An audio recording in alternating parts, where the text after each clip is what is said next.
In Rongqing City, inside the infirmary of Zhelan Private High School, on a narrow sickbed, Chen Rui slowly opened his heavy eyes.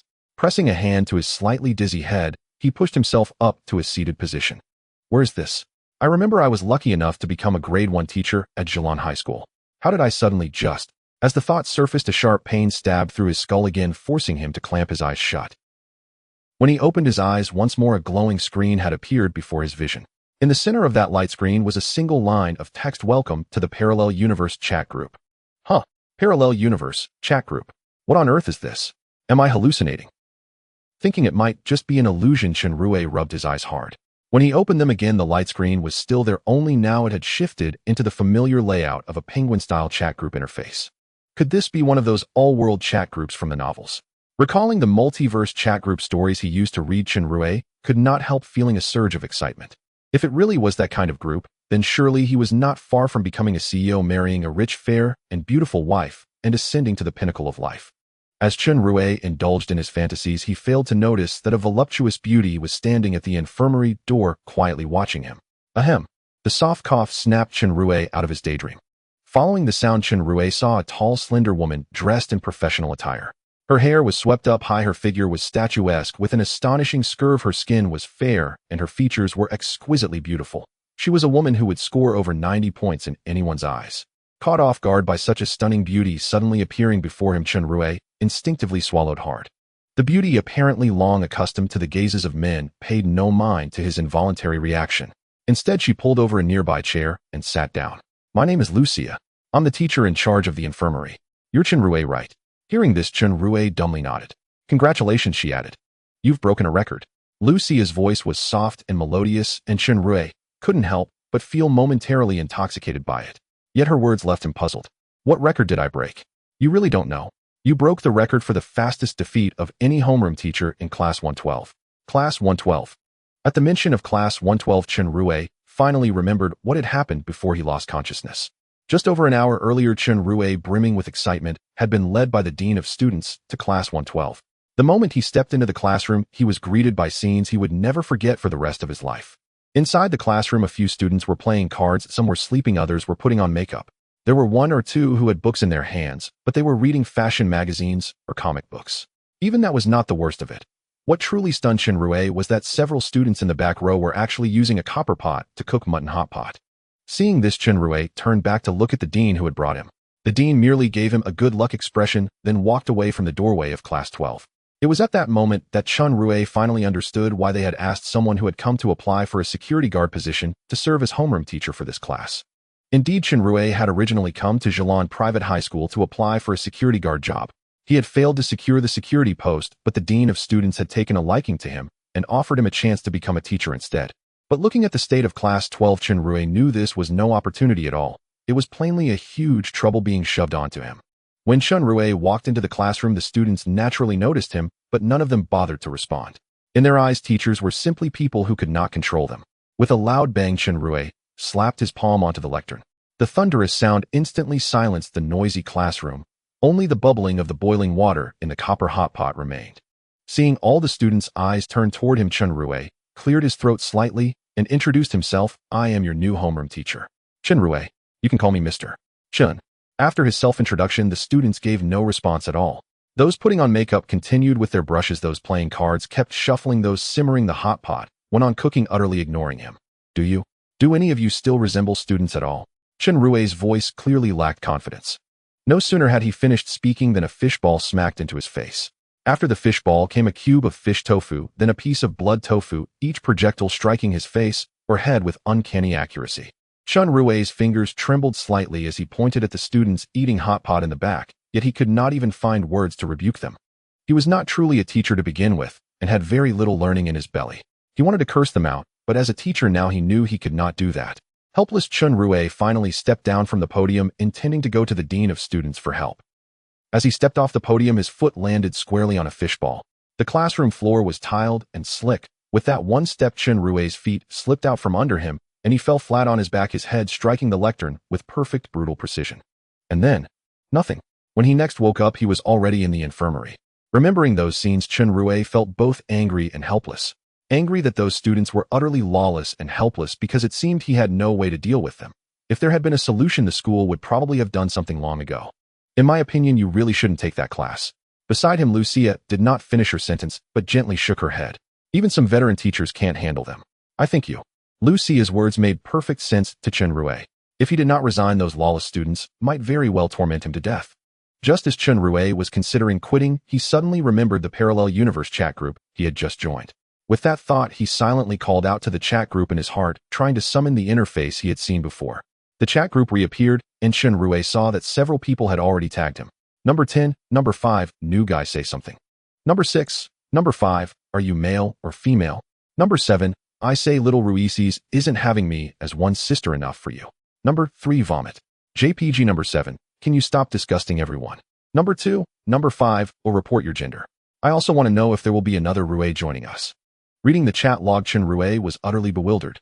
No one in the group had a normal name, every member went by a number, and his own handle in the group was number 5. As for the avatars, every single one was the default penguin icon. After scrolling through the chat history, Chen Rui glanced at Lucia, sitting beside him. It occurred to him that waving his hands at empty air here would make him look like an idiot. So he got off the bed, intending to find a quiet place where he could properly figure out what was going on with this group. Chen Rui, his head wrapped in a white bandage, left the school infirmary and walked alone along the small path that wound through the campus.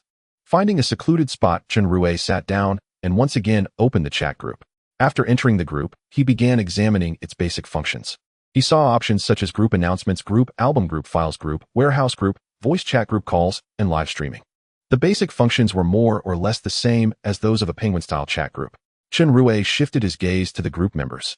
At that moment, 11 members were online. Including himself, there were 12, and each was identified only by a number. Below, there were more than 20 gray avatars, all likewise numbered with several duplicates among them.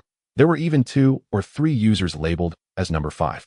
When he opened the group announcement, the first item was titled Group Entry Instructions. The instructions stated all members of this group are individuals from parallel worlds and are in fact the same person in those parallel worlds. Everyone's name is Chen Rui, so you can chat without any reservations, and you may also ask the group for help whenever you encounter difficulties. After reading the announcement, Chen Rui was left somewhat dumbfounded. Parallel worlds. All of them are Chen Rui. Could it be that they are all as handsome as I am?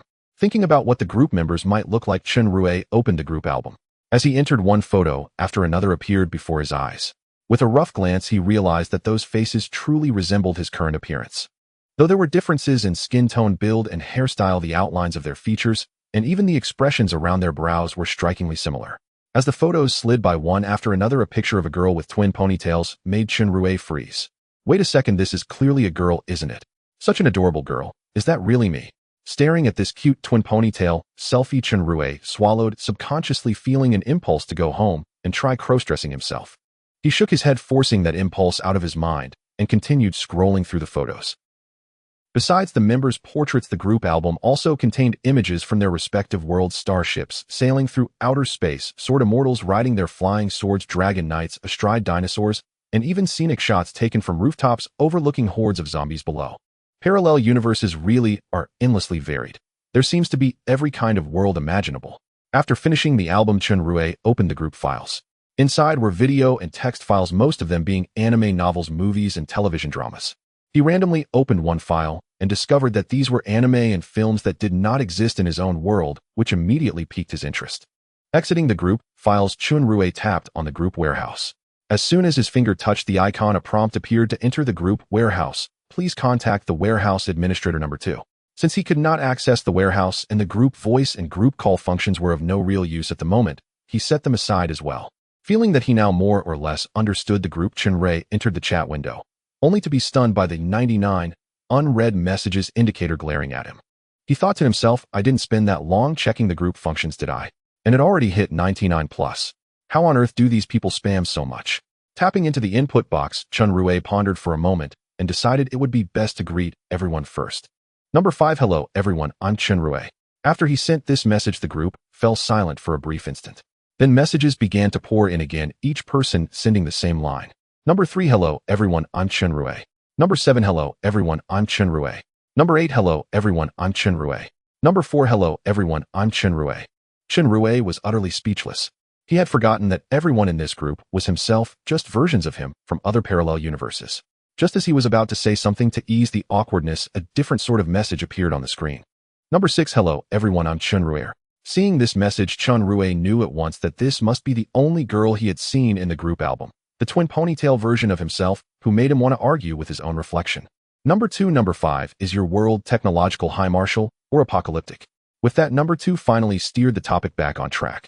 Number 5. I suppose you could call it technological. Number 10. At last, another tech-side world. How far has your civilization progressed? Number 5. Civilization. I honestly have no idea how far the civilization of our blue star has gone. Number 2. Do you have starships? Number 5. No, but we have launched rockets. Number 10. Disappointed.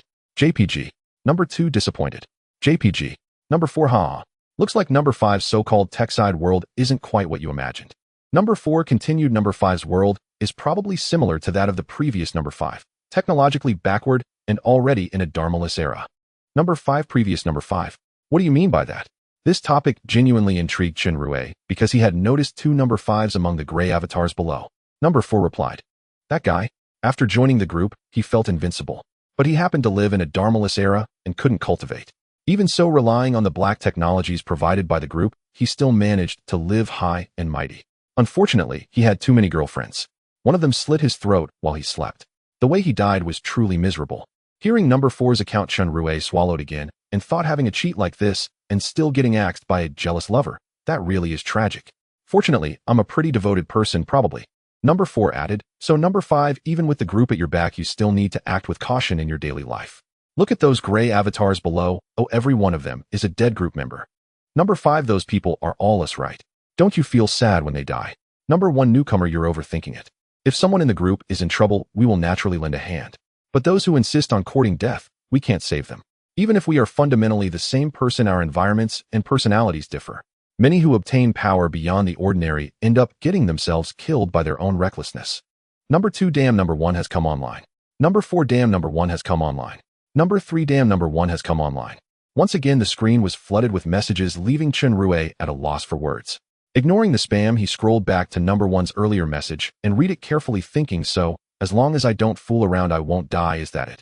He felt that he truly wasn't the reckless type. Ever since primary school, his mother had repeatedly instructed him not to cause trouble at school because their family couldn't afford the consequences. She had drilled those words into him from grade school all the way through university. Because of her strict upbringing, Chen Rui was now timid to the extreme and had never dared to stir up trouble. He just didn't know whether having this chat group would change him. Number 1, number 5, is your world actually in a Dharmaless era? If not, I suggest you find a cultivation system and temper yourself and try to rely less on black technology. It's not good for you in the long run. It can get you killed. Number 2, number 1, that sounds a bit unfair. What's wrong with black technology? Number 1, don't forget how the previous number 6 and number 8 died. Upon seeing the message from No. 1 No. 2 fell silent, which made Chen Rui quite anxious. He really wanted to know the various ways the predecessors had met their demise. Noticing that no one had brought up the question, Chen Rui finally asked it himself. No. 5 bum. How did the previous No. 6 and No. 8 die? No. 3 those two. They both got their hands on some advanced weaponry and flaunted it like they were the kings of their own nations or factions. The outcome was predictable. Though the advanced weapons were indeed powerful, they were no match for the global backlash. In the end, one of them perished alongside their own planet, while the other was struck down by several nuclear bombs, resulting in a rather tragic end. No. 5D. No. For it was also due to the deaths of these two that the boss of No. 1 decided to shut down the group warehouse, which would only be opened upon the request of group members, and if No. 2 deemed it necessary. Upon seeing No. 4's message, Chen Rui glanced at the group warehouse button, thinking to himself, no wonder I couldn't access it. It was because of this. No. 3 No. 5. You still haven't told us whether your world is in an era of the end of the law. No. 5. I don't even know if my world is in an era of the end of the law. No. 3. He'll send you a red envelope, and you'll know whether it's an era of the end of the law. Ding. No. 3 has sent you an exclusive red envelope. Seeing the red envelope, Chen Rui immediately clicked to receive it. After claiming it, a small white scroll appeared in his hand. No. 5. What is this white scroll for? No. 3. You just need to open it. Upon seeing No. 3's instructions, Chen Rui opened the scroll without hesitation. As he did, a flash of red light appeared before his eyes, quickly forming a hexagonal magic circle. Looking at the dazzling red light emanating from the magic circle, Chen Rui felt fortunate to have chosen a remote location. If this magic circle had appeared in public, he would undoubtedly have been seen as an anomaly and taken to a laboratory for experimentation. Just as Chen Rui was secretly relieved, the magic circle suddenly changed. The original patterns sprouted flickering flames, which gradually grew larger until they formed a fireball the size of a fist. What the heck? Is it going to explode? Seeing the fireball, Chen Rui instinctively took several steps back. In the end, the fireball did not explode as Chen Rui had imagined. Instead, it emitted a long cry and shot toward the sky, ultimately exploding several hundred meters above.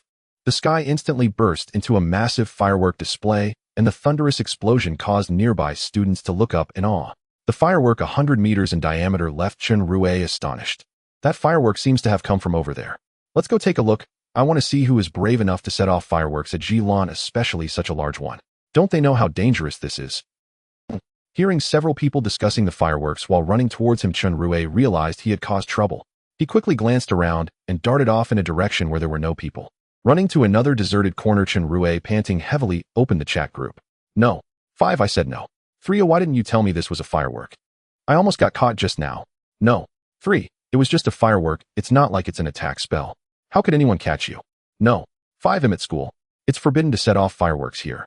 No. 8, school. No. 5, are you still a student? No. 5, not a student, I'm a teacher. No. 8, what the heck? In the parallel world, I'm actually a teacher. How could I not mislead students? No.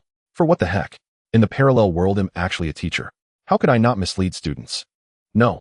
2, what the heck? In the parallel world, I'm actually a teacher. How could I not mislead students? No. 1, what the heck? In the parallel world, I'm actually a teacher. How could I not mislead students? Seeing that even no one who was recognized as a big shot in the group said this, Chen Rui could only feel tears welling up. Could it be that I'm not suitable to be a teacher in other worlds either? No. 3, since there are fireworks, it means no. 5, your world is not in an era of the end of the law. You can cultivate. Upon hearing no 3's words, Chen Rui was overjoyed. Being able to cultivate meant he could surpass most people in his world. However, he also thought that if he could cultivate and this world was not in an era of the end of the law, it likely meant that his world was not as simple as he had imagined. Perhaps there were secret cultivation organizations lurking in the shadows. Just as Chen Rui was lost in thought, someone in the group sent another message. No. 9, being a teacher is great. Someone like me has never been to school. No. 5, why haven't you been to school? No. 3, because he lived in ancient times dealing with dinosaurs daily with no time for learning. Even if he did, it was only hunting knowledge. No. 5, is dinosaur meat tasty? No. 9, if you want to eat, I can send you some. No. 5, if you have the time. I'm still at school. No. 4, no. 5, how does it feel to be a teacher? No. 5, Sci, it's hard to put into words. My students are really. Sci, no. 10, let's see what your students are like. No. 5, how do I show you? Live stream. No. 10, no need. There's a video transmission option above the text input. Just click that and transmit the memories in your mind. Following no 10's instructions, Chen Rui opened the video transmission. Once opened, scenes from his mind appeared on the screen. After just a couple of swipes, he captured a segment of himself in the classroom. About 5 or 6 minutes later, most of the members online in the group had watched the video Chen Rui sent. No. 4, you're too clumsy. You actually tripped over a fishball and fell. And you got knocked out. No. 8, that was indeed pretty clumsy. No. 10, a little clumsiness isn't a big deal. After all, you're just an ordinary person. I'm more concerned about those unruly students who eat hot pot during class. Why didn't I ever think of that back in the day? No. 2, that's quite an idea. But looking at that hot pot, I'm starting to feel a bit hungry. No. 9, I wonder what dinosaur meat would taste like. No. 3, I remember the last time. No. 11 brought out some divine beast meat. It was truly delicious. Plus, after eating it, my magical power increased significantly. Seeing that the group members suddenly shifted the topic to food, Chen Rui felt speechless. No. 5, hey everyone, shouldn't you be helping me figure out how to manage these students? Why are we suddenly discussing food? By the way, is that divine beast meat really delicious? No. 3, delicious. When no 11 comes online again, let's ask him to send some more so you can have a taste. No. 2, no. 5, I have a method for managing students that you can try, and it could make you a real teacher. Hearing the remarks from number 2, Chen Rui felt a surge of excitement and quickly asked what the solution was. Number 2, this is a little gadget I invented before. Image. JPG. Chen Rui glanced at it, and on the image was a small chip just a few millimeters in size. Number 5, what is this? Number 2, this is a character chip I invented before. As long as you wear it on your head, you can freely change your character and instantly learn the skills associated with that character. For instance, if you wear the chip for a pianist character, you will possess the piano skills of a pianist. If it's a Special Forces character chip, you'll transform into a soldier with Special Forces skills. However, this chip is not omnipotent. It cannot change your physical fitness. Even with the Special Forces character chip, you will still be a weakling. Number 2, lastly, and most importantly, this chip has a rather unfortunate drawback. After using it, your behavior will change due to the character chip, and it will be difficult to stop, as these are subconscious actions triggered by the chip. Upon hearing number 2's explanation, Chen Rui's eyes lit up. Wow, this is some serious black technology. As for what number 2 said about behavior changes due to the character chip, that suits me perfectly. After all, he wasn't going to be a real teacher, so he could let the chip control him for a day and learn something in the process. Just this one, get me a teacher character chip. Number 2, I have one ready. Sending you a red envelope. Number 2 has sent you an exclusive red envelope. After clicking accept, a thumb-sized small box appeared in Chen Rui's palm. The box was entirely black, resembling a USB drive, and pressing the button on the side would reveal a small needle. Number 2, number 5, I've sent it to you. You just need to press the end of the storage box against your head, and then press the side button and the character chip will enter your mind. Chen Rui. Number 5, big brother. I already pressed the character chip for you. Number 2. Alright, no worries, I had the foresight. There are 2 chips inside. One is the all-purpose teacher character chip, and I can't remember what the other one is, so you can try it out. All you need to do now is press that button again to retract the needle and repeat the operation. Just one more is fine. Although I don't know what it is after all a teacher character chip, it can't be worse than my current self. Chen Rui retracted the needle and pressed it against his forehead again, pressing the button once more. He thought it would hurt, but when the button was pressed, it didn't hurt at all, just felt like a mosquito bite. Number 2, oh, by the way, number 5, this chip is only effective for 24 hours. It will dissolve automatically after that. So you need to make good use of these 24 hours to learn and integrate the teaching skills into your mind. At this moment, Chen Rui had lost interest in the chat interface, focusing instead on organizing the additional knowledge and skills in his mind. Motorcycle driving skills. Motorcycle maintenance skills. Proficient in fighting, elementary level English, middle school level mathematics, middle school level Chinese. Various random bits of knowledge flooded into Chen Rui's mind, causing his head to feel increasingly swollen, and it took him several seconds to recover. When Chen Rui opened his eyes again, they were filled with enthusiasm. Is this really a teacher? How does it feel like a passionate motorcycle youth instead? Moreover, the learning level seems to be even lower than his own. Chen Rui's mind was frantically complaining, feeling that number 2 was utterly unreliable. Just as Chen Rui was about to ask clearly in the group, a phone call interrupted his actions. Hello, who is this? Chen Rui's tone was much sunnier and more enthusiastic than before. Is this teacher Chen Rui? The voice on the other end asked uncertainly. It's me. Who are you? Oh, I'm Yang Wei. Huh, Yang Wei. What a name. As soon as Chen Rui finished speaking, he regretted it, as Yang Wei, the director of Zhelan Private High School, was on the other end. He vaguely remembered that Yang Wei had introduced himself when he brought Chen Rui in. You need to come to the academic affairs office right now. Yang Wei on the other end was fuming with anger, and after saying this last sentence, he hung up the phone forcefully. Chen Rui wanted to say something to explain, but he heard the busy tone on the phone, realizing that the call had already been disconnected. Knowing that he might have offended the director, Chen Rui hurriedly ran towards the director's office, not bothering to question number 2 about what the chip was. Knock, knock, knock. When he arrived at the academic affairs office, Chen Rui cautiously knocked a few times on the door. When he heard someone inside say, "Please come in," he pushed the door open. "Director, you called for me." Chen Rui rubbed his hands and approached, flattering as he spoke. The director hadn't said anything yet, but Chen Rui was already stunned. Am I really this flattering? Wow, how did I become like this? Could it be the work of the so-called character chip? What the hell kind of character chip is this? Xiao Chen, take a seat. Seeing Chen Rui sitting a bit stiffly, Yang Wei continued, "You know a bit about the situation in class 12, so tell me your thoughts. If you want to resign, I won't stop you." "How could I resign? The environment here is so good. The health room teacher is beautiful, and you take such good care of me. Besides, being a teacher is my dream. No matter what, I won't resign." Just as Chen Rui was contemplating whether to resign, he had already blurted out a long string of words. This statement, aside from the mention of a good school environment and a beautiful health room teacher, was all nonsense. "I want to resign, and my dream is simply to be a lazy person who earns more." Chen Rui was screaming frantically inside. Although his mind was in utter chaos, his facial expression was fervent and impassioned, as if he was truly willing to dedicate everything to education. Seeing Chen Rui like this, Yang Wei felt somewhat moved. Initially, he brought Chen Rui in to be the head teacher of class 12, intending to find someone inconsequential to keep an eye on the students and prevent any major troubles. Even if something went wrong, Chen Rui, as a temporary worker, could take the blame. Now it seemed that his thoughts were indeed not wrong. This kind of good kid who dedicates his life to education is indeed the best choice for taking the blame. If Chen Rui knew Yang Wei's thoughts at this moment, he would definitely scold this old guy for being shameless. Xiao Chen, I truly did not misjudge you. Yang Wei stood up, extending a plump hand to gently pat Chen Rui's shoulder. Don't worry. A great teacher like you, I will ensure you get promoted to a formal position soon. Alright, since you have no intention of resigning, you can go back. Manage class 12 in year 1 well. I have faith in you. As he spoke, Yang Wei took out a folder from his drawer and handed it to Chen Rui. Upon opening the folder, Chen Rui found it contained the details of the students in class 12. Holding the student information, Chen Rui walked toward his office. His office was not in the same room as other teachers, rather it was next to class 12, and it was his first time entering his office.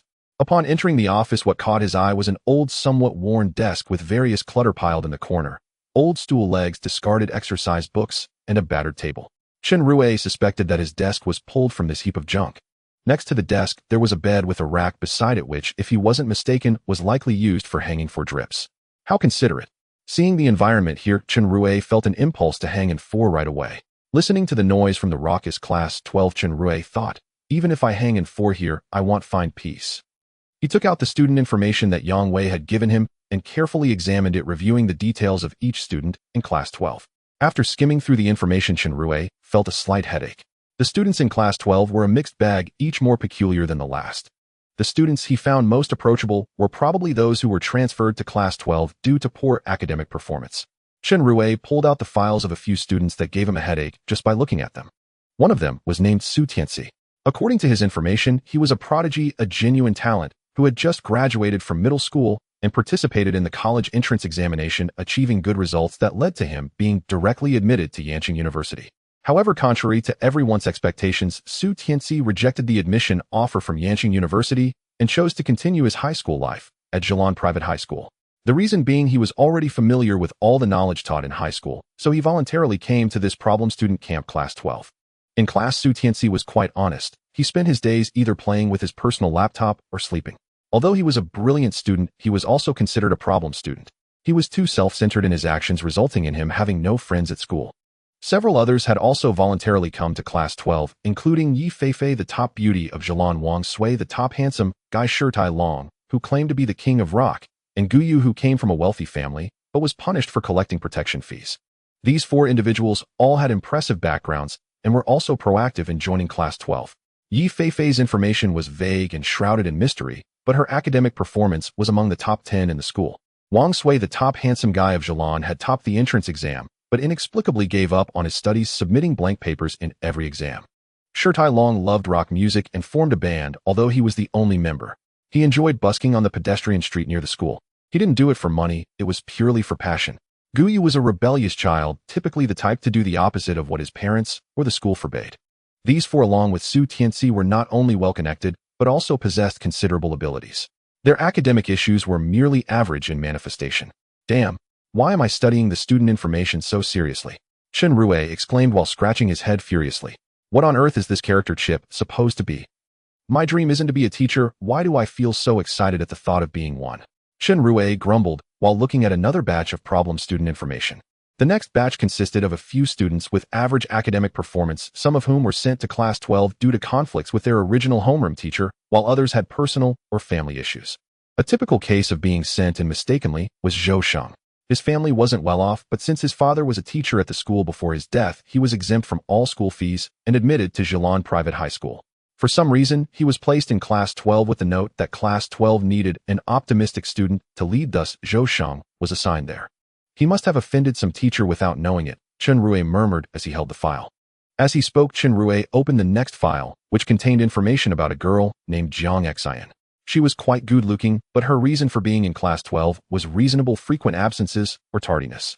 The next was a boy named Zhao Miao who looked quite handsome, and his file showed no record of misdeeds. He was a typical good student with average grades that were somewhat acceptable.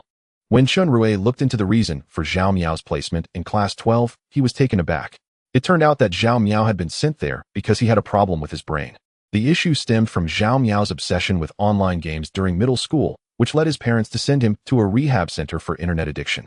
Afterward, he became a dazed individual who occasionally drooled. Regarding the rehab center, Chen Rui remembered the news about Professor Yang and others from a few years ago, It had been quite notorious back then. He was shocked to find out that such centers still existed, which made him quite angry. Anger aside, he still had to continue reviewing the information. The next file was about a boy named Lu Lin whose reason for being in class 12 was somewhat ridiculous. He was ostracized by his classmates due to his fearsome gaze. Additionally, Lu Lin seemed to have violent tendencies, having previously beaten 2 dorm mates black and blue for reasons unknown, leading to him living alone in a dorm room. The first time Chen Rui saw the photo in the next file, he felt it looked familiar. After a moment of thought, he recalled that this person was one of the students who had thrown fishballs at him during lunch, causing him to fall and faint. This student was named Wang, who the class bully who was sent to class 12 for fighting, skipping class, collecting protection fees, bullying classmates, and insulting teachers. Seeing these offenses, Chen Rui felt they were enough to get him expelled 10 times over. However, when he saw Wang Hu's family background, Chen Rui finally understood why he hadn't been expelled. Wang Hu's father Wang De, who was a gang leader in Rongqing, and the school likely didn't want to invite trouble, which is why they turned a blind eye to Wang Hu. It was also due to the disturbances caused by Wang Hu and a few other troublemakers that no teacher was willing to take the position of homeroom teacher for class 12. In fact, no one even wanted to come and teach there. After reviewing these problem students, the remaining files were all about ordinary students who had been sent to class 12 due to poor academic performance. As Chen Rui looked at these files, his head felt even heavier. Putting aside the others as none of them seemed particularly troublesome, the mere presence of Wang, who was a significant hurdle for Chen Rui's continued tenure. After reviewing the materials, Chen Rui exited the office, leaving the clutter behind to be tidied up later. As Chen Rui stepped out of the office, the class dismissal bell rang. Students from various classes began to pour out. Some formed groups heading to the restroom, while others descended the stairs to stretch their stiff bodies after sitting for too long. After going through the materials, Chen Rui's first thought was to resign immediately, as the head teacher of class 12 was truly a major headache. However, just as Chen Rui entertained this notion, another voice echoed deep within his mind. Did you not see how helpless those students are? They want to attend university, they want to study hard, and they desire a better learning environment. If you leave, they might truly be finished. At this moment, Chen Rui felt as though he might be developing a split personality. He quickly opened the chat group. 5th second. What kind of character chip is this? I feel like I'm going insane. My thoughts and actions are completely at odds, and some of my ideas are starting to change. 2nd Sci. I already told you this is a flaw of the character chip. It will be fine after 24 hours. 5th, but what am I supposed to do for those 24 hours? Right now, I feel like a gardener trying to nurture the flowers of the nation despite having no real ability. Moreover, my students are incredibly difficult to manage. I want to resign, but my body simply won't allow it. 8th, then you should become a teacher. We need a teacher in our group to raise our standards. 3rd, what's so great about being a teacher? If the students are hard to handle, just put some effort into it. If talking doesn't work, use force. 5th Sci. Let's just go with that for now. Let's discuss it again after 24 hours. With that, Chen Rui exited the chat group. After leaving the chat group, Chen Rui arrived at the door of the teacher's office as he needed to ask the subject teachers for assistance in teaching the students of class 12. As mentioned before, due to the influence of Wang Hu and his group, class 12 had become a forbidden zone for the teachers. After knocking on the door and entering the office, Chen Rui saw that only one desk was occupied. It was a male teacher who appeared to be in his 40s. May I ask who you are? The male teacher asked, looking at Chen Rui with some confusion. Chen Rui glanced around and countered, where are the other teachers in the office? Since the next class is the last period of the day, they all went to a meeting. If you need something, I can pass it along. Oh, then I'll come back tomorrow. After saying this, Chen Rui said nothing more and turned to leave the office. Since not all the teachers were present, staying there was meaningless. Chen Rui planned to return tomorrow morning when all the teachers would be around to discuss things with them. He left the teacher's office and headed to the entrance of class 12. Striding confidently into class 12, the class bell rang at the same moment. Upon seeing Chen Rui with a bandage wrapped around his head, the students couldn't help but twitch their lips. Chen Rui naturally noticed the expressions of the students and felt a deep sense of shame within himself. Especially after hearing that he had broken a record. If he wanted to break his own record again, it seemed that a teacher would have to faint and fall before entering the classroom. Chen Rui gently tapped on the podium a few times, and after the noisy chatter below quieted a bit, he said, "You all have seen me. My name is Chen Rui, with the character for Chun from the East, and Rui meaning wise. You can call me Teacher Chen from now on." After introducing himself, Chen Rui heard several voices below responding with "Hello, Teacher Chen." With a smile at the responses, he continued, "For this last period, we will have self-study." With that said, Chen Rui sat down on the bench behind the podium. Below, the noise began again. As Chen Rui sat on the bench, he intended to check the chat group, but before he could, a loud bang echoed as the door to class 12 was forcefully pushed open and Wang Hu leading a few others walked into the classroom. Wang Hu merely glanced at Chen Rui, saw the bandage on his head, scoffed, and proceeded to his seat. Seeing Wang Hu's demeanor, Chen Rui could only shake his head inwardly before entering the chat group. Upon entering, he noticed several friends chatting idly. 3rd, 10th, is my exoskeleton armor ready? I need to go fight tomorrow. The other side has 2 annoying wind-type flies. 10th, it will be ready soon. I'm still debugging it. The hardness and size have been adjusted, and now I just need to test the speed your legs can handle. 3rd, okay. Hurry up. 4th, trash. Can't even handle 2 flies, and still need exoskeleton armor. 3rd, who are you calling trash? 4th, I'm calling you trash. 3rd, right. I'm trash. Observing the group chatting, Chen Rui felt a bit speechless. It was amusing that someone was still playing this boring joke, and that the 4th even joined in. 5th, 2nd, is there really no way to make this chip fail earlier? 4th, oh, the 5th is here. How's it going with your students? 5th, and what do you think? It's just like that. I'm the only head teacher for this class, and no other teachers are willing to teach them. 2nd, 5th, oh, there is a way, but you'll need to wait a bit. 5th, what way? How long do I have to wait? 2nd, in making eye drops, it will just take 3 minutes. Hearing that he only needed to wait 3 minutes, Chen Rui sighed in relief, hoping the eye drops wouldn't be a scam. Ding. The 2nd sent you a special red envelope. After chatting for 3 minutes, upon seeing the special red envelope sent by the 2nd, Chen Rui clicked to claim it without hesitation. 2nd, 5th, oh, by the way, I've already figured out what kind of character chip you have. 5th, what is it? 2nd, it's the character of a passionate young man who dropped out of middle school due to family reasons, and after growing up unable to watch misunderstood or marginalized high school students walk down a wrong path, he decides to become a teacher. 5th, wow. Does it even have a storyline? 2nd, of course, anything from the 2nd is guaranteed to be high quality. To enrich the character's depth, it certainly needs some story elements. To make the character more relatable. 5th, high quality. You should make something more reliable. With that, Chen Rui temporarily exited the chat group and opened the red envelope sent by the 2nd. Inside, he found a bottle of eye drops and a pamphlet that read, just apply 1 drop to any eye to deactivate the character chip. After reading the instructions, Chen Rui unhesitatingly applied the eye drops. After applying the drops, Chen Rui felt a cool sensation in his head, and his thoughts became clearer and more coherent.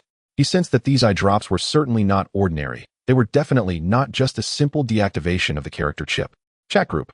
5th, 2nd. Why does my head feel so comfortable after using these eye drops? 2nd, of course, I said anything from the 2nd is guaranteed to be high quality. The effect of these eye drops mainly activates brain cells and relieves fatigue. If you have anything to memorize, using these drops will yield twice the result with half the effort. 1st, 5th, do you have anything else to do? 5th, no, not really. 1st, then let's start the welcome ceremony for the new members. All members. Inside the 12th class of the first year, the noise was still as chaotic as a market, but Chen Rui paid no attention as he was currently undergoing his welcome ceremony for joining the group. The welcome ceremony was quite simple, consisting of only 2 steps. The first step was for everyone, including himself, to introduce their world characteristics, hobbies, and occupations. The second step involved the old members giving gifts to the new members, and what to give was entirely up to the members' discretion. However, it seemed there were unspoken rules in the group that gifts should not be too extravagant, as giving something too valuable might bring unnecessary trouble to the new members. Number 1, let me introduce myself first. My world is the realm of cultivation, my hobby is retreating for practice, and my job is the holy son of the Wudong sect. Number 2, next is me. My world is a technological realm, my hobby is inventing small gadgets, and my job is the chief strategist of the Galaxy Pirate crew. Number 3, my world is the magical realm, my hobby is eating, and my job is a battle mage in the Magic Guild. Number 4, my world is also a magical realm, my hobby is eating, and my job is to fight against light mages. Number 6, my world is the apocalypse, my hobby is sleeping, and my job is to clear zombies near the base. Number 7, my world is the age of magic depletion. Hobby male, job fashion designer. Smooch JPG. What the heck? What is number 7? I remember number 7 wasn't a girl, right? Seeing number 7's self-introduction, Chen Rui couldn't help but internally criticize what kind of tone and expression is this. And what is this hobby male? Number 8, my world is in martial arts, my hobby is fighting, and my job is to help people fight. Number 9, my world is from ancient times, my hobby is eating, and my job is hunting. Number 10 of my world is also technological, my hobby is also inventing, and my job is the director of a research institute. Number 11 of my world is very strong, my hobby is getting stronger, and my job is to strive to get stronger. Upon hearing number 11's statement, Chen Rui was taken aback because it was the first time he had seen this person speak. However, the third number mentioned that number 11 had sent them some delicious beast meat before.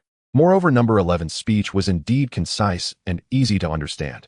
Number 12, like number 6, oh, I am also from the apocalypse. My hobby is eating and my job is to find survivors. After number 12 finished speaking, Chen Rui finally got to know all his group friends, even though there were only 12 of them. Number 1, number 5, why don't you introduce yourself as well? Number 5, dumb. I am the new number 5. I don't know if my world is ordinary or not. The result from my previous test was not the age of magic depletion. As for my usual hobbies, I don't have much, just eating. Currently, my job is a teacher. As soon as Chen Rui finished speaking, he saw a series of red packets appear on the screen, totaling 11, meaning each member present had sent him one. Seeing the red packets, Chen Rui did not immediately open them, because if he clicked to open the packets now, the items would pop out immediately. If one of the group members sent him something extravagant, he wouldn't be able to explain it. Number 5, thank you everyone. Number 3, no problem. We all went through this. Number 5, by the way, where did this group come from, or who created it? Does anyone know? Number 1, no one knows the origin of the group. I only know that the group leader has always been number 1. Even if I die, the leader will still be the next number 1. Number 5, after chatting for a few more minutes, the school bell rang, causing Chen Rui to exit the chat group. Hearing the bell, Chen Rui realized it was already after school. However, before he could say it was time to leave, the students below had already started getting up and heading towards the classroom door. Seeing this scene, Chen Rui felt no waves in his heart. It let them go, it didn't matter. When most of the students had left, Chen Rui finally stood up. After standing, he noticed a student with glasses and an ordinary face picking up a broom from the back of the classroom to start cleaning. Zhou Sheng, do you clean the classroom by yourself every day? Indeed, this honest kid was Zhou Sheng, who had been forcibly placed in class 12 before. Zhou Sheng nodded and continued sweeping the floor. Seeing this, Chen Rui, who had originally planned to leave, stopped and picked up another broom to clean with Zhou Sheng. Zhou Sheng was touched that Chen Rui came to help him. He also felt that this homeroom teacher was probably different from the previous few. After cleaning the classroom, Chen Rui and Zhou Sheng finally left the classroom.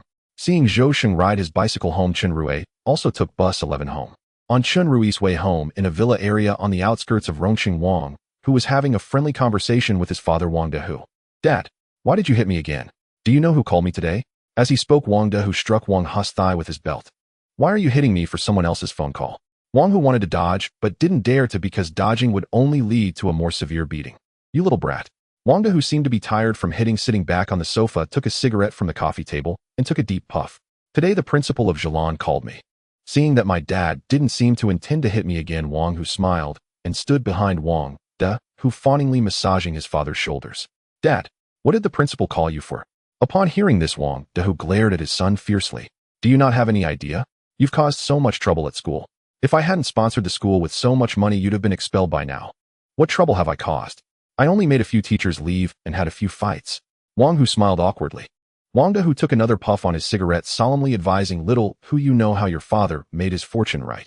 I don't want you to live life on the edge like me. That's why I sent you to Zhelan to get a high school diploma, and then I'll spend some money to send you abroad for university. But you, Sai, what kind of father you have is what kind of son you get. Your father was also. Dad, you've repeated those old stories many times. Just tell me why the principal called you. Seeing that his father was about to launch into a lengthy tale about his glorious past, Wang Hu quickly interrupted. Principal Meng said to keep you in line and not let this homeroom teacher get driven away as well. Oh, I see.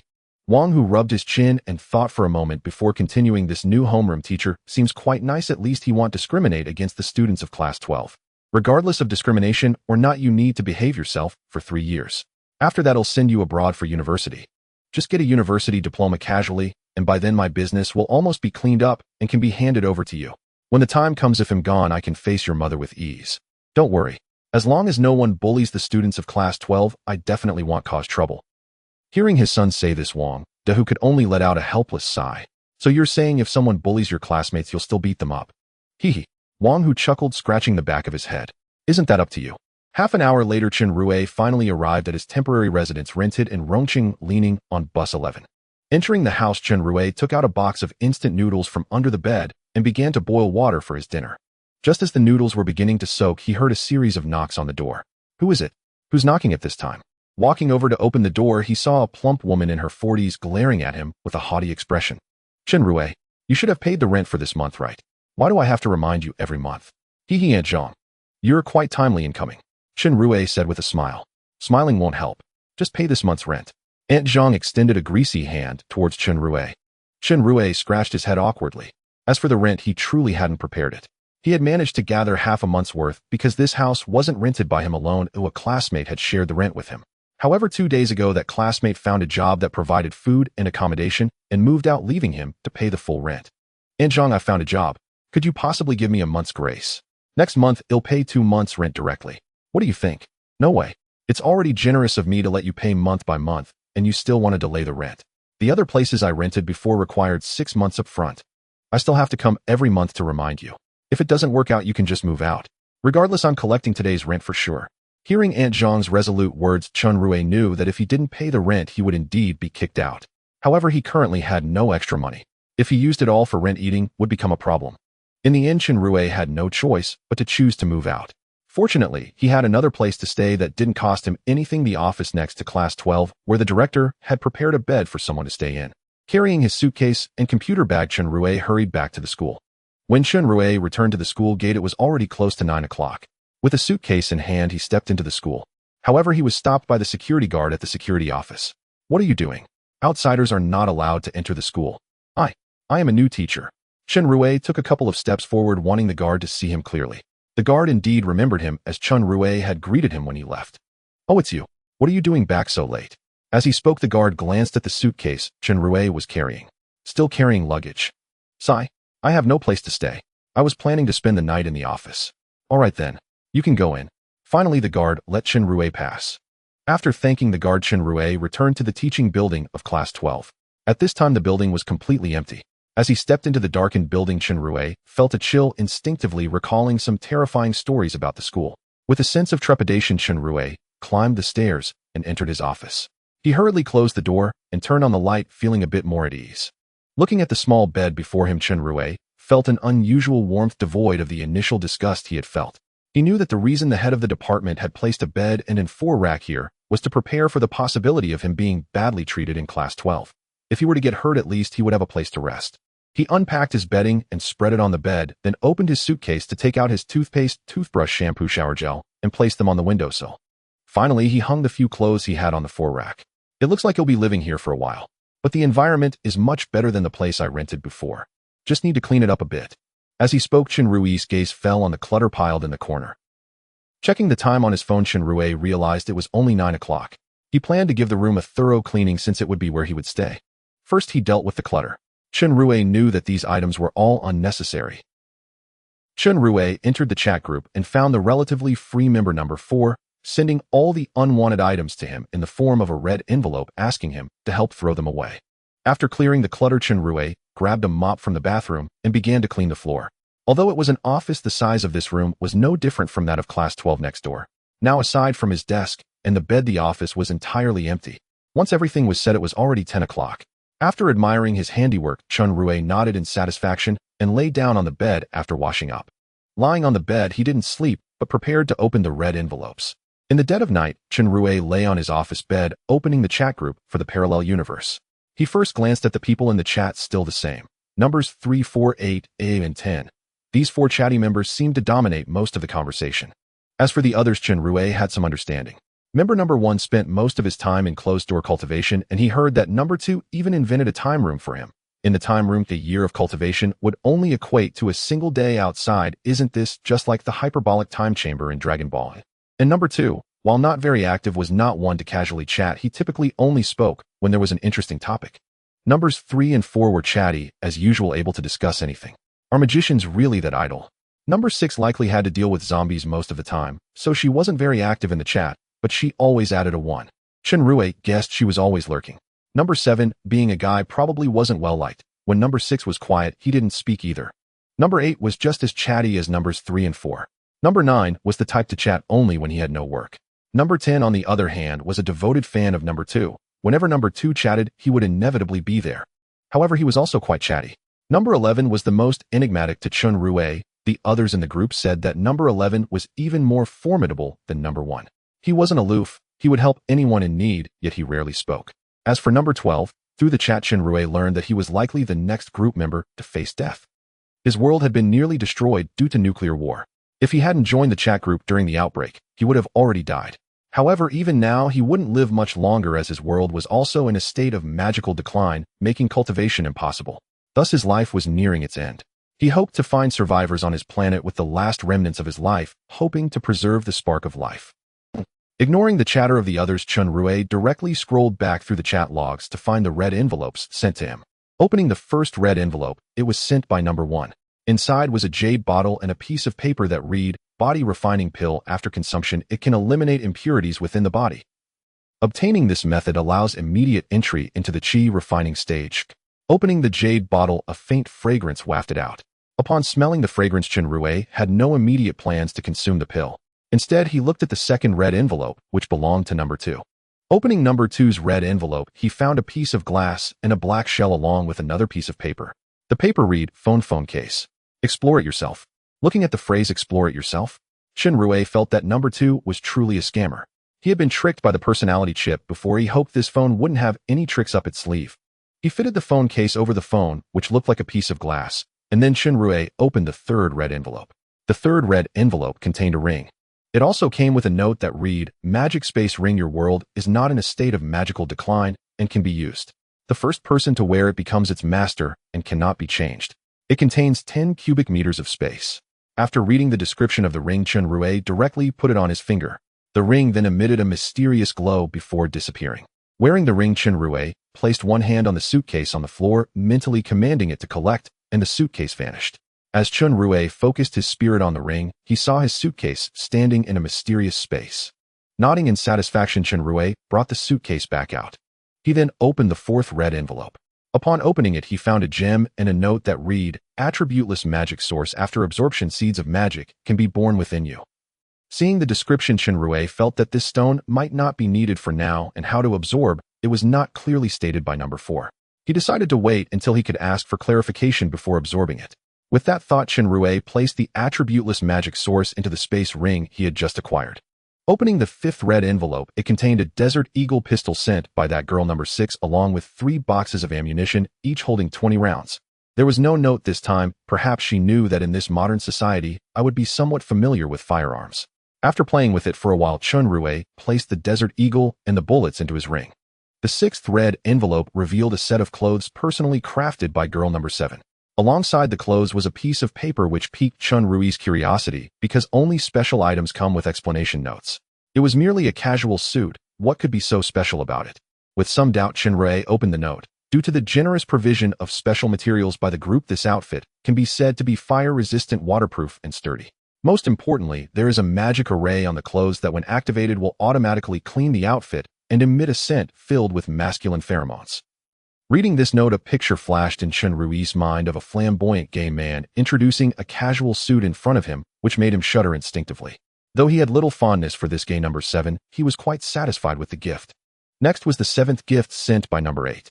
Upon opening it, a book appeared in Chen Rui's hands with the powerful characters Rui Tong Quan written on it. In addition to the book, there was no explanatory note. Chen Rui knew this might be the legendary cultivation technique, as number 1 had mentioned before that after consuming the body refining pill, obtaining the technique would allow one to directly enter the qi refining stage. Chen Rui did not place the technique in his spatial ring, but instead left it on the bed as he intended to read it later. Opening the 8th red envelope, he was greeted by a large chunk of meat still oozing blood appearing in the room. What the hell? This chunk of meat stained the floor that Chen Rui had just cleaned with a layer of blood. With a wave of his hand, he tossed the meat into the spatial ring, deciding to deal with it later. Looking at the blood on the floor and catching a whiff of the bloody scent, Chen Rui felt that if he didn't clean it up, he might not be able to sleep tonight. Immediately, Chen Rui went back to the bathroom to get a mop and wipe the floor again, then opened the window to let the bloody smell out of the office. Once he finished all of this, Chen Rui returned to open the 9th red envelope, which was sent by number 10. After opening the envelope, he found a small box along with a note. The note read, "Eye drop style nano invisible contact lenses. Once applied, your eyes will be modified to surf the net in thin air, connect to Wi-Fi, and work in conjunction with the phone provided by teacher number 2. Even if you're watching adult films during class, no one will find out. This is definitely a tool for lazy internet surfing." As he spoke, Chen Rui dropped 2 drops of the liquid contact lenses into his eyes. After applying the lenses, Chen Rui first felt a sharp sting in his eyes.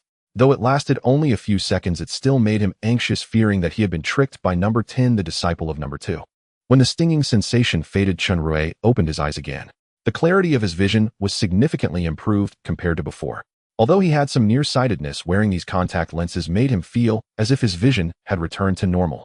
Chen Rui then took out the phone given to him by number 2. After turning it on, he connected it to his eyes. The display from the phone was visible even without looking directly at it, and he didn't need to operate the phone with his hands. He could control it just by thinking. Truly the marvel of black technology, it's incredible. It seems I can really watch films during class now. Wait, am I that kind of person? Shaking his head, Chen Rui opened the 10th red envelope. The taciturn Big Shot number 11 had sent it. Upon opening it, a palm-sized egg with purple-blue patterns appeared in his hand, and on it was written in carbon pen, "Pet egg." I don't know what kind of pet it is, whatever hatches depends on your luck. He placed the pet egg on the bed, as the spatial ring could not hold living objects, so Chen Rui did not put the egg inside. The last red envelope, which belonged to number 12, revealed a stylish and eye-catching Harley motorcycle. Although Chen Rui was not familiar with motorcycles, he fell in love with this Harley the moment it appeared before him, not for any other reason, but simply because it looked cool. It was the kind of cool that was off the charts. After placing the Harley motorcycle into his spatial ring, Chen Rui considered all the gifts opened. Finally, he turned his attention to the body refining pill and the technique Rui Tong Quan on the bed. Taking out his phone to check the time, it was already past midnight. Looking out the window, he noticed that most of the streetlights on campus were turned off. Seeing this, Chen Rui knew that without a doubt no one would come to the teaching building anymore. He then stripped completely, grabbing the body wash, shampoo, and a towel as he headed to the bathroom. Once in the bathroom, Chen Rui swallowed the body refining pill, waiting for something dark brown to emerge from his body. However, after a while he sensed nothing unusual. Just when Chen Rui thought that the body refining process was different from what he had read in novels, he felt a surge in his stomach, as if a mighty river was about to burst forth from within. At this moment, Chen Rui realized that the impurities in his body weren't coming out through his skin, but rather through his rear. Chen Rui dashed to the toilet. Luckily, he was completely undressed, otherwise he might have been overwhelmed by the flood. The sound of puff puff echoed continuously, accompanied by an unbearable foul smell that quickly filled the entire bathroom. Even Chen Rui, the source of the problem, felt he was about to faint from the stench. This torrent lasted for 5 minutes before it finally ended. Afterward, Chen Rui washed himself up and quickly turned on the bathroom exhaust fan, holding his breath as he hurried out. Stepping out of the bathroom, Chen Rui instantly felt refreshed, his body full of endless energy. Back in his room, he got dressed again and assessed his current physical condition. Previously, although Chen Rui had considerable strength, his muscles were not well defined. Now he was covered in solid muscles that, while prominent, did not appear bulky. If he wore loose clothing, he would still look the same as before. His skin was now much fairer and smoother, the acne on his face had disappeared, and his face appeared more handsome than before. Moreover, he exuded a faint, elegant fragrance. These changes were all brought about by the body refining pill. After sensing the changes in his body, Chen Rui picked up the book titled Rui Tong Quan and began to read. The beginner's section of Rui Tong Quan was not very extensive, and with the help of the brain-activating eye drops provided by No. 2, he memorized everything in just over half an hour. Chen Rui first demonstrated Rui Tong Quan in his mind, and then he started practicing it on the spot. Rui Tong Quan was unlike other techniques. It resembled more of a martial skill or a battle technique. Although the Rui Tong Quan given to Chen Rui by No. 8 was the lowest tier among techniques, it was the most suitable for him. What Chen Rui needed most now was to build a solid foundation. As long as he established enough of a foundation, it would not be so difficult to practice other techniques in the future. Rui Tong Quan was meant to lay the groundwork. Once he mastered Rui Tong Quan, his entire bodhi's vitality would be stimulated and his meridians would be unblocked, making both body refining and qi cultivation much more efficient in the future. After completing a set of Rui Tong Quan, Chen Rui felt incredibly relaxed, but he knew that many of the movements were not executed perfectly, so he did not intend to rest just yet. Chen Rui performed a total of 10 sets of Rui Tong Quan. When he began to feel fatigued, he finally lay down on the bed, realizing that it was already past 3 in the morning. Looks like it's time to sleep. It's already past 3, yet I still feel so energetic. Although he felt energetic, Chen Rui chose to close his eyes and rest. At 5:30 in the morning, Chen Rui opened his eyes, glanced at the dimly lit sky, got up to stretch, and then dressed to go out for morning exercises. Morning exercises had been a good habit of Chen Rui's since he started high school. Usually he would get up around 6 for morning exercises, but perhaps due to the body refining pills he took yesterday, he felt unusually energetic and woke up early at 5. Dressed, Chen Rui went downstairs. The campus at 5:30 was very quiet. Instead of running on the sports field, he opted to jog along the small paths around the school. It must be said that Jilin Private High School had excellent landscaping. The aroma of fresh grass surrounded him, refreshing his spirit. After running for an unknown amount of time, Chen Rui unconsciously arrived at a corner of Jilin High School, where several villas stood tall. Beside the villas was a small square with fitness equipment reminiscent of a park. At that moment, a middle-aged beauty in her 40s was exercising on the equipment. Noticing the pleasant environment and the spacious square, Chen Rui decided to stop. Upon arriving at the square, he glanced at the beauty who smiled at him. The bow-tie smile was very approachable. If it weren't for the significant age difference, Chen Rui would have genuinely wanted to strike up a conversation. In the center of the square, Chen Rui began practicing Rui Tong Quan. With his strength combined with the might of Rui Tong Quan, each punch produced a whistle. The whistling sounds drew the attention of the beauty exercising nearby, causing her to glance over. When she saw the power in Chen Rui's punches, she was stunned, surprised to find a martial artist at the school. The term martial artist might seem fantastical to ordinary people, but to those in higher circles, it was quite commonplace. However, martial artists do not appear in the public eye. Those martial arts masters performing on television are often frauds. Real martial artists do not show themselves publicly, and even if they wanted to, the government would not allow it. Yet in the eyes of the beauty, Chen Rui was indeed a martial artist. Moreover, he was certainly not a weak one. After performing a few sets of Rui Tong Quan in the small square, Chen Rui planned to leave. Just as he turned to leave, he was called back by the beauty not far away. "Young man, please wait." Chen Rui turned back in confusion, looking around and pointing at himself. The beauty nodded with a smile and walked toward Chen Rui. "Young man, are you from Zhilong High School?" "Yes, I am a teacher at Zhilong High School." Chen Rui thought to himself that even as a temporary worker he was still a teacher, so this answer was not wrong. "Oh, do you also live in the teacher's dormitory?" the beauty asked again. Chen Rui was taken aback for a moment, wondering, do teachers even have dormitories? Hehe. Zhilong High School offers very good benefits for teachers. The beauty noticed Chen Rui's puzzled expression and pointed at the row of villas behind the small fitness square, continuing, "Look over there, that's the teacher's dormitory area." Looking at the two-story villas, Chen Rui's eyes nearly popped out. There are indeed dormitories, and they are so luxurious. Why am I still cramped in that office?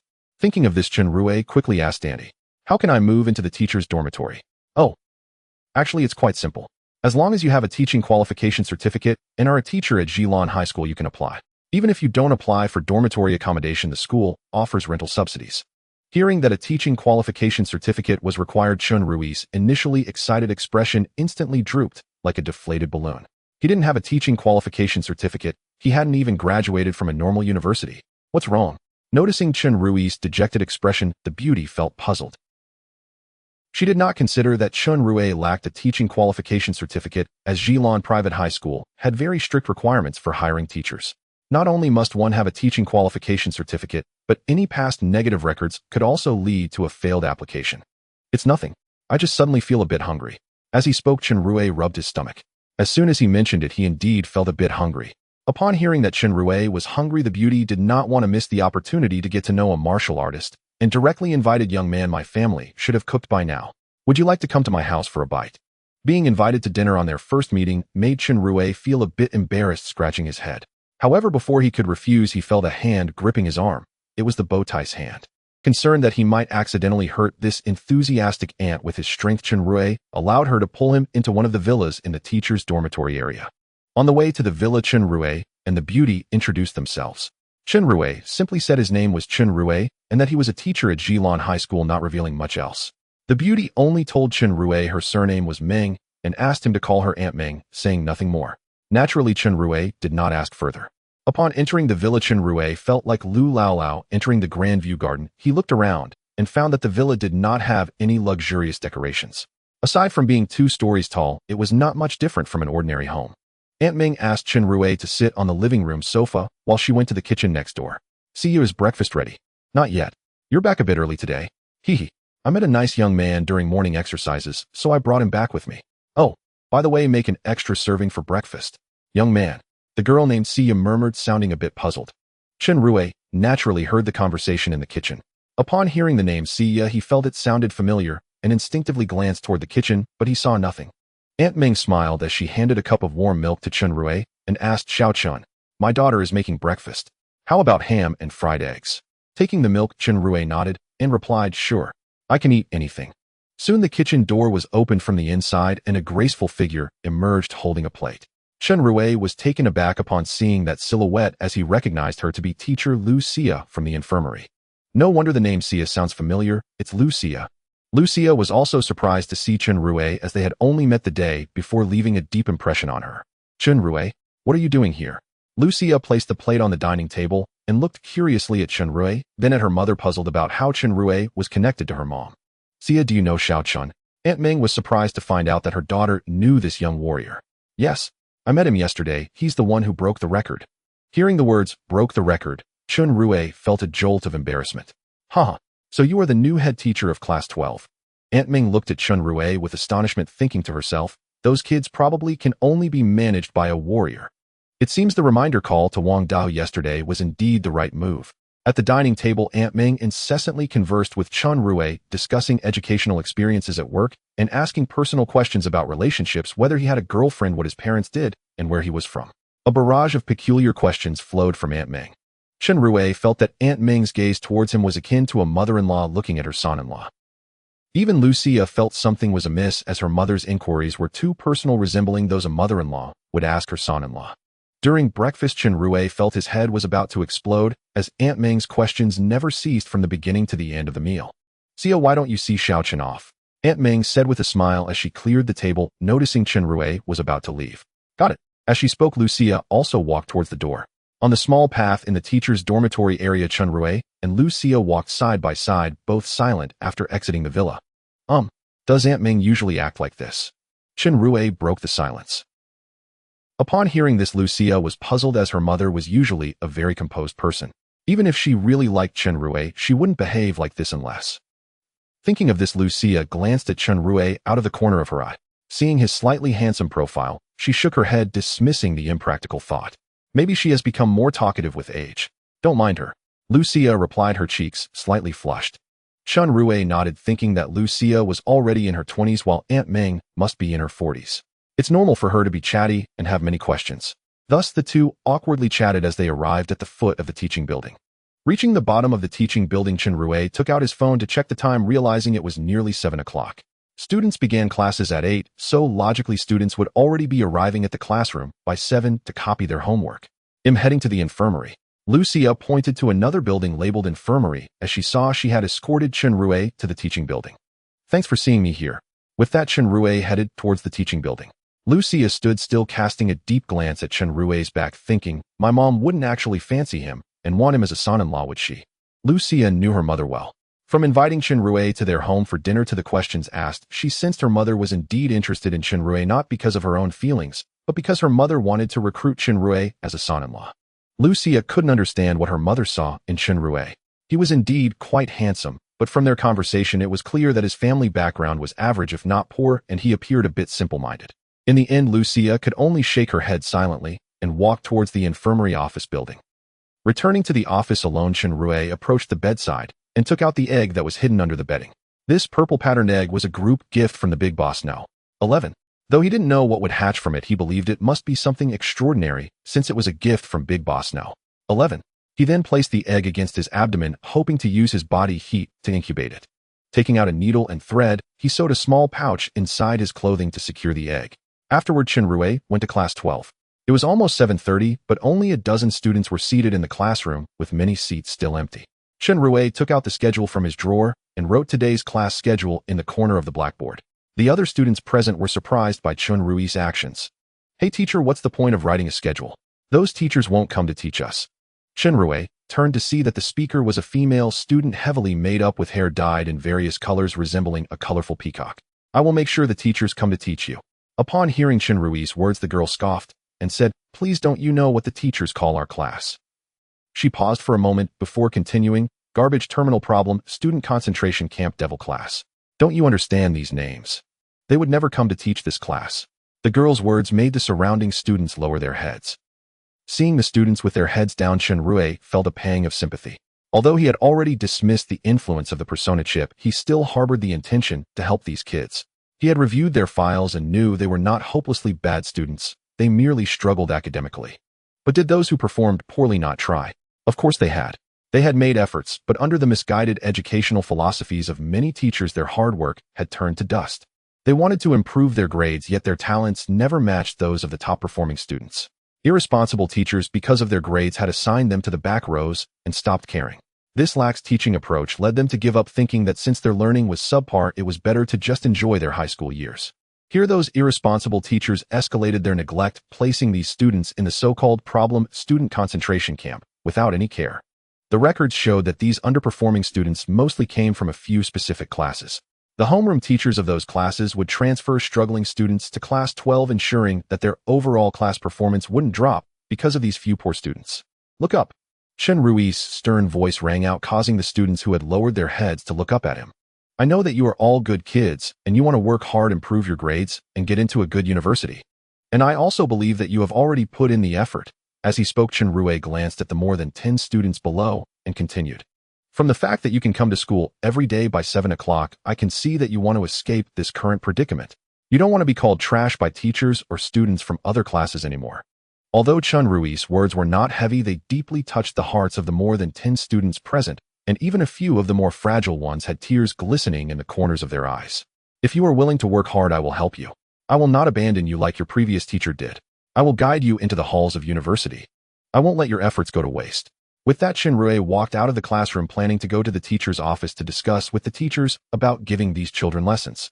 Yesterday, influenced by the character chip, he had already visited, but he didn't meet the teachers because they were in a meeting. This time, Chen Rui decided to follow his heart and actively help the students of class 12 find teachers to teach them. Whether it was due to the previous influence of the character chip on his original thoughts or seeing the helpless expressions of those neglected children, Chen Rui decided to help the students of class 12, or rather to help his own students. After leaving the classroom, Chen Rui paused in the corridor for a while. He took out a cigarette box from his pocket, but after thinking it over, he put it back. After all, he was a people's teacher, so smoking at school was best avoided. Standing by the window in the corridor, looking at the scenery of the campus outside, Chen Rui thought about many things. He reflected on his original purpose of becoming a teacher and whether his current actions conflicted with his original thoughts. Previously, Chen Rui's only purpose for being a teacher was to earn money. He had no lofty ideals.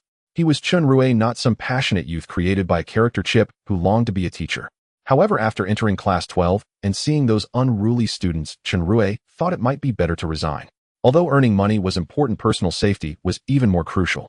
At that moment, a chat group appeared, and its emergence made Chen Rui feel that he could still hang on a little longer. With his golden finger, dealing with those students would be a piece of cake. He could slack off and still earn a high salary. What could be better than that? Thus, Chen Rui decided to stay and be a teacher who just went through the motions. However, when Chen Rui received the information about the students in class 12, his mindset began to change as he discovered that the students were not as terrible as he had imagined, not the trash students as described by outsiders. Of course, there were problematic students like Wang Hu and others, but that kid just needed some discipline. With Chen Rui's current abilities, dealing with them would be as easy as pinching a chick. Even if he had the support of a gang behind him, Chen Rui was not afraid. After all, he had the support of himself from various parallel worlds. Who is afraid of whom? After pondering life in the corridor for a while, Chen Rui headed towards the teacher's office on this floor. This floor had a total of 6 classes. Classes 7, 8, and 9 were on the left side of the corridor, while classes 10, 11, and 12 were on the right side. There were 3 teachers' offices on this floor, one for the teachers of classes 7, 8, and 9, one for classes 10 and 11, and the last one was Chen Rui's individual office. Arriving at the office door, Chen Rui found that it was not closed, so he walked in directly without knocking. Ouch! A somewhat soft voice sounded, and Chen Rui felt a petite and soft body crash into his arms. Looking down, Chen Rui saw a girl about 1.60 meters tall with a sweet and cute appearance, wearing a pair of pink glasses perched on her nose, tightly pressed against him. Sniff. The girl's nose sniffed on Chen Rui, detecting a pleasant and fresh scent. Suddenly realizing that she had bumped into someone, the girl took a step back hurriedly, but in her haste, her left foot tripped over her right foot, causing her to fall back. Seeing this, Chen Rui quickly grabbed the girl's hand and pulled her back up. Thank you. The girl, her cheeks slightly flushed, thanked Chen Rui. The scene at the door was naturally witnessed by the other teachers in the office. A male teacher sitting by the window immediately stood up and pointed at Chen Rui, shouting, "Who are you? Don't you know this is the teacher's office?" As he spoke, the male teacher cast a glance at the still blushing female teacher. The female teacher who had been bumped into was named Tian Lele, a new English teacher who had been there for less than 2 months. Despite her petite stature, she was already 24 years old and known as the school's beloved lowly teacher. The one scolding Chen Rui was her suitor Wei Tung, the head teacher of class 10. Seeing that the girl he had pursued for over a month, Tian Lele, displayed such shyness in front of the unfamiliar Chen Rui, made him green with envy. Wei Tung had been pursuing Tian Lele for over a month, yet she remained aloof towards him as she had from the start. But this stranger could make her blush, how could he not feel jealous? Moreover, when it came to looks and charisma, Chen Rui completely overshadowed him, intensifying the unfriendly expression on Wei Tang's face towards Chen Rui. Hello everyone. Chen Rui was unaware of the underlying relationships. Hearing Wei Tang's questioning, he smiled and greeted the teachers present, then said, I am the new head teacher of Class 12. My name is Chen Rui. Upon hearing that Chen Rui was the head teacher of Class 12, the teachers present looked at him with great interest. So you are the head teacher of that trash class. What are you doing here instead of in your own office? Wei Ting said with a somewhat sarcastic tone. Hearing Wei Tang's words, Chen Rui's expression darkened, but he knew the purpose of his visit, so he did not retaliate. Instead, he looked at the other teachers and said, I would like to invite all of you to teach in Class 12. As soon as Chen Rui's voice fell, Wei Tang's mocking laughter echoed again. You know what kind of students are in Class 12, right? What's the point of teaching them? Will they pay attention? Can they learn anything? Chen Rui ignored Wei Tang and looked at the other teachers. Noticing that they were all shaking their heads, he realized that the chances of getting them to teach were slim. I can teach your class, or I teach English. Just as Chen Rui was feeling disappointed in these educators, a soft voice reached his ears. The voice came from beside Chen Rui. He turned to look and saw the girl who had bumped into him was gazing at him. Are you the teacher? Chen Rui looked at the girl whose height barely reached his chest with a face full of astonishment. Considering her youthful and unadorned features along with her height of less than 1.6 meters, he initially thought she was a student from Zhelan High School, but to his surprise, she was actually a teacher. Tian Lele nodded and said, My name is Tian Lele. If you don't mind, I can teach the English class for Class 12. Hearing her self-recommendation, Wei Tang in the back was fuming. Just as Wei Ting claimed no one would teach Class 12, Tian Lele came forward to contradict him. He cursed her inwardly, calling her a bitch, and then smiled at her, saying, Lele, you know the situation in Class 12. What if you get hurt by the students there? I think it's better if you don't go. Upon hearing Wei Tang's words, the other teachers in the office nodded in agreement, showing their support. Their support was not only due to the situation in Class 12, but also because of Wei Tang's status, which made them hesitant to oppose him. Although Wei Tang was only around 27 or 28 years old, he was already a seasoned teacher at Zhelan High School. He had skipped the internship period and directly became a full-time teacher at Zhelan thanks to his uncle being the vice principal. Because Wei Tang was a relative of the vice principal, his position in this office was quite authoritative. I'm telling you, Lele, if you go to teach Class 12, who will be responsible if something happens? At the same time, a rather acerbic voice chimed in. The speaker was a female teacher in her 40s with a sharp and caustic face. As she spoke, she cast a glance at Chen Rui, implying that if something happened to Tian Lele in Class 12, would he be responsible? Dare I ask who this female teacher is and who that person over there is? Chen Rui had been standing there for a while and could tell that these two teachers in the office harbored disdain for Class 12, so he wanted to know who they were. I'm Wei Ting, the homeroom teacher of Class 10. I'm Zhang Yao, the homeroom teacher of Class 11. Upon hearing their self-introductions, Chen Rui's expression darkened even further because there were several students in Class 12 whom these two had placed there. Among them were students with poor academic performance, as well as those who simply didn't sit well with them. Knowing their names, Chen Rui felt a deep-seated dislike for these two. Feeling that no teacher would want to teach Class 12 anymore, Chen Rui planned to leave this office that he found distasteful. Seeing Chen Rui about to leave, Wei Tang exchanged a look with Zhang Yao. Zhang Yao glanced at Tian Lele and smiled, fully understanding Wei Tang's intentions. Zhang Yao was essentially Wei Tang's loyal supporter in the office. Knowing that Wei Tang was interested in the newly arrived Tian Lele, she had been trying to bring the two together.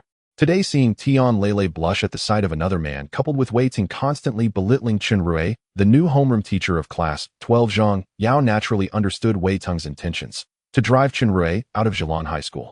If Wei Tang's uncle, the vice principal, didn't intervene, they would have to employ tactics to prompt Chen Rui to leave Zhelan High School voluntarily. Soon Zhang Yao thought of a way to make Chen Rui leave Zhelan High School on his own. Wait, Teacher Chen. Chen Rui turned to look at Zhang Yao, his expression impassive as he asked, Is there anything else, Teacher Zhang? It wouldn't be impossible for us to teach Class 12, but you need to prove that it's worthwhile to teach them. How do I prove that? Very simple. As long as you can keep the students in Class 12 from causing trouble for a month and their average grades increase by 50% by the end of the term, we can teach them. Naturally, during this period, we will not teach Class 12. How to improve their academic performance depends on you. You can also consider this a bet, and I will post the details of this bet on the school's forum. If you win for the remaining 2 years, we will wholeheartedly teach the students in Class 12 and publicly apologize to them. If you lose, it's quite simple. Resign and leave Zhelan High School. Why would I bet with you? Since I have the ability to improve Class 12's grades myself, what use do I have for you teachers? Chen Rui had no interest in this bet. He understood Zhang Yao's aim in proposing it. It was merely to push him to resign and leave Zhelan High School. Tisk tisk. Zhang Yao clicked her tongue and continued. Teacher Chen, don't you dislike it when people refer to your students as trash? This bet is the best opportunity. If you win, it would mean that all the faculty and students are wrong. Students in class 12 are not trash. You wouldn't want to miss such a rare opportunity, would you? As soon as Zhang Yao finished speaking, several teachers in the office gasped in surprise, not expecting Wei Teng and Zhang Yao to be plotting to drive Chen Rui away. For Chen Rui, this bet seemed to be a guaranteed loss. First of all, to raise Class 12's average score by 50% was virtually impossible, especially without his team of teachers present. Secondly, even if a miracle occurred and Class 12's average score exceeded 50%, keeping them out of trouble for a month was also nearly impossible. Just thinking of the troublemaker Wang, who, in his group of delinquent students, made it clear that keeping them in line for a month would be harder than getting them to study. Although the other teachers in the office, even Tian Lele, did not believe Chen Rui could win, he was seriously considering the odds of this bet. Regarding keeping Class 12 from causing trouble for a month, Chen Rui felt somewhat confident. Previously, no teacher had managed to control the students in Class 12, but with Wang Hu and his troublemakers, they posed no issue under Chen Rui's authority.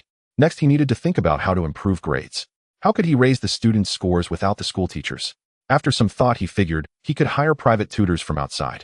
Although that would be expensive, Chen Rui was no longer concerned about money, as he had access to a chat group where members claimed that the warehouse managed by Number 2 held endless treasures and they could freely take from it. All right, Chen Rui said with a confident smile, pointing towards Zhang Yao and Wei Teng. I accept this bet. Magnanimous. I truly admire Teacher Chen, someone who dedicates himself wholeheartedly to education. Wei Teng slapped his thigh and gave Chen Rui a thumbs up. Chen Rui instantly recognized Wei Teng's remark as mockery, but he remained unperturbed. There would be ample time to humiliate him after winning the wager. Teacher Chen, you mustn't accept this bet. Zhang Yao and the others are clearly scheming to drive you out. Tian Lele grew anxious upon hearing this. She felt an inexplicable fondness for Chen Rui, perhaps drawn by his striking appearance, or perhaps captivated by the subtle, comforting scent that clung to him. That was why, knowing Zhang Yao's plot against Chen Rui, she urgently tried to dissuade him. Teacher Tian, rest assured, I trust my students implicitly. If even I were to lose faith in them, they truly would have no future left. Chen Rui gazed at Tian Lele with a confident, unwavering smile. Tian Lele's cheeks flushed crimson under his gaze, once again provoking Wei Teng's seething resentment. Wei Teng's desire to oust Chen Rui stemmed not only from his infatuation with Tian Lele, but also from envy. Chen Rui's handsomer features and more refined bearing eclipsed his own. Indeed, jealousy can warp even the fairest countenance into something grotesque. Chen Rui accepted the wager precisely as Zhang Yao had implied, not for pride, but for Class 12.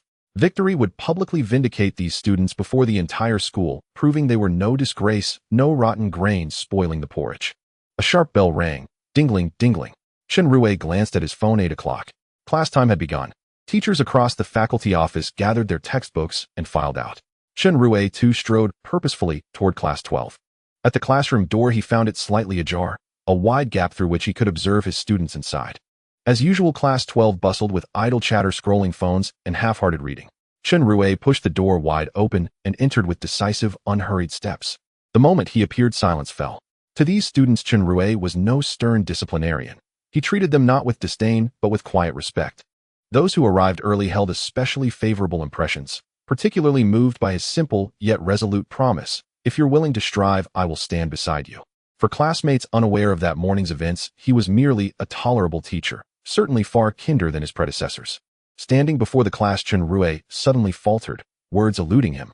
What does a teacher say after introductions? He mused, inwardly exasperated. Clearing his throat twice, he adopted a solemn, earnest expression. Students, I don't know what first impression I've made on you, but mine of you is this: you are quite simply good young people. And so, I've placed a wager with other faculty members, staking my own professional standing. He paused deliberately, watching interest flicker across their faces, then continued. It's simple, your final exam average must rise by 50%, and you must go 1 month without misconduct. If you succeed, every teacher who once scorned or dismissed you will publicly apologize. A wave of incredulous noise erupted. Impossible. We're doomed to lose. Exactly. No one's even teaching us. We can't improve scores out of thin air. Are we expected to self-study? Our current average hovers around 200 points. 50% higher means 300. That's nearly unattainable. Most murmurs centered on academic feasibility. No one mentioned the non-misconduct clause. Chen Rui raised an eyebrow, puzzled. Teacher, if we lose, what happens to us? Zhou Sheng stood hand raised. His voice hushed the room anew. All leaned in, wondering if expulsion loomed. Should I lose, you bear no consequence. This wager is mine alone. You are merely the dice, I am the gambler. Then what do you risk, teacher? Zhou Sheng pressed. Simply this, I will resign. Voluntarily, Chen Rui replied, voice grave and unflinching. Hearing their new homeroom teacher stake his very career on their performance, Class 12 stirred. Uneasy, awed, deeply unsettled. So, for the sake of your teacher's livelihood, you must strive. He paused, then declared, next class leadership reassignments. With a nod toward a bespectacled boy in the front row, he said, Zhou Sheng, you are Class 12's new monitor. Then gesturing toward Wantian Duo seated ahead of Wang, who he called, Wantian Duo, you're our physical education representative. Chen Rui knew Wantian Duo had enrolled alongside Wang Hu. Records indicated his father served as a trusted lieutenant to Wang Hu's father Wang Du, who thus sent Wantian Duo to Zhilan Academy. Unlike Wang Hu, however, Wantian Duo possessed formidable strength, yet never bullied peers. Though ever present at Wang Hu's side, he remained quietly diligent. And our academic representative. His gaze swept the room, settling on a girl seated silently, eyes downcast. Zhang Xian, you're appointed. For now, these three hold office. When I'm absent, you answer to Zhou Sheng, without exception. Hardly had Chen Rui finished speaking when Zhou Sheng shot up from his seat, hand raised. Teacher, I can't. Chen Rui cast him a cool glance. What do you mean can't? I say you can, sit down. With that, he opened the lectern, revealing a laptop beneath. He powered it on, activated the classroom projector, selected a Stephen Chow film, and pressed play. Students stared stunned. Their teacher was screening a movie during class. Today's lesson, cinema. As the words left his lips, the door swung open. Wang Hu shuffled in bleary-eyed and dropped heavily into his seat. As Wang Hu entered the classroom, he paid no attention to the atmosphere inside, for Chen Rui had just proclaimed that he would wager his career on their academic performance, stirring a tremor of disbelief among the students. Chen Rui's actions could be seen as a profound display of respect and trust towards them. The previous homeroom teachers had mostly adopted a management policy of simply letting them be as long as they did not cause trouble. Whether they studied or not was of no concern to them. It was precisely because of this attitude that the academic performance of Class 12, which was already poor, had further deteriorated. However, with Chen Rui's arrival, he boldly bet his own job on the hope of saving these marginalized students. How could they not be moved? Seeing Wang Hu disrespecting this worthy teacher was infuriating for most of the students, who glared at him as he slumped over his desk preparing to take a nap. Even Wan Tiandua, who sat next to him and grew up alongside him, felt the same. As Wang Hu lay on the desk, he suddenly sensed something was amiss. The usually boisterous Class 12 was unusually quiet. Had he entered the wrong classroom? Wang Hu rubbed his sleepy eyes, looked around, and then at Chen Rui standing at the podium. He scratched his head, perplexed, wondering if he had indeed walked into the wrong class. Did you all take the wrong medicine today? Wang Hu asked the class. Why is it so quiet? I can't even sleep comfortably with it this quiet. If you can't sleep comfortably, just go outside and sleep. Chen Rui, expressionless, pointed to the door as he addressed Wang Hu. Exactly. Teacher Chen is right. Don't disturb our class. No, it's a movie lesson. Don't disturb us while we're watching the movie. Get out. Out. The constant shouts to expel him left Wang Hu bewildered. What on earth was happening? This wasn't how things usually were. Did this new teacher bribe you all, or something? Wang Hu's face turned red as he looked at the classmates, urging him to leave. He recalled what his father had told him last night, shot a resentful glance at Chen Rui, and walked out of the classroom. As Wang Hu stepped out of the classroom, Chen Rui continued to play the movie. When he exited, he found Wang Hu standing idly in the corridor, looking bored. Wang Hu, you're late today. I'm late every day? It's not just today. Why do you care about me? Wang Hu shrugged. The students have decided to study actively, and I will find you a teacher.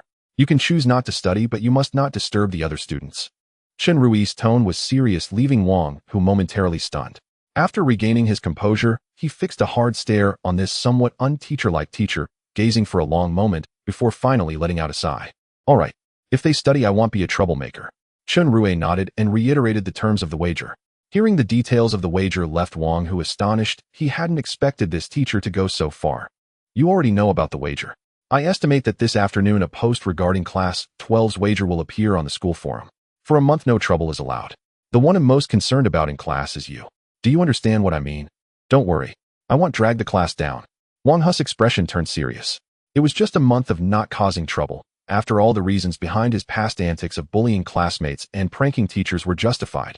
If it truly was for the sake of helping his classmates escape their current plight, not causing trouble for a month was not an insurmountable task.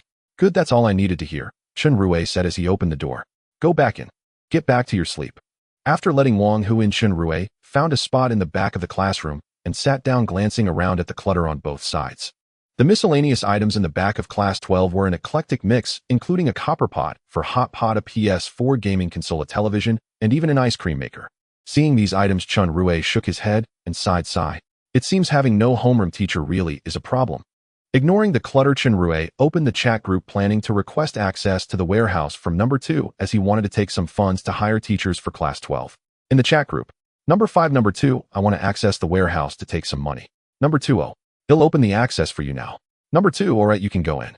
Only gold, silver, and jewels are allowed, don't take anything else. For your own good. Number 5, understood. Once Chen Rui entered the warehouse, he felt his consciousness enter a vast space filled with many items. He looked around, discovering that the warehouse contained all sorts of things, including spaceships, nuclear bombs, massive robots, motorcycles, cars, and even household products like computers and washing machines. Chen Rui did not touch those items, but walked toward a mountain of gold. Yes, it was indeed a mountain of gold comprised of gleaming gold bars. On either side of the mountain of gold were countless jewels and gemstones. Gazing at the mountain of gold before him, Chen Rui's eyes nearly popped out.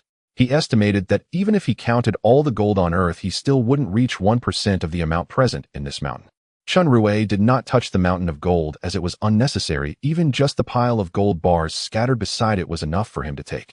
After taking a few gold bars, Chen Rui returned his consciousness to his body. As he did, several shiny gold bars appeared before him. Taking advantage of the students who were engrossed in the movie, Chen Rui quickly placed the gold bars into his spatial ring. After putting the gold bars into the ring, Chen Rui re-entered the warehouse and took out a few more gold bars. Thus, he went back and forth, eventually taking about 20 gold bars before he was done. Each gold bar weighed 1 kilogram, totaling 40 kilograms for 20 bars. At 300 soft currencies per gram, that amounted to 6 million. The sudden influx of $1 million in funds left Chen Rui feeling dizzy. Number 2, number 5, are you done? Once you're done, I'll close the warehouse. Since he hadn't closed the chat group, number 2's message was seen by Chen Rui. Number 5, number 2, I'm done. Oh, please close the warehouse. Number 8, number 5, teacher, Chen, how have you been lately? Number 5, Sai, I'm worried. I went to the warehouse to get some money because of my students. Number 8, you really consider those brats as students? Number 5, yes. I've looked through their records, they're not irredeemably bad kids. Since I've taken on the role of homeroom teacher, I should be responsible to the end. Number 3, no wonder I'm so great. My ideological awareness is exceptional. My ideological awareness is indeed exceptional. Number 10, no wonder I'm so great. My ideological awareness is exceptional. Number 2, no wonder I'm so great. My ideological awareness is exceptional. Number 5, stop. That's enough. Number 8, you're not planning to use the warehouse funds to pay your students, are you? Paying them off to ensure they study hard every day. Number 5. How could that be? It's just that the school's teachers aren't teaching our class, so I plan to use my own money to find some teachers for them. Number 10, why bother finding teachers? They'll give you an intelligent robot. It can teach anything and is even better. Number 5, really? Ding. Number 10 has sent you a special red envelope. Seeing the red envelope, Chen Rui realized this must be the robot number 10 had mentioned. He then exited the classroom through the back door, walked into his office dormitory, next door, locked the door behind him, and opened the red envelope. Upon opening the envelope, a beautiful girl with a stunning figure dressed in a silver-gray dress appeared before him. This girl had long, smooth hair cascading down her back, long and straight legs, and a figure that could easily rival that of professional models. Chen Rui swallowed hard, then placed his hand on the girl's face, her skin as smooth as a baby's. Feeling the touch of human skin, he instinctively withdrew his hand. Taking a few deep breaths, Chen Rui re-entered the chat group. Number 5, number 10, are you sure this isn't a human, but a robot? Number 10, how about that? Shocked. Huh, this is a real robot. Number 5, she doesn't look like a robot at all. That touch is identical to that of a real person. In fact, it feels even better than a real person. Number 10, damn. You reacted so quickly. Beast. Number 5. Get lost. Huh. Just kidding, this robot indeed has such capabilities. In my world, such robots are referred to as artificial girlfriends. They are not only obedient, but also possess an artificial womb capable of even helping you give birth. So how does that sound? Does it make your heart flutter? No way. I asked you to give me a robot that can be a teacher, and you give me this. What are your true intentions? Who told you it can't be a teacher? I've specifically programmed a teacher template in its mind, so there will be no problem. How do I activate her? You just need to connect your phone's artificial intelligence with her, and she will be activated. How come I didn't know I had an artificial intelligence? Didn't the master tell you to download it? The artificial intelligence is in the phone he gave you. On the back of the phone, there isn't our logo.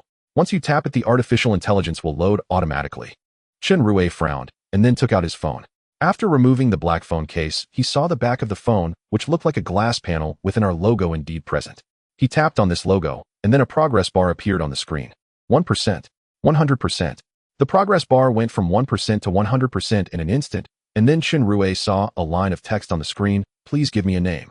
Chen Rui thought for a moment and entered Liang Pierre. Below, then click confirm. Liang Pierre is happy to serve you. Please set an image for Liang Pierre. An image? Then let's go with Hatsune Miku. Chen Rui visualized the chibi version of Hatsune Miku in his mind, and soon a chibi version of Hatsune Miku, holding a green onion, appeared on the screen.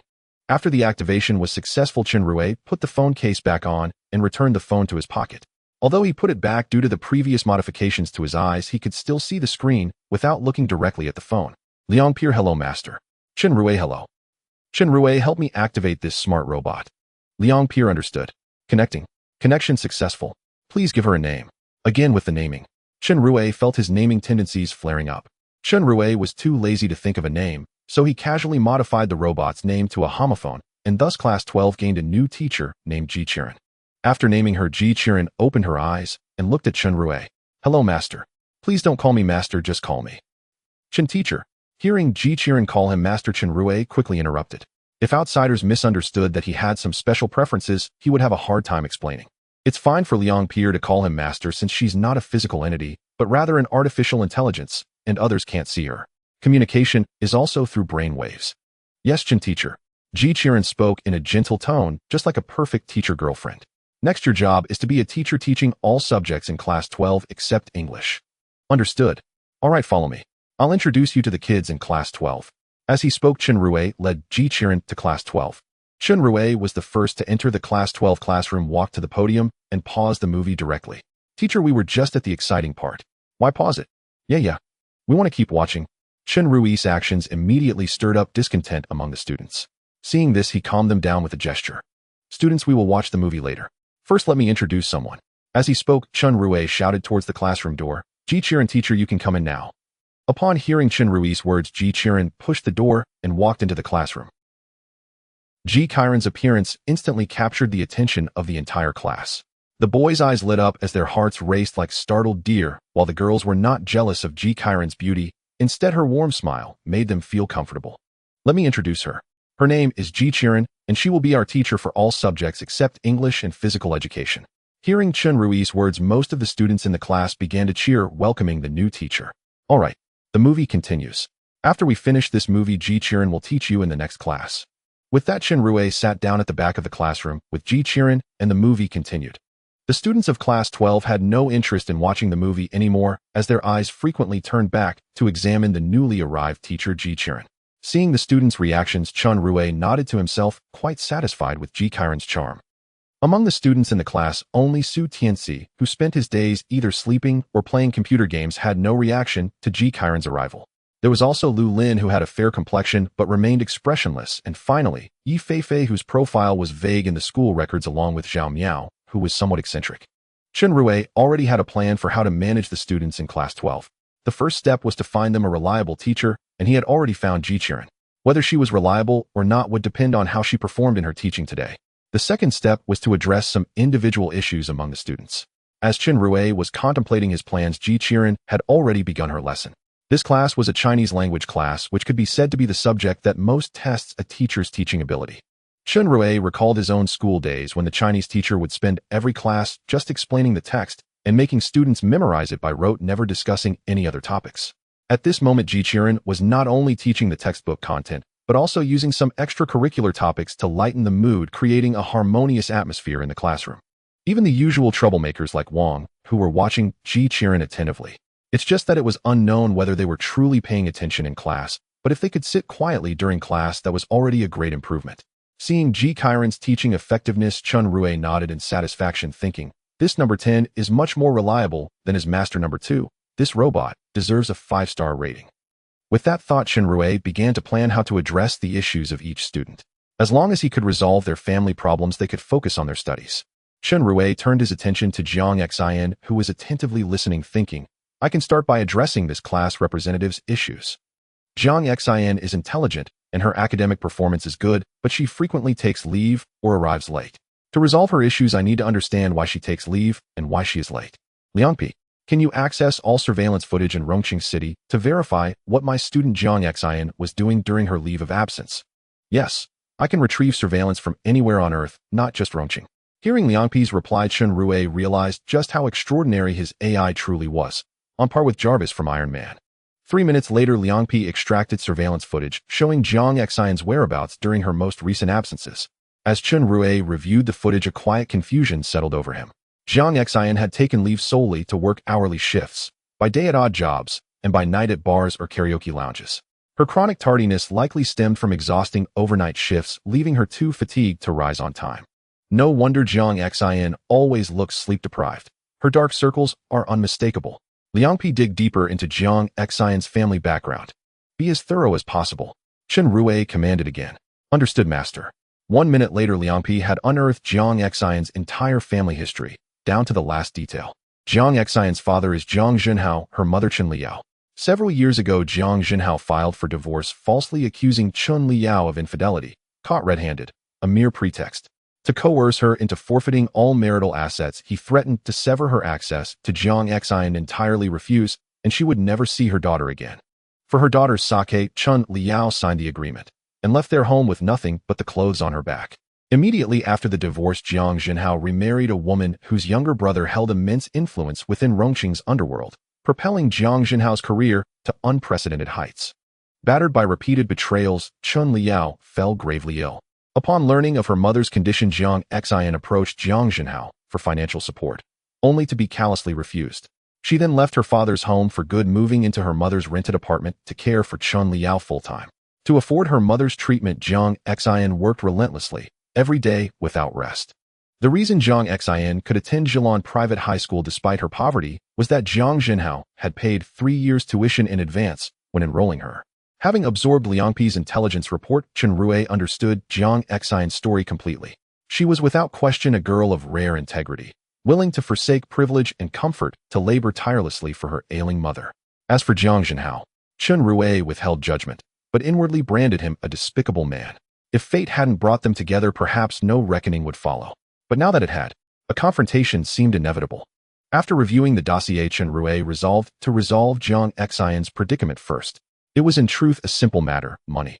He still possessed gold bars convertible into several million yuan, and should money prove insufficient, his counterparts across parallel worlds stood ready to intervene. Through conversations in the chat group, Chen Rui discovered something bittersweet, both fortunate and poignant. Among the 12 members, himself included, every other Chen Rui was a prodigy. No, one, aged only 23, had already reached the peak of the Golden Core realm and stood on the cusp of nascent soul formation, his genius earning him the title of Saint Heir within an immortal sect. No, 2 was even more astonishing. At that tender age, he served as chief strategist of a galaxy-spanning pirate fleet, his intellect and prowess beyond measure. No, 3 and no, for each dominated their own realms, one the strongest combatant of the arcane guild, the other a dark sorcerer sworn enemy to every mage on his continent. The very titles spoke volumes about their might. No, 6, though female, commanded a survivor stronghold as its sole administrator. No, 7, a flamboyant fashion designer on his homeworld, could sketch a single garment worth tens or even hundreds of millions. His brilliance was self-evident. No, 8, a peerless martial genius bore the epithet 100 battle brawler within his sect. His status rivaled no one's within the immortal sect. No, 9, embodied the hope of his entire tribe. No, 10, a disciple of no. 2, directed a premier research institute, at 23 its youngest ever director. No, 11, required no introduction. He was simply a sovereign-tier master. As for no, 12, he was dying. Chen Rui felt no urge to compare himself. Of the 12, Chen Rui alone felt like a weakling. Without the group, he'd be an ordinary security guard, earning 2,000 yuan monthly. At best, luck might land him a slightly better job, a wife, children, and quiet domesticity. At worst, his life would drift unremarkably to its end. Yet fortune had smiled upon him. He joined the Parallel Universe chat group, gaining a divine advantage. The irony. Within that group, he remained the weakest link, relying constantly on others' strength. Realizing he'd strayed far from his purpose, Chen Rui shook his head, dispelling the thoughts. After all, he was part of the Parallel Universe chat group, and every member was in essence another version of himself. Their genius proved his own latent potential. Yes, This reasoning eased his spirit considerably. Liangpi, what illness afflicts Jiang Xian's mother? Based on treatment records and pharmacy logs, Chen Liao likely suffers from nephritis, though the specific subtype remains undetermined without formal diagnostic reports. The clinic where she was treated was small and did not digitize patient files, so no electronic records exist. Chen Rui nodded, resolving to visit Jiang Xian's residence after school. With that decision made, the class ended. In room 12, Chinese literature had been unusually vibrant, not only because of the teacher's striking presence, but also due to Ji Qiren's uniquely engaging pedagogy, perfectly suited to these spirited, unruly students. The bell rang, yet many students lingered, gazing at Ji Qiren with undisguised longing. She smiled warmly. "Teacher Ji, please continue the story. We haven't heard the ending yet." "Yes, let's finish it now. Or better yet, carry on into next period."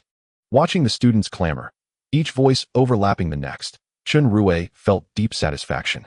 This resonance surpassed even Zhilan Hai's most seasoned instructors. His confidence in the wager soared. All right. Chen Rui rose from the back row, clapped sharply to gather attention, and announced class dismissed. Next period is mathematics, still taught by teacher Ji Qiren. Dismissed. If you wish to hear more stories, wait until next Chinese class. The moment he finished speaking, dozens of students exchanged glances, silent, skeptical, dismissive, then turned back to Ji Qiren, resuming their eager pleas. As Chen Rui gradually turned gray, a boy walked up to him and patted him on the shoulder. "Teacher Chen, this Ji Qiren teacher must have been recruited by you from outside the school, right?" Chen Rui turned his head and saw Su Tianxi looking at him with keen interest. "How did you know?" "It's simple. There is no record of a Ji Qiren among the teachers of Zhilan Private High School. Moreover, considering the attitude of Zhilan High School's teachers towards Class 12, I believe no one would come to teach Class 12, so you must have sought outside help, right?"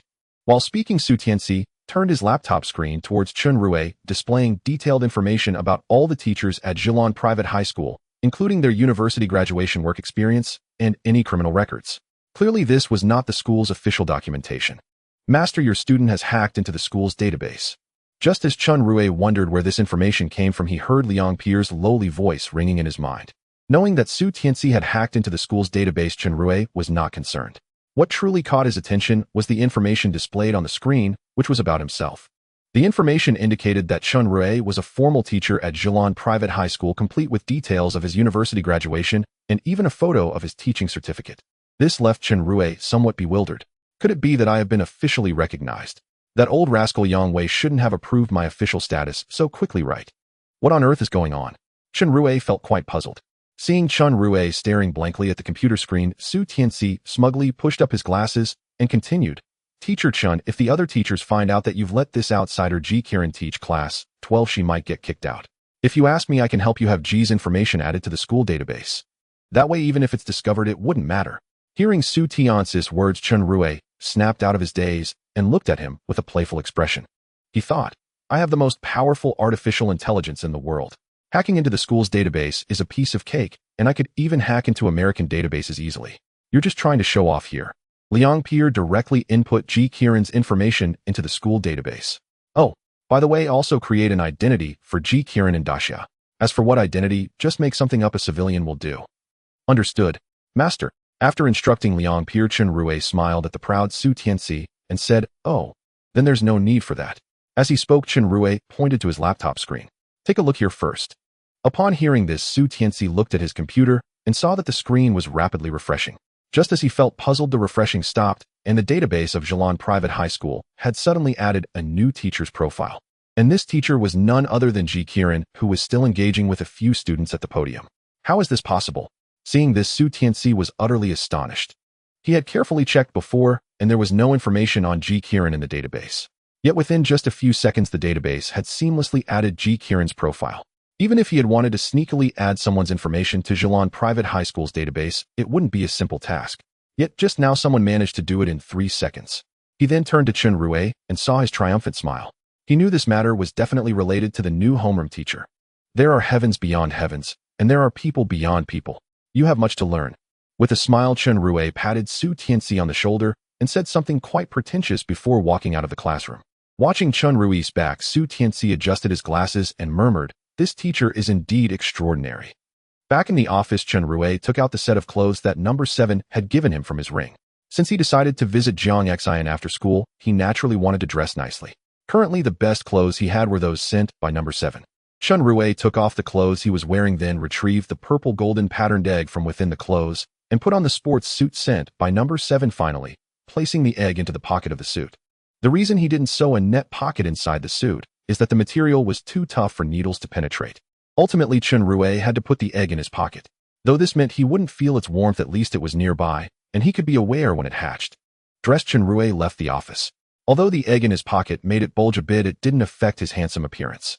It was already class time, and Ji Qiren was teaching mathematics to class 12. Having witnessed her handling of the Chinese class, Chen Rui was quite confident in her ability to teach other subjects. Entering through the back door of the classroom, Chen Rui sat back in his previous seat.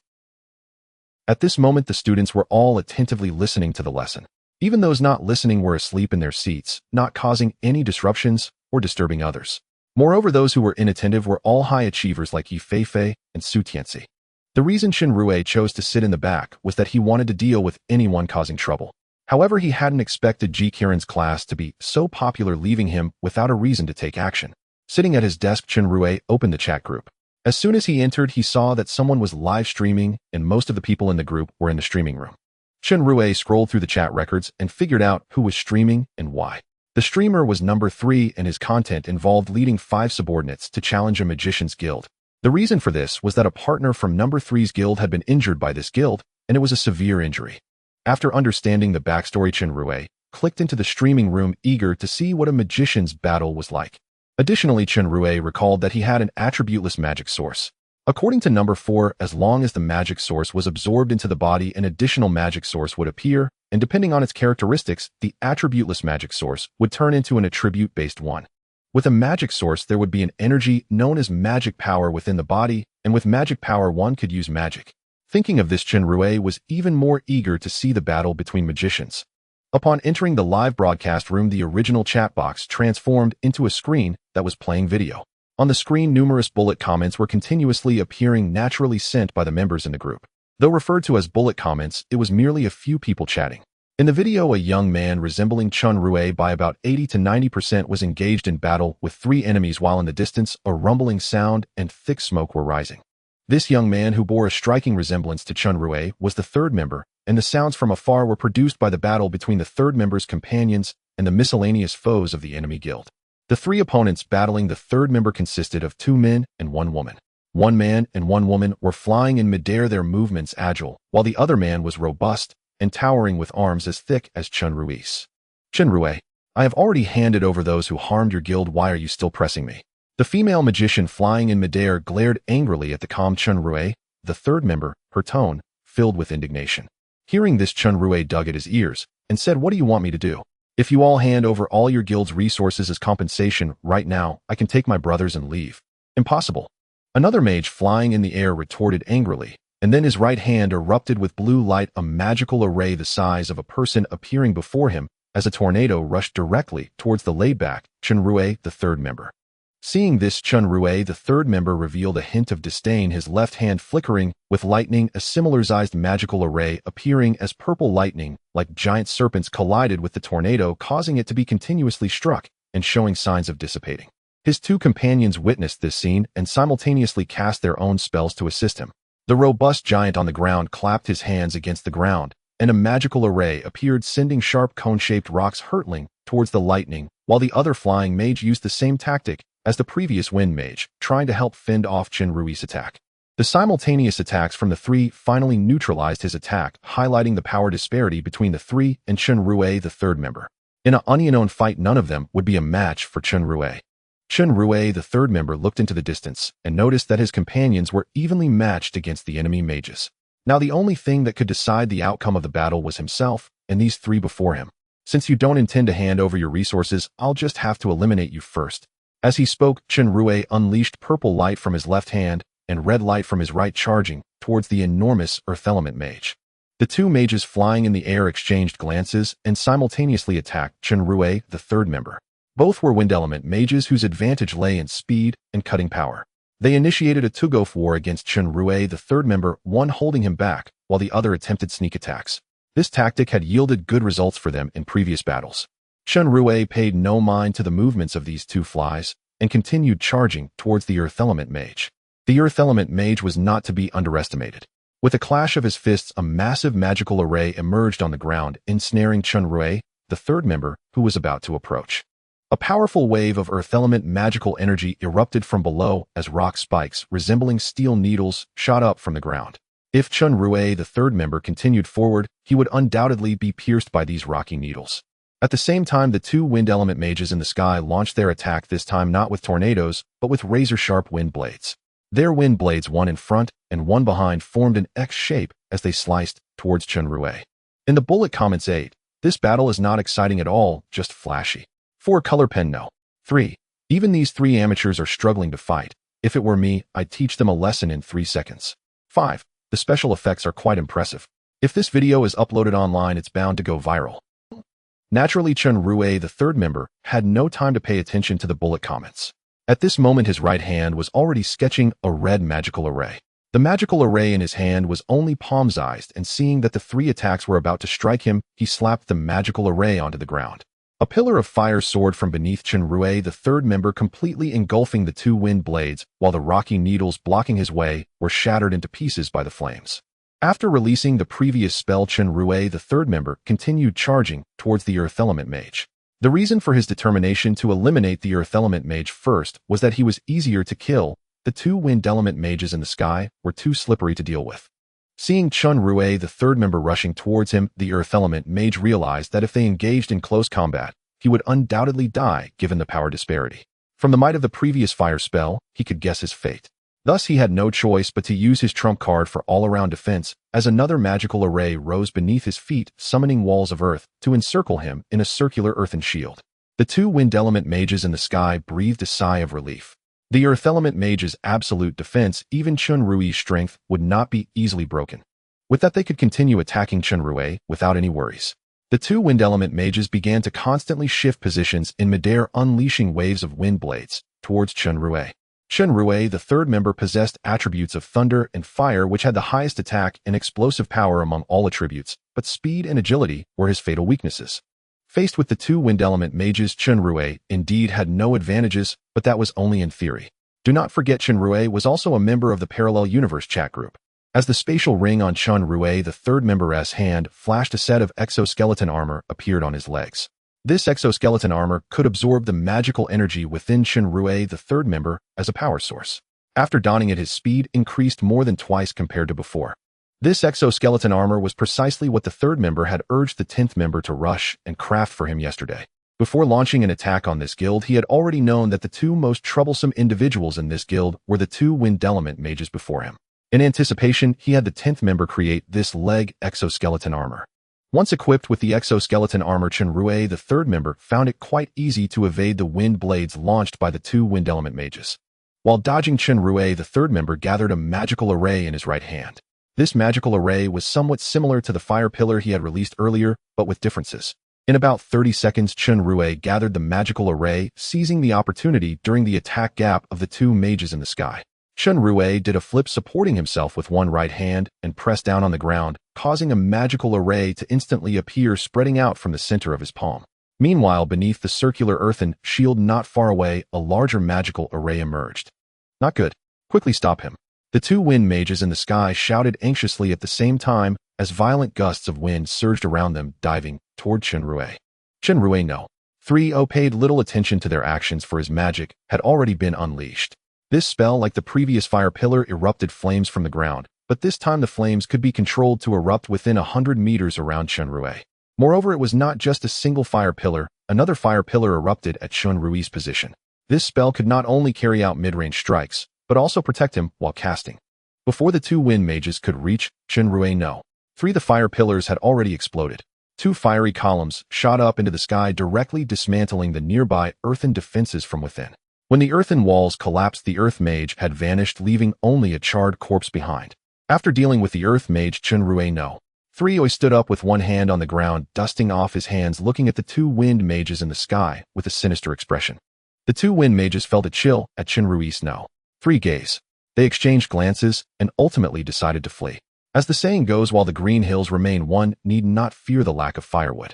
If this guild were to be lost, they could just establish another one given their strength, as long as they remained alive. Besides, the combined strength of the 2 was still less than that of Chen Rui alone. Even if Chen Rui couldn't defeat them immediately, it didn't mean they could fly freely in the sky. Their magic power would eventually run out. At this moment, both of them were filled with regret, regretting why they hadn't surrendered their resources. Now they could only abandon all their possessions and flee.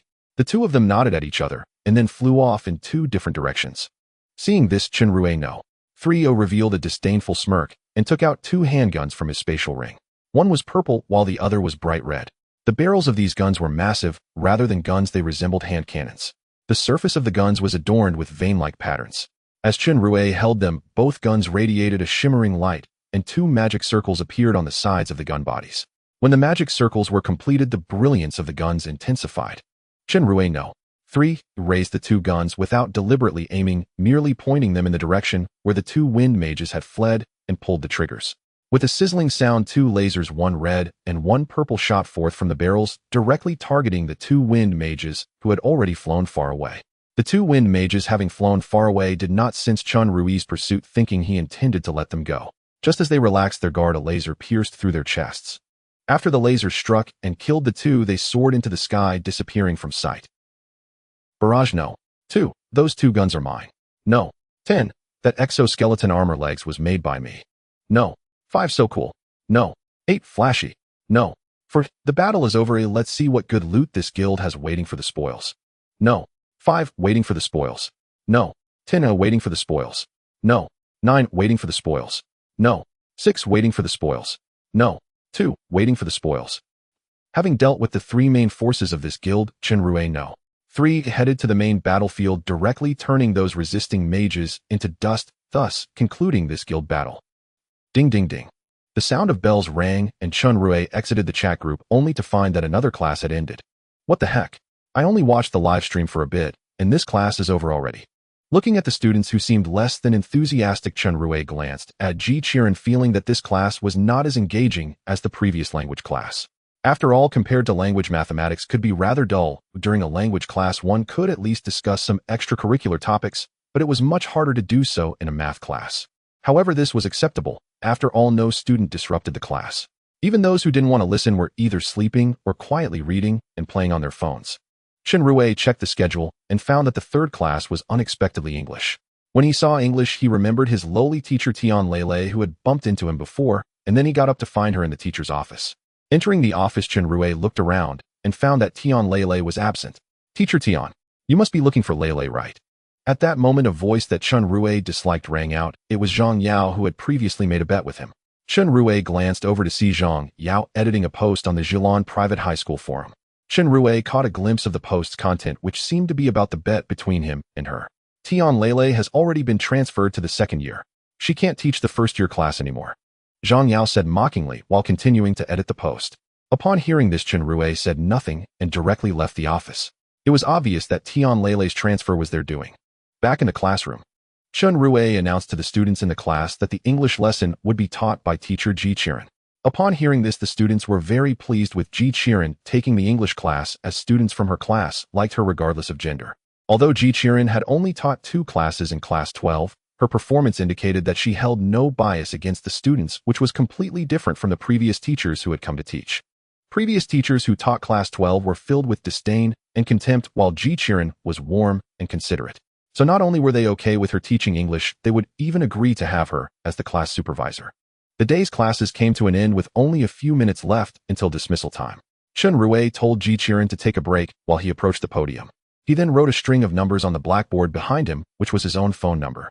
After writing the phone number, Chen Rui faced the students sitting below and said, "Remember this phone number, it's mine. If you have any issues, you can call this number." Teacher. As soon as Chen Rui finished speaking, several students raised their hands simultaneously. Before Chen Rui could let them speak, one student blurted out, "Could you write down teacher Ji Qiren's phone number on the blackboard too?" Chen Rui's expression darkened. No, teacher Ji Qiren doesn't have a phone. Upon hearing this, all the students reluctantly lowered their hands. How could there be no phone in this day and age?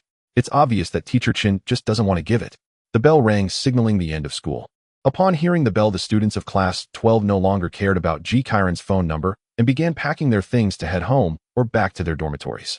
Chen Rui sat behind the teacher's desk, watching each student leave the classroom.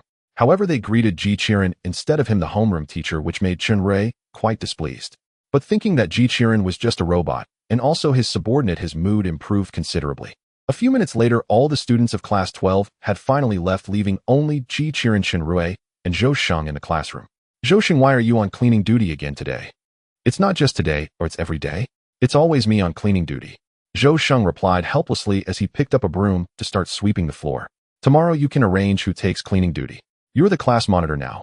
You need to do what a class monitor should do. As he spoke, Chen Rui also picked up a broom to help Zhou Sheng sweep, while Ji Qiren went back to the office at Chen Rui's covert command.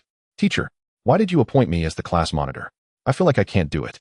My academic performance isn't the best, and I have no organizational skills. No particular reason, just that I think you're suitable. Chen Rui replied nonchalantly. Zhou Sheng was speechless. After about 10 minutes, the cleaning duty was completed and Chen Rui returned to the office, while Zhou Sheng left for home burdened with thoughts. In the office, Chen Rui conversed with Ji Qiren about her matters. From their conversation, he learned that Ji Qiren was indeed not an ordinary intelligent robot, as she didn't need to be charged, but relied on biological energy instead. Biological energy meant she needed to eat to maintain her mobility. Being able to sleep with him, and even bear children relying on food for energy, was this not akin to having a real girlfriend? Moreover, she was even more beautiful and considerate than girls in the market, and she was incredibly capable. Whatever Chen Rui asked, she would do, even discussing feng shui when Chen Rui asked her about tomb raiding. It gave off a vibe reminiscent of a female version of Hubai. After getting to know Ji Qiren more, Chen Rui felt less inclined to interfere in her daily life. Ji Qiren had her own thoughts, and even had food she liked and disliked. Chen Rui felt that Ji Qiren was not much different from a human, and more importantly, her earning capacity surpassed his by quite a lot. Chen Rui handed Ji Qiren the meal card Yang Wei had given him, allowing her to go eat in the cafeteria on her own. He then left the teaching building, planning to visit Jiang Xin's home for a home visit while it was still light outside. Once outside the school gate, Chen Rui found a secluded alley, looked around to ensure no one was watching, and then extended his hand, which wore a spatial ring, and focused his thoughts. Come out, Harley, Chen Rui called softly. Immediately, a flash of purple light emerged from the ring. A Harley motorcycle appeared right in front of Chen Rui. It was the very one gifted to him by the masses. Chen Rui hopped on. Instantly, the feel of it captivated him. Virum. He shifted into gear and twisted the throttle. With a roar, Chen Rui rode the old-school Harley out of the alley, the sound of the engine roaring loudly. This drew the attention of many passers-by. When they saw the Harley beneath Chen Rui, their expressions turned to shock. Wow! The sound of this engine is truly mind-blowing. Is this a Harley motorcycle? How is this possible? The sound of this engine is off. Of course it sounds different. This is a discontinued Harley, and its engine is that of a sports car with explosive horsepower. So cool. There can't be many motorcycles like this in the world, can there? Who is this handsome guy riding the motorcycle? No need to guess. He must be wealthy, definitely a rich kid. Could it be that rich second generation from Jilin? Feeling envy, jealousy, and hatred? Ignoring the onlookers, Chen Rui commanded Liang Pai to navigate to Jiang Xin's house. Jiang Xin's mother's rented apartment was a bit far from Jilin Private High School. Even riding a motorcycle without speeding would take nearly 15 minutes. After about 10 minutes, Chen Rui rode his motorcycle into an old community. The community had no property management or security, and the environment was quite poor. Master Jiang Xin's home is at Building 2, Unit 3, Room 402, Liang Pai reminded as they entered the community. Chen Rui nodded and arrived at Building 2, Unit 3. The unit door didn't have any electronic locks, it was just a regular iron door, and Chen Rui walked straight in. Going to the top floor, he arrived at room 402 and gently knocked on the door a few times. After a while, the door was opened from the inside by a woman in her 40s. The woman had a look that belied her age. A half of her hair had turned gray, while the other half lacked luster. Although she was only in her 40s, she appeared to be in her 50s. The woman was dressed in home clothes, wearing glasses, and had a somewhat sickly, waxy complexion. She looked curiously at Chen Rui standing outside. Upon seeing this woman, Chen Rui knew she must be Jiang Xin's mother, Chen Liao. Without waiting for her to speak, he directly said, "Hello, my name is Chen Rui, and I am Jiang Xin's homeroom teacher at Jilin High School. May I ask if you are Jiang Xin's mother?" Hearing Chen Rui's introduction, Chen Liao was clearly taken aback. She remembered that the family address Jiang Xin had provided upon enrollment was supposed to be Jiang Xinha's home, not this rental apartment. Thus, she was indeed somewhat puzzled by Chen Rui's presence. However, realizing Chen Rui was her daughter's teacher, she invited him in. Once inside, Chen Rui glanced around the apartment. The rental unit wasn't large, only about 40 square meters. As he walked in, Chen Rui caught a musty smell, aware that it came from the aging, long, damp house. A casual glance revealed that the furniture in the place was quite old, and there were no household appliances to be found. Additionally, Chen Rui saw a cross-stitch in one of the bedrooms, which seemed to be Chun Liao's current work. Though Chun Liao was healthy in limbs, her body was weak, preventing her from doing other chores. Cross-stitching might be her only source of income now. In a glass wooden cabinet in the living room, Chen Rui noticed many medications which likely were the ones Chun Liao took regularly. The living conditions here could be said to be even worse than the place Chen Rui had rented before. Living in such an environment would likely worsen Chen Liao's health, as Chen Rui knew that her kidney disease was particularly sensitive to dampness and cold. "Teacher, may I ask why you are here this time?" Chen Rui sat down after entering, and Chen Liao poured him a glass of water, asking with a hint of confusion. Taking the water, Chen Rui did not drink it, placing the cup on the tea table beside him. He smiled and said, "I am the new homeroom teacher. I just came for a simple home visit." "So it's a home visit. May I ask how Jiang Xin is performing at school?" Upon hearing that Chen Rui was here for a home visit, Chen Liao directly inquired about her daughter's performance at school. She has been doing quite well. She is now the class study committee member." Hearing that her daughter was actually the study committee member, Chen Liao revealed a happy smile. "May I ask how much you know about Jiang Xin's situation?" Chen Rui's question caused Chen Liao, who had been smiling, to suddenly stop and instead wear a worried expression.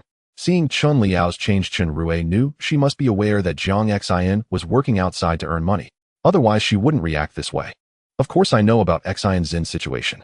I've told her to go back to her father and not worry about me, but she..." Sigh. Speaking of which, Chen Liao sighed deeply and continued, "She goes to work after school every day and returns home very late. After getting home, she still has to do her homework. When the alarm rings in the morning, if she hasn't gotten up, I go to turn it off so she can sleep a little longer." Chen Liao then looked at Chen Rui and said, "She often arrives late, and I hope the teachers can understand her. That child is really too hardworking. Don't worry. I came this time to understand the situation. Since I know her difficulties, I naturally won't make things difficult for her." Hearing this, Chen Liao nodded gratefully and continued, "Today, hearing you say that Xin is a study committee member at school makes me really happy. Although it's not good to say this, I still hope Xin can get into a good university." Just as Chen Rui was communicating with Chen Liao, he suddenly felt someone mentioning him in the chat group. He quickly opened the group to take a look. "Number 3, everyone. A red envelope rain is coming. Number 4, damn. Finally it's here. I thought you weren't going to send it. Number 8, I've been waiting for it too. Someone was looking for a fight with me earlier, but I didn't go. Number 2, did you get any rare metals this time?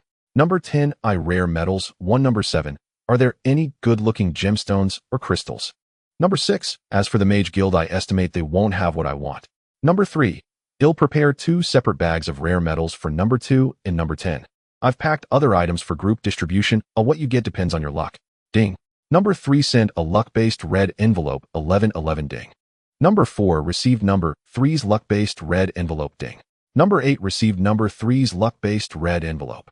Seeing the red envelope, Chen Rui was initially going to claim it right away, but then he remembered he was still at Jiang Xin's house, so he gave up.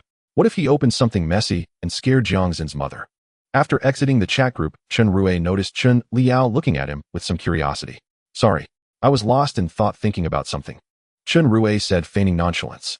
Although Chen Liao found it strange why this teacher suddenly spaced out, she didn't ask further.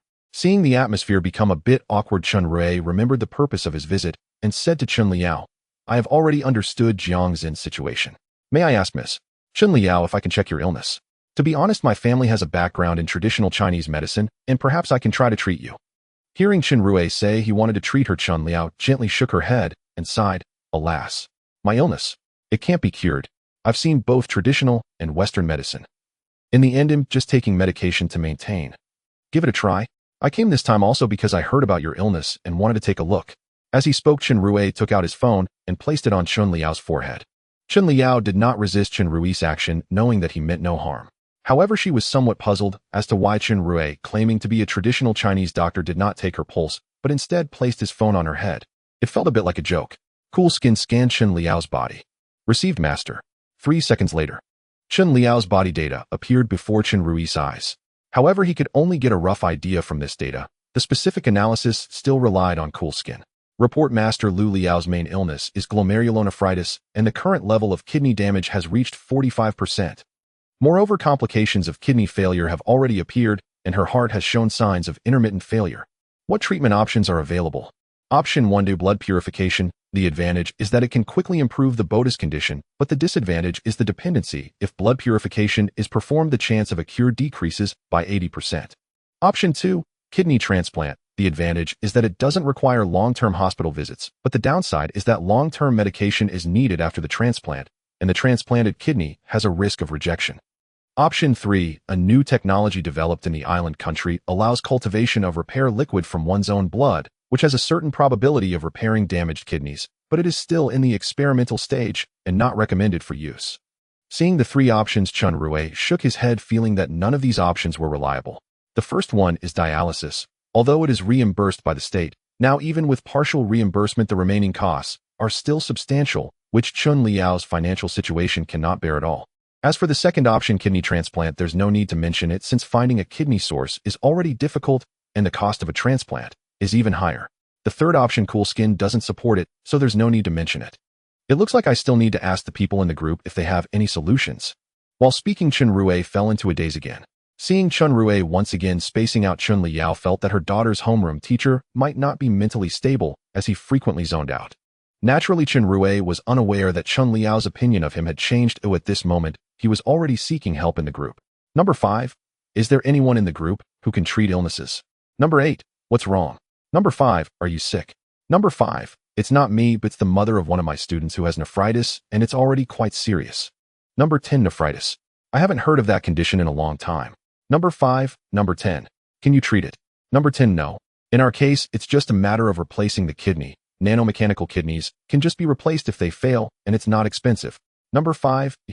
Number 5. Is there no other way? If I really replace her with that kind of nanomechanical kidney, and someone finds out that I was the one who did it, I estimate I would be called by the National Research Department for a chat. Ding. Number 2 sent you an exclusive red envelope. Number 2. This is a vial of gene repair liquid you just injected. Thank you. After ending the chat, Chen Rui opened the red envelope sent by number 2, and a vial of medicine appeared in his hand. Looking at this light blue vial, it gave him a sense of its virus. Chen Liao, on the other hand, looked completely bewildered as she watched Chen Rui first space out, then smile, and finally, he ended up with a blue glass vial in his hand. Is this magic? Seeing Chen Liao's expression, Chen Rui knew that the sudden appearance of something in his hand had caught her attention. He scratched the back of his head, feeling a bit awkward, and said, This is a magic performance. As he spoke, Chen Rui waved the vial of medicine in front of Chen Liao's eyes and said, This is a medicine that can treat nephritis. Hearing Chen Rui say that the medicine in his hand could treat her illness, Chen Liao's attention was immediately drawn to the medicine, and she no longer thought about whether what happened earlier was magic. In the bedroom of Chen Liao, she lay flat on the bed while Chen Rui held a syringe against her neck, slowly injecting the blue liquid into her body. After much contemplation, Chen Liao ultimately decided to inject the serum presented by Chen Rui. Her body was already in such a state that even if she died, it would alleviate her daughter Jiang Xin's burdens. Once the drug was injected, Chen Liao felt waves of dizziness wash over her. After acquiring the serum, Chen Rui had read the instructions provided and knew that dizziness was a normal reaction. If you feel dizzy, just take a nap. When you wake up, your body should be back to normal. Hearing Chen Rui's words, Chen Liao finally couldn't hold on any longer and fell asleep with a gasp. Seeing that Chen Liao had fallen asleep, Chen Rui returned to the living room, intending to wait for her to wake up before leaving. Just then a phone call came in. With a thought, the phone screen appeared before Chen Rui's eyes, visible only to him. Otherwise, if he were caught watching a movie in class, he would have been discovered long ago. Noticing it was an unfamiliar number, Chen Rui asked Liang Pierre, Do you know whose number this is? Reporting to the master, this should be from a student in your class. Do you need to display this student's location? Forget it. That would invade their privacy. With that, Chen Rui answered the call. Hello, who is this? Is this teacher Chen? Ding Dang. Upon hearing the name Ding Dang, Chen Rui recalled it was the flamboyant peacock who had said his class schedule was useless earlier today. This is Chen Rui. What's the matter, Ding Dang? Teacher Chen, hurry and save Jiang Xin, she's in trouble. Hearing that Jiang Xin was in trouble, Chen Rui immediately stood up. What happened to Jiang Xin? Jiang Xin. She was working at a nightclub and was harassed. It seems she was drugged. Address: at Haohong KTV. Hearing Haohong KTV, Chen Rui hung up the phone, glanced at the still sleeping Chen Liao, and headed for the door. After getting downstairs, Chen Rui first instructed Liang Pierre to pull up navigation to Haohong KTV, while also retrieving the surveillance footage from inside the KTV where Jiang Xin was located. Riding his Harley at high speed, Chen Rui glanced at the surveillance footage while rushing towards the so-called Haohong KTV. In the footage, Chen Rui clearly saw Jiang Xin being forcibly fed drug juice. After drinking it, those people let her go, and while she continued to work, her dazed expression indicated she could faint at any moment.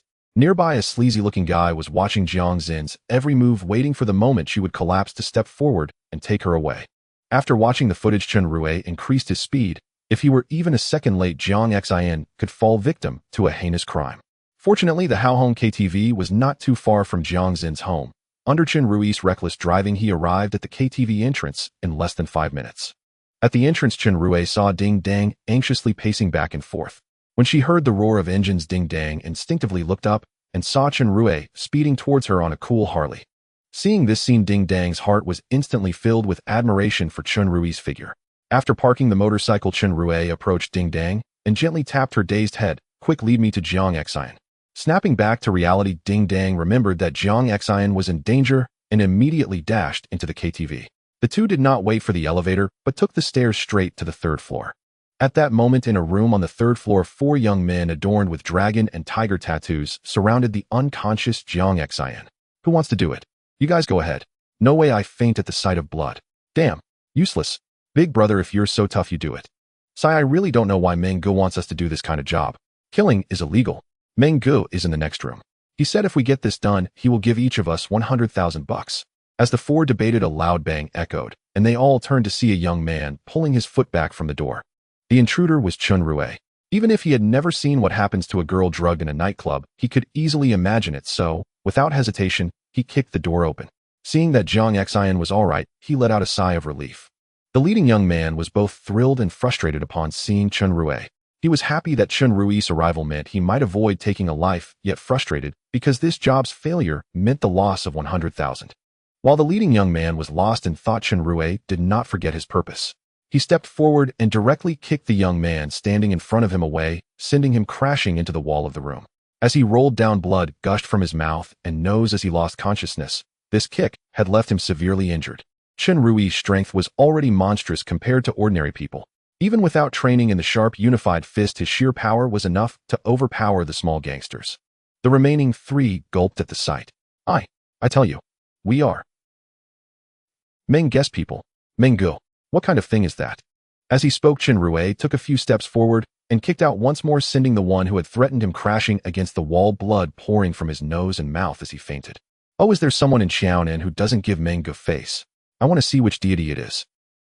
Just as the last 2 young men were about to soil themselves in fear, a somewhat arrogant voice echoed from outside the room. Upon hearing this voice, the 2 young men looked at Chen Rui as if they had seen their savior, their gazes no longer filled with terror. They knew that the person who spoke earlier was the boss of this area, Meng Gu, with countless subordinates, and one of the capable men under the big boss Lin Yi of Qiaonan. Chen Rui looked towards the door and saw a terrified Ding Dang cautiously approaching him, whispering, "Teacher, it's bad. Meng Gu is here." "Is Meng Gu that impressive?" Chen Rui asked quietly. "Impressive. Absolutely terrifying. This Haohong KTV is under his protection. Also, I just saw him bring dozens of thugs with him at the entrance. What are we going to do?"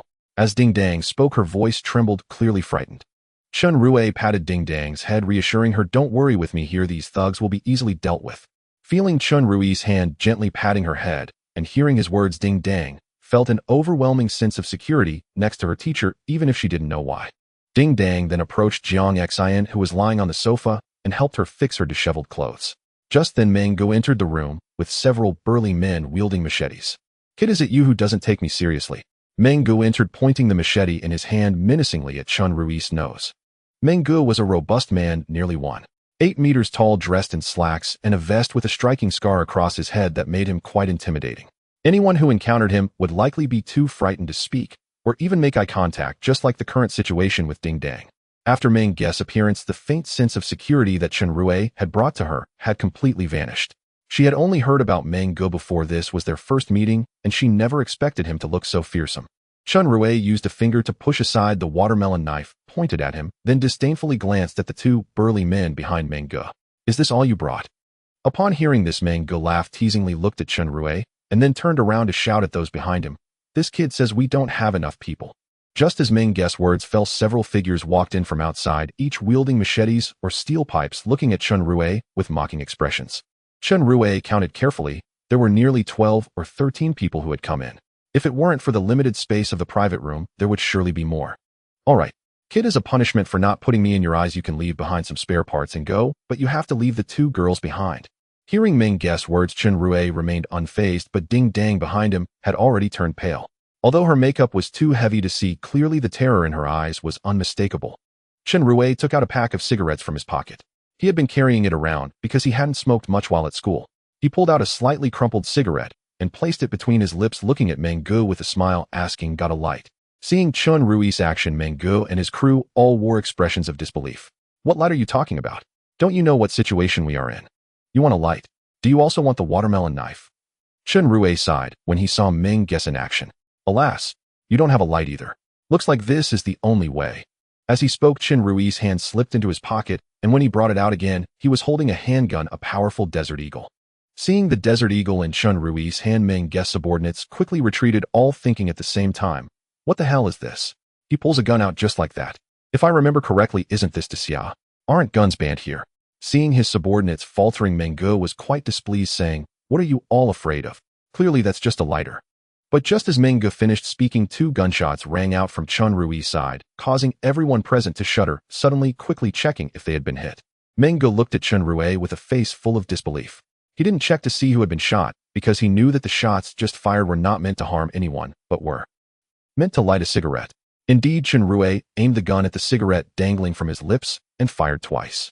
At that moment, Meng Gu realized that what Chen Rui held was indeed a genuine Desert Eagle handgun, not some toy. Likewise, he understood that today he had hit a brick wall. A person who could casually take out a Desert Eagle was certainly not someone he could provoke. In fact, Meng Gu also had a handgun, but he would never dare to carry it around. Those who could carry guns either had a powerful background or were members of special departments. "Brother, there might be a misunderstanding about today's events." Meng Gu wiped the cold sweat from his forehead, forcing a smile as he handed Chen Rui a lighter. Seeing the lighter, Chen Rui decided not to use the gun to light his cigarette anymore. He took the lighter, lit the cigarette in his mouth, and glanced at the expressions of the people present, realizing that this act of bravado had turned out quite perfectly. Honestly, if it came to blows, Chen Rui wasn't afraid of this bunch of ordinary folk. However, with 2 powerless female students behind him, if he acted, these shameless men might retaliate against Ding Dang and Jiang Xian, which would be unfortunate. So Chen Rui thought of the Desert Eagle that number 6 had given him earlier. Bringing it out at this moment to intimidate everyone was the best choice. As for shooting to light a cigarette, that was just a spuro-femin act for show. However, it turned out to be a failure since he fired twice, and the cigarette still didn't catch fire, which was quite embarrassing. Taking a deep drag on the cigarette, Chen Rui gently patted Meng Guess' oily face, saying, "Since it's a misunderstanding, can little Meng let me go?" Despite the slap to his face, Meng Gu was very angry, but knowing that this kid had a gun, he had no choice but to suppress his anger and forced a smile, signaling his subordinates to clear a path. Carrying the unconscious Jiang Xian, Chen Rui walked out of the private room with Ding Dang, who looked at him with admiration. Once outside the private room, Chen Rui saw that the area was already crowded with people, at least 30 or 40, all called in one by Meng Guess subordinates. Seeing the people blocking the entrance, Meng Gu quickly stepped forward and kicked the nearest young man in the front. "You brat, quickly make way for this esteemed guest." Witnessing such a Meng Gu, his subordinates were somewhat taken aback. Was Meng Gu usually this subservient? Chen Rui carried Jiang Xian and walked down the stairs with Ding Dang. After seeing Chen Rui descend the stairs, Meng Gu finally let out a sigh of relief. He was genuinely afraid that Chen Rui would shoot someone. Although he didn't care about his subordinates' lives, if a shooting incident occurred here, it would definitely bring him a lot of trouble. After dispersing most of his subordinates, Meng Gu took out his phone and cautiously dialed a number. "Xiao Meng, how did the matter go?" "Phone Jia. Jiang Xian was rescued." "What? How many people could rescue someone from under your watch?" Hearing the questioning voice on the other end, Meng Gu felt a bit embarrassed and ultimately told the truth. "There was only one person on the other side, but he had a gun, so I didn't dare to act rashly." "A gun? Then you better investigate thoroughly and find out who rescued that little girl. If they have no background, take care of them too. How dare they interfere with her business? They deserve to die." With that, the call ended abruptly. Meng Gu stuffed his phone into his pocket and turned to look at the 2 young men kneeling in the private room, one hand each. Meng Gu merely said this coldly and then walked out of the private room. The 2 young men kneeling on the ground looked as pale as death.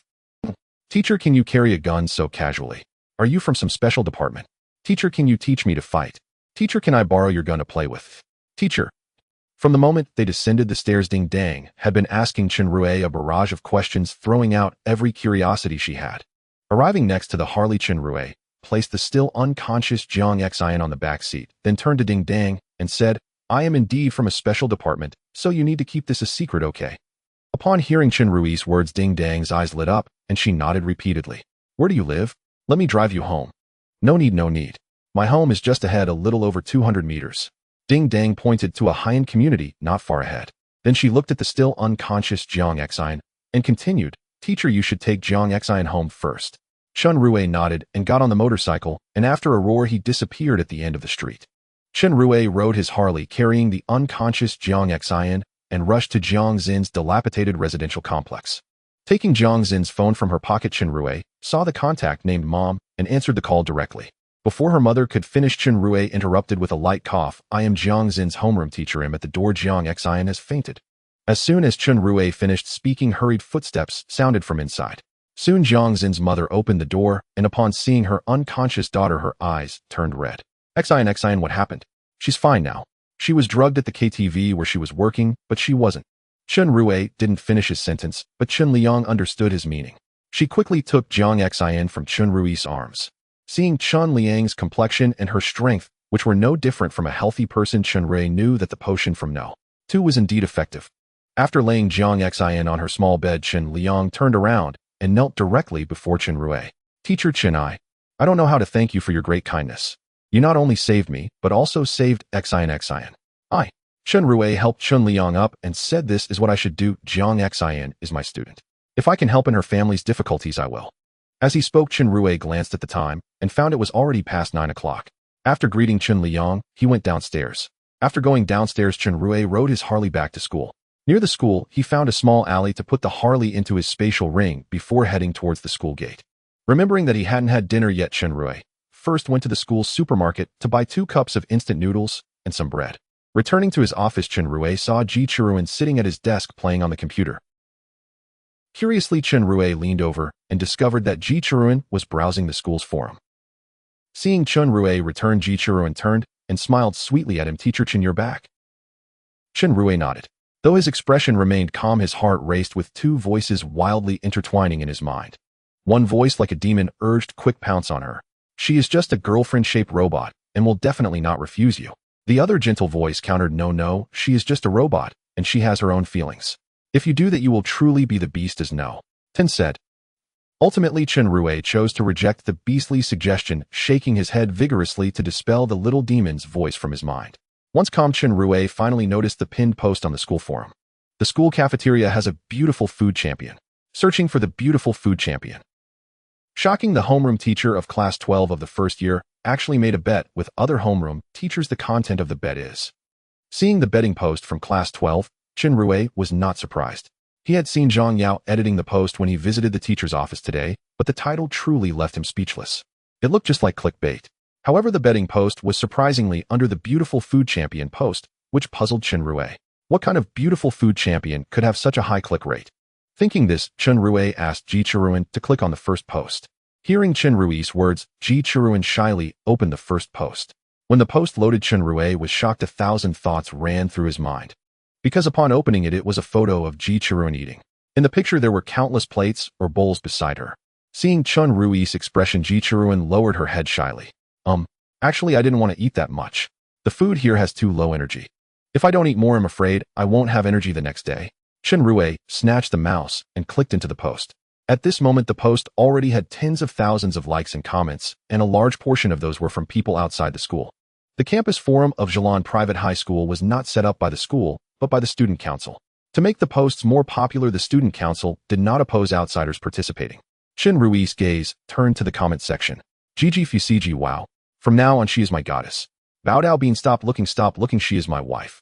Luo Hua Yushui, what do you mean she's your wife? Bao Dao Bean, I want to duel you. How dare you insult my goddess? Hanging tiger on a tree, ha. Be jealous, be envious, be hateful. She is our class teacher. Gigi Fuciji, hanging tiger on a tree, which class are you in? Tell me, I want to transfer. After reading the comments, Chen Rui slapped his forehead, feeling that Ji Qiruan had added another trouble for himself. If the people at school find out that their so-called beautiful food champion is the teacher for all subjects in class 12, would they all transfer to class 12? Forget it. Chen Rui waved his hand, lying down on the bed weakly. He even lost the desire to eat instant noodles. Lying on the bed, Chen Rui opened the chat group and withdrew the red envelope sent by No. 3. When he opened the red envelope, a pile of gems fell from the sky. Wow. Chen Rui quickly rolled over like a lazy donkey, narrowly avoiding being buried under the gems. Each gem that fell from the red envelope was as big as a pigeon egg, and they were all colorful. Just at first glance, it was clear that these things were of immense value. Chen Rui picked up one gem and bit it with his teeth, discovering that the stone was extraordinarily hard. Not only was it hard, but when Chen Rui held the gem up to his eyes and looked closely, he could see strands of radiance swirling within. Looks like it's a treasure. In the chat group, no. 5 no. 3 what is this stone for? Photo. JPG. No. 4 wow, how do you have so many magic energy stones? No. 3 it seems that the luckiest one this time should be no. 5 no. 5 what are magic energy stones for? No. 2 actually they are stones for storing energy. This energy can be directly absorbed by mages, while others in different cultivation systems need to convert it before absorption. Knowing the function of the magic energy stones, Chen Rui looked at these colorful stones with shining eyes. When Chen Rui was practicing the sharp unified fist, he felt a gentle aura entering his body, and he knew that this was what they called spiritual energy. However, during his conversation with number 8, Chen Rui realized that although his world was not in an era of declining magic, it was close enough, as the concentration of spiritual energy was indeed too low. Currently, Chen Rui's cultivation was at the early stage of acquired realm. If he wanted to reach the mid-stage of acquired realm at his current pace of cultivation, he probably wouldn't be able to break through even by the time he graduated from class 12. Now that a batch of magic energy stones had arrived, it was just enough to boost his cultivation speed. Number 5, how can we convert the energy of the magic energy stones into something a warrior can absorb? Number 2, it's simple, just place the magic energy stone in a place rich in spiritual energy and it will assimilate. Number 5, but my spiritual energy is insufficient. Number 1, just send it to me. I can probably assimilate it in 10 to 20 days. Number 5, thank you. Number 1. Suddenly Chen Rui thought of his attributeless magic source. If he used it, he could also perform those flashy and dazzling spells. Moreover, if he learned magic, could he absorb the magic energy stones to cultivate magical power? With that thought, Chen Rui went to the group chat to find numbers 3 and 4. Number 5, number 3, number 4, how do I use the attributeless magic source that number 4 gave me? I want to give it a try. Number 4, just take a hammer, smash it, and drink the liquid inside. But before drinking, prepare a few magic energy stones, as your world lacks magical power, so you need a lot of magic energy stones to condense a magic core in your body. Number 5, I see. Chen Rui packed half of his magic energy stones and sent them to number 1, then lay back down on his bed. Lying on the bed, Chen Rui glanced at Ji Qiren, who was still playing on the computer. Ji Qiren, do you need to sleep at night? Hearing Chen Rui's question, Ji Qiren pondered for a moment, tapping her chin with her finger, and replied, sleeping is fine, but not sleeping is also okay. Sleeping is essentially allowing the body's functions to enter a state of hibernation, which helps conserve energy. Chen Rui nodded thoughtfully, suddenly recalling the photo of Ji Qiren the big eater, and immediately sat up. Ji Qiren, what about the meal card I gave you? This meal card is already out of money. Ji Qiren shyly handed the meal card back to Chen Rui. Receiving the meal card, Chen Rui wore a look of despair. Since he decided to stay in the office, he had deposited most of his cash into the meal card, which had nearly 400 yuan, representing half a month's food expenses, and a single meal for the robot cost him more than 400. It's really hard to afford. Holding the empty meal card, Chen Rui decided that tomorrow he would definitely go to the pawn shop to exchange his gold for cash, not only to send some money back home to his mother, but also to support this big eater Ji Qiren. While Chen Rui was thinking this, Ji Qiren spoke again. Teacher Chen, don't worry, I recently took on some graphic design and bug-fixing jobs online, so I shouldn't need your support for meals anymore. Chen Rui slapped his forehead, realizing he had forgotten that Ji Qiren could earn money herself. However, saving money was still necessary, so he said to Ji Qiren, you should just sleep at night from now on. That should save quite a bit. While speaking, Chen Rui glanced around the somewhat empty office.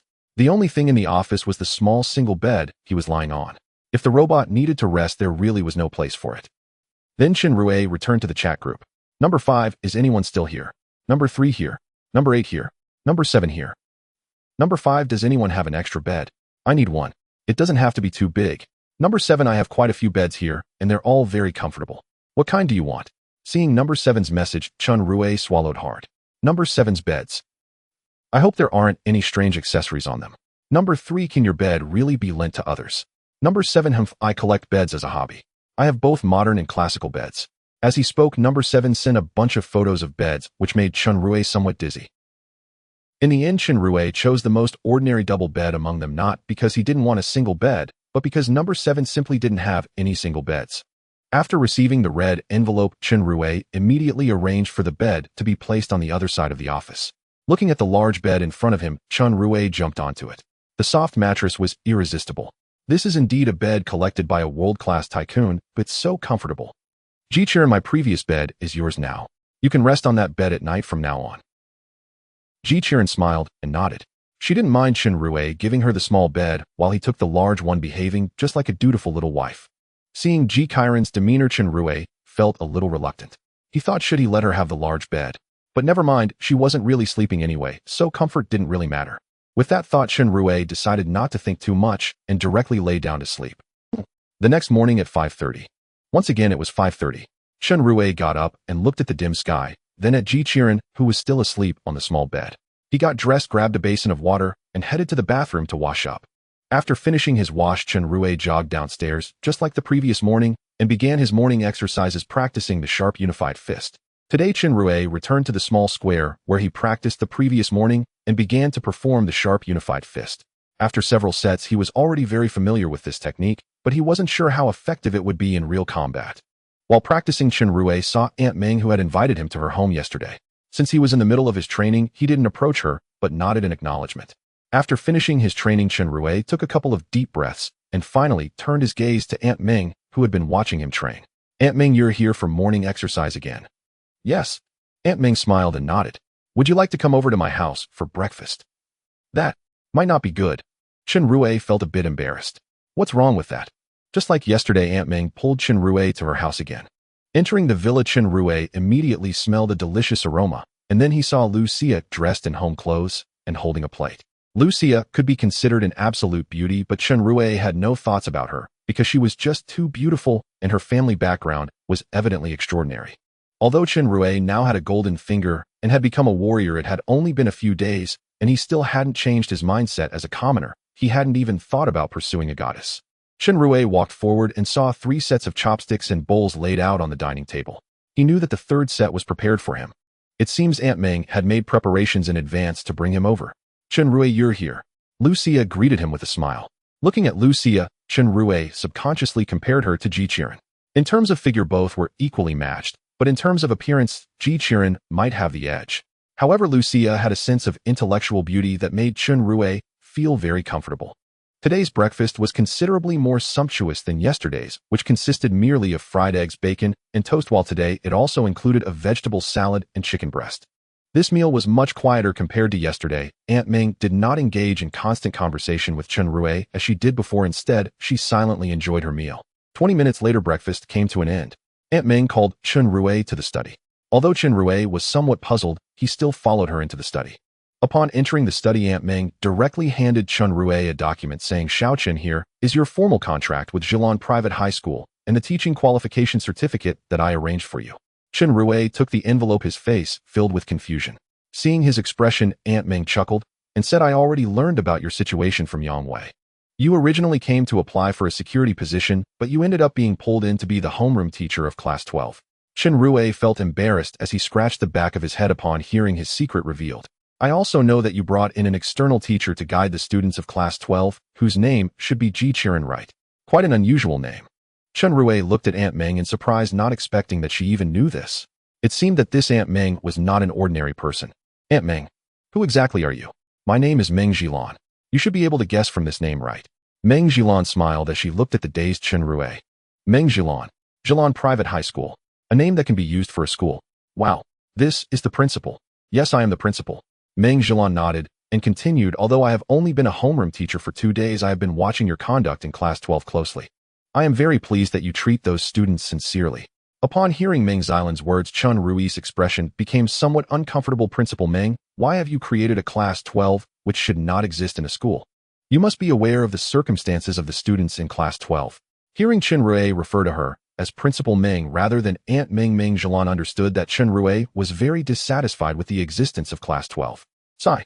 Actually, I also do not wish for Class 12 to continue existing. Then why not disband Class 12? Let those students go to other classes and receive equal education. Meng Zhilan waved her hand, signaling Chen Rui not to interrupt, and continued, Class 12 was not established by me, but by other higher-ups in the school and some teachers. The existence of Class 12 is merely a tool for them to boost the grades of students in other classes. You should have also witnessed some phenomena in the past 2 days. For instance, some homeroom teachers will tell their students that if they do not want to end up in class 12, they must achieve good grades. Chen Rui nodded in agreement, having indeed seen this. This method does indeed improve the grades of other students, and it only costs the price of one poor student from a class, making it a net gain for the school. Hearing this, Chen Rui could no longer contain himself and exclaimed, so to benefit other classes, a whole class 12 must be sacrificed. Sigh. Meng Zhilan sighed deeply and continued, I also do not want this phenomenon to continue, which is why I need you to lead class 12 out of the mire. Chen Rui was taken aback. Me? Yes, it's you. The reason I gave you the formal teacher's contract and helped you obtain the teaching qualification certificate is so that you can disband class 12. Can I really do it? Huh. You have already taken the gamble. How could you not? While speaking, Meng Zhilan took out 2 keys from a drawer and handed them to Chen Rui, saying, these are the keys to the adjacent villa. You and the teacher Ji Qiren that you found should move into the teacher's dormitory. Taking the keys, Chen Rui ultimately returned one. Ill pass, let Ji Qiren live here by herself. Chen Rui indeed did not plan to live here. He occasionally received red envelopes sent in the group, and if a particularly large one drew attention, it would not be good. Living in the office would avoid such issues if at night he would be the only one in the teaching building free to do as he pleased. Hearing Chen Rui's words, Meng Zhilan looked at him with anticipation. Aren't you and Ji Qiren a couple? Oh, we're not that kind of relationship. She is just a teacher I found online. Upon hearing Chen Rui's explanation, Meng Zhilan let out a long sigh of relief, thinking, as long as she is not a girlfriend, there is still hope for Sia. All right, it's almost 7 o'clock, you should head back. As she spoke, Meng Zhilan stood up from her seat. They'll leave the matter of class 12 to you. As long as you can successfully disband class 12, then Zhilan Private High School will no longer have the existence of class 12. Chen Rui nodded firmly and then walked out of the study. After leaving the villa, Chen Rui noticed that Lucia did not see him off today, but instead went to the study. Mom, why do you value Chen Rui so much? Meng Zhilan looked at her daughter without the gentle expression she had shown Chen Rui earlier. Instead, her demeanor was solemn. Sia, Chen Rui is quite remarkable. Oh, I hope you can be with him. Hearing her mother's words, Lucia was shocked. What? Do you think Chen Rui is bad? Not at all. Lucia shook her head slightly. It's just that we have only known each other for a few days, and you want us to be together. I'm not saying you should be together immediately, you just need to put in a bit of effort. Even if you don't end up together, you should at least become friends. That way you can reclaim what belongs to you. Mom. Lucia clenched her fists, her gaze a bit dazed as she asked, are you still hoping for me to return to the Liu family? That cold Liu family devoid of any familial affection. Sia, no need to say more. I understand I will get along well with Chen Rui. With that, Lucia turned and left the study without looking back. Chen Rui, unaware of everything that transpired after his departure, had already arrived at the bottom of the teaching building. Good morning, Teacher Chen. Just then a familiar voice called from behind him. Chen Rui turned to see Ding Dang walking alongside Jiang Xian towards him. Ding Dang was the type of girl who was carefree and boisterous, while Jiang Xian was a somewhat introverted girl. Chen Rui truly could not fathom how these two girls became friends. Ding Dang, still dressed in her punk style with her hair dyed in various colors, wearing heavy makeup and dressed in a gothic style, while Jiang Xian was in a very ordinary short-sleeved shirt and jeans. Together, one seemed fiery like a rose, while the other appeared pure like a lotus, creating a stark contrast. The two walked up to Chen Rui. Jiang Xian deeply bowed to Chen Rui, expressing her gratitude. Thank you, teacher, for saving my mother. And me. Haha. As long as you can study hard and help class 12 with their scores, that would be the best thank you, as long as you don't let me lose my job. Teacher, can you teach me how to fight? At that moment, Ding Dang blurted out something that ruined the atmosphere. Chen Rui raised an eyebrow, surprised that Ding Dang still remembered that. Sure, I'll teach you during P.E. class. Was it you who kicked the bully away yesterday? Ding Dang continued to ask. Isn't that considered? Even if I teach during P.E. class, it will be some self-defense techniques. Upon hearing this, Ding Dang, who was initially excited, instantly deflated. She wanted to learn real skills to become a heroine, not those self-defense techniques. Stop lingering at the door, let's head upstairs. As he spoke, Chen Rui took the lead and walked upstairs. Back in the office, Ji Qiren was already up and had gone through a washing routine just like a human. However, she didn't put on any makeup, as her looks made makeup unnecessary. Chen Rui placed the folder in the drawer of the office and then picked up his egg, taking Ji Qiren with him to class 12 next door. At this time, it was just 7:30, but the classroom was already filled with students. Even Wang, who the notorious latecomer, was seated in his spot. Good morning, Teacher Chen. Good morning, Teacher Ji. Good morning, class. As he spoke, Chen Rui took out the schedule to check what classes he had that morning. Looking through it casually, he discovered that the morning classes were irrelevant to him, but there was a P.E. class in the afternoon. While he couldn't teach other subjects, he could handle P.E. Ji Qiren, stepping out for a bit this morning. Class 12 is in your hands. Ji Qiren nodded. Leave it to me. But your meal card? They'll bring the meal card back at noon. He'll make sure to put enough money on it. After saying this, Chen Rui greeted the students and walked out of the classroom.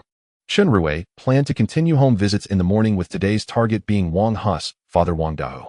Although Wang Hu had assured him that he wouldn't cause trouble again, Chen Rui decided to visit Wang Hu's home to discuss his situation with Wang Dao, hoping he could give Wang Hu a good talking to. As Chen Rui exited the classroom and headed downstairs, he opened the chat group and found it displaying an update. However, the update progress was already at 50%, so it should be completed before lunch. So this chat group can update itself. I wonder what new features will emerge after the update. According to chat-based novels, it might very well introduce abilities to traverse worlds. With that thought, Chen Rui began to fantasize about crossing into the first world's realm of cultivation, soaring through the seas on a flying sword, or entering the second world leading a cosmic fleet to explore new territories. As he stepped out of the teaching building, his daydream ended, and Chen Rui decided to find a secluded spot to use the magic source before the home visit. Outside the campus, Chen Rui went to a nearby hardware store to buy a hammer, placing it into his spatial ring. He instructed Liang Pierre to find a less populated area around the city. Following Liang Pierre's navigation, Chen Rui rode his Harley to an abandoned factory on the outskirts of Rongqing. The factory wasn't too large, but there were no cameras or signs of people within a kilometer. Chen Rui nodded in satisfaction, stored his motorcycle in the ring, and entered the abandoned factory alone. Inside the factory, there were some rusted iron frames, and the roof was somewhat dilapidated. Rays of sunlight penetrated through the broken roof, making the place less eerie despite being unvisited for years. Chen Rui found a flat area, took out the magic source, the hammer, and several magic energy stones, placing the magic source on a piece of metal sheet. He then gripped the hammer tightly and brought it down hard on the magic source. With a loud bang, the magic source developed small cracks, while Chen Rui's hands grew numb from the impact. Damn, this is a bit tough. Chen Rui set down the hammer to relax his numb arms for a moment. After about 10 minutes, he picked up the hammer again and struck the magic source fiercely. This time, instead of the previous loud noise, a crisp cracking sound echoed. As the cracking sound rang out, the magic source shattered into pieces with strands of transparent liquid flowing out from within. The liquid did not fall to the ground, but floated up instead. Chen Rui tried to gently lift the liquid with his hand, but just as his hand was about to touch it, the liquid seemed to have a mind of its own, curling around Chen Rui's right hand. Seeing this, Chen Rui wasted no time and directly sucked in the liquid as if it were jelly. As the liquid was swallowed, Chen Rui felt his body shudder, as if something was crazily drawing energy, blood, and life from him. Damn! Chen Rui cursed under his breath and quickly grabbed a magic energy stone nearby. As soon as his hand touched the stone, it began to emit a glow, which was quickly absorbed by Chen Rui's body. During the process of absorbing the magic energy stones, Chen Rui felt as if something new had entered his body, a sensation that there was a liquid flowing within him aside from blood. This must be the magic power. Soon the magic energy stones on his side were all absorbed into pale stones, and Chen Rui knew that the energy within them had been entirely depleted. Just when Chen Rui thought it was over, the force of absorption surged once more. Due to the lack of magic energy stones, it began to draw again from his blood and life. Seeing this, Chen Rui took out over 30 magic energy stones from his ring to absorb. After about 10 minutes, only 3 stones remained from the original 30. After finishing the absorption, a storm began to swirl around Chen Rui, causing the already collapsing factory to emit a mournful sound. After the storm passed, strands of blue lightning wrapped around him. Thunder and storm quickly intertwined, forming a tornado of lightning that began to rapidly expand from Chen Rui's center. Under the devastation of the lightning storm, the abandoned factory was reduced to ruins, with the building collapsing into debris and bricks and tiles swirling around the lightning storm. In the distance, the city soon noticed the commotion, and many onlookers began to pull out their phones to capture the extraordinary scene. At this moment, Chen Rui was unaware of the events happening outside. He was focusing on controlling the energy within his body to begin condensing the magic core. Surprisingly, Chen Rui found that this time he was condensing not 1, but 2 cores. One magic core was azure blue, while the other was silvery white. Condensing the magic cores was not particularly difficult, just rather time-consuming, and he was troubled about where to place them. According to the others, they had all placed theirs in the lower abdomen's dantian. They had heard of others trying different placements, but had not dared to attempt it themselves. Unlike San Hao and Seheo, Chen Rui was currently cultivating martial arts and would definitely pursue immortality in the future. If his dantian ended up with 2 magic cores, it would be a disaster if he couldn't condense a golden core later on. Flying with a sword was Chen Rui's lifelong ambition, and he couldn't let 2 magic cores hinder that. Then Chen Rui thought of placing the magic cores elsewhere. After all, the magic cores were merely organs for storing energy. Even if they weren't placed in the dantian, they would still store energy. He then considered placing the 2 magic cores along his spine, or even allowing the magic power to gather over his spine, turning one segment into a magic core. He acted on his thoughts. Although he felt it might be dangerous for the sake of his dream of flying with a sword, Chen Rui decided to give it a try. Even if he failed, he wouldn't die. At most, he would be paralyzed. But he wasn't worried about that. He could seek help from the experts in his group. Soon 2 different streams of magic power began to gather on Chen Rui's spine. He concentrated the lightning attribute magic power at the first thoracic vertebra and the wind attribute at the second. The infusion of magic power caused Chen Rui's entire spine to emit a dazzling light accompanied by intense pain, as if someone had forcibly extracted one of his vertebrae and then replaced it with a new one. Whether it was extracting or inserting the bone, the pain was excruciating. After about 10 more minutes, the pain finally subsided significantly, and at the same time the storm of lightning surrounding Chen Rui gradually dissipated. As Chen Rui slowly opened his eyes and sensed the changes within himself, a relieved smile appeared on his lips. It seems I have succeeded. As soon as he spoke, Chen Rui felt utterly drained and collapsed to the ground. Originally, Chen Rui planned to lie there and take a short nap, but he suddenly felt the ground shaking, which startled him into sitting up and looking into the distance. Several cars were approaching, and they were moving quite fast. Seeing this, he knew there was no time to rest. When he opened his eyes, he saw the surroundings. The entire abandoned factory had turned into a wasteland. Chen Rui knew this was definitely caused by his magic core condensation. Although he wasn't sure how much noise he had made, the factory being reduced to ruins indicated it was no small commotion. Chen Rui got up and ran in another direction. As he ran, he felt a refreshing breeze lifting him, and a faint silver light emanated from his thoracic region, with waves of wind, attribute magic power flooding his body. He was running much faster than before, feeling as if his feet had left the ground. Just shortly after Chen Rui left, several cars arrived at the entrance of the abandoned factory. Various people emerged from the cars, including reporters explaining what had happened here, while holding cameras and microphones, serious-looking police officers in uniforms, and some bored ordinary citizens who came to see the commotion. From a Mercedes SUV, 2 burly men in black suits stepped out. After surveying the abandoned factory, they returned to the vehicle. "Master, it seems there are no signs of any strong fighters having battled here," one of the men in black reported to a stern-looking middle-aged man. "No signs of battle. Could it really just be a natural phenomenon?" The middle-aged man looked puzzled at the police still conducting their investigations not far away. After seeing that there was nothing of concern, the man ordered his subordinates to drive away. On the other side, after leaving the abandoned factory, Chen Rui called Wang Dahu, informing him that he would be visiting his home. To Chen Rui's surprise, Wang Dahu was exceptionally agreeable and even offered to send someone to pick him up. However, Chen Rui declined, as he was already not far from Wang Da's house. With his powerful Harley, he could get there in just a few minutes. Riding his Harley, Chen Rui followed the navigation and soon arrived at the villa area where Wang Dahu lived. The villas were located on a hillside, and from below there were over a dozen of them, all considered upscale. They were much larger than the villas used as dormitories for teachers at Jilan High School. Upon reaching the hillside, Chen Rui saw the entrance gate of the villa area along with a security booth beside it.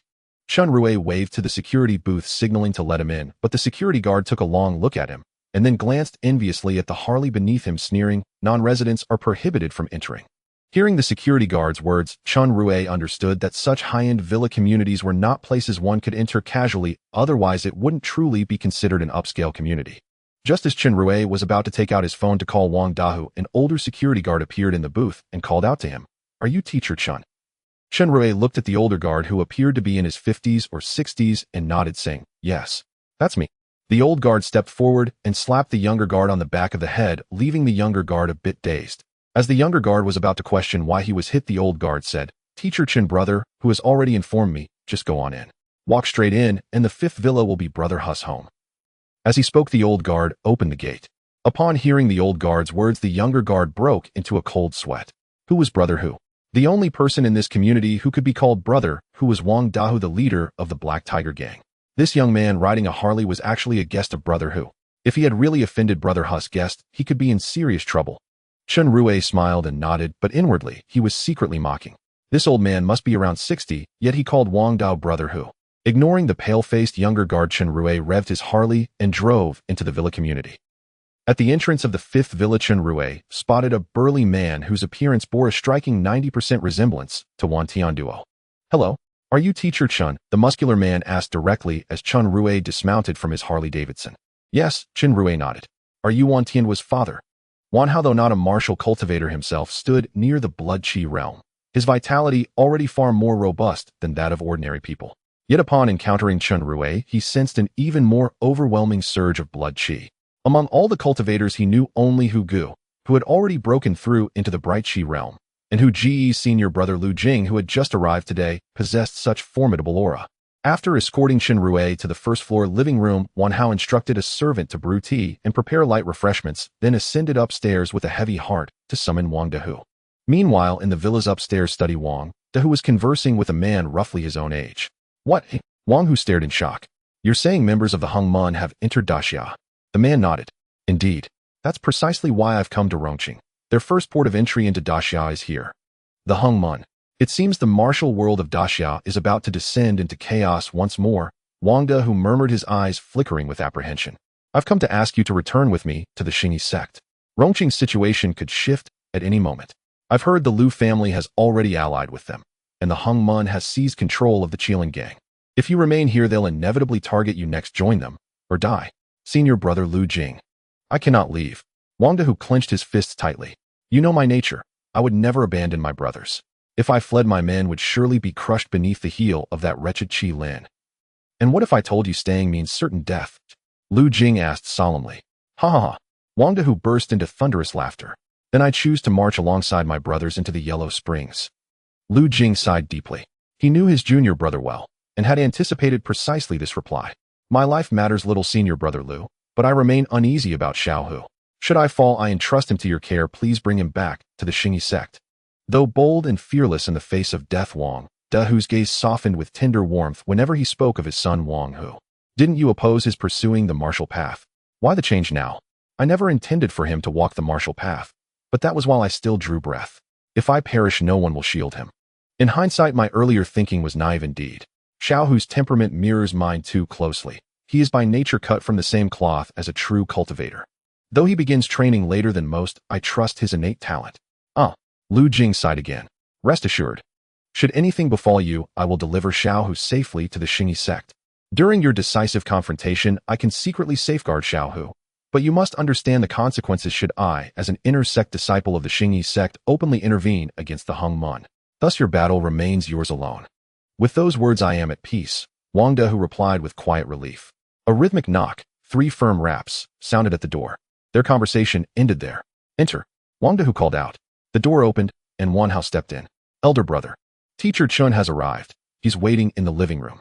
Oh, so soon. Wang Dehu rose immediately, preparing to leave the room. Elder brother. This teacher is no ordinary man, Wan Hao said gravely as Wang Dehu stood. Hearing this, Wang Dehu halted mid-step and turned puzzled. I sensed an aura from him nearly identical to yours. An aura akin to mine. Could he also be a bright Qi realm cultivator?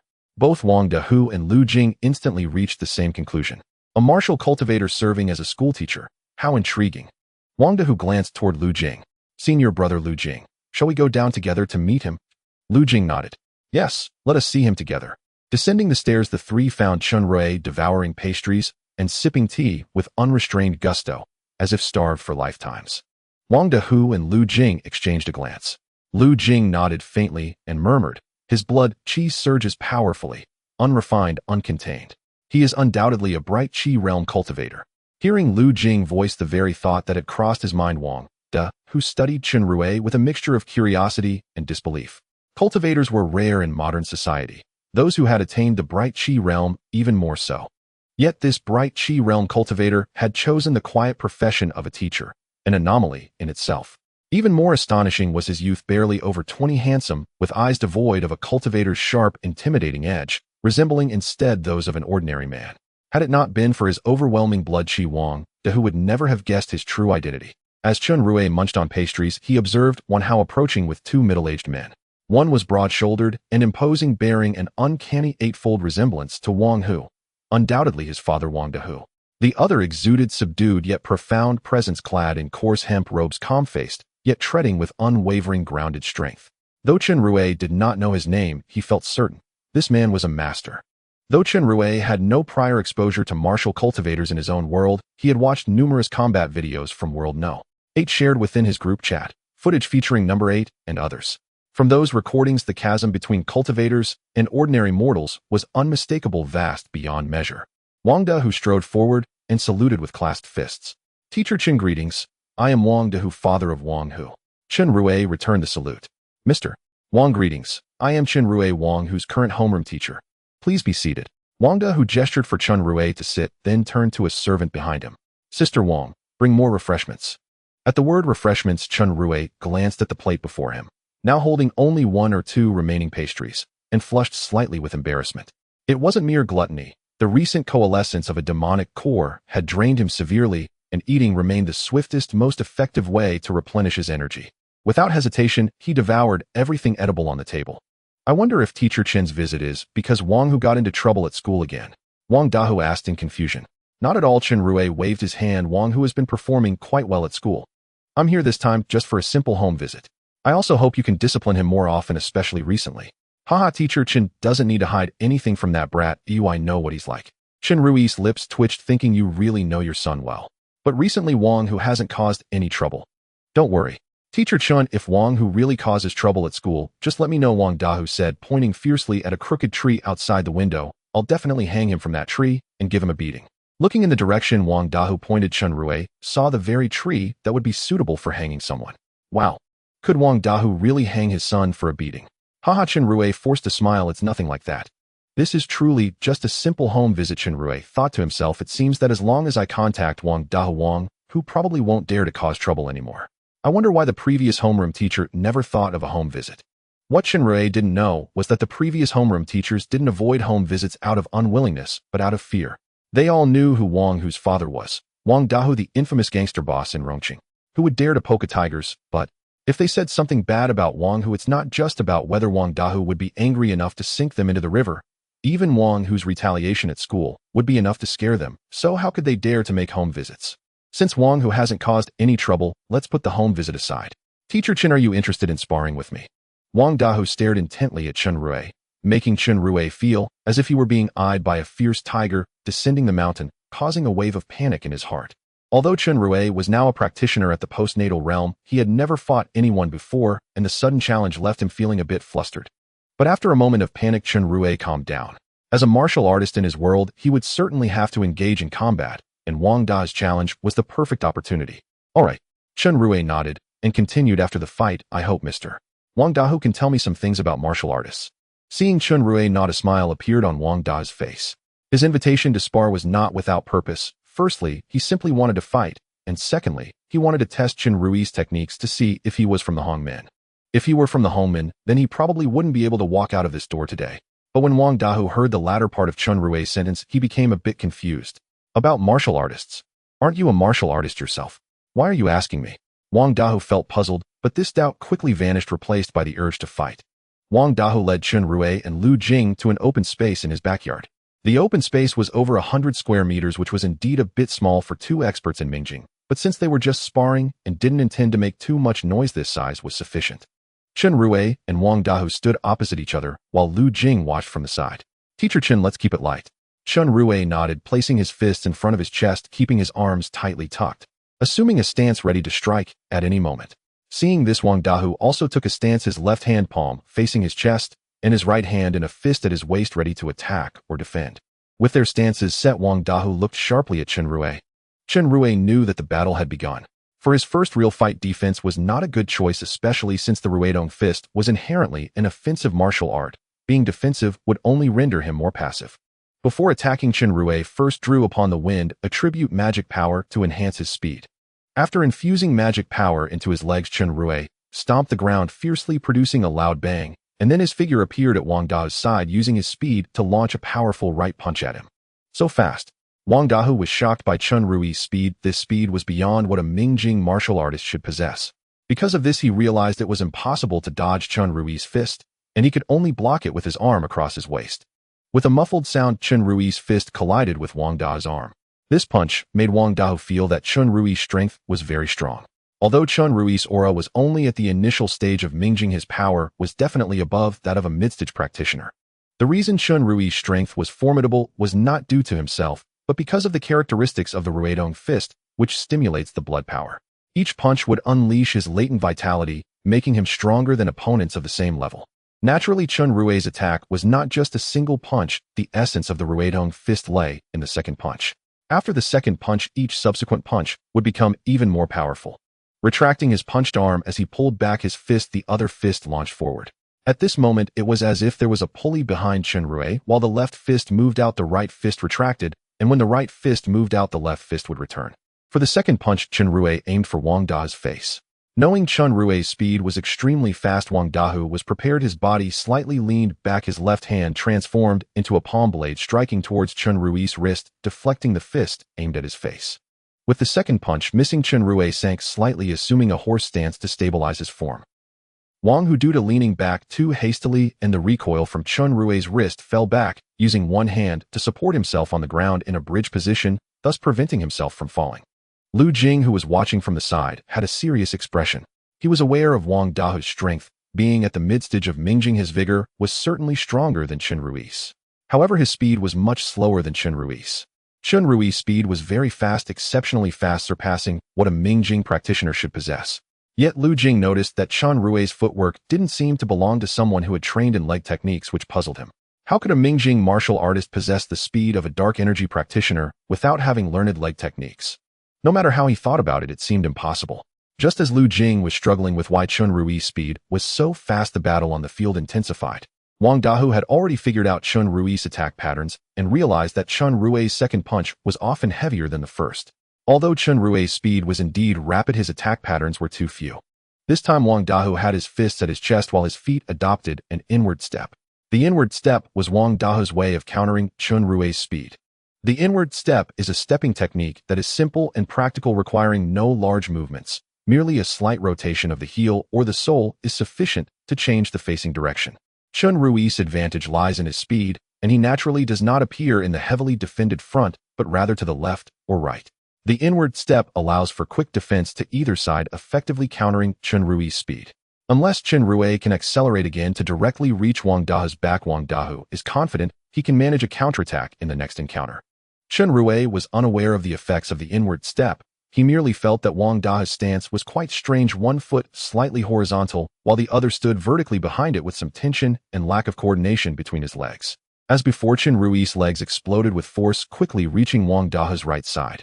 Just as he prepared to throw a punch, he saw Wang Dahu's entire body unexpectedly rotate 90 degrees, his left palm slicing to deflect Chen Rui's fist aside, while his right fist came directly towards Chen Rui's abdomen. Chen Rui did not expect Wang Dahu's counterattack to come so swiftly. Caught off guard, he was struck directly in the abdomen by Wang Dahu's punch. Chen Rui only felt a heavy force crashing into his stomach, as if he had been hit by a hammer, causing his originally tense fist to relax instantly. Sitting down abruptly, Chen Rui knew he had lost. This must be the gap in experience. I clearly used wind attribute magic to enhance my speed, yet I still lost. Chen Rui thought to himself. Chen Laoshe, are you alright? Wang Dahu reached out a hand to pull Chen Rui up, and then asked. I'm fine. Chen Rui shook his head slightly, suddenly covering his abdomen with his hands, feeling an urgent need to relieve himself. Mister Wang, where's the toilet? Upon hearing Chen Rui's words, Wang Dahu hurriedly called over a servant, ordering him to take Chen Rui to the restroom. After seeing Chen Rui hurriedly leave the backyard, Wang Dahu approached Lu Jing, who was still lost in thought. Senior brother Lu, have you discerned anything? Lu Jing shook his head slightly. His boxing technique is not a profound martial skill. It can only be described as very practical. Each punch is more ferocious than the last, strong in a direct clash, but when facing a more skillful opponent, he would likely suffer losses. Wang Dahu nodded in agreement. Indeed, he had merely used the basic inward step to defeat Chen Rui, proving that while he had strength, he lacked skill. I am rather concerned about his speed. Lu Jing continued. His speed is unnaturally fast, and the surge of qi and blood in his body only occurs at the moment he strikes. However, during his acceleration, there is no abnormality, as if his speed is simply that fast. Most importantly, his footwork is chaotic, not like someone who has practiced leg techniques. Wang Dahu asked with curiosity, do you think he could be from the Hongmen? Lu Jing shook his head again. Although I haven't seen his boxing technique, I can be certain he is not from the Hongmen. The Hongchuan style emphasizes a balance of hardness and softness with strong punches, but equally skillful techniques. Clearly that Chen Laoshe does not use Hongchuan. As long as he isn't from Hongmen, that's fine. Wang Dahu breathed a sigh of relief. If he wasn't from Hongmen, they could win him over, and when battling with the Qilin gang, they could try to invite Chen Rui for help. On the other side, Chen Rui, who was already on the toilet, felt quite frustrated. Today he finally understood what it meant to force it out. Wang Da's punch had indeed forced it out. About 5 or 6 minutes later, Chen Rui finally emerged from the restroom. He arrived in the living room to see Wang Dahu and Lu Jing already seated on the sofa. Seeing Chen Rui, Wang Dahu laughed heartily. Ha, I didn't expect Chen Laosher to possess such strength, quite impressive. Moreover, entering the Mingjing realm at your age is even more remarkable. Mingjing. Chen Rui looked at Wang Dahu with confusion. Chen Laosher, don't you know the levels of martial artists? Wang Dahu asked Chen Rui with a puzzled expression, thinking it strange that someone in the Mingjing realm would not know the most basic levels of martial artists. The levels of martial artists I know are refining the body, postnatal, and innate. Since Chen Rui's training in Ruistong Fist could only reach the innate level, he did not mention the subsequent realms.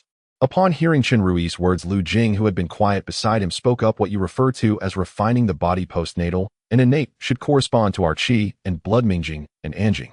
Although the terms are different, the realms should be the same. Oh, Chen Rui nodded, and then asked, so what is the realm after Anjing? The realm after Anjing is the Huajin Grandmaster, followed by the Baodan realm, Lu Jing said again. So, is there nothing after Baodan? After Baodan? Lu Jing pondered for a moment and shook his head. Even if there is, it probably doesn't exist in this world. Even for the Baodan realm, I've only heard the elders of the sect mention it. The strongest in the Xia should be the Grandmaster. Hearing Lu Jing's words, Chen Rui fell into deep thought. In his own world, the highest level might be Baodan, or perhaps Grandmaster, but in the world of No. 8, martial artists have several realms beyond innate. In the world of No. 8, the martial artist levels are refining the body, postnatal, innate, Grandmaster, Great Grandmaster, Golden Core, Martial, Venerable Martial Saint, and Martial God. There, the Grandmaster realm is a watershed. It marks the stage where one can fully open their Dantian. If a Grandmaster cannot open a complete Dantian, they will be stuck at that level. No. 8 is already a Grandmaster who has opened a complete Dantian and can enter the Golden Core realm at any time. May I ask which sect you belong to, Chen Laosher? Wang Da's question interrupted Chen Rui's thoughts. Upon hearing Da's question, Chen Rui was unsure how to respond. There was no way Chen Rui had a sect, considering he had only been in contact with martial arts for a few days. If it weren't for the refining pill given to him by No. 1, he would probably still be an ant that Wang Dahu could easily crush. I don't have a sect. If I did, I wouldn't be unaware of the levels of martial artists. Chen Rui shook his head in reply. Then what about your martial arts? I learned my skills from an old Taoist priest. I don't know what sect he belonged to. He only taught me this set of boxing techniques. Chen Rui casually made up a story about an old Taoist priest. To prevent the two from continuing to inquire about his background, he took out his phone, pretended to check the time, and then said, Mr. Wang, it's getting late. I should head back. You're leaving so soon. Wang Dahu also glanced at the clock in the living room and found it was just past 10. Chen Laosher, stay for lunch. Just in time, I can tell you about some things regarding martial artists. Wang Dahu's words made Chen Rui halt his steps. Indeed. At this moment, Chen Rui realized he knew nothing about martial artists in this world beyond their realms, and thinking this over, he ultimately decided to stay for lunch. During this home visit, Chen Rui felt quite unsuccessful. Throughout the entire time, he hardly discussed Wang Dahu's son, but instead engaged in some martial arts sparring, followed by a meal and understanding the martial world of this realm. However, through the conversation with Wang Dahu, Chen Rui received his assurance that Wang Hu would not cause any trouble at school. With this guarantee, Chen Rui felt relieved. In Class 12, Wang Hu was the most troublesome, often stepping in only because he couldn't stand others bullying the students of Class 12. Yet fighting is still fighting, especially since he had injured others. As long as Wang Hu does not cause trouble this month, Chen Rui would essentially win the bet he made with Zhang Yao and Wei Tong. Regarding academic performance, Chen Rui believed that with Ji Qi's perseverance, it wouldn't be a significant issue. After having lunch at Wang Dahu's house and learning about the martial artists of this world, Chen Rui left the villa. Riding on his Harley, Chen Rui contemplated some of the things Wang Hu had mentioned earlier.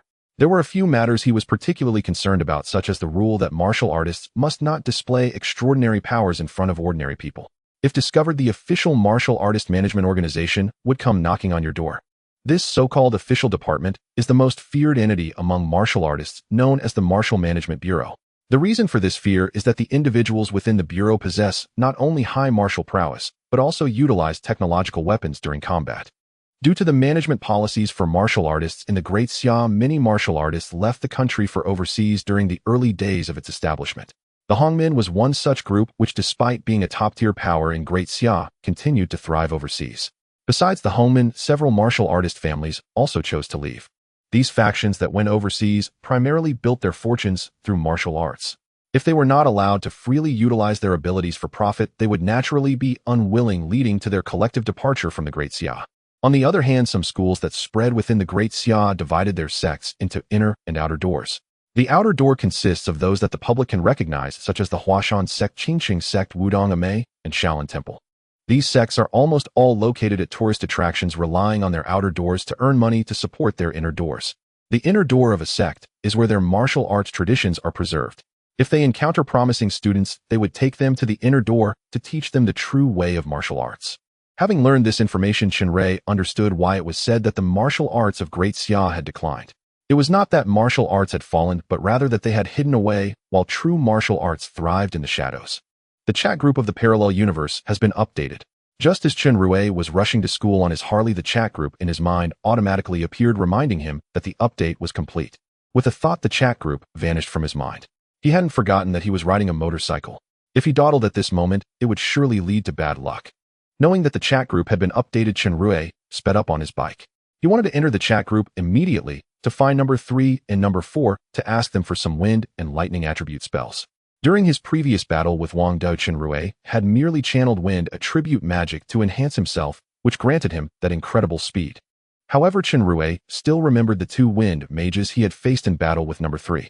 Their spells, whether flying magic or storm magic, along with the final wind blade cutting magic, were undeniably impressive and stunning. His method of merely channeling magic to enhance himself was indeed too lowly. As for the lightning attribute magic, Chen Rui hadn't planned to showcase it in front of others.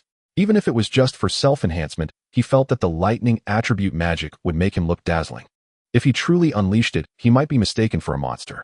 Although he learned from Wang Dahu and Lu Jing that after reaching the dark energy stage, due to the nature of the cultivation methods, one's internal energy would also blend with some attributes, they had definitely never witnessed the pure energy release of magic. If he were misidentified as a master beyond dark energy, due to the lightning, it would lead to misunderstandings. Just as Chen Rui passed by a pawn shop, he suddenly thought of the gluttonous Ji Qi Ren.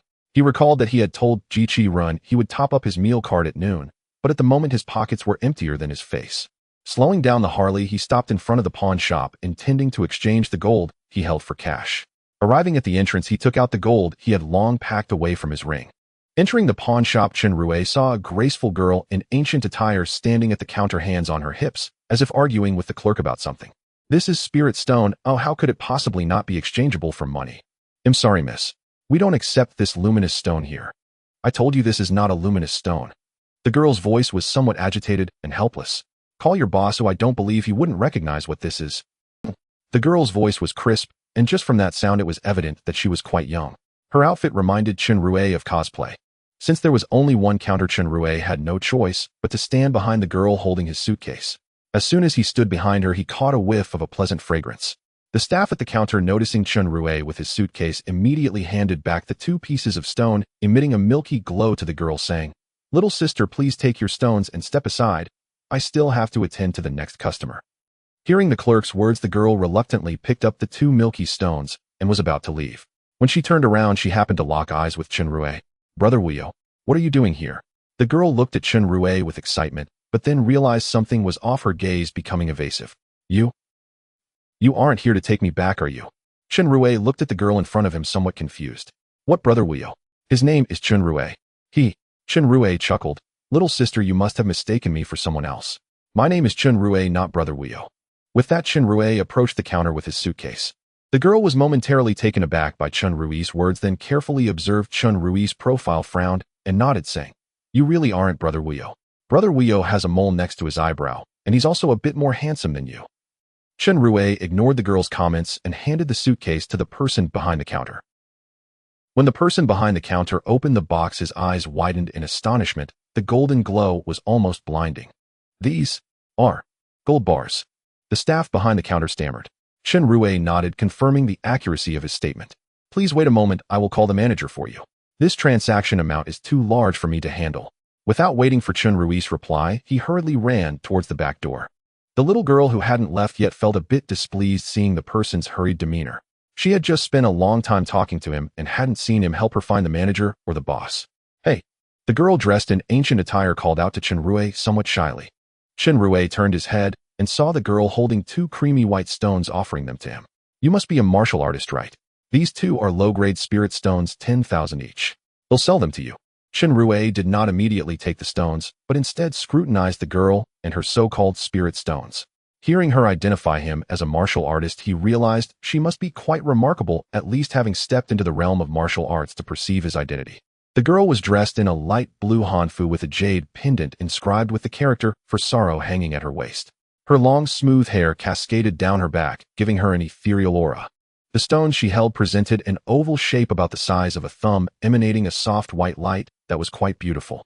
However, to someone unaware of the existence of spirit stones, they appeared akin to ordinary glowstones. Earlier, when the girl was arguing with the staff at the counter, Chen Rui had heard the term spirit stone. Spirit stones often appear in many fantasy or cultivation novels, serving not only as currency, but also as resources for cultivation. As Chen Rui pondered, a gurgling sound reached his ears. He looked at the girl only to see her face slightly flushed, gazing at him. "Are you hungry?" Chen Rui asked. The girl nodded. "If I weren't starving, I wouldn't be selling spirit stones." Hearing her words, Chen Rui smiled and said, "They'll take these 2 spirit stones, but you have to wait until my gold is successfully exchanged for cash." Hearing Chen Rui's words, the girl was overjoyed as she finally had money to eat. Before long, the previous counter staff led a plump, middle-aged man in front of Chen Rui. Upon seeing the little yellow fish in the box, his eyes lit up. "Hello, sir. My surname is Jia, and I am the manager here. May I ask your surname?" Manager Jia asked, his voice trembling slightly. "My surname is Chen." "All right, mister. Chen, do you intend to pawn or sell these gold pieces?" Manager Jia asked again, while internally he was frantically shouting, "Sell, sell, sell." If he were to acquire this gold and could negotiate a lower price, the profits he could gain would be substantial. How could he not be excited? "Let's sell it." Chen Rui's words made Manager Jia let out a sigh of relief. "Great. He'll immediately take the gold to test its purity. Please wait in the VIP area for a moment." As he spoke, Manager Jia instructed the previous counter staff, "You take Mr. Chen to the VIP area and brew him a nice pot of tea. He'll be right back." With that, Manager Jia took the box and headed to the testing room. Chen Rui followed the little girl to the VIP transaction room with the staff. Once in the VIP area, Chen Rui began to converse with the little girl. Her name was Wu Chou, not Wu Chou. Indeed, her surname was the Wu of without, which struck Chen Rui as strange, yet somewhat familiar. Not only her surname, but also the jade pendant at her waist felt familiar to him. "Brother Chen Rui, why do you look so much like my brother?" Wu Chou's words caused Chen Rui's facial muscles to stiffen, thinking to himself, "How would I know? I've never met your brother." Hehehe. "There are many people who look alike in this world. It's not surprising that I bear some resemblance to your brother." Wu Chou nodded, feeling Chen Rui's reasoning was valid. Then Wu Chou began to discuss many strange topics with Chen Rui, such as why cars move, why there are figures on the television, and how people's mobile phones can transmit sound over long distances. These were questions that modern people took for granted. From these questions and conversations, Chen Rui roughly guessed the girl's background, as she was likely an inner disciple of a martial arts sect, and one that had been trained from a young age. Previously, Wang Dahua had mentioned that many sect disciples were isolated from the world and entered the inner sect for cultivation from a young age. If this were the case, it was understandable that she lacked knowledge of modern societal norms. Thus, Chen Rui chatted with Wu Chou for nearly half an hour. During this time, he did not disclose much information about himself. Wu Chou only knew his name and that he was Ji Lan's teacher. "Mr. Chen, the assessment is complete. All of your gold is high-purity gold. We've calculated the total here. The total value is 658,000. If you find this price reasonable, please sign this contract, and we will promptly transfer the cash to your account." Chen Rui did not look at the contract. Upon hearing the price of 658,000, he signed it directly. Manager Jia held the contract, his heart racing. This contract was not signed with his company, but personally, and as long as this batch of gold could be resold, he could net hundreds of thousands. Thinking of this, Manager Jia quickly took out his phone to transfer money to Chen Rui, eager to complete the transaction and find the seller to cover the funds. After another 10 minutes, the money arrived, and the transaction was considered complete. Afterward, Chen Rui took Wu Chou to the ATM and withdrew 20,000 as money for the spirit stones. Cash and goods exchanged. Chen Rui handed the money to Wu Chou. "Then we shall part ways for now." With that, Chen Rui rode off on his Harley, deciding not to have any further contact with her now that he knew Wu Chou might be an inner sect disciple. Although Chen Rui was already a martial artist, he had no intention of entering the martial world. In today's society, the so-called martial world is essentially an underground force, an entity that shouldn't exist in the open, or joining the martial world equates to stepping into a troublesome vortex. Chen Rui, who inherently disliked trouble, became a martial artist purely by coincidence after entering a parallel universe chat group. His training in martial arts or magic was primarily for self-improvement and protection, with the second reason being to look good, simply for the sake of looking good. But what Chen Rui did not know was that having revealed his strength in front of others' trouble was already unavoidable. Just like Wang Dahua now, who was considering how to recruit Chen Rui to fight against the Hongmen. When Chen Rui arrived at Jilin High School, it was already past 12 o'clock, coinciding with the school's lunch break. Holding his meal card, Chen Rui entered the cafeteria of Jilin High School, where there was a counter next to it for recharging the meal card. Chen Rui recharged his meal card with 100,000 yuan, which astonished everyone present, as they had never seen anyone recharge their meal card with such a large sum before. Ignoring the looks of those nearby who regarded him as an idiot, Chen Rui returned to his residence, which was his office. At that moment, Ji Qiren was waiting in the office for Chen Rui's return. When she saw him come back, she smiled slightly and extended her hand, saying, "Teacher Chen, my meal card." Chen Rui handed her the meal card that had been recharged with 100,000 yuan, saying, "Let me know when the money runs out, and he'll recharge it again." Now Chen Rui was already worth millions, enabling him to speak such grandiose words. Holding the meal card, Ji Qiren thanked him and headed towards the door. She needed to go to the cafeteria to eat, otherwise she would feel lethargic in the afternoon classes. Watching Ji Qiren leave, Chen Rui locked the door. It was noon, and although there weren't many people in the teaching building, there were still some. After locking the door, Chen Rui opened the chat group. 1. This new feature seems worth researching. 2. Yeah. If thoroughly researched, perhaps in the future, no one in the group will die. 12. I checked the new feature. If my body fails, can I transfer my soul to your world? 6. It shouldn't apply to all worlds. I doubt you could come to mine, and even if you did, you probably wouldn't survive long. 7. Same here. Looking at the discussion in the group about the new feature, Chen Rui also turned his gaze towards the group feature section. Behind the group live broadcast, a new function option appeared named Soul Transmigration. Soul Transmigration, as the name implies, means abandoning the physical body and allowing only the soul to traverse to other worlds. If this function is compared to the multiverse chat group in novels, it indeed seems a bit inferior. After all, those involve physical transmigration. Chen Rui clicked on the Soul Transmigration feature button, and after entering the chat group's interface, turned into a series of option buttons, each labeled with a number representing each group member. It seems that to traverse to a specific world, you just need to click on the corresponding number. The function is quite simple. Chen Rui did not immediately test this function as he was uncertain about what would happen after using it. Would he still be able to return after soul transmigration? Would he still be considered alive upon returning? Without understanding all these factors, blindly transmigrating would be rather unwise. He exited the feature options and refocused on the chat group. 1. Did you hear that 3 and 4 have already started testing this feature? 8. Yes. When the feature first appeared, 4 immediately soul transmigrated to 3's world. 7. It seems that 3 and 4 are indeed great buddies. They usually deny it, but look, as soon as the soul transmigration feature appeared, they immediately met up. 2. Perfect. We can ask them how the feature works when they log in. Chen Rui looked at the chat group, feeling a bit excited about the prospect of soul transmigration. After about 10 minutes, 3 finally came online. 3. That idiot 4. After soul transmigrating, he only stayed here for a while before disappearing. 2. The group hasn't indicated that he has died, so he should be fine. 5. By the way, can we still chat in the group after soul transmigration? 2. That's what we want to test. If you can still enter the chat group after soul transmigration, it means the chat group is based on the soul. It has nothing to do with the physical body. If the chat group is indeed unrelated to the body, then members could completely soul transmigrate to another member's world before dying, allowing them to continue living. 5. Doesn't that mean 12 could avoid death? 2. That should be the case, but all this relies on the premise that the chat group is bound to the soul. 2. In fact, I suspected that the chat group was bound to the soul ever since witnessing several group members' deaths. 5. How so? 2. You should have all seen it. Those videos of group members' deaths in the group files were actually uploaded by the members themselves, meaning they could still operate the chat group for some time after dying. 4. I can confirm after soul transmigration, you can still use the chat group. 3. Bastard, where did you disappear to? Don't you know that wandering as a soul is very dangerous? 4. I found out that your world also has a dark dimension.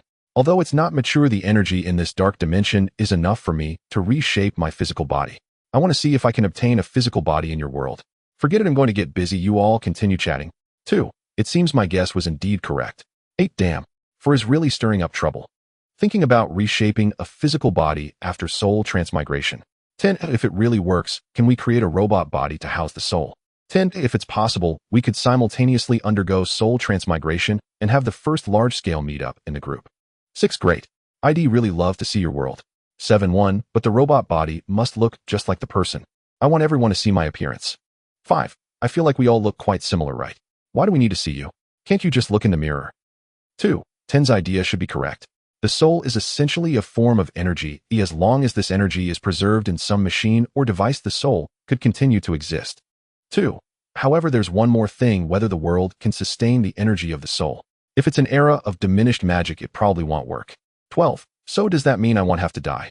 At this moment, the long silent 12 came online, intensifying the discussion. 5. Yes, you won't have to die. As long as you soul transmigrate before dying, you're good. 2. Not every world can be traversed. 12. The worlds you can choose from currently are 1, 3, 0, 4, 5, 8, 0, and 11. These 6 parallel worlds should be considered before your body completely collapses. In another parallel world, the land is parched and lifeless, where the plains are filled with nothing but wind and sand alongside houses half buried by the relentless storms.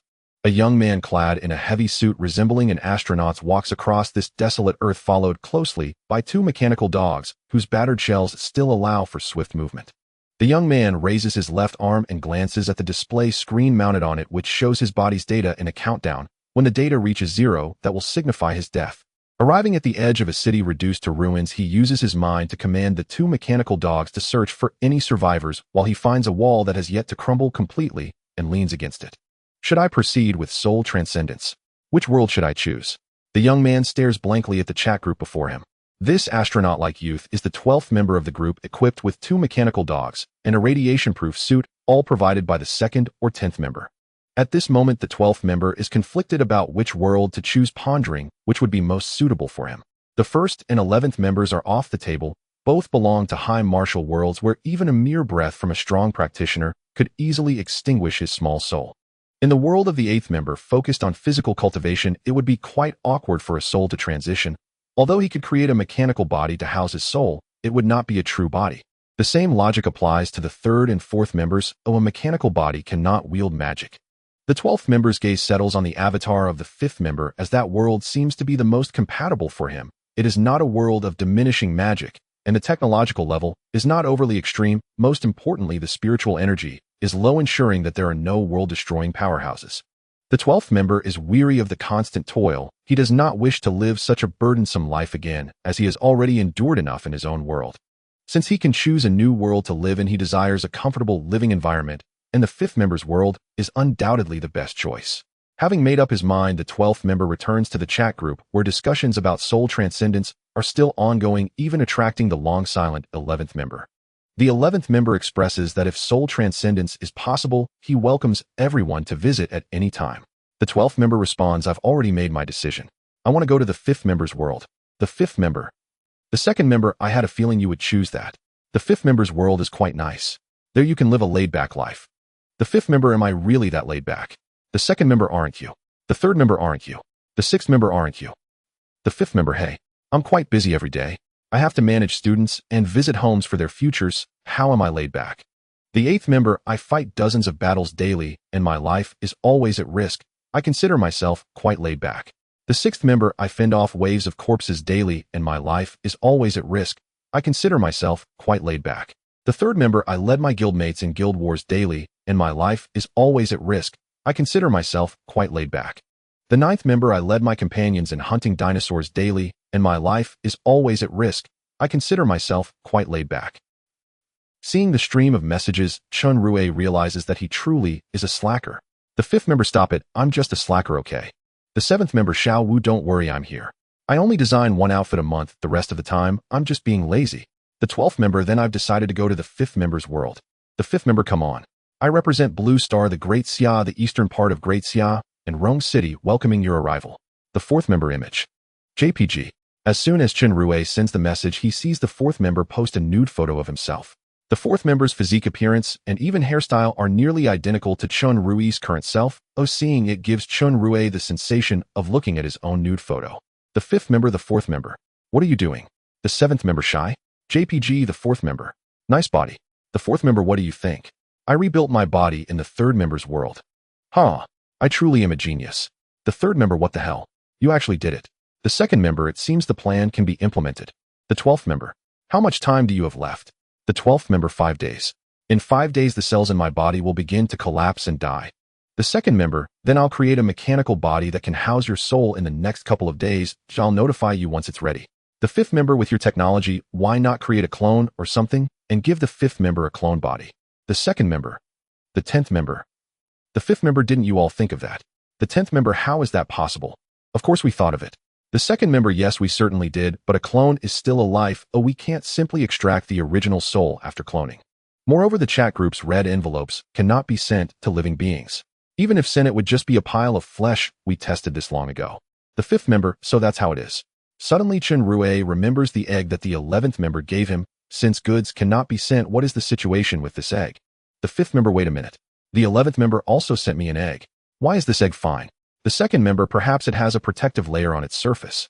Or maybe that egg doesn't fall under the category of living beings. The current chat group mechanism still requires further study. The fourth member, what the hell? Someone is chasing me saying I'm a pervert. The third member, you're a moron. Aren't you just a pervert running around naked? The fifth member, the third member, the fourth member, I've condensed a magic core of wind and lightning attributes. Can you two give me some magic of these two attributes? The third member, just go find it in the group files. There are beginner magic tutorials and various types of magic. Go study it yourself. The fifth member, oh, thanks. Ding-a-ling-ling. A series of ringing sounds echo, and Chen Rui exits the chat group to check the time, realizing it is already the afternoon class time. It seems there's no time left to review the magic tutorial. I remember the first class this afternoon is physical education. What the hell isn't that my class? With thoughts of his class, Chen Rui bolts out of the office toward the 12th class. At this moment, the students in the 12th class are quietly seated at their desks waiting for the teacher to arrive. Students for the first physical education class, everyone gather on the playground. Chen Rui enters the classroom and shouts at the students of the 12th class. Upon hearing Chen Rui's words, the 12th class erupts in cheers, as students generally enjoy physical education. Especially the kind of physical education class where the teacher lets them run a couple of laps and then have free study time. Every time the physical education class for the 12th class is just like that. The PE teacher has them run 2 laps, followed by free activities. At that moment on the playground, besides class 12, there was another class also having physical education, which was class 5 of the first year. At Jilin High School, there are 4 classes that are particularly special: class 1, class 2, class 3, and class 5. Class 1 is the elite class where all the students have top-notch academic performance.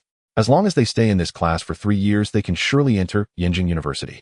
Yi Feifei and Su Tianxi both transferred from class 1 to class 12. The academic atmosphere in class 1 is extremely strict, and all students are determined not to be expelled due to poor grades. Compared to class 12, class 1 is another extreme. It is the class that all students aspire to enter.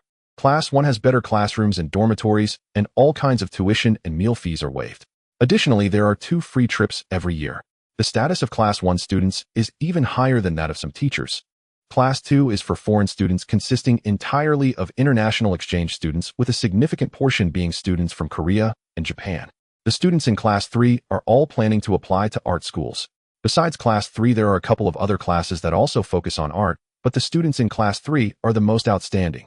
The students there have won various art awards during their primary and secondary education. The last one, class 5, is currently having physical education and follows the sports route. Their homeroom teacher, like Chen Rui, is also a physical education teacher, but unlike Chen Rui, the homeroom teacher of class 5 was a national-level athlete and is a highly paid teacher hired by Jilin High School. The homeroom teacher of class 5 is named Li Qingyin. He was a national-level athlete in the decathlon, but retired due to a spinal injury. After his recovery, he was already older and the national team wanted him to be a coach, but for some unknown reason, he came to Jilin to be a teacher. Although the treatment here is good, it cannot compare to the glory of being a national coach. Seeing Li Qingyin, Chen Rui smiled and greeted him. Although they did not know each other, it was necessary to greet fellow teachers at Jilin. Li Qingyin did not respond to Chen Rui's greeting, but instead disdainfully curled his lips. Wow, is he really that arrogant? Ignoring Li Qingyin, Chen Rui turned to face the students of class 12 who were already lined up under the direction of Wan Tiandong. Classmates, what do you usually do during physical education? Chen Rui's question left the students of class 12 stunned. What can you do during gym class? Besides running a few laps, isn't it just free play? Teacher, we usually just run 2 laps, and then it's free play. At that moment, Wan Tiandong, the current sports committee member, stepped forward and spoke to Chen Rui. Upon hearing this, Chen Rui rubbed his chin, considering that just running 2 laps and having free play was rather dull. He then looked toward the direction of class 5. In class 5, Li Qingyin first instructed most of the students to run laps, and then send a few boys to the storage room to fetch weights, shot puts, and other sporting equipment. Sigh. All right, you can run 2 laps first. After that, we will decide what to do. Chen Rui waved his hand helplessly, letting Wan Tiandong lead the students of class 12 to run laps. Teacher, aren't you going to teach us martial arts? Just as Wan Tiandong was organizing the lineup, Ding Dang stepped forward. Ding Dang hadn't forgotten that Chen Rui had promised to teach her martial arts during gym class. Hearing Ding Dang's words, the other students also turned their gazes toward Chen Rui, filled with a hint of expectation. Martial arts. Who wouldn't want to learn?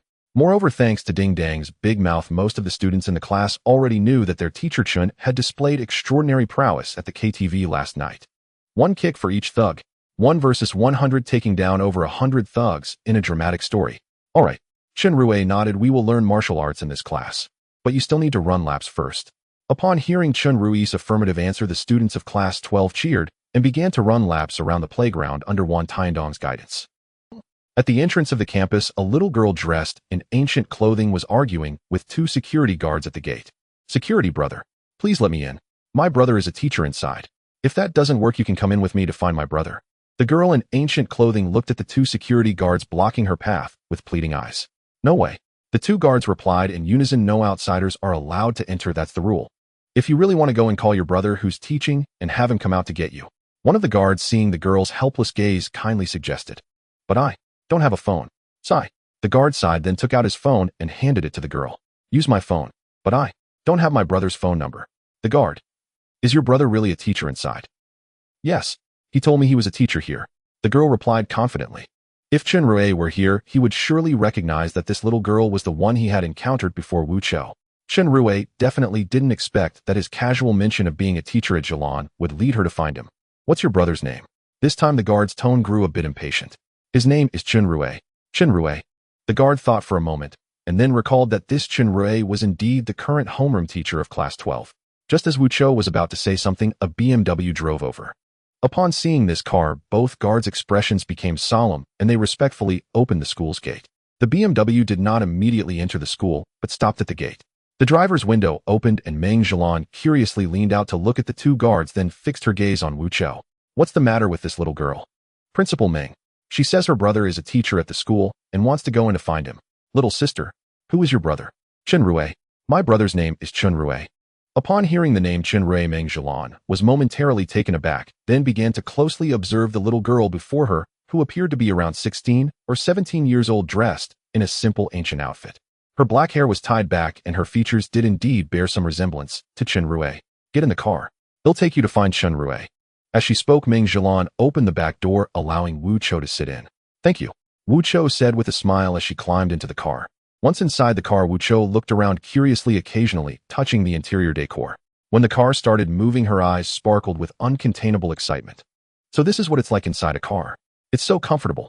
Meng Jilan naturally noticed Wu Chou's strange behavior and began to suspect whether this girl claiming to be Chen Rui's sister was a bit mentally unstable. As for why Wu Chou claimed to be Chen Rui's sister, it was simply because she wanted to find him. The moment Wu Chou saw Chen Rui, who resembled her real brother, she felt a sense of familiarity, and since she was alone and without family or friends in Rome City, she naturally came to find someone she felt comfortable with. Meng Jilan did not drive back to her residence, but instead came to the medical office naturally to look for her daughter Lucia. Meng Jilan planned to have Lucia take Wu Chou to meet Chen Rui, doing so to facilitate more interactions between Lucia and Chen Rui. Only through frequent contact can feelings be cultivated. Entering the medical room, Lucia was bored playing a mobile game. Upon seeing her mother bring in a little girl, she quickly stood up. Mom, what are you doing here?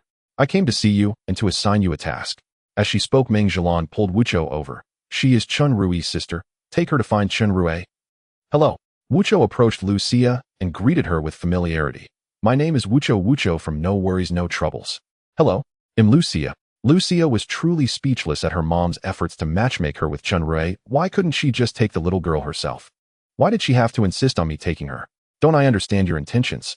Lucia sighed helplessly in her heart, and then held Wuch's hand. Walking towards the door, I'm going now. Sia, you must work hard. Meng Jilan cheered for her daughter in her heart, and then left the medical office. Lucia held Wuch's small hand, planning to go directly to class 12 to find Chen Rui. Just as she was rushing forward, she heard a somewhat familiar voice coming from the playground. If you want to learn martial arts, the most important thing is to have a solid stance. No matter how well you practice your techniques, if your stance is unstable, it will all be in vain. The speaker was Chen Rui, who was facing a group of Class 12 students struggling to maintain their horse stance. The students of Class 12 had wanted to learn martial arts, but how could Chen Rui teach them? As for the Ratonquin, without good physical attributes, it would seriously harm the body. In the end, Chen Rui simply taught the students to squat in a horse stance, planning to find a set of beginner's boxing techniques later to teach them the formal routines. Sister Lucia, isn't that my brother? Wucho pointed at Chen Rui's back on the playground. Lucia nodded and walked toward Chen Rui. Meanwhile, Wucho rushed like a gust of wind to hug Chen Rui's waist from behind. Chen Rui, we finally meet again. Startled by the sudden embrace from behind, Chen Rui instinctively thought of executing a shoulder throw, but upon hearing that somewhat familiar soft voice, he paused his movements. What are you doing here? Chen Rui turned to look at Wucho with a puzzled expression. Wucho giggled. Did you not say you were Xylan's teacher? That's why I came here to find you. No. Chen Rui pushed Wucho away. I'm asking you. Why did you come to find me? Didn't I give you the spirit stones already? We are clear of each other. Chen Rui genuinely did not want to be too involved with this girl, who seemed to come from an ancient sect. Firstly, it was definitely troublesome. On looking at her, she likely escaped from a sect, and who knows when a bunch of experts might come looking for her. Secondly, based on the first point, if it was discovered that he was associated with her, what if some murderous intent arose? Chen Rui was currently only at the mid-stage of Mingjing. According to Wang Dahu, his strength was barely at a mid-lower level in the martial world. Any major sect could easily produce a bunch of martial artists at the Mingjing level. I just have nowhere to go. Upon hearing Chen Rui's question and that distant tone, Wucho's eyes turned pitiable again. Moreover, I can't spend those 20,000 yuan in just a few days. What the hell? You can't spend 20,000 yuan in a few days. Are you joking with me? If 20,000 yuan were given to Chen Rui under the premise that nothing happened to his family, it could last him over 2 years. How could Wucho say she could spend it in just a few days? Yes. Wucho nodded. Eating costs a lot of money every day. Wucho's tone was very reasonable, which left Chen Rui even more speechless. What's wrong? At that moment, Lucia walked over. Are you unhappy to see your sister? Sister? Where did I get a sister from? Chen Rui glanced at Wucho, who was looking at him with wide, adorable eyes, slapped his forehead, feeling that this was becoming more troublesome. She must have entered the school under the pretense of being his sister. In fact, Chen Rui had no negative feelings towards Wucho, rather he felt quite fond of her. He didn't know why, but he felt a sense of kinship with her, as if they were connected by blood.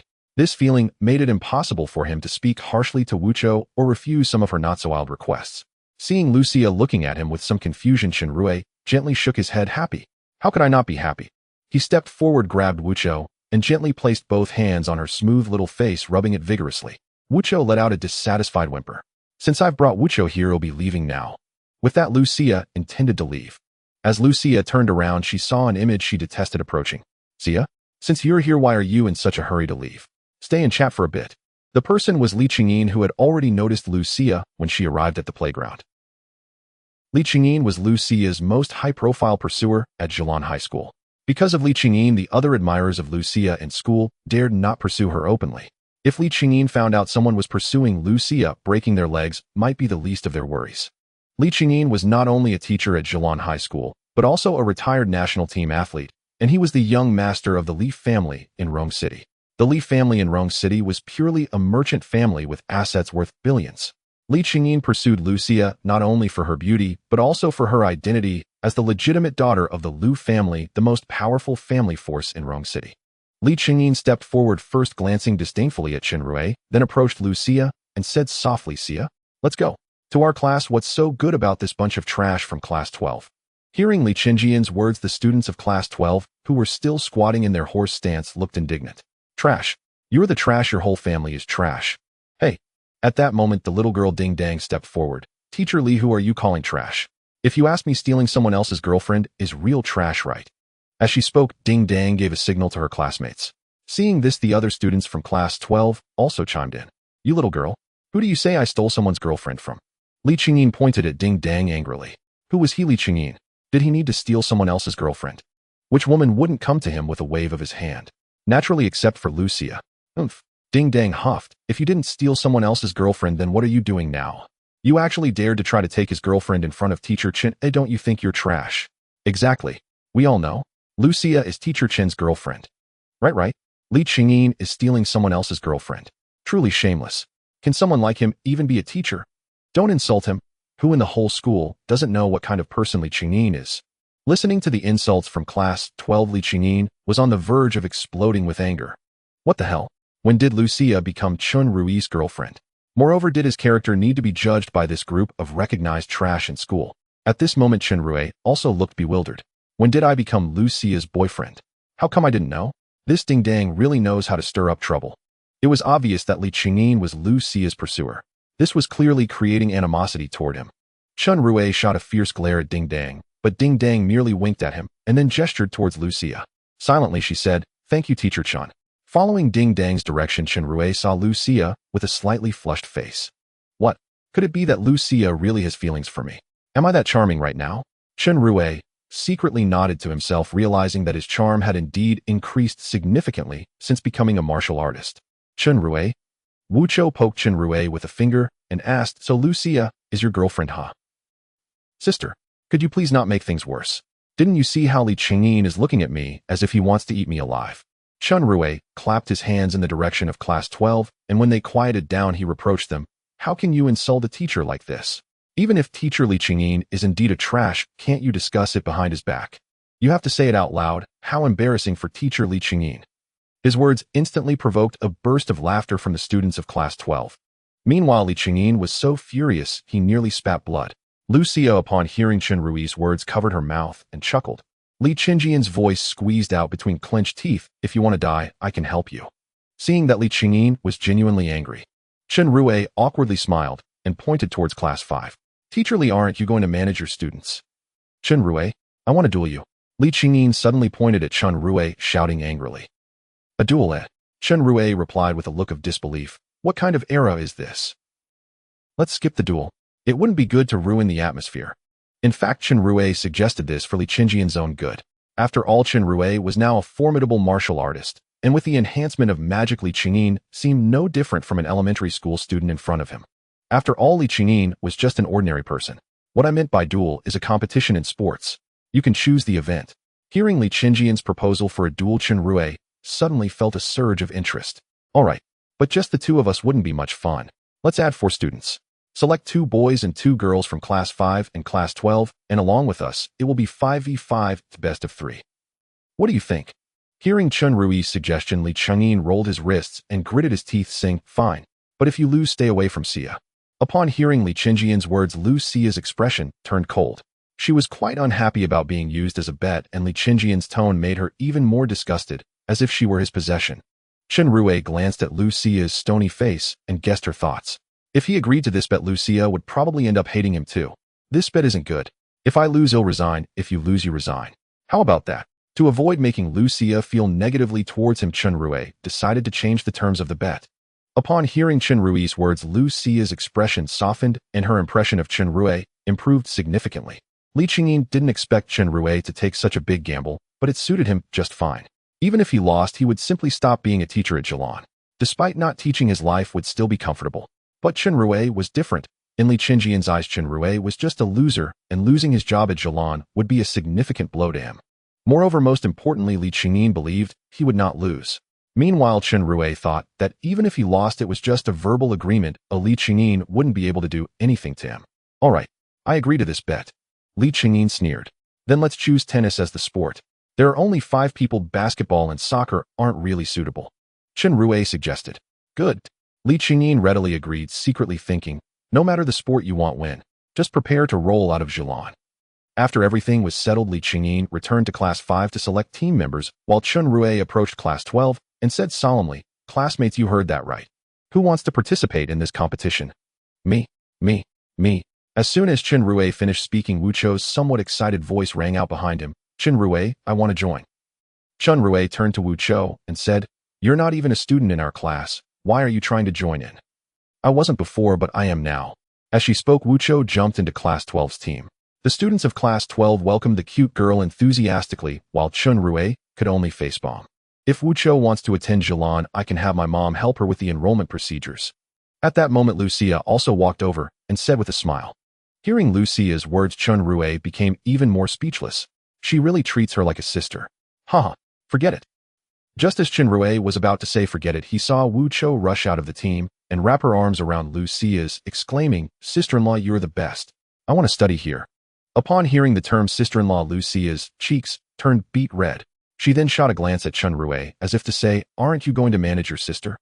Chen Rui truly wanted to tell Lucia that this girl is not my sister, and I don't even have a sister. But when he saw Wu Chou's clear big eyes, he swallowed the words he originally intended to say. Sigh. All right. If you want to participate, then go ahead. Your participation will surely ensure our team wins at least 2 matches. Chen Rui waved his hand helplessly. In his heart, he thought, with me and Wu Chou, 2 martial artists on the team, the tennis match shouldn't be a problem. The current issue is how to select a 3rd student from Class 12 who can win the match. Facing Class 12 once again. 3 spots are still open. 1 girl and 2 boys. Anyone who plays tennis well can step forward. Chen Rui's words sparked a flurry of discussions among the students of Class 12 as they debated who in the class might be good at tennis or who had better athletic abilities. Let me take the girl's spot. At that moment, a cold voice rang out from the back of the line, and Yi Feifei, the class flower, and also the school beauty, stepped forward. Let me do it. I should be decent at tennis. This was the first time Chen Rui heard Yi Feifei speak. Usually she was very aloof in class. When anyone talked to her, she mostly either nodded or shook her head. Yi Feifei had long chestnut hair and was over 1.7 meters tall, taller than many boys, with a typical model figure. She wore a simple t-shirt and jeans with only light makeup, yet her beauty was impossible to conceal. What was most striking and left a deep impression on Chen Rui was her mismatched eyes. One was a piercing blue like a cold spring, while the other was a warm reddish-brown, as stunning as a winter plum blossom. All the female team members are present. Now it's time for the boys. Any volunteers? Chen Rui shifted his gaze entirely toward the male students. Teacher Chen'll do it. Wan Tianduo raised his hand. In the PE class representative, it'd be awkward not to step up. Chen Rui had already intended to select Wan Tianduo even without his volunteering. After all, Wan Tianduo possessed exceptional physical fitness, giving him a strong advantage in winning. Teacher, I know who's excellent at tennis. A boy raised his hand and shouted. As Chen Rui turned his attention toward him, the boy pointed to the student beside him, Teacher Wang Sui. He won the citywide youth tennis championship back in middle school. He's definitely capable. Wang Sui suddenly singled out, glared irritably at the boy beside him. Gu Yu, do you want to dive? Gu Yu and Wang Sui, both heirs of wealthy families, were close friends bound by shared privilege and deep mutual understanding. Excellent. The 2nd spot is yours, Wang Sui. Before Wang Sui could protest, Chen Rui led the group of students, and Lucia, straight to the tennis court. Wang Sui stood frozen for a moment, then sighed resignedly and followed. At Zhilan High School's tennis court, students from Class 12 and Class 5 already filled the space. At the center stood Chen Rui with 4 students from Class 12, and Li Qingyin leading 4 students from Class 5. Let the boys play first, then the girls. You have no objection? Li Qingyin asked, expressionless. Chen Rui nodded, offering no resistance. Chen Rui then guided 3 students to the spectator stands, leaving Wan Tianduo alone on the court.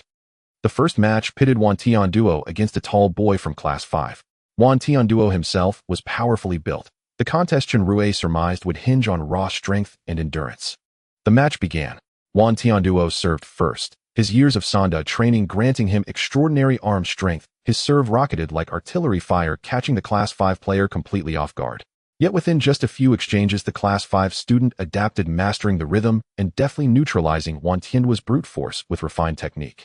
In the first set, Wan Tianduo dominated his opponent decisively, the score gap widening rapidly. Watching this, students from Class 12 broke into triumphant smiles. Only Wang Sui and Yi Feifei wore grave expressions. Wan Tianduo is going to lose. Wang Sui's remark puzzled Chen Rui. Though he played tennis before, he was no elite player. His knowledge extended only to the basic rules. Before Chen Rui could ask why, Wang Sui continued. He went all out in the first set, expending too much energy. He'll collapse in the second. Chen Rui turned his gaze back to Wan Tianduo. Though still aggressive in his strokes, Wan Tianduo's movements now betrayed fatigue. His breathing had grown uneven, a clear sign that his stamina was nearing its limit. As Wang Sui predicted, Wan Tianduo's exhaustion mounted in the second set. To exhaust him further, the Class 5 player deliberately prolonged the opening game, keeping the score locked at 4,530 or 4,545. Tennis rules dictate that each point is worth 15, yet to win a game a player must lead by 2 points, or the rally continues indefinitely. Exploiting this rule, the Class 5 student drained Wan Tianduo's reserves completely before finally concluding the first game. That game's end signaled Wan Tianduo's defeat, not by skill but by sheer depletion of stamina. Slumped on the bench, racket in hand, Wan Tianduo gasped between apologies, Teacher Chen. I'm sorry. I lost. It's fine. Chen Rui clapped Wan Tianduo on the shoulder. You performed admirably." With those words, Chen Rui's gaze settled upon Wang Sui. Wang Sui gave a quiet nod and strode onto the court, racket in hand. When Li Qingyin saw Wang Sui, his expression tightened. He knew Wang Sui well, the second young master of the Wang family of Rongqing. The Wang family's influence far surpassed that of the Li's, and rumor held they commanded powerful backing. Even the Lu family treated them with deference. But what mattered most wasn't his lineage, it was his tennis prowess. Once hailed as a prodigy, Wang Sui had even drawn interest from professional tennis academies, until a seemingly incurable injury to his right arm ended his career. Right arm injury. Is that true, or merely rumor? Pondering this, Li Qingyin summoned the student scheduled to face Wang Sui and whispered urgent instructions before sending him onto the court. On the court, Wang Sui swung his racket loosely, having touched a tennis racket in years. In junior high, he'd adored tennis, until an injury to his right arm shattered his confidence. That trauma sent him spiraling into self-neglect, abandoning both sport and studies alike. Yet today he held the racket once more, not by choice, yet his pulse quickened, his blood surging with long-dormant fire. Class 5's next player was noticeably leaner than his predecessor, yet towering nearly 1.9 meters tall. As Wang Sui stepped onto the court, cheers erupted from many Class 5 girls. Zhilan's undisputed top heartthrob, even rival status, couldn't dim his appeal. Hearing their own female classmates cheer for the opposing side, the Class 5 boy bristled with indignation, then recalled his teacher's whispered orders, and a sly, calculating smile flickered across his lips. Serve. Rally. The ball bounced back and forth across the court. Wang Sui moved with effortless command. After all, he was once a prodigy. Even faded brilliance remains luminous. Yet after 2 games, something felt amiss. Every shot from his opponent landed almost exclusively on his right side, forcing him to fully extend his right arm to return each one. A few such shots might be coincidence, a habitual targeting pattern, but 2 full games of relentless right-side placement defied chance. Could it be? Wang Sui returned a shot while musing, he knows about my old right arm injury. Is that why he's playing like this? His gaze hardened as he locked eyes with his opponent. The first set concluded with Wang Sui winning 30. Though his opponent had scored 0, a faint knowing smile lingered on his lips. He'd confirmed it. Wang Sui's final returns grew progressively weaker, proving his teacher's intelligence correct. His right arm truly bore an old wound. They switched sides.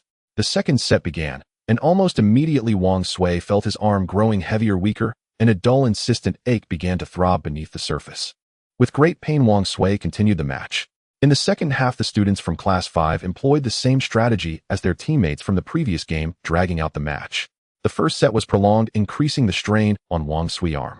When Wang Sui felt that his counterattack had weakened to a critical point, the players from Class 5 began to fight back.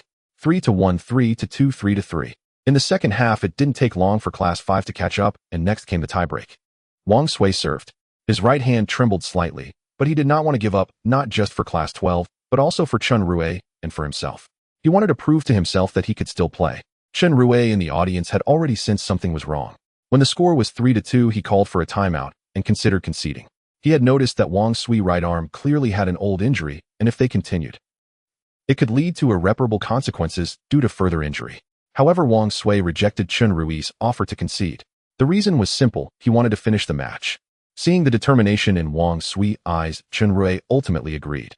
He secretly planned to ask for some medicine in their group chat later to help treat him. On the court, Wang Sui had already tossed the tennis ball into the air.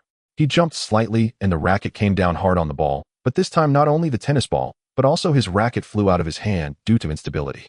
The racket flew towards the referee's seat beside the court where Lucia was seated. Indeed, Lucia was the referee for this match.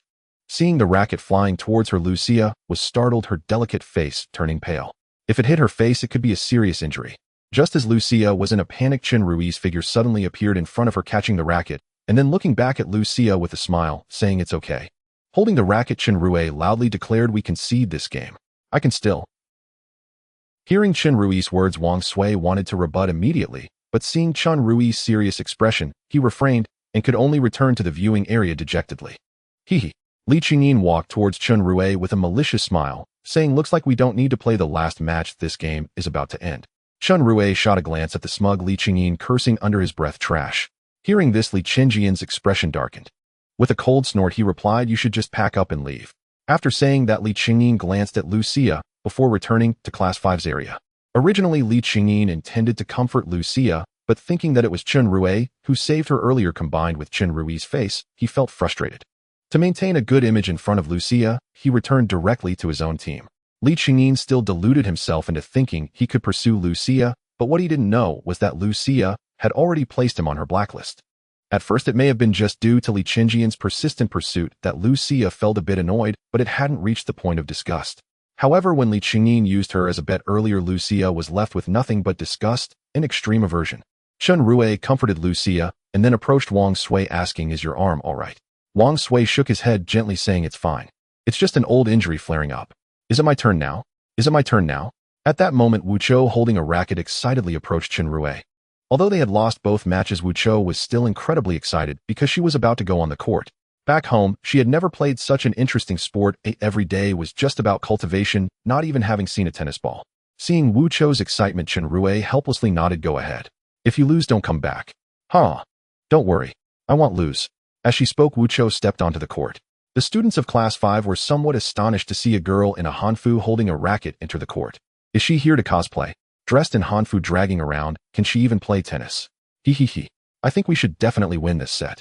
Li Qingyin, seeing Wu Chou, thought that Chen Rui had given up, showing a disdainful smile. "Wang Min, you go. Just play casually, they probably have already given up," Li Qingyin said to a plain-looking girl wearing a baseball cap. Wang Min nodded, picked up her racket, and walked toward Wu Chou. At the start, Wu Chou served. "Finally, it's my turn." With a tennis ball in one hand and a racket in the other, Wu Chou murmured, then threw the ball high into the air. Immediately, Wu Chou jumped her racket, leaving a trail as she hit the ball soaring through the air. The tennis ball shot out like a cannonball, and except for Chen Rui, no one saw the trajectory of the ball. By the time it reappeared, it was already lodged in the fence behind Wang Min. The fence shook and made a loud noise. At that moment, Wang Min finally realized that a tennis ball had just flown past her face less than 20 centimeters away. Coming to her senses, Wang Min's legs went weak, and she knelt on the ground, her face showing confusion. Was that just now a tennis ball? That was a bullet, right? I didn't even see the ball's trajectory, it just smashed into the fence behind me. Is this girl here to play tennis, or to kill? The other people present also stared blankly at Wu Chou, all thinking, just how much power does this small body possess? Chen Rui slapped his forehead. As soon as Wu Chou served, he felt a powerful surge of vitality erupting from her. Seeing this scene, Chen Rui knew it was bad, but it was already too late to stop her. Wu Chou stood awkwardly, scratching her head, and smiled, "Sorry. I think I got a bit too excited. We concede." Li Qingyin stood behind Wang Min, trying to pull out the tennis ball lodged in the fence. After a while, he realized he couldn't get it out. He knew that the girl on the other side was a monster. If that ball had hit someone, it would have been fatal. For Wang Min's safety, Li Qingyin ultimately decided to concede. Concede. Wu Chou looked at Li Qingyin in confusion. Seeing him nod, she quickly waved her hands. No. How can we concede? I just got on the court." Li Qingyin ignored Wu Chou and helped the shaky Wang Min off the court. Seeing this, Chen Rui also pulled the still bouncing Wu Chou off the court. Wu Chou, who was dragged off the court, was quite unhappy and refused to come down. If Chen Rui hadn't promised to accompany her to play later, she would have occupied the court. Having successfully coaxed Wu Chou down, the last match for the students was about to begin with Yi Feifei. However, Yi Feifei's match was the fastest among all the games except for Wu Chou's. Yi Feifei directly won with a score of 6-0. Back at the viewing area, Yi Feifei proudly flicked her chestnut-colored hair, her gaze drifting towards Chen Rui, as if to say, "I won, now it's your turn.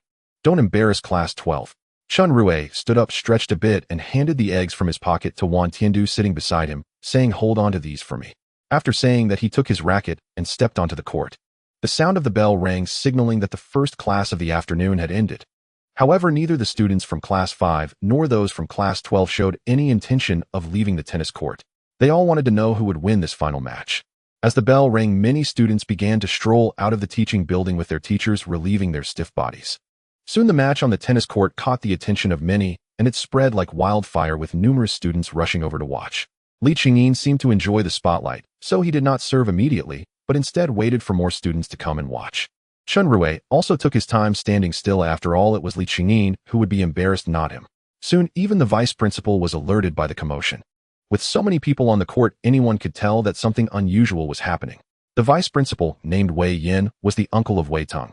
As Wei Yin walked out of the teaching building, he happened to see his nephew Wei Teng, and the two of them headed towards the tennis court together.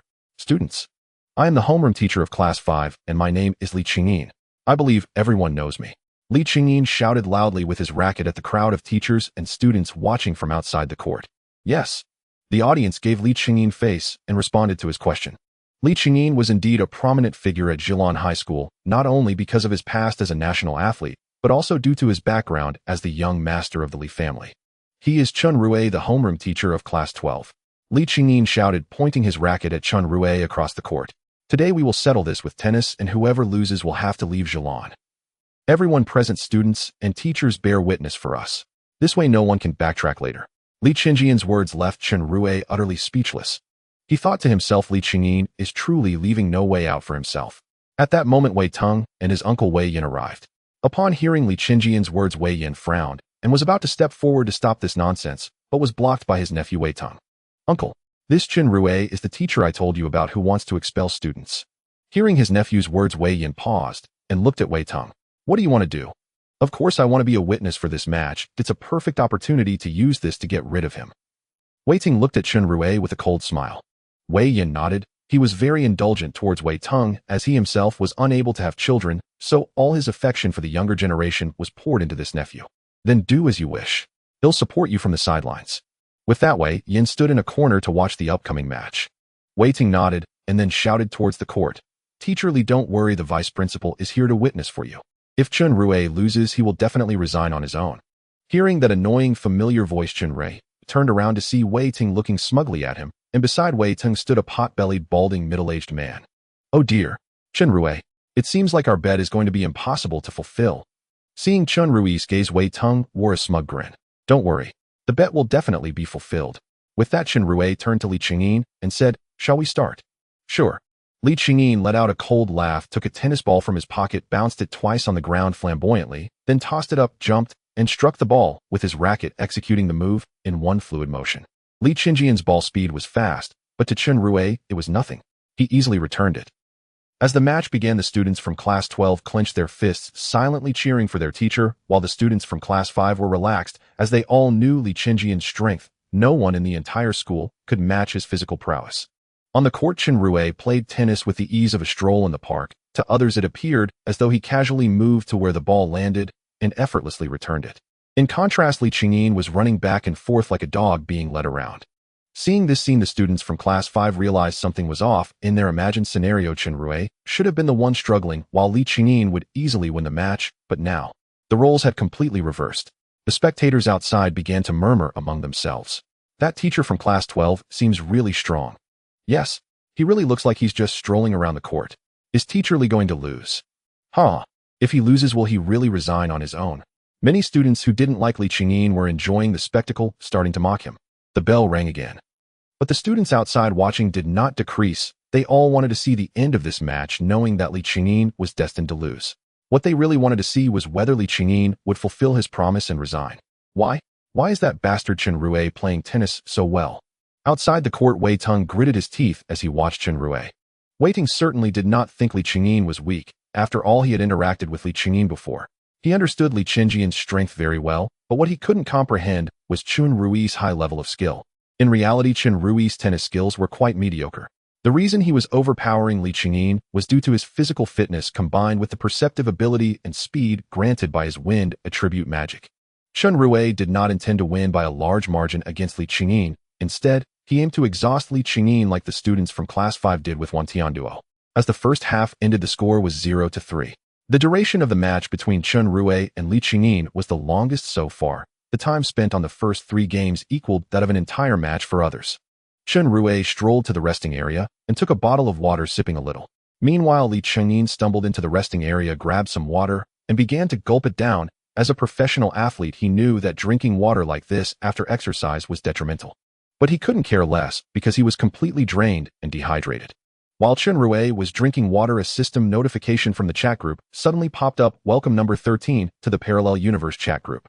What the hell? A newcomer has arrived. Chen Rui did not expect that just a few days after joining, another newcomer would appear. It seems this match needs to end quickly. In the first half, Chen Rui kept playing a tug-of-war with him, and the ball's landing points were always the farthest from him, which meant he never had a moment to stand still and was constantly running. This was thanks to his years of training. If it were an ordinary person, after playing this first half, they probably wouldn't even be able to stand. After drinking water, they changed sides, and the second half began. Chen Rui looked at Li Qingyin, whose breathing was still uneven, and had to admit that he still had some sportsmanship. Despite being exhausted, he still wanted to play the second half. They're this worn out already, there's no need to continue. Just admit defeat teacherly. What a waste of time. If Li Qingyin wins, he'll eat a ton of shit. Huh, me too. More mocking voices reached Li Qingyian's ears, but he did not pay them any mind, and continued to wait for Chen Rui's serve. Chen Rui couldn't help but admire Li Qingyin a bit. Although his character wasn't great, his sportsmanship truly reflected someone who had been on the national team. Tossing the ball, he served. Chen Rui was not going to delay. He planned to quickly end this match. With Li Qingyin now out of energy, Chen Rui could easily win. There was no need to continue treating him like a dog on a leash. The second half ended quickly, with Chen Rui ultimately finishing the match at 6-0. In a parallel universe, inside a psychiatric ward in Daxia on Earth, a young man clad in a blue and white striped patient gown sat bewildered, gazing blankly at his surroundings. Where am I? I recall being ambushed and overwhelmed during my tribulation transcendence. Then I was utterly obliterated. He stared at his own hands, disbelief etched across his face. This body is astonishingly frail.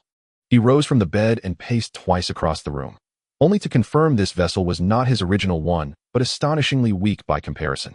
So my original body truly was reduced to ashes, but my consciousness remains intact. That means I must have been reborn. Or perhaps unconsciously I performed soul usurpation. With that thought, he began scanning his surroundings with sharp, calculating eyes. He found himself confined within a sealed chamber, windowless, lit only by a dim overhead lamp, its door forged of solid iron. Given his current physical condition, breaking free was utterly impossible. The room exuded suffocating oppression. Its sole furnishing was an iron bed, its four legs welded firmly into the floor. Gazing upon this austere space, the youth sank deep into memory. His name was Chen Rui, a man who once cherished a warm, harmonious family. Though modest in means, they had known no dire hardship. Then overnight, everything shattered. His mother vanished, seized by an unknown power. His father perished in a staged car crash, and Chen Rui himself barely escaped death. He knew his family had offended forces beyond reckoning.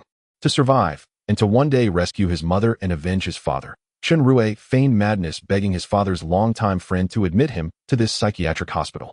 Thus Chen Rui settled into the asylum, remaining there for half a year. All the while, that shadowy faction hunted relentlessly for him. When they learned he had been diagnosed with psychosis and institutionalized, they did not relent. In fact, they bribed the attending physicians under the guise of concerned relatives, arranging his discharge.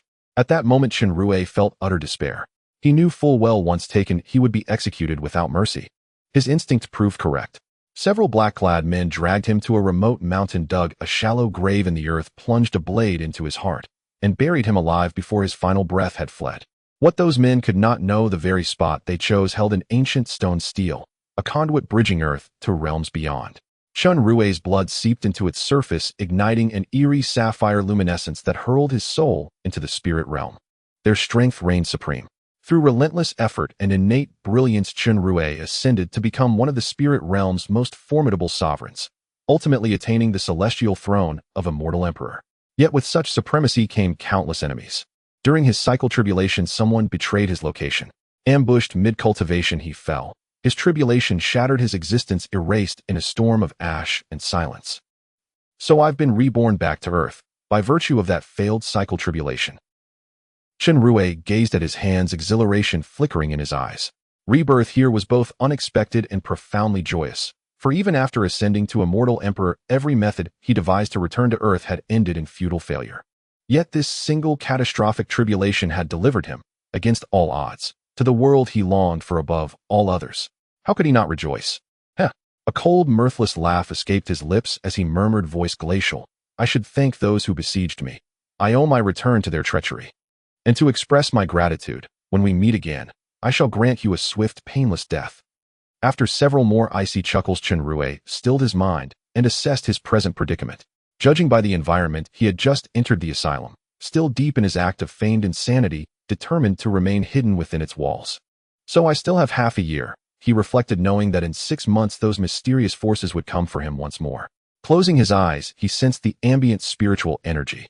Moments later he opened them, disappointment clouding his gaze. Earth's spiritual energy is unbearably thin. Even to regain just 1,000th of my former cultivation level would likely demand decades. Just as despair settled over him, the ward door swung open from outside. A broad-shouldered nurse strode in bearing a tray. Were it not for her skirt, Chen Rui might have mistaken her for a powerfully built man. Chen Rui, it's time for your medication. She handed him a paper packet containing 6 or 7 pills. Excuse me, nurse sister, when may I be discharged? Chen Rui asked, puzzled by her presence. He no longer intended to remain in this asylum. First, its spiritual energy was too scarce. Cultivation here was nearly impossible. To advance, he needed to seek out ancient forests or secluded mountains where qi still lingered richly. Second, he refused to stay. In his past life, feigning madness and entering the asylum had been a desperate, justified survival tactic. But now, he was the immortal emperor reborn. Even hampered by Earth's barren cultivation conditions, he could effortlessly subdue ordinary mortals. He would leave this asylum, without delay. The nurse visibly stiffened at his question, her hand instinctively flying to her waist where a syringe filled with unknown liquid rested. She took a cautious step backward, eyes locked on Chen Rui with wary vigilance. Chen Rui blinked, bewildered. Was asking a simple question truly cause for such alarm? Tell me, are you also an immortal emperor?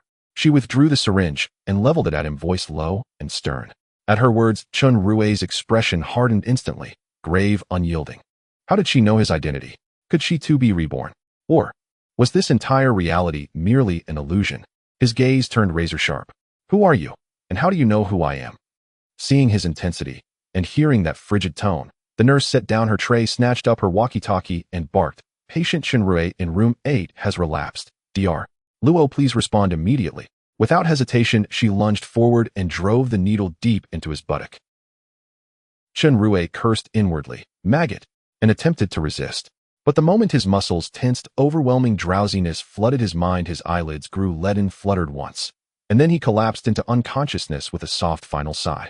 Just before surrendering to slumber, memory pierced through the haze. Yes, he'd first gained admission to this asylum by loudly proclaiming himself a reborn immortal emperor, and then assaulting bystanders. And each time this burly nurse delivered his medicine, he'd staged some disturbance, until she finally subdued him with sheer physical force, leaving him docile thereafter. When Chen Rui awoke again, he found himself bound to his bed with restraints. Feeling the bindings around him, Chen Rui sighed helplessly. It seems that after this incident, I have truly been deemed a mental patient.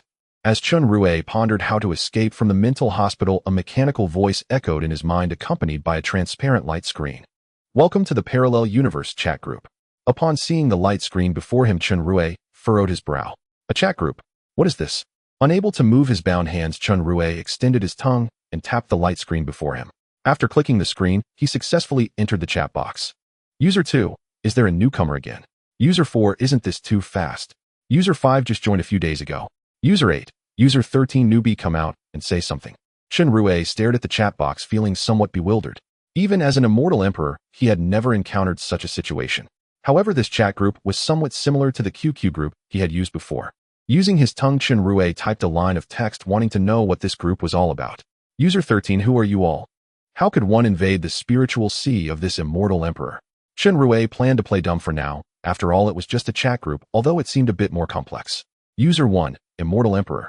User 2, Immortal Emperor. User 3, Immortal Emperor. User 8, damn, claiming to be an immortal emperor, did a big shot just arrive. User 1, if he is really the immortal emperor, then I might just be an ant in front of him. User 13, just know that ants, tell me what is this all about. User 11, this newcomer is a bit arrogant. User 4, damn, my temper. It's the first time I've seen such an arrogant newcomer. User 2, didn't he see the group announcement? Not knowing that we are all essentially the same person saying we are ants is just saying that he himself is also an ant. Chen Rui looked at the chat screen, puzzled especially by what User 2 had said. He then began to search for the so-called announcement. Soon he managed to pull up the group functions with his tongue and naturally found the announcement. He flicked his tongue, intending to click on the group announcement, but at that moment his nose itched and he sneezed, accidentally clicking on the live stream instead. In the chat group, User 8, why isn't this guy talking? User 2, maybe he went to check the group announcement. Ding. User 13 has started the group live stream. User 8, damn. Is this guy going to show us his strength? He actually started a live stream. User 3, come on, let's check it out. Chen Rui, who had started the live stream, looked completely bewildered. He hadn't thought about live streaming, he just wanted to check the announcement. Just as he was thinking of using his tongue to close the live stream, the door to the ward opened. A kindly smiling doctor in a white coat walked in, followed by 4 robust female nurses. Chen Rui, how are you feeling? The doctor stepped forward and gently asked. Doctor, please untie me. It's too uncomfortable being bound like this. It's not that I can't untie you, the doctor nodded and continued, but you must answer me one question. Are you the immortal emperor? As the doctor entered and asked his question, the chat group was already in an uproar. User 8, huh? Look at the name tag on the doctor's chest. User 10, the lead psychiatrist of the mental hospital Luo Yong. User 4, haha. So he's a mental patient. No wonder he's so arrogant. I thought, how could the parallel world version of me be so arrogant? User 11, what is a mental patient? User 3, a mental patient is a person with an abnormal mind. User 11, so this newcomer User 13 is not some strong person. User 3, he's a mental patient. How could he be strong? User 11, oh, then I'm not interested anymore. With that, User 11 exited the live stream. Seeing these messages, Chen Rui was about to explode with anger. You are the mental patient. Your whole family is the mental patient. I am the immortal emperor who governs the entire spiritual realm. Looking at the smiling doctor before him, Chen Rui gritted his teeth and said, what immortal emperor? Am I not just an ordinary person? To escape from the current predicament and leave the mental hospital, Chen Rui knew he must stop claiming to be the immortal emperor. Hearing Chen Rui's response, Luo Yong nodded secretly. As long as the dosage is normal, it seems he is just having a temporary episode. Untie him. Upon hearing Luo Yong's words, the 4 robust nurses approached like 4 golden warriors and untied the restraints from Chen Rui. Chen Rui moved his body slightly and then closed the live stream in the group. At that moment in the chat group, User 1, I thought a big shot had arrived this time, but unexpectedly. Sigh. User 2, who says it isn't? User 4, a mental patient. I estimate that there will be a lot of fun in the group from now on. User 8, yeah? He's the immortal emperor. User 13, bastards. I am really the immortal emperor. You all wait for me. Once my strength is restored, I will definitely come to settle the score with you. User 8, sure. Immortal emperor, I'll be waiting for you to come and settle the score. Chen Rui sat alone in the ward, gritting his teeth as he looked at the chat group before him, secretly vowing that once his strength was restored, he would definitely teach User 8 a good lesson. After Luo Yong and the 4 golden warriors left, Chen Rui also finished checking the group functions and announcements, and he understood what this group was all about. Parallel universes and such. He had never seen or heard of them when he was still the immortal emperor. Most importantly, why hadn't he joined this group in his past life? Chen Rui thought if he had really joined this group before, he probably wouldn't have been taken away and then stabbed to death. Ignoring the ridicule from the group members, Chen Rui began to check the profiles of the group members. Ever since User 5, Chen Rui joined the group, had set up a database filled with information about its members. The information included the abilities of the members as well as details about their worlds. After reading through the member profiles, a smile appeared on Chen Rui's face. There are some quite interesting worlds in here. Once my strength is restored, I can go take a look. After reviewing the various functions and information of the group, Chen Rui began to consider how to leave this mental hospital. It could be said that leaving the mental hospital was extremely difficult. At first, Chen Rui thought that as an immortal emperor reborn, dealing with a few ordinary people would be a piece of cake. However, after encountering those robust nurses, he realized he was wrong, very wrong. Those nurses definitely had the strength to crush him. Moreover, the level of security in the mental hospital was only slightly less than that of a prison, as some mental hospitals were even more secure than prisons. In the end, Chen Rui looked at the chat group and thought, if I want to escape, it seems I need to rely on this chat group. P.S. This is my first time speaking at the end. I hope to see a comment from readers who made it this far. Let me know that I'm not playing solo. It's a confidence boost for me. A special update will happen if this goes well. Stay tuned. In the main world, Chen Rui was oblivious to the events that had transpired in the chat group. The match on the tennis court had concluded, and Li Qingyin lay on the ground, his gaze somewhat vacant. His state was not only due to physical exhaustion, but also the psychological blow dealt by Chen Rui. Li Qingyin had once been an athlete in the Ironman 10 events, and his stamina was a source of pride for him. Yet today he faced defeat due to his lack of endurance. As the match ended, Class 12 erupted in cheers, while Class 5 hung their heads in silence. Class 12's homeroom teacher Chen Rui, along with Class 5's homeroom teacher Li Qingyin. You two come to my office. Just as Class 12 celebrated, a discordant voice rang out from outside the court belonging to Vice Principal Wei Yan. Hearing Wei Yan's words, Chen Rui turned his gaze toward him. Vice Principal, if you have something to say, just say it here. Wei Yan glanced at the onlooking students, his eyes narrowing with anger as he shouted, what are you all doing? Aren't you supposed to be in class?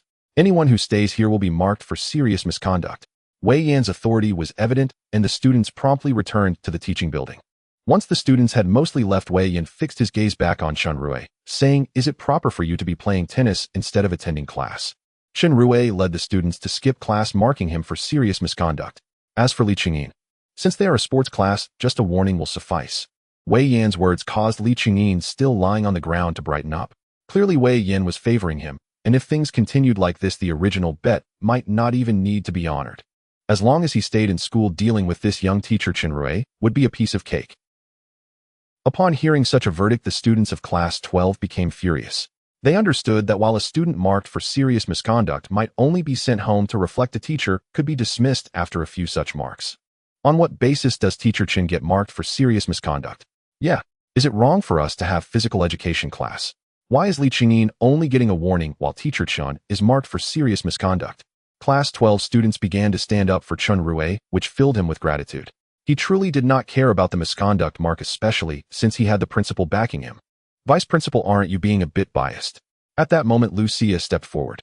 This match was initiated by Teacher Li Qingyin. But you're marking Teacher Chen Rui for serious misconduct. What kind of logic is that? Damn it, damn it, damn it. Li Qingyin, lying on the ground, was cursing Lucia in his heart. Moreover, because he had been publicly humiliated, he now held a grudge against her as well. Seeing Lucia speak up, Wei Yin was visibly taken aback. He hadn't expected her to defend Chen Rui. Sia, how do you think this should be handled? Seeing that Lucia was clearly on Chen Rui's side, Wei Yin softened, considering that Lucia was the daughter of the principal Meng Zhilan. In my opinion, not handling it at all is the best way to handle it. Lucia said, stroking her chin. All right, then we won't handle it, Wei Yin said with a smile. He then turned to the students of classes 12 and 5, saying, since we aren't handling it, you all can return to your respective classes. With that, Wei Yin left the tennis court with Wei Tong. Li Qingyin, still lying on the ground, had managed to regulate his breathing somewhat, but his complexion remained pale. The students from class 5 came over to help him up. Standing up, Li Qingyin glared coldly at Chen Rui. Chen Rui, I will remember this. Oh, are you going to resign then? Chen Rui's words nearly choked Li Qingyin, who had just gotten to his feet. We'll see about that.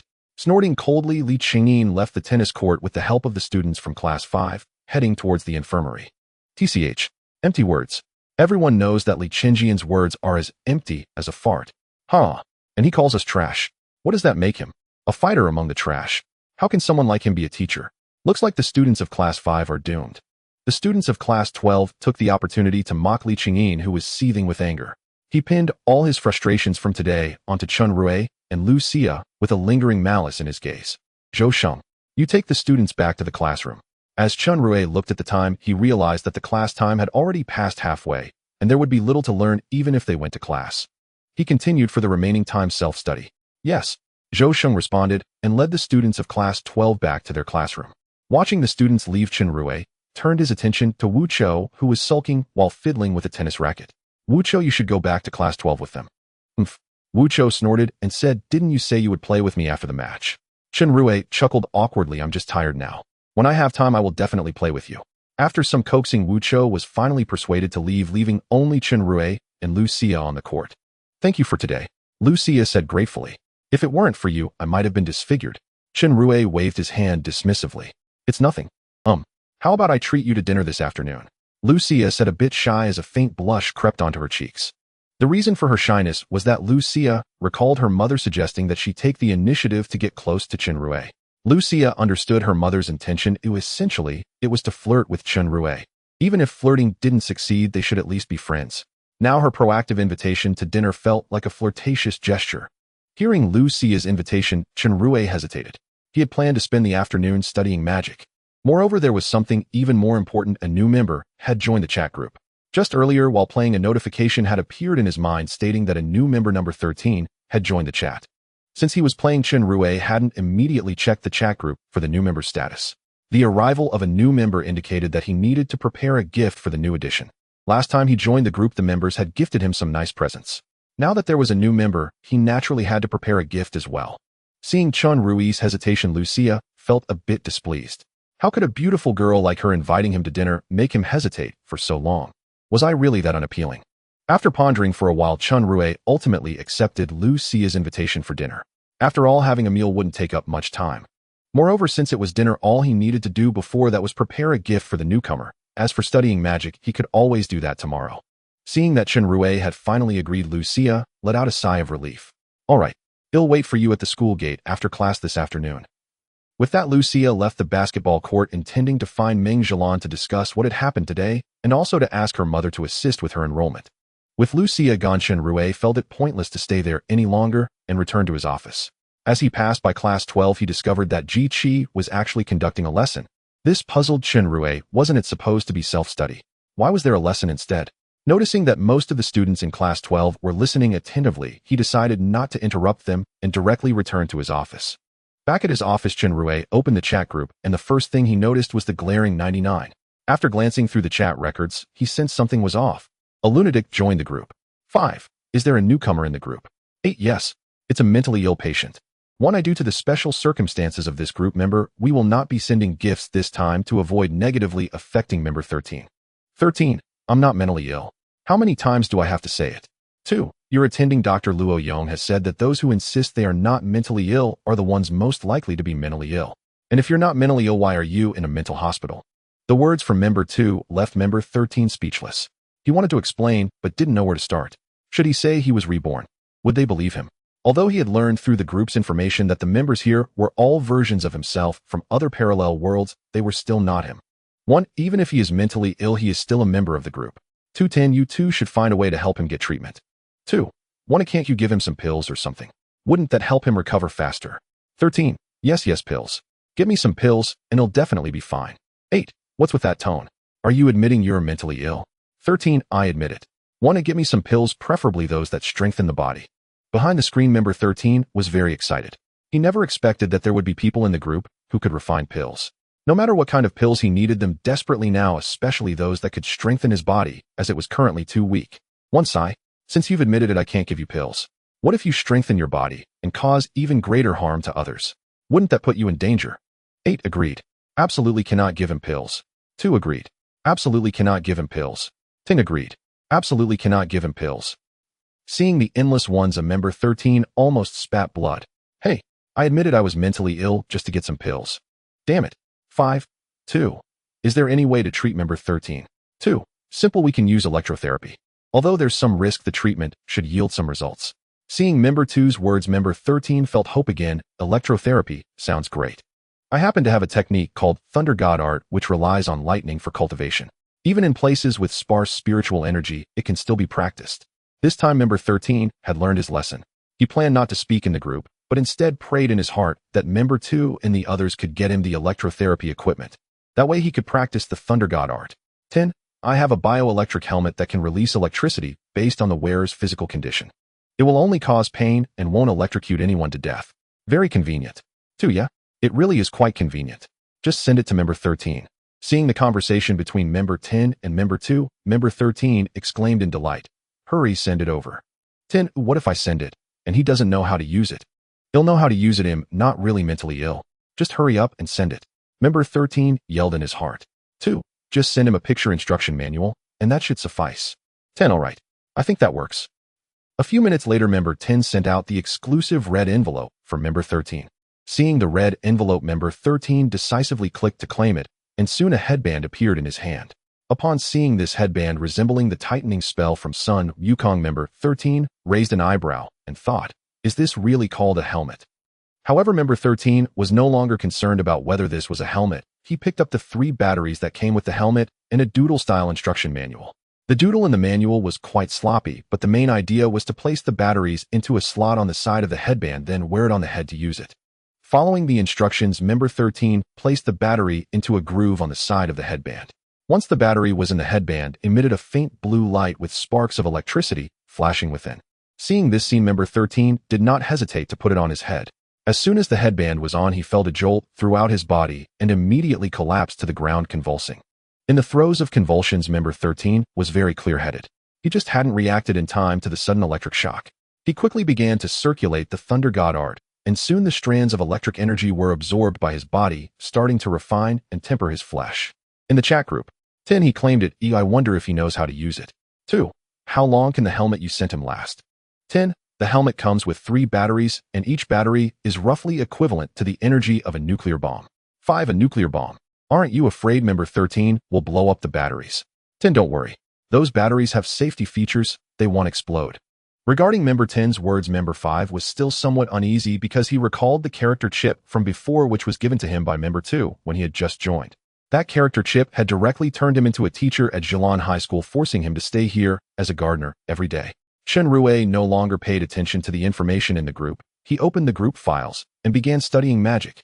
Since he no longer needed to select a gift for member 13, Chen Rui decided to devote all his remaining time to studying magic. He clicked on the group files, found the folder for magic, and saw that there were 4 subfolders: beginner magic, intermediate magic, advanced magic, and rare magic.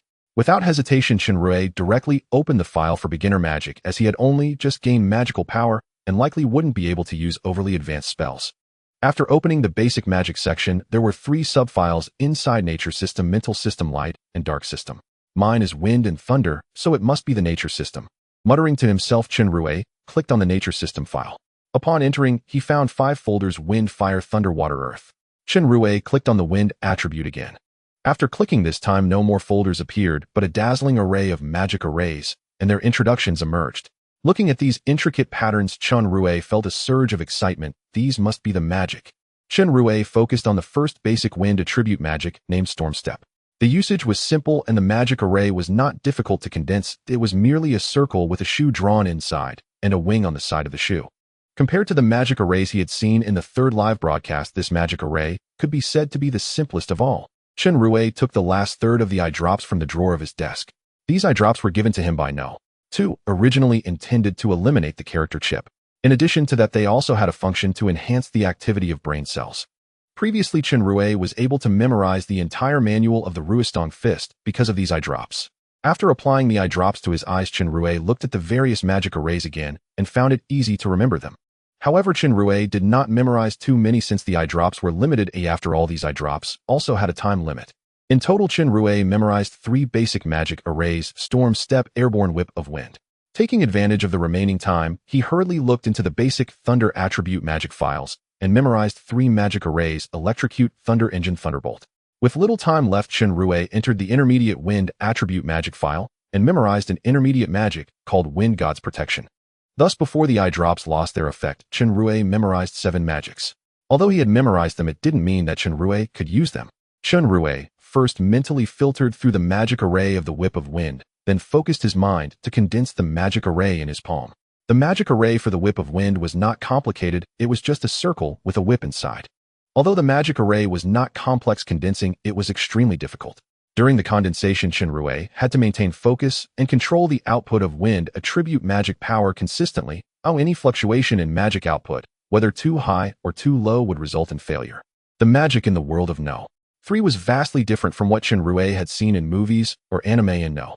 3's world, magic did not require chanting complex spells or immense magical power. It merely required the condensation of the corresponding magic array, yet condensing this magic array was not as simple as it sounded. Just a little more. Just a tiny bit more. Chen Rui thought to himself, but his hands became increasingly slow because the magic array in his hands was still less than 1/10 from fully condensing. If he failed at this moment, all his efforts would be in vain. With only 1/20 left, a drop of sweat slipped from Chen Rui's forehead into his eye. Just that moment caused his focus to waver for a brief second, and the entire magic array vanished. Seeing this, Chen Rui plopped down on the ground. Why is it so difficult to condense this magic array? How can I condense it in battle? Thinking of how No. 3 condensed complex magic arrays quickly during battle, it was hard to imagine how he managed to do it. No. 3's enemies were the same. They could condense intricate magic arrays in an extremely short time. And Chen Rui, struggling to condense a basic magic, he was exhausted like a dog, ultimately failing in the attempt. Could it be that I have no talent for learning magic? With this thought, Chen Rui entered the chat group. As soon as he entered, he saw No. 13 sending a video of his cultivation. In the video, a young man who resembled Chen Rui nearly identically wore a golden hoop sparking with electricity while he sat cross-legged like a monk in meditation, unaffected by the lightning emitted from the golden hoop. No. 1. What is this? No. 8. Is he really cultivating? No. 10. The current is already manifesting on his body, indicating that the voltage has reached a considerable level. His body showed no reaction at all. Is this helmet broken? No. 5. You call that a helmet? No. 11. He's absorbing electricity. It seems he is indeed cultivating. No. 3. He actually can cultivate. Could he really be the immortal emperor? No. 13. So what? This is my graceful figure during cultivation. It proves him not insane, right? No. 8. Just a delusional cultivator. No. 4. A delusional cultivator is even more frightening. No. 5. What's going on with No. 13. I didn't read the previous chat records. Can someone explain? No. 13. I told you I am the reincarnation of the immortal emperor. I am not insane. No. 5. The immortal emperor reincarnated in the city. No. 8. No. 5. What is that? Seeing no. 13's claim of being the immortal emperor reincarnated Chen Rui recalled the popular online literature about the immortal emperor reincarnation. Liang Pai. Find me some classic immortal emperor reincarnation novels online. Yes, master. Liang Pai received the command and immediately searched for a dozen online novels about immortal emperor reincarnation in the city. Upon seeing this, Chen Rui found 3 completed novels among these online texts, which were also the most acclaimed and classic ones. After finding the novels, Chen Rui was in a bit of a dilemma because he had no idea how to transfer files into the group document. Do I have to upload it page by page? He thought of the method of transferring videos, which involved capturing segments from his memory and transferring them. If uploading text required the same method, it would be quite troublesome. Chen Rui carefully searched through the file function and finally found a button for transferring files in the lower right corner. After clicking the file transfer button, a list of file packages appeared on the screen, including the novels he found, as well as various videos, movies, anime, and short videos. As long as it's available online, it can be found here. What the heck? There's even adult content. Chen Rui clicked on an anime called Guilty Father, and his mouth twitched continuously. It seems that the listed files are all available online. Ignoring the random videos, Chen Rui uploaded the 3 Immortal Emperor Reincarnation novels he found into the group files. After uploading the files, Chen Rui returned to the chat interface. PS for the beginning of the chaos, user 399-302-777-29-51848, a godlike man. Additional updates. Thank you for the support from the 3 comments. In the chat group. Number 4, hey. Number 5 uploaded 3 files. I wonder what they are. Number 8, the Immortal Emperor reborn in the city. Urban Immortal Lord. The strongest immortal emperor in the city. Number 8, is this a novel? The name is so silly. Number 10, perfect timing and bored. We'll go take a look. Number 13, just by the name it's obvious it's silly. You guys might as well listen to my story instead of reading novels. Although number 13 said this, his fingers quietly clicked on a novel, and he began to read it with great interest. In number 13's world, there are many novels, and there are also rebirth stories, but perhaps they are written so poorly that most are abandoned halfway. Number 13 is also a failed writer writing those kinds of immortal emperor rebirth stories, though otherwise he wouldn't pretend to be mentally disturbed under this title. After number 13, many others expressed their intention to check out the novel uploaded by number 5. After all, they were all quite bored. Through chatting, Chen Rui noticed one thing: in other worlds, the entertainment industry is very underdeveloped, with novels, animations, movies, and TV series being almost scarce. Even the tech-savvy numbers 2 and 10 are the same. In these 2 worlds, developing the entertainment industry should be simple, but perhaps due to advanced technology, no one is pursuing this aspect. After all, in a world where girlfriends can be easily created, why bother with those fantasy things? Most people went to read novels, but Chen Rui did not forget that he had something important to do. That is the issue regarding magic. Number 5, number 3, number 4, you 2 don't read, yet I have a question. Number 3, go ahead. Number 4, go ahead. Number 5, how can a magic circle be successfully and quickly condensed? I find it quite challenging to condense even a basic magic circle. Number 3, practice makes perfect. Number 4, practice makes perfect. Number 5, how many times do I need to practice to quickly and accurately condense a magic circle? Number 3, actually just once is enough. As long as you can successfully condense it once, the second time will be much simpler. The first time is the most important. Inspired by number 3's words, Chen Rui immediately wanted to try condensing a complete magic circle. He thanked numbers 3 and 4 and then exited the chat group. After leaving the chat group, Chen Rui checked the time. There was still an hour and a half before school ended. He'll use this hour and a half to condense a complete magic circle. Thinking of this, Chen Rui stretched out his hand and began to concentrate. This time he was not condensing the whip of wind, but the storm step. At this moment, in the vice principal's office, Wei Yin sat in the boss chair, while Wei Teng and Li Qingyin were seated on the office sofa. Teacher Li Qingyin. Wei Yin turned his gaze to Li Qingyin. What's going on today? Li Qingyin's face was still somewhat pale, and he was slumped on the sofa feeling weak. Hearing Wei Yan's words, he waved his hand and said, "It's nothing. Vice principal, I want to deal with Chen Rui. Oh, I hope you won't interfere in this matter." Li Qingyin's words brightened Wei Teng's eyes. Although he couldn't say he hated Chen Rui, he genuinely wanted to expel him from the school. Initially, it was because of Tian Lele, and now it was due to Face A. After all, the school forums still displayed the bet between him and Chen Rui.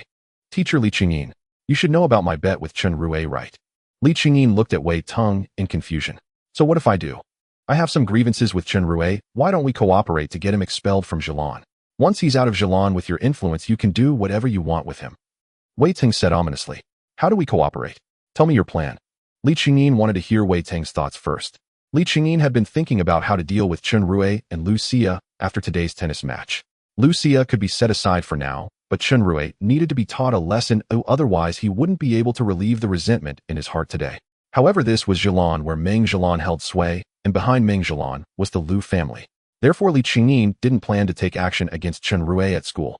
Hearing Wei Tang's plan to expel Chen Rui, he actually felt a little interested. Seeing that Li Qingyin was interested in cooperating, Wei Tang laid out his plan. On the other hand, in Chen Rui's office, he finally succeeded in condensing a basic magic circle for the storm step. After condensing the magic circle, Chen Rui placed it on his right ankle, and the magic circle instantly expanded and then shrank, ultimately merging with Chen Rui's right foot. Once the magic circle merged with his right foot, strands of wind, attribute magical power, began to gather at his right foot, and at the same time his right foot started to emit a silvery white light. Chen Rui felt that if he charged forward with his right foot, the explosive power would definitely be considerable. Previously, simply infusing wind attribute magical power into his legs had already given him a speed that made Wang Dahua and Lu Jing sweat. With the addition of this storm step magic, it was likely to reach an entirely new height. Chen Rui did not have the idea of testing the storm step, as this was the office, and if he lost control and crashed into a wall, it would be quite disastrous. After dissipating the magical power in his right foot, the magic circle that had originally merged into it also became ineffective, and at the same time the silvery white light from his right foot vanished. I can try condensing it a second time. While speaking, Chen Rui raised his right hand to begin the second condensation. Just as number 3 had said, the second condensation was indeed much easier than the first. During the first condensation, Chen Rui had spent half an hour, and he needed to maintain full concentration. If he relaxed even slightly, all his efforts would be in vain. However, this second time was a bit different. If the magic circle he condensed before was purely handmade, then the second time was like automated production in a factory. Not only was it faster, but it also maintained a steady magical power output. In this situation, Chen Rui managed to condense the storm step in just about 5 minutes. Chen Rui knew that although the speed had improved significantly, 5 minutes was not the limit. Thinking of this, Chen Rui decided to dissipate the magic circle he had already condensed. This time he planned to use his foot to condense the magic circle. After all, this magic is meant for the foot. He couldn't possibly condense it with his hand every time and then place it on his foot. On the side of his right foot, a circle quickly appeared, and the silvery white magic circle gradually took shape within the circle. Eventually, it became a complete formation. Once the formation was complete, it was directly absorbed by his right foot. After condensing his right foot, Chen Rui began to condense the left foot. After completing both feet, Chen Rui was ecstatic. After dissipating the magical power in his feet, he began to attempt to condense the next magic circle. For the second one, Chen Rui decided to condense a lightning attribute magic called Thunder Needle.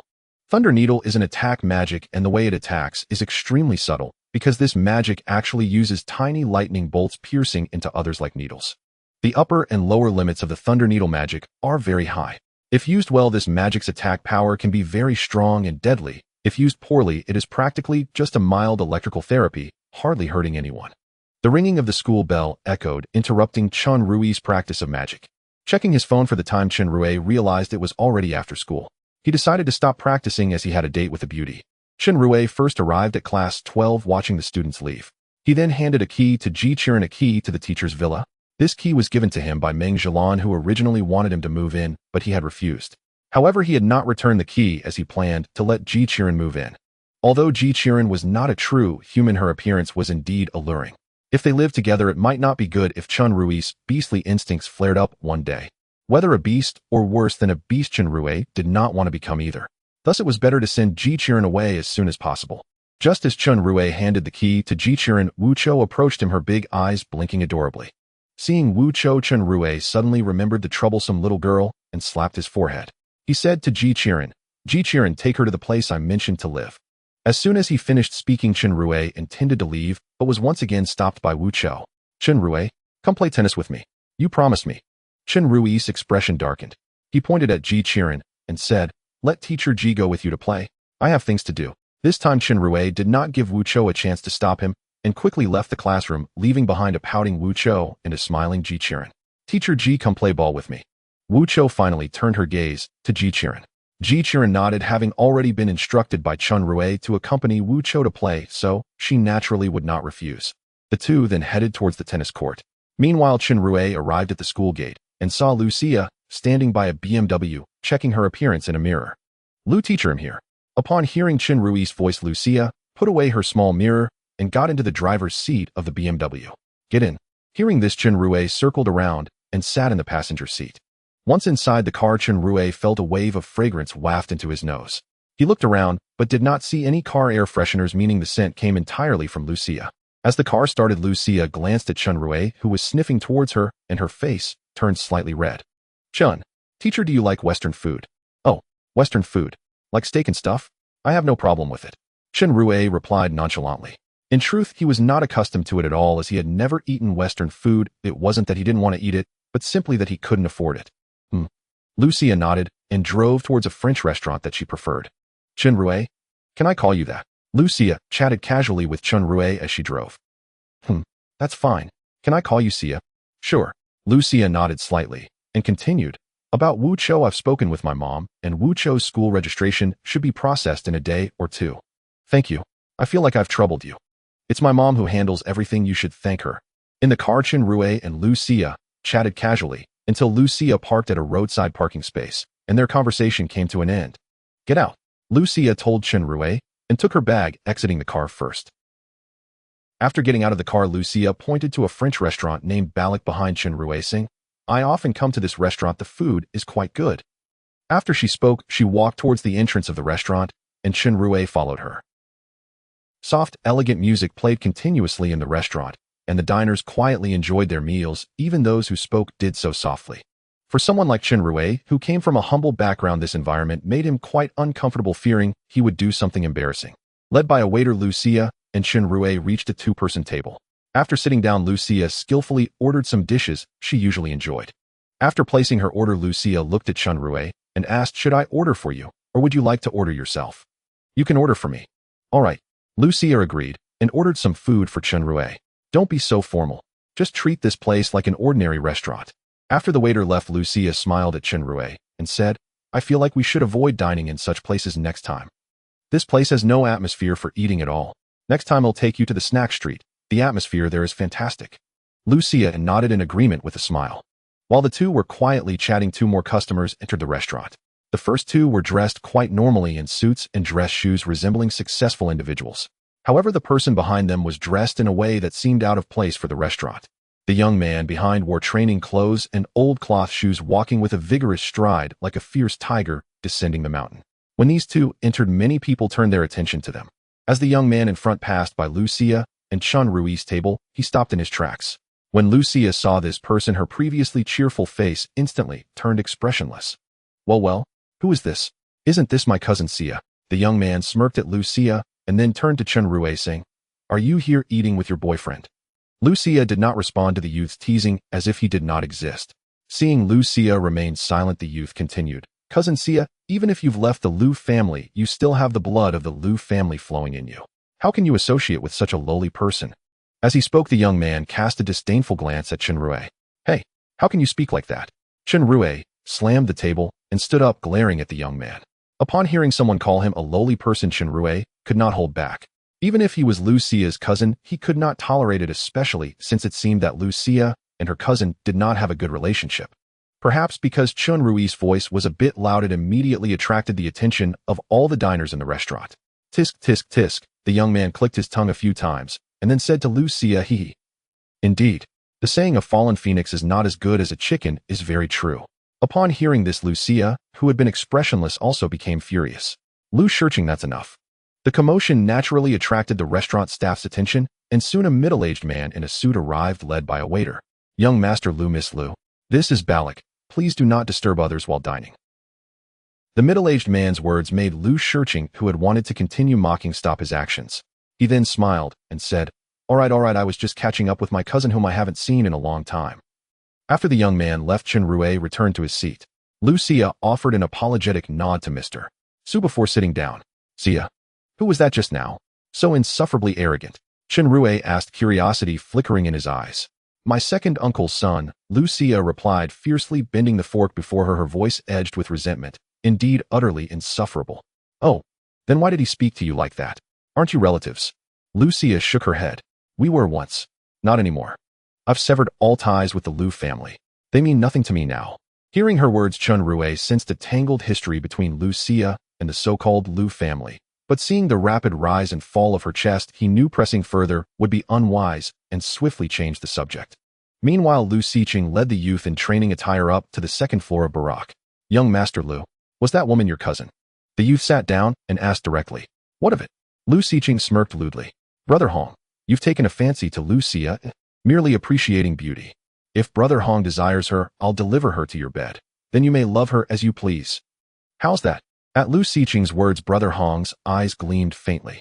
As the representative of the Hongmen sect negotiating cooperation with the Rongqing Lu family, he could not openly act upon a Lu clanswoman. But judging by Lu Xiqing's utter disregard for his own cousin, Brother Hong saw no need for restraint. He would accept the offer with alacrity. Brother Hong's true name was Hong Tianxiang, the youngest disciple of the Hongmen sect's grand elder. His mission to Rongqing was to broker an alliance with the Lu family. To establish the Hongmen sect's presence in Daxia, they needed local influence. After all, even a mighty dragon yields to the native serpent, and the Lu family was precisely Rongqing's acknowledged serpent. Lu Xiqing standing before him had been dispatched by the Lu patriarch expressly to accompany Hong Tianxiang, not merely as a host, but as a discreet overseer. Young Master Lu, your thoughtfulness is duly noted. Hong Tianxiang spoke those words coolly, his meaning unmistakable. Get her into my bed, and quickly. Lu Xiqing grinned slyly. Rest assured, I'll have her lying in your bed within 2 days. Downstairs, Lu Xia remained blissfully unaware she'd already been assigned. Course after course arrived at the table. Chen Rui fell silent, focusing instead on cutting his steak with knife and fork. After several awkward minutes, Chen Rui realized he was profoundly unsuited to Western cutlery, and promptly requested a pair of chopsticks from the waiter. As the waiter placed the chopsticks into his hands, Chen Rui caught a fleeting glint of disdain in the man's eyes. Still, the waiter maintained proper decorum, and Chen Rui said nothing. Picking up the chopsticks, he began eating. The meal hung heavy with silence. Chen Rui felt ill at ease in this formal dining setting, while Lu Xia's appetite had vanished entirely, each memory of Lu Xiqing's contemptible face tightening her throat. Master, your student Ding Dang has sent you a text message. Liang Pai's voice echoed in Chen Rui's mind, just as he tore into his steak. Ding Dang, what on earth does she want with a text? At once Chen Rui willed his phone screen to appear before him. Opening the message, he found only 8-star characters. Jiang Xin is in danger, under the bridge, hurry. Though brief, the words knotted his brow tight. Jiang Xin again. Under which bridge? Rongqing City straddled a minor canal tributary, its banks linked by several bridges. Yet Ding Dang hadn't specified which. Liang Pai, can you locate Ding Dang's position? If the bridge remained unknown, pinpointing Ding Dang herself would suffice. Location acquired. 2,300 meters from your current position. As Liang Pai spoke, Chen Rui's vision shifted seamlessly to a map of Rongqing, its surface marked by a single crimson dot. Ding Dang's phone. Teacher Lu, I believe my student is in trouble. I must go check immediately. Without waiting for Lu Xia's reply, Chen Rui bolted from the restaurant. Watching him vanish, Lu Xia lost all desire to linger. She settled the bill and departed in silence. Chen Rui sprinted straight toward the crimson dot. While running, he wove intricate magical arrays around his feet. 2 shimmering arrays coalesced beside each foot, solidifying rapidly. Within 3 minutes, the storm step formation was complete. His speed surged instantly.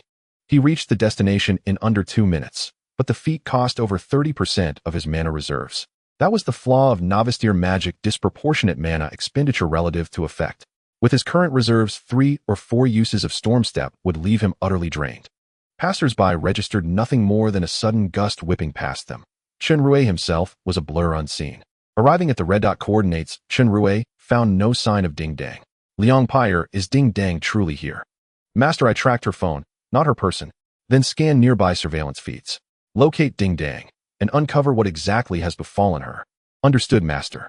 3 seconds later, a video feed appeared across Chen Rui's vision, a street-level camera recording from the vicinity.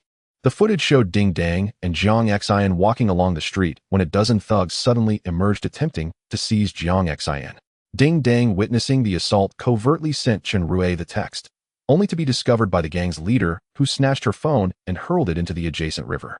Originally intent only on abducting Jiang Xin, the thugs now seized Ding Dang as well, provoked by her defiant act. Chen Rui's expression darkened as he watched. The gang leader was familiar. Meng Gu, the same thug he'd paralyzed with a pistol at Haohing KTV. Liang Pai, can you determine which bridge they're beneath? Master, their last confirmed sighting was at a camera 3,500 meters ahead. That distance corresponds to only one bridge. it is likely their location. So far. But the text originated here. How did Ding Dang know it was under the bridge? Did she overhear them? Even as he spoke, Chen Rui surged forward, racing toward the bridge. Beneath a shadowed bridge arch, Ding Dang and Jiang Xian were pinned tightly by two towering thugs. Before Jiang Xian stood a lavishly dressed woman. Her features passable, her gaze toward Jiang Xian thick with loathing. Jiang Xian, do not blame your stepmother for cruelty. Only your death ensures your father Jiang Zhenhao's entire fortune passes to my son. Qi Feng, I hold no interest whatsoever in Jiang Zhenhao's wealth. If you doubt me, I will sign a binding affidavit. Just let me and my classmate go. Terror trembled in Jiang Xian's eyes as she gazed upon Qi Feng. Qi Feng is currently the wife of Jiang Xin's father Jiang Zhenhao, and unlike Jiang Xin's mother Chen Liao, if Chen Liao is a sheep, Qi Feng is a ravenous wolf, the kind that devours without spitting out the bones. Qi Feng is ruthless and has an impressive background and power. She has blood on her hands. In fact, the last time Jiang Xian was in danger at the Haoheng KTV, it was orchestrated by Qi Feng. However, Qi Feng did not anticipate the unexpected appearance of Chen Rui. It was also because Chen Rui had a gun that Qi Feng did not act rashly. She first investigated Chen Rui's background. Upon learning that he was just an ordinary teacher, Qi Feng felt as though she had been played and decided to personally deal with Jiang Xian. Qi Feng's reason for capturing Jiang Xian was simple, it was for her own son. Although Jiang Zhenhao had promised not to share the inheritance with Jiang Xian, Qi Feng was still somewhat uneasy and planned to secretly eliminate Jiang Xian. Bastard, don't you know that murder is against the law? At that moment, Ding Dang, who was being restrained, spoke up. Hearing Ding Dang's words, Qi Feng walked up to her, slapped her, and drew blood from the corner of Ding Dang's mouth. You little brat. It looks like you want to die alongside Jiang Xian. Qi Feng coldly stated, then turned to Meng Ge beside her and commanded, Meng, throw these two girls into the river. Yes. Meng Ge responded and ordered his subordinates to bind Ding Dang and Jiang Xin's hands and feet with tape. They planned to directly throw the two into the river to drown. The two girls were bound with tape by the small gangsters, unable to resist. Tears of despair flowed from Jiang Xin's eyes. Don't worry. I believe Teacher Chen will come to save us. Ding Dang, also bound, did not entirely lose hope because she believed Chen Rui would definitely rush to save them. Is the teacher you mentioned called Chen Rui? At that moment, Qi Feng took out a black pistol from her bag. I've heard he has a gun. Look what this is. It's better he doesn't come. If he dares to show up, I will definitely make him accompany you on your journey. As she spoke, Qi Feng glanced at the middle-aged man beside her, who remained expressionless. He was dressed in a black training outfit, exuding vigorous energy, his hands noticeably larger than average with thick calluses on his palms. This middle-aged man is Hong Biao, a master sent by Qi Feng's brother Qi Lin to protect her. Qi Feng was afraid of encountering Chen Rui, who had a gun, so she brought him along this time. Hong Biao, who was at the midstage of Mingjin, was dispatched to protect Qi Feng for a simple reason. The Qilin gang, which collaborates with the Hongmen, was about to go to war with Wang Dahu's Black Tiger gang. To prevent Wang Dahu from sending someone to deal with Qi Feng, Qi Lin arranged for a master from the Hongmen to protect her. Qi Feng's words changed Ding Dang's expression drastically, as she did not expect Qi Feng to have a gun, but Ding Dang did not realize that Qi Feng's real confidence actually came from Hong Biao beside her. Stop wasting time. Quickly throw them down. Yes. Upon hearing Qi Feng's order, Meng Ge and his men prepared to throw Ding Dang and Jiang Xian into the river. Stop. Just as the small gangsters were lifting the two girls, a sudden loud shout made them instinctively look over. The shouter was naturally Chen Rui. At that moment, he was pointing his Desert Eagle at Meng Ge and the others. The few men pointed at by the gun were so frightened that they immediately released Ding Dang and Jiang Xian, raising their hands in terror as they looked at Chen Rui, afraid that a slight twitch of his finger would lead to a gunshot. Chen Rui, having quickly found this tunnel through the analysis of Liang Pai, arrived just in time to hear Qi Feng's plan to throw his two students into the river. He then took out the Desert Eagle from the spatial ring. Chen Rui aimed the gun at Meng Ge. You untie the tape from them. Meng Ge nodded and was about to untie the tape when a light cough interrupted him. Meng, stand down. I don't believe he dares to shoot. Qi Feng arrogantly looked at Chen Rui. Damn it. You old hag, it's not you under the gun. Just because you say he doesn't dare to shoot doesn't mean he won't. Meng Ge internally complained about Qi Feng while untying the tape from Ding Dang and Jiang Xian. Seeing Meng Ge's actions, Qi Feng frowned and ignored it. She then turned to Hong Biao beside her and asked, can you take him down? Hong Biao carefully measured the distance between himself and Chen Rui, realizing it was only about 6 or 7 meters away. The chance of dodging a bullet was quite considerable. Thinking of this, Hong Biao nodded to Qi Feng. Seeing Hong Biao's affirmative answer, a cold smile appeared on Qi Feng's lips. She quickly moved to the side of the stone pillar in the tunnel and feeling safe, shouted to Hong Biao, "Do it." Upon receiving the order, Hong Biao charged towards Chen Rui. Hong Biao was fast, but no matter how quick he was, he couldn't match Chen Rui's speed in raising his hand. 2 gunshots echoed in the quiet tunnel. Chen Rui fired, and it was his first time shooting at a person. After firing 2 shots, Chen Rui expected Hong Biao to fall, but to his surprise, Hong Biao still approached him. Coming within less than a meter of Chen Rui, Hong Biao raised his palm and struck towards Chen Rui's shoulder. Caught off guard, Chen Rui instinctively leaned back. Although he avoided being hit, the gun in his hand was knocked away. With the gun knocked away, Chen Rui felt a numbing sensation in the hand he had been holding the gun with. It was clear how powerful Hong Biao's strike had been. Good reflexes. Hong Biao praised, then continued to advance towards Chen Rui, unleashing a downward palm strike. With Chen Rui leaning back, dodging this second palm strike was nearly impossible. He could only use his waist to exert force to evade, but the opponent's attack came from above, moving much faster than Chen Rui could react. In a moment of desperation, Chen Rui had no choice but to use his arms to block the strike. After taking the hit, he fell to the ground, blood trickling from the corner of his mouth. Lying on the ground, Chen Rui knew the battle wasn't over.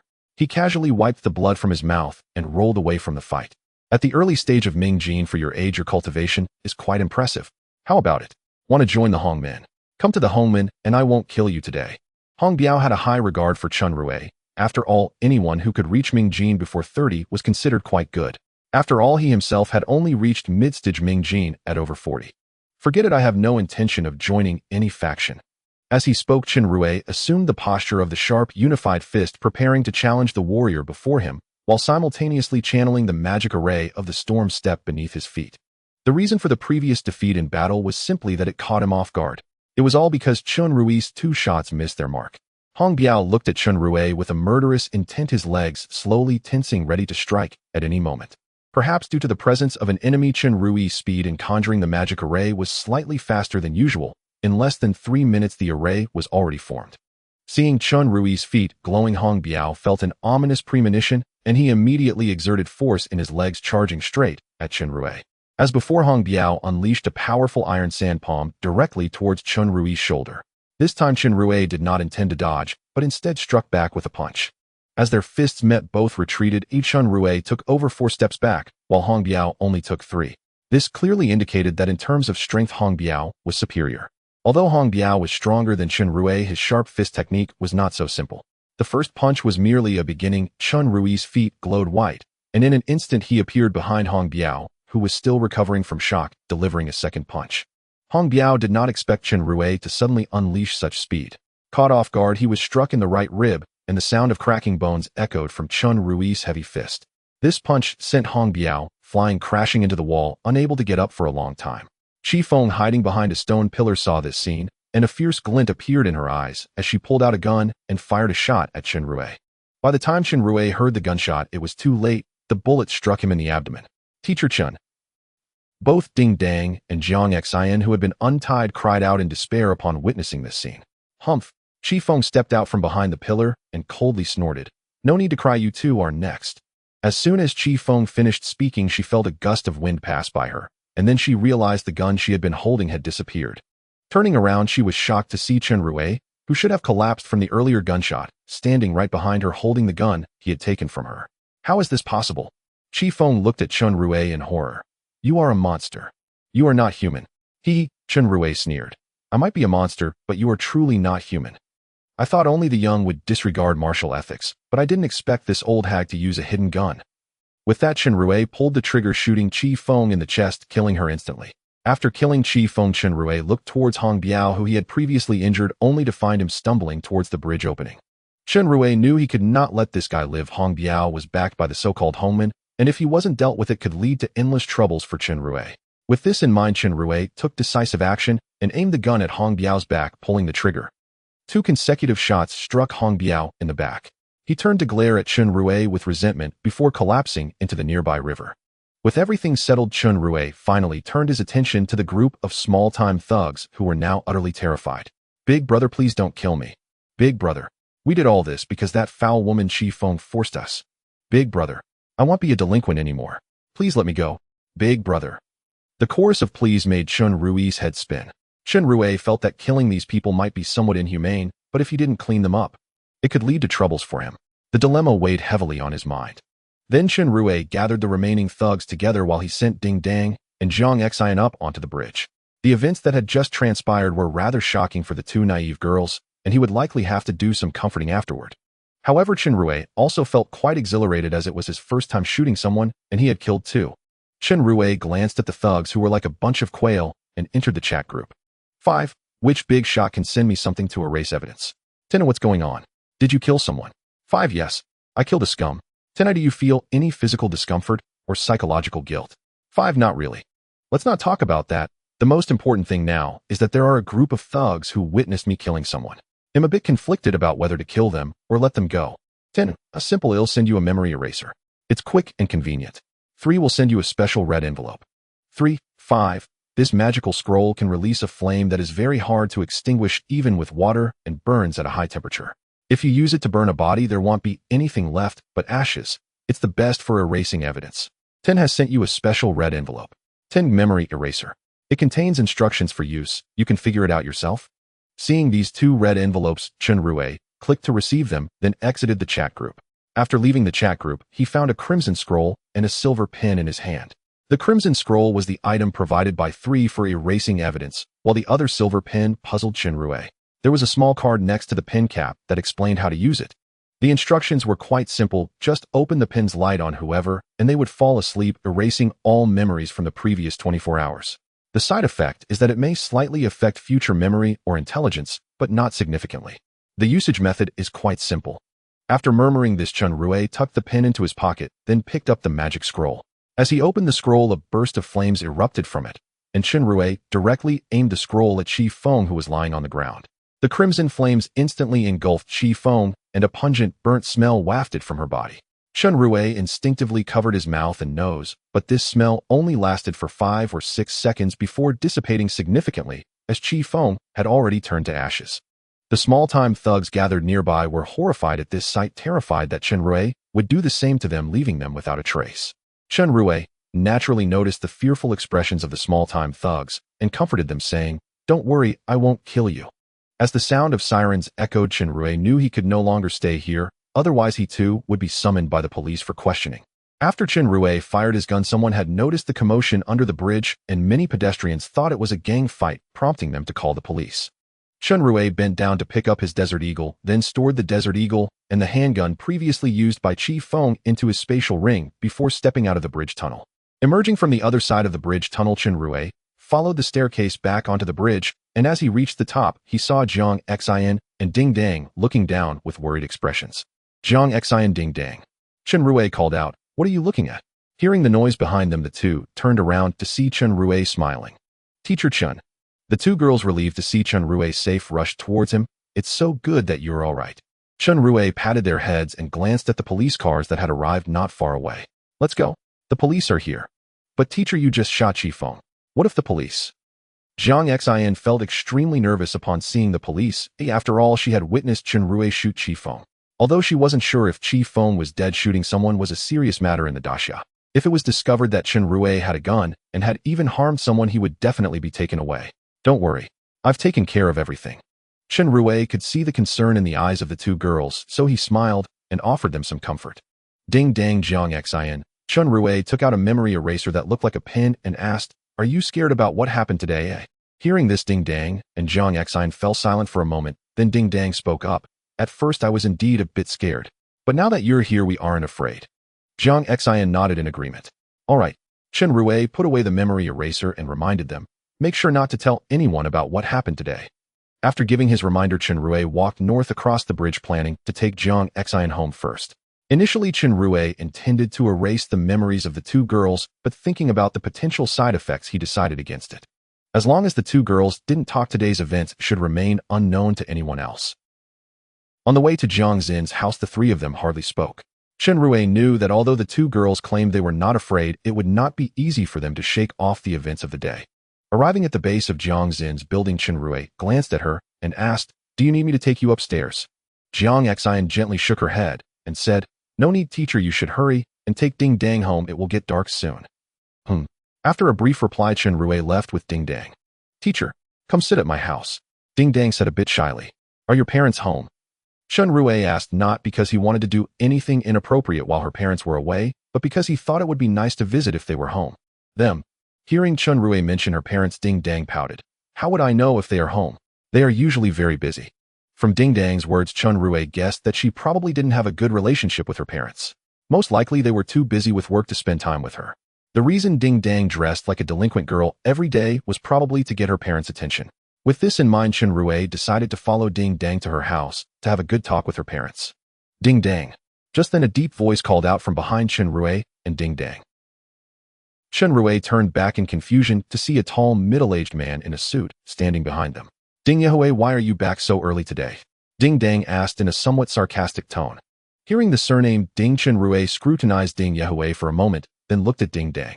Although Ding Dang had heavy makeup on, and her makeup was somewhat smudged from crying earlier, it was still evident that they bore some resemblance to each other. Ding Yahui ignored Ding Dang's sarcastic tone and turned his gaze to Chen Rui. May I ask who you are? Hello. Chen Rui extended a hand and said, I am Ding Dang's homeroom teacher. My name is Chen Rui. Upon hearing that he was Ding Dang's homeroom teacher, Ding Yahui likewise extended his hand to shake with Chen Rui. Hello. I am Ding Dang's father. My name is Ding Yahui. After the introductions, Chen Rui followed Ding Dang and her father Ding Yahui into their home. During the walk, Chen Rui noticed that the relationship between the father and daughter was really not good. Ding Yahui would only reprimand Ding Dang upon seeing her, not to mention that she was dressed like a non-serious girl or that her grades embarrassed him. Ding Dang, on the other hand, did not just listen to her father's scolding, but would constantly retort. Chen Rui felt that if he were not standing behind them, the father and daughter might have come to blows. Once inside, Ding Dang went back to her room, while Chen Rui and Ding Yahui sat in the living room. Ding Yahui rummaged through a cupboard and soon found a packet of tea. He asked Chen Rui, Teacher Chen, is Longjing tea okay? That's fine. Ding Yahui responded and began boiling water to brew the tea. Before long, the aroma of tea filled the living room. Teacher Chen, how is Ding Dang's performance in school? As he spoke, Ding Yahui handed a cup of tea to Chen Rui. Taking the tea, Chen Rui took a light sip and said, Ding Dang has been performing well and her grades have improved significantly. Thank you for your care regarding Ding Dang. At home, neither I nor her mother can manage her. I noticed she was very respectful towards you just now. It seems that only you can manage Ding Dang. Hearing Ding Yahui's words, Chen Rui gently shook his head. I have not managed her at all. As he spoke, Chen Rui stared at Ding Yahui and asked, But have you really managed Ding Dang? Ding Yahui was taken aback, thinking to himself, how could I not manage my own daughter? Teacher Chen, what do you mean by that? You saw earlier she simply doesn't listen to me. Chen Rui shook his head and said, From the beginning to the end you have only been lecturing Ding Dang. The content has only been about how her behavior and clothing embarrass you and her mother, or about her poor grades. Ding Yahui thought carefully and realized that he had indeed been speaking to Ding Dang in a lecturing tone, but he felt that lecturing was not wrong. I feel that my way of speaking is not incorrect.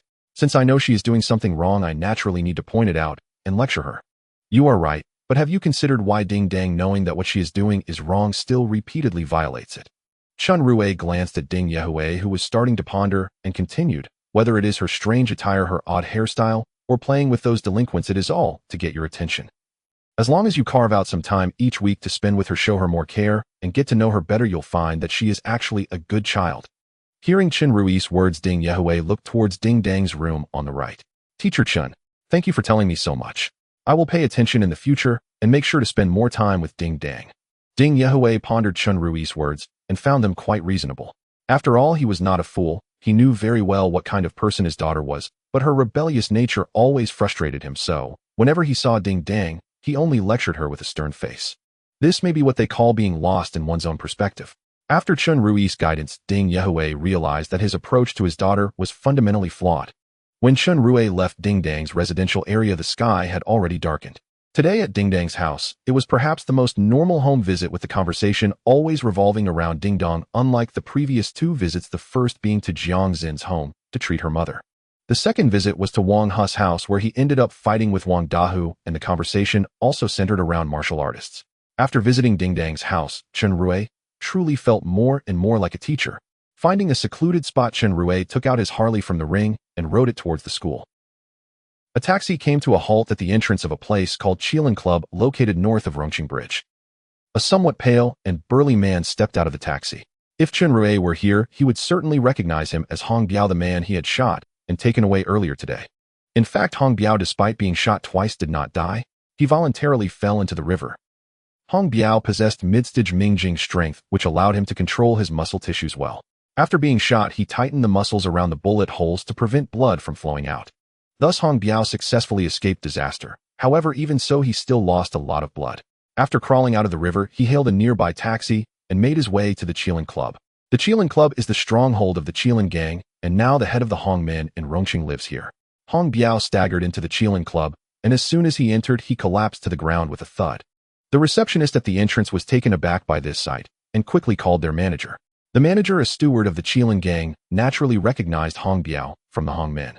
Seeing Hong Biao in such a pitiful state, the steward, named Gao Kong, hurriedly contacted Qi Lin on the top floor of the club.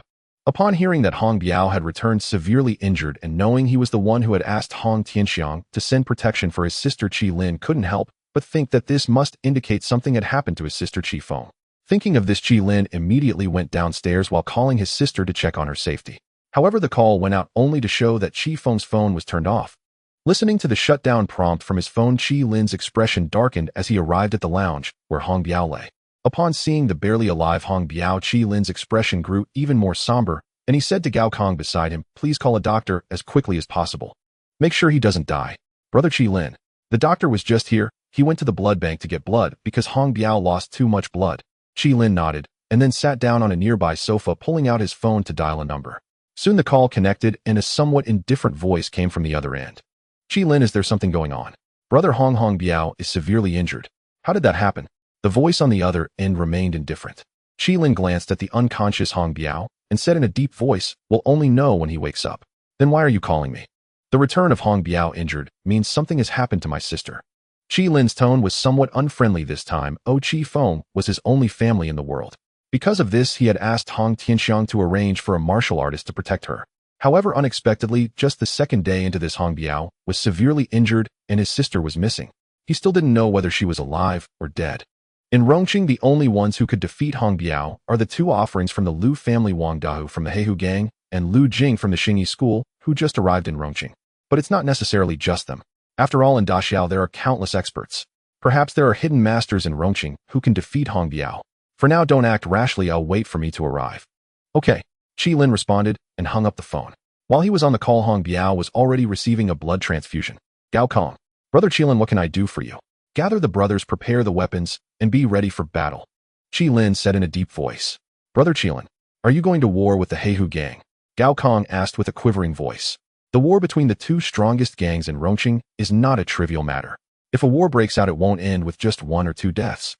Qi Lin glanced at Gao Kong. "Who else is worthy of our entire gang's mobilization?" "Understood, Brother Qi Lin," Gao Kong responded and went down to gather the people. Regarding Qi Feng's disappearance, whether or not it involved Wang Da, Qi Lin planned to pin the blame on Wang Dahu as an excuse to start a war. Because of Hong Biao's failure to protect her, Qi Feng went missing, and Hong men would likely take action to help deal with Wang Dahu for their cooperation with the Qilin gang. This is why Qi Lin was so eager to go to war. With Hongmen's assistance, the Heihu gang would be nothing but a paper tiger. Unaware that Hong Biao was still alive, Chen Rui arrived at a self-service bank. While riding his Harley towards the school, Chen Rui saw a self-service bank. Upon seeing the bank, he suddenly remembered that he had initially planned to transfer some money to his mother. Thinking of this, Chen Rui entered the self-service bank. Now Chen Rui was a wealthy man holding $1 million in cash, but when it came to sending money to his mother, he felt a bit conflicted. If he sent too much, he feared his mother might overthink it. If he sent too little, it would feel meaningless. After pondering for a while, Chen Rui ultimately decided to send 30,000 yuan for his mother to use first. He entered his mother's bank card number and successfully transferred 30,000 yuan.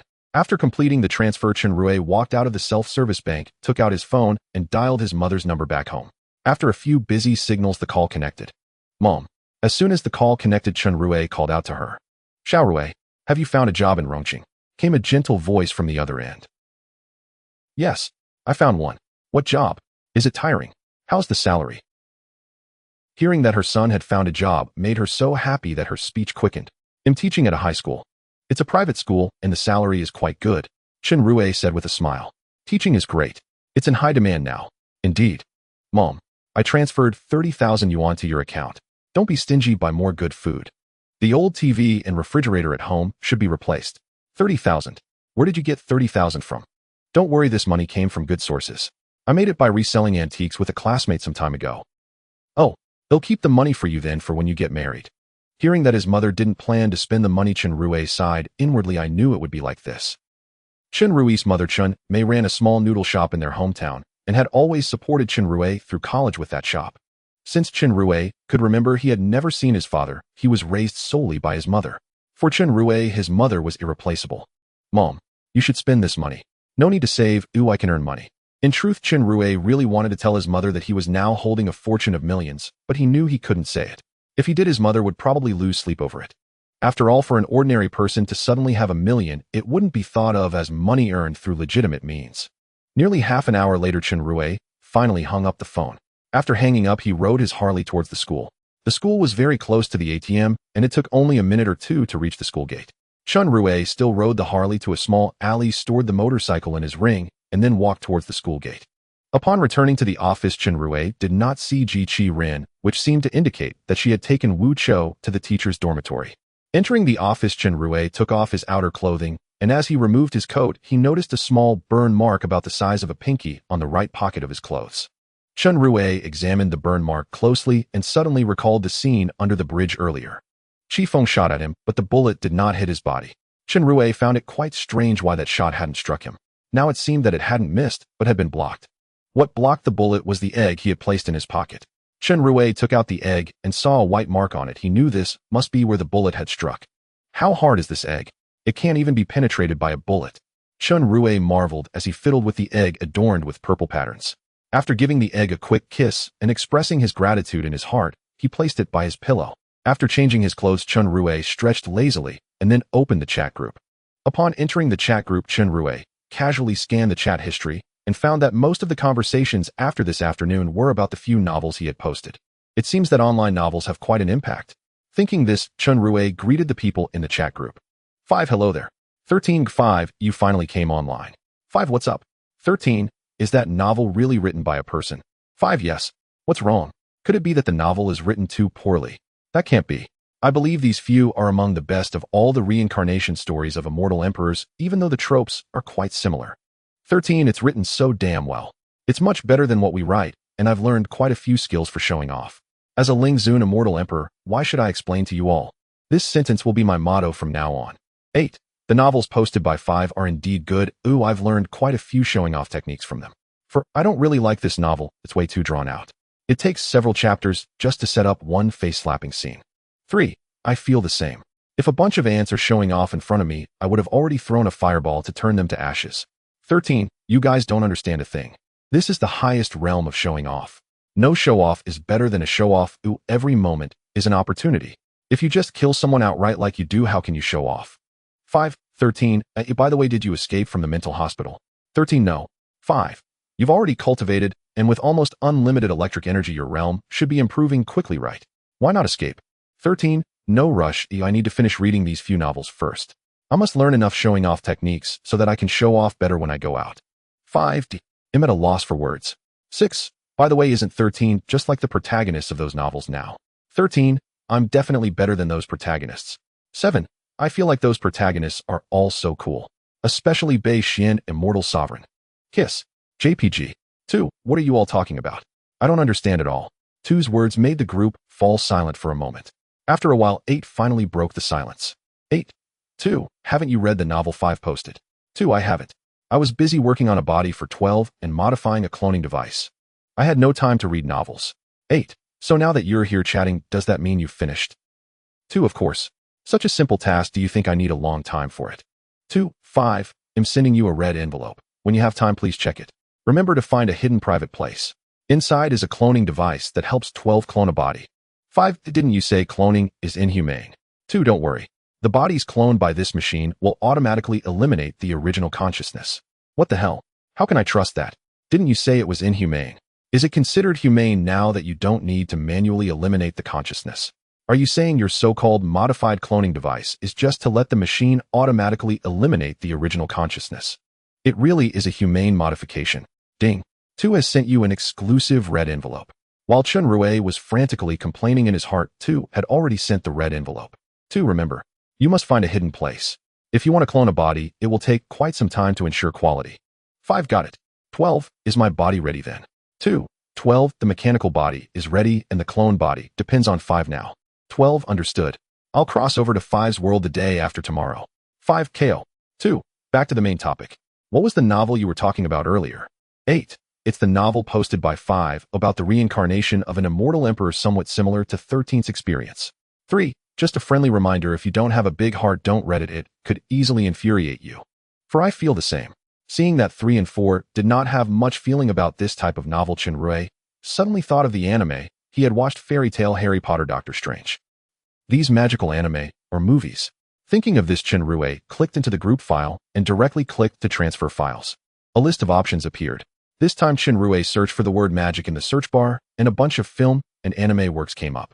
Chen Rui didn't look closely. Besides the ones he had seen like Fairy Tale and Harry Potter, he also clicked on some anime he hadn't watched to transfer to the group file.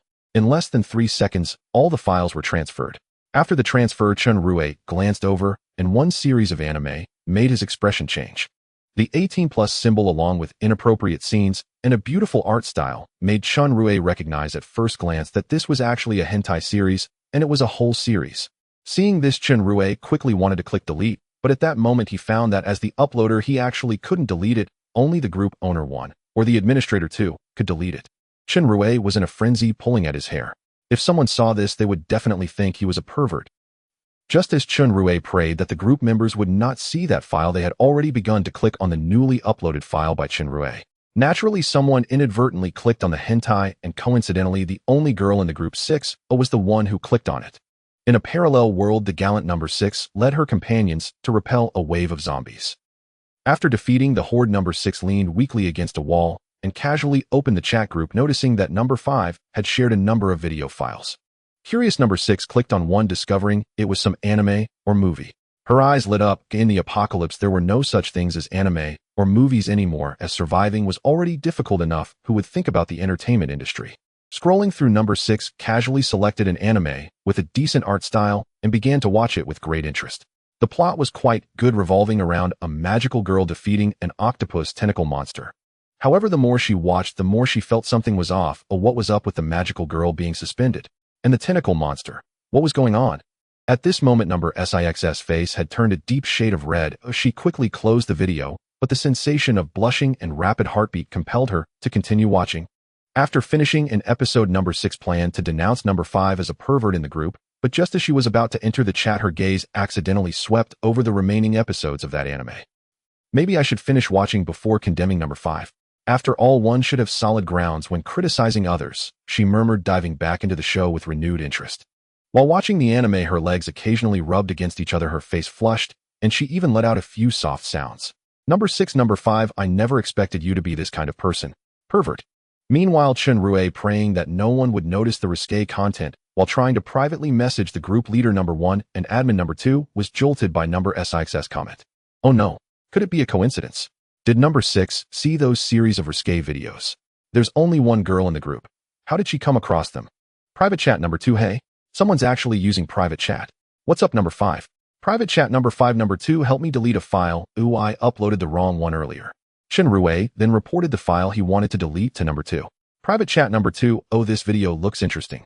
Why delete it? Let's keep it. Private chat, number 5. In the chat group. Number 7, number 6. Sis, what happened? Is something wrong with number 5? Number 6, just go watch the video he posted. Number 7, I watched it. Harry Potter, it's a pretty good movie. Number 6, not that one. Scroll down, there's a series of anime. Once you see it, you'll understand why I called out number 5. Upon reading number 6's comment, everyone online in the group started clicking on the files, and after watching the anime, she referenced, everyone fell silent for a moment. Number 7, that anime was okay. Number 6, can't you just not watch it? The anime and movies number 5 uploaded are all pretty good. Number 8, TCH. What's the point of that? Number 5, next time post something with real people. I like it wild. Number 9, do you guys enjoy watching human mating videos? Modern people really know how to have fun. Is there anyone who can record dinosaur mating? Number 7, number 5, do you have any male resources? Send me some. Preferably something with a fresh theme and a storyline. Kiss in reality, number 6 looked at the chat interface, screaming internally, what real people, what male, what dinosaurs? I want risque content. Number 6 suddenly felt something was off. Wasn't she here to denounce number 5's behavior? How did it turn into a request for content among group members? Number 5, hey, I'm not a content dealer. Do you guys really think I'm a pervert? I'm a teacher, a gardener of the nation. Just as Chen Rui sent this message, he noticed that a title had mysteriously appeared before his name. Looking for content number 5, who changed my title? Come out, I promise I won't hurt you. Number 2, haha. This title feature has always existed, but number 5, you're the first to have a title. Number 8, awesome. Ha ha ha.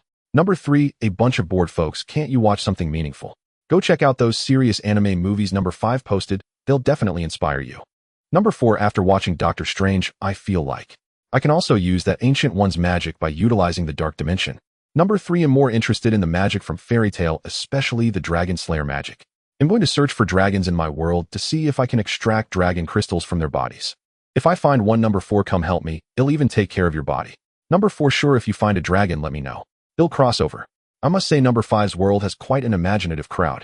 Seeing that number 3 and number 4 had steered the conversation towards studying magic, Chen Rui breathed a sigh of relief. However, the title of pervert had likely solidified in number 6's mind.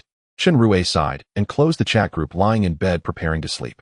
Little did Chen Rui know at that moment number 6 was regretting, deeply wondering why she had to call out number 5 in the group.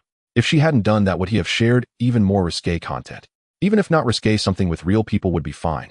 And because of this incident of flipping out after watching content, it was very likely that number 5 would stop sharing such things. Many people in the group mostly shared files like martial arts manuals, cultivation manuals, scientific notes, magic books, etc. Almost no one uploaded anime novels or dramas to the group, let alone risque content. Number 5, I want content. Number 6 shouted internally. On the other side, Chen Rui, lying on his bed, found himself unable to sleep, as every time he closed his eyes, he saw the faces of Qi Feng and Hong Biao, whom he had shot. Although after killing them in the afternoon, Chen Rui had not felt any discomfort, unlike those portrayed in movies who would feel nausea or revulsion after their first kill. He felt none of that. However, thinking of the faces of the murdered individuals upon closing his eyes indeed troubled Chen Rui. Since I can't sleep anyway, I might as well continue researching those spells. After muttering to himself, Chen Rui sat up and began to research magic. Currently, he had 5 spells whose magic array designs had yet to be successfully condensed: a basic wind attribute, spell Wind Whip, and floating; a basic lightning attribute, spell Heart Engine and Electric Discharge; and the last one was a mid-level wind attribute, spell Wind Guardian. He filtered through the magic array designs of these 5 spells in his mind and began to condense them. Thus, that entire night, Chen Rui did not sleep, sitting on his bed condensing magic array designs. The time came to the next morning. After a sleepless night, Chen Rui finally managed to condense all 5 magic array designs successfully 1 to 2 times. Except for the mid-level spell Wind Guardian, which he could only guarantee a 100 success rate, he had succeeded once. However, since it was a mid-level spell with a complex array, he estimated he needed to practice it 4 to 5 more times to master it. Chen Rui, who hadn't slept all night, looked very exhausted. This fatigue was not due to lack of sleep, but rather the mental fatigue from maintaining focus.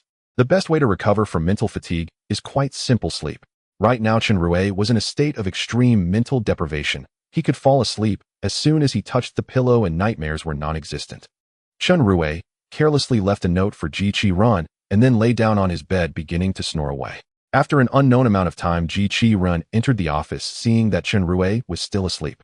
Curiously, she walked over and then saw the note on the desk. I'm sleeping today. Oh, class 12 is up to you. If nothing happens, please try not to disturb me. After reading the note, Ji Qi-run quietly left the office. When Chen Rui woke up again, it was already afternoon. Groggily picking up his phone from the bedside and glancing at the time, he suddenly sat up when he saw it was already past 6. Damn, I overslept. Chen Rui had originally planned to visit a real estate agency today to buy a house. Yesterday, number 2 said to find a secluded place to open the red envelope, which contained a rather sophisticated machine and the body that number 12 would use in the future. Naturally, these items could not be kept in his office since it was a school. Chen Rui got up, dressed, picked up the egg beside his pillow, and headed out of the school. Upon leaving the campus, Chen Rui asked Liang Pai to find the nearest real estate agency. In less than 3 seconds, a screen in front of him displayed a real estate agency named Kongjia, which was not far from Jilan High School. It was only about 500 meters away. The distance was not far, and Chen Rui didn't plan to bring out his Harley. After a few minutes, Chen Rui arrived at Kongjia Real Estate. Just as he reached the entrance, he saw a girl in casual clothes about to pull down the roll-up door. What time is it? Already closing, Chen Rui muttered as he walked toward the girl, still pulling down the door. Do real estate agencies usually close this early? Chen Rui called out from behind the girl. Who? The girl was startled by his voice and quickly turned around. Chen Rui had only seen her back before. From the back she looked good, and he had thought she might be a backview killer, but once she turned around he realized she was actually a beautiful girl. "Hello, my name is Chen Rui. I'm here to buy a house. Can you not close the door just yet? I'm in a bit of a hurry." Chen Rui was indeed quite anxious, as in a day or two number 12's life would be at an end. He had to take care of things here before 12 passed away. Upon hearing that Chen Rui was there to buy a house, the girl no longer rushed to close the door, pushed the roll-up door back up, and invited Chen Rui inside. "My name is Zhang Shan. May I ask what kind of house Mr. Chen is looking to buy?" The girl introduced herself and then turned on the lights and computer inside. Chen Rui stroked his chin, considered for a moment, and then said, "A villa in a secluded area, please." Suddenly he thought of something and asked, "What price range do villas generally fall into?" He only had a little over 6 million in hand, and he truly didn't know if he could afford a villa. If the price was too high, he would have to exchange some gold for cash. Upon hearing that Chen Rui wanted to buy a villa, Zhang Shan's eyes brightened. If she could really sell a villa, not only would her commission be high, but she could also secure a permanent position. Zhang Shan had just graduated from university. After joining this agency, like most fresh graduates, she started from the bottom. Naturally, the veterans' bullying of newcomers existed even in this small agency. Since she arrived, she had been the one to open and close the office every day. Even so, whether she could become permanent still depended on the boss' mood. However, if she could indeed sell a villa to the person in front of her, securing a permanent position would be a done deal. Rest assured, the villa prices here are very reasonable. While speaking, Zhang Shan took out a document and handed it to Chen Rui, continuing, "Here is a villa that is priced much lower than similar ones and meets your requirements." Receiving the document, Chen Rui looked it over. The villa had an area of over 120 square meters, which was considered a small unit among villas. It had 2 floors above and 1 basement below. When Chen Rui saw the location of the villa, he felt it seemed somewhat familiar, but he didn't pay much attention as long as it was secluded. "How much is this villa?" Chen Rui was generally satisfied with this villa. Next, it was time to visit the property and discuss the price. 360,000. Zhang Shan quoted a price that relieved Chen Rui. "Good. Let's go take a look at the house now. If I find it suitable, I will make the payment directly. Tomorrow the owner can come to complete the transfer procedures with me." Upon hearing Chen Rui's words, Zhang Shan was overjoyed and quickly tidied up the documents, grabbed the keys clipped to the file, and was ready to take Chen Rui to see the house. "By the way, aren't you going to lock the door?" Seeing Zhang Shan hurriedly pushing her electric scooter towards him, Chen Rui asked, somewhat speechless. Oh, only then did Zhang Shan remember that she needed to lock the door. However, this time she did not pull down the roll-up door, but took out a large U-shaped lock and locked the handles of the glass doors. After locking the door, Zhang Shan got on the electric scooter and looked at Chen Rui. Seeing this, Chen Rui smiled and sat on the scooter. "Mr. Chen, didn't you drive here?" Zhang Shan asked curiously. Hearing her question, Chen Rui scratched the back of his head and said, I don't have a car." Upon hearing that he had no car, Zhang Shan's heart sank. She felt that all her hopes for today had been shattered. How could a young man without a car possibly afford a villa? Chen Rui looked to be in his 20s, so he must have a driver's license. Having a driver's license but not driving to buy a villa was simply impossible. Thinking of this, Zhang Shan's initial enthusiasm faded away, and she even had the thought of kicking Chen Rui off her electric scooter. Since it had come to this, Zhang Shan could only ride her electric scooter to take Chen Rui to see the villa. As she rode, she thought to herself, the seniors at the agency were right. Not everyone can afford to buy a house. 80% of those who come to inquire are just looking. Being a real estate agent indeed requires good judgment. This was just a lesson learned. Sorry. On the other side, inside Wang Da's villa, "Senior brother, I entrust Xiao Hu to you. The Qilin gang has already made their move, so take Xiao Hu and Tian Duo to the Xing Yi sect tonight." At the villa entrance, Wang Dahu glanced at his son Wang Hu, whose eyes were a bit red, and said to Lu Jing, "Rest assured, I will definitely get Xiao Hu to the Xing Yi sect." "No." At that moment, Wang Hu stepped forward, saying, "I won't go to the Xing Yi sect. Even if I do, I want you, Dad, to go with me. You little brat. If I go, what will happen to my brothers?" Wang Dahu looked at his son, his eyes also slightly red. He knew that this trip was highly likely to end in tragedy, but even so, he could not abandon his brothers. "All right, senior brother, I leave this little brat to you." As he spoke, Wang Dahu turned to Wan Hao, who was talking to his son. "Wan Hao, you go with them to the Xing Yi sect. I can handle the Qilin gang on my own." Hearing his boss' words, Wan Hao patted his son's head and turned to Wang Dahu with a smile. He, "Boss, are you looking down on me? When we paid our respects to Lord Guan together, we agreed to share fortune and misfortune. Do you think I would abandon my brothers for my son?" As he spoke, Wan Hao directly took the driver's seat of the car at the entrance. "Let's go, boss. The brothers are still waiting." "Ha ha ha. Good brothers. Let's go." With a loud laugh, Wang Dahu also got into the car. As Wang Dahu's car drove further away until even the taillights were no longer visible, Lu Jing looked at Wang Hu and said, "Xiao Hu, pack your things. Uncle Lu will take you to the Xing Yi sect." Lu Jing's words did not prompt any action from Wang Hu. Seeing this, Lu Jing said again, "Go to the Xing Yi sect to learn skills. Even if your father is in trouble, you can return to avenge him. If you stay here, you will only be a burden to him." Lu Jing's words made Wang Hu grit his teeth, and he turned to walk into the villa. He intended to pack his things and leave immediately, feeling that Lu Jing was right. Staying here was indeed a burden to his father, and the enemy could easily capture him to threaten his father. Soon Wang Hu and Wan Tiandu finished packing their things. "Let's go." Lu Jing nodded and then headed outside. The three arrived next to the car that had long been prepared. Lu Jing placed all the luggage in the trunk and sat in the driver's seat. Just as Wang Hu and Wan Tiandu were about to get into the car, a sudden flash of white light appeared, and Wan Tiandu's left arm was thrown into the air, blood spraying from the severed stump. "Looks like I arrived just in time. If I were any later, you would have escaped." At this moment, they noticed a man holding a dagger standing in front of the car, looking ominously at them. Seeing this, Lu Jing hurriedly got out of the car to check on Wan Tiandu's injury. Seeing the severed wound, Lu Jing quickly tore a piece of cloth from his clothing to bind it around the injury, but even so, the blood continued to drip down. Lu Jing tossed the car keys to Wang Hu, saying, "Xiao Hu, take Tian Duo and leave first to find." But before Lu Jing could finish, the man with the dagger lunged at him. With a single stroke aimed at Lu Jing's throat. Wang Hu did not hear Lu Jing say to find whom, but there was no time to think about that now, as Wan Tiandu's injury could not wait. "Tian Duo, get in the car, we have to leave," Wang Hu said, and then started the car, trying to escape. The man fighting Lu Jing, seeing this, directly threw his dagger, which sharply pierced the car's tire. The car, just starting up, lost its balance due to the dagger and crashed into a nearby tree. "Damn it." Seeing that the car was no longer usable, Wang Hu carried Wan Tiandu and ran down the mountain. Noticing Wang Hu's actions, Wan Tiandu weakly said, "Wang Hu, just put me down.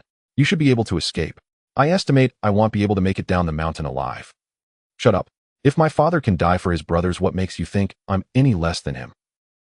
With that, Wang Hu felt that running like this was too slow, so he hoisted the taller Wan Tiandu onto his back and charged down the mountain. Seeing Wang Hu carrying Wan Tiandu down the mountain, Lu Jing also breathed a sigh of relief. The strength of this man before him was comparable to Lu Jing's, making it nearly impossible for either party to kill the other. "Xing Yi sect, Lu Jing, do you dare to obstruct me from the Hongmen? Aren't you afraid of bringing disaster to the Xing Yi sect?" The man, realizing he couldn't kill Lu Jing, decided to use words to intimidate him. Seeing the other party stop attacking, Lu Jing also halted his actions and replied coldly, "Hongmen, you haven't even introduced yourself. How would I know you're from Hongmen? Besides, you attacked my nephew and you expect me not to fight back. Fine, I'll introduce myself now." The man made a fist salute and then said solemnly, "Hongmen Hong Li. All right, you can get lost now." Hong Li waved his hand, wanting Lu Jing to step aside.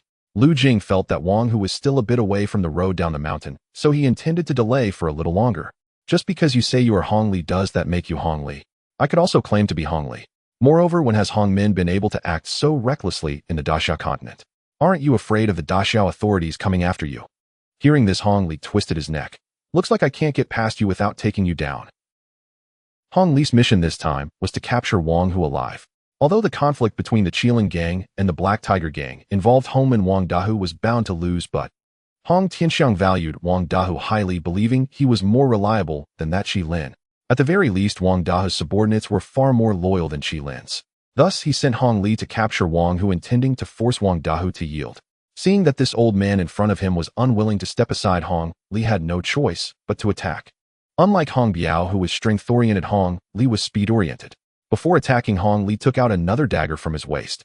Seeing Hong Li draw his weapon, Lu Jing also took out a pair of tiger claws from his pocket and put them on.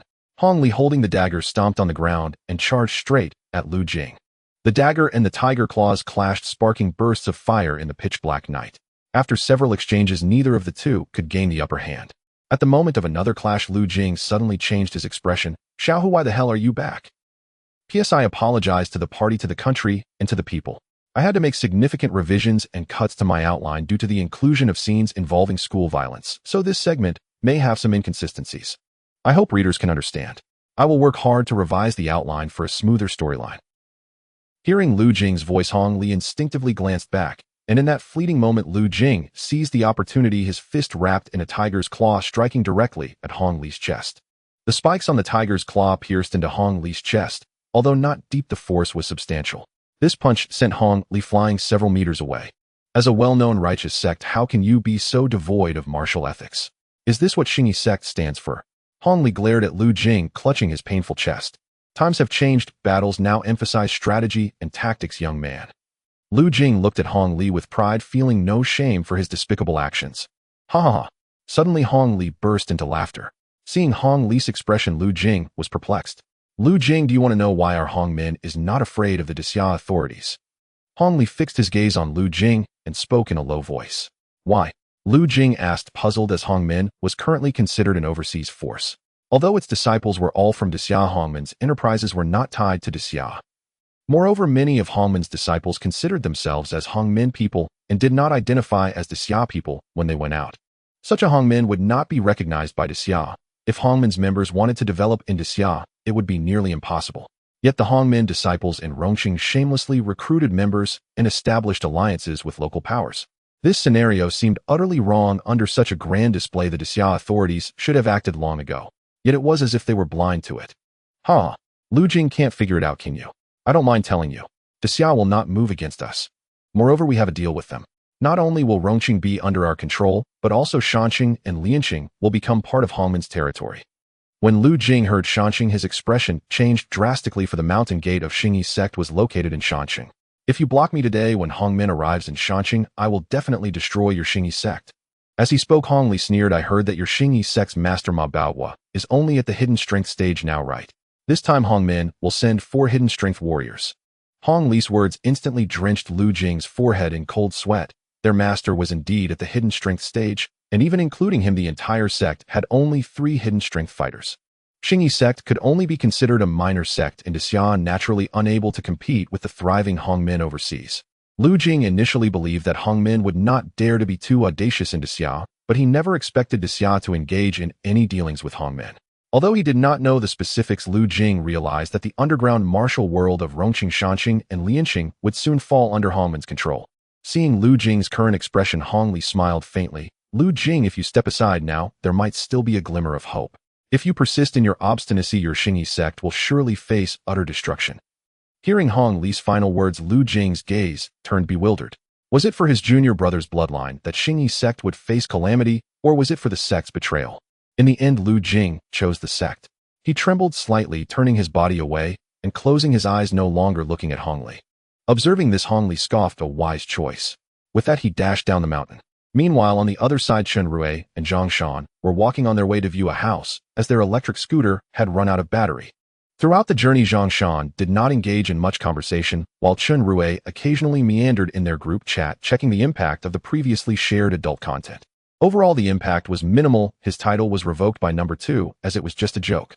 However, many in the group still wanted him to share more adult content or suggestive videos. Especially number 7, who for some reason originally only interested in male films, now surprisingly wanted both adult content and female films. Requests for films seemed normal, but what perplexed Chen Rui most was number 10, who claimed that anyone in the group who liked a certain film's female lead, he could turn her into a robotic girlfriend and share it with the group. Even anime characters could be created, which made Chen Rui somewhat intrigued. On no, rather, he felt for his friends in the group, as they all had it tough. Looking at number 8, who fought daily and had no time for romance. Numbers 3 and 4 were always busy researching magic, clearly lacking the company of girls. And number 9, who dealt with dinosaurs every day, although it was said he had several wives in the tribe, yet how could homegrown flowers compare to the fragrant artificial ones? Moreover, they were the kind that had whatever scent one desired. Thinking of this, Chen Rui decided that when he had time, he would definitely share more quality content. As for number 6, who cares? Let him be a pervert. For the sake of the group, he didn't mind playing the role of a pervert. In silence, Zhang Shan and Chen Rui finally arrived at the suburbs, where they could see a mountain ahead, with a villa area halfway up the mountain. Looking at the mountain before him, Chen Rui finally understood why he felt familiar upon seeing the villa. He had been here before. This was Wang Dahe's home. Is the villa you mentioned over there? Chen Rui pointed to the villa area halfway up the mountain and asked. Zhang Shan shook her head. Those are all large houses. The small villas are at the foot of the mountain. Hearing this, Chen Rui shifted his gaze to the foot of the mountain, where he could vaguely see the outlines of several houses on the right side. Then let's go. It's already dark. Let's finish looking and hurry back. Chen Rui glanced at the already dark sky and said to Zhang Shan. Zhang Shan nodded helplessly. Then she looked at the electric scooter's battery indicator, which had turned red, thinking to herself, if only I had pulled down the rolling door and left earlier, I wouldn't have to deal with this unfortunate situation. Sigh. It seems I have to push it back. Just a few steps later, Chen Rui noticed two staggering figures running down the road from halfway up the mountain. At first, Chen Rui thought nothing of it, but when the two figures reached the streetlight, he recognized that they were Wang Hu and Wan Tianduo. Wang Hu looked as battered as earlier, bruised and swollen, having been beaten by a student named Zhang Kuang, while Wan Tianduo's condition was more dire, his left arm severed at the shoulder. Blood flowed incessantly from the wound, and due to excessive blood loss, his face had turned extremely pale. Seeing this, Chen Rui immediately left Zhang Shan behind and rushed to the two. Seeing that Chen Rui had encountered someone he knew, Zhang Shan did not stand there foolishly, but instead pushed the electric scooter and followed behind Chen Rui. When Zhang Shan took a few steps forward and saw Wan Tianduo covered in blood, the sight of so much blood caused Zhang Shan, who had severe hemophobia, to faint instantly. Walking ahead, Chen Rui heard the sound of her collapsing and turned around to see Zhang Shan already slumped on the ground. He quickly checked her condition, and upon discovering she had merely fainted, decided to ignore it. Chen Rui walked up to Wang Hu and the other person, asking in confusion, "What happened to you two?" "Teacher Chen."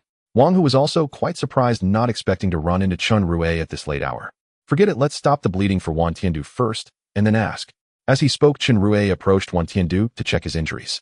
Wan Tiandu had no other injuries, his arm had just been severed. Seeing this, Chen Rui entered the chat group.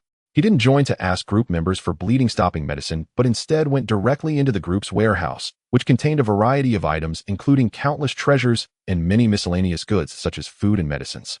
Upon entering the warehouse, Chen Rui casually searched around and found the bleeding-stopping spray. This spray was specifically provided by the military of a parallel world. It was a type of aerosol that could instantly stop bleeding regardless of the size of the wound. Returning his consciousness to his body, Chen Rui reached into his pocket and took out the spray. After taking out the spray, Chen Rui directly sprayed it on Wan Tiandu's wound. A white mist enveloped the blood-soaked severed arm, and the bleeding quickly stopped. After stopping Wan Tiandu's bleeding, Chen Rui looked at Wang Hu and asked what on earth is going on. "Teacher, let's talk about this later. We're still being chased," Wang Hu said anxiously. "Chased?" Chen Rui frowned. "Your father is the leader of the Black Tiger Gang, a mid-stage martial artist. Who would dare chase you?" "I don't know. Uncle Lu is holding them off for us. We need to hurry." As he spoke, Wang Hu helped Wan Tiandu continue toward the road. Seeing this, Chen Rui blocked their way and said, "Don't worry. With me here, no one can harm you."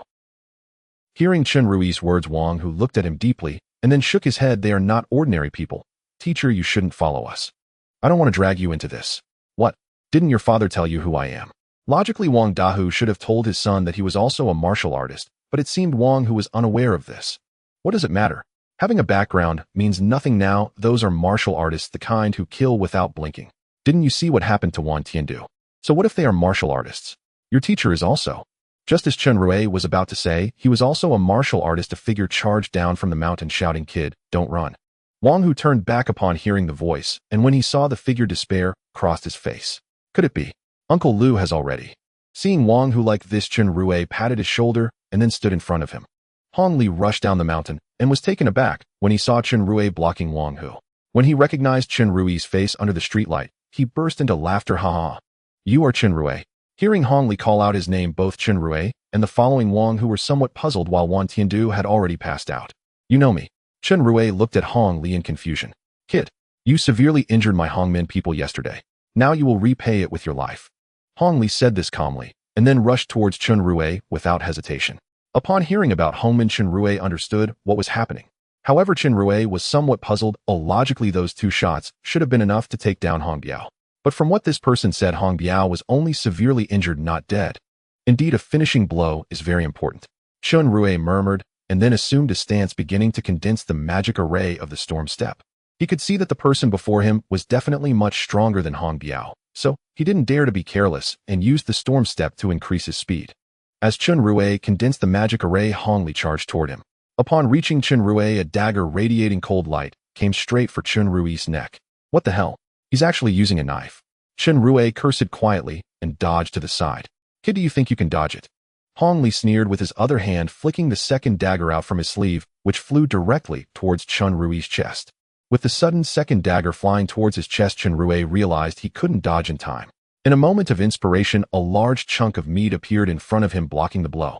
This chunk of dinosaur meat had been stored in Chen Rui's spatial ring, a gift from number 9 when he first joined the group. He had never found the time or place to cook it, so it remained in the spatial ring untouched. What the hell? Seeing his dagger blocked by a piece of meat, Hong Li was completely bewildered. Is this a meat clone? Ignoring the bewildered Hong Li, Chen Rui waved his hand and stored the meat back in the spatial ring. That was close. I almost got stabbed by this guy's dagger. It had indeed been a close call. The position where the dagger flew was right at Chen Rui's heart. If he hadn't quickly thought to use something from his ring to block the knife, he might have really been in trouble. Although Hong Li was surprised by Chen Rui's miraculous technique, he was not afraid. From their brief encounter, he could tell that this kid was no match for him. Killing you is as easy as pie. Thinking this, Hong Li gripped the dagger and looked at Chen Rui, saying, "Kid, I don't care what tricks you have today, you will die." As he spoke, Hong Li lunged at Chen Rui again. At this moment, Chen Rui faced Hong Li's speed without the previous panic, as he had already completed the magic array for the storm step. A white light emanated from his feet, clearly visible in the darkness. With the storm step activated, Chen Rui was now confident as he faced the fast-approaching Hong Li. As Hong Li attacked again, Chen Rui twisted his feet, activated the storm step, and easily dodged Hong Li's strike. From Hong Li's perspective, Chen Rui's movement looked as if he had been standing still and suddenly made a rapid lateral movement. Having missed his strike, Hong Li quickly adjusted his stance, spinning his body as the blade once more aimed at Chen Rui's side. Chen Rui was astonished by Hong Li's reflexes. He was able to locate him in an instant and launch another attack. However, what Chen Rui did not know was that it wasn't Hong Li finding him so quickly, but because Chen Rui's feet were like two glowing bulbs in the darkness. In this night, it was difficult for anyone not to see his position. As the second knife struck, Chen Rui activated the storm step once more, this time intending to counterattack. While employing the storm step, he also assumed the stance of the sharp strike fist. Moving swiftly to the side of Hong Li, Chen Rui threw a punch that he believed was certain to hit, only for Hong Li to evade it with a nimble sidestep. Hong Li, having narrowly avoided Chen Rui's punch, quickly created some distance between them. As expected, your explosive speed technique seems to only allow for linear bursts. It can't turn, can it? Most importantly, there's also a brief pause in the midst of that explosive speed. Hearing Hong Li's words, Chen Rui was taken aback, not expecting that just from witnessing him use the storm step twice, this person could identify its weaknesses.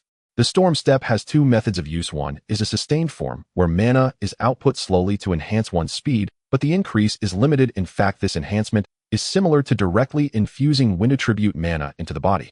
It simply conserves mana more effectively.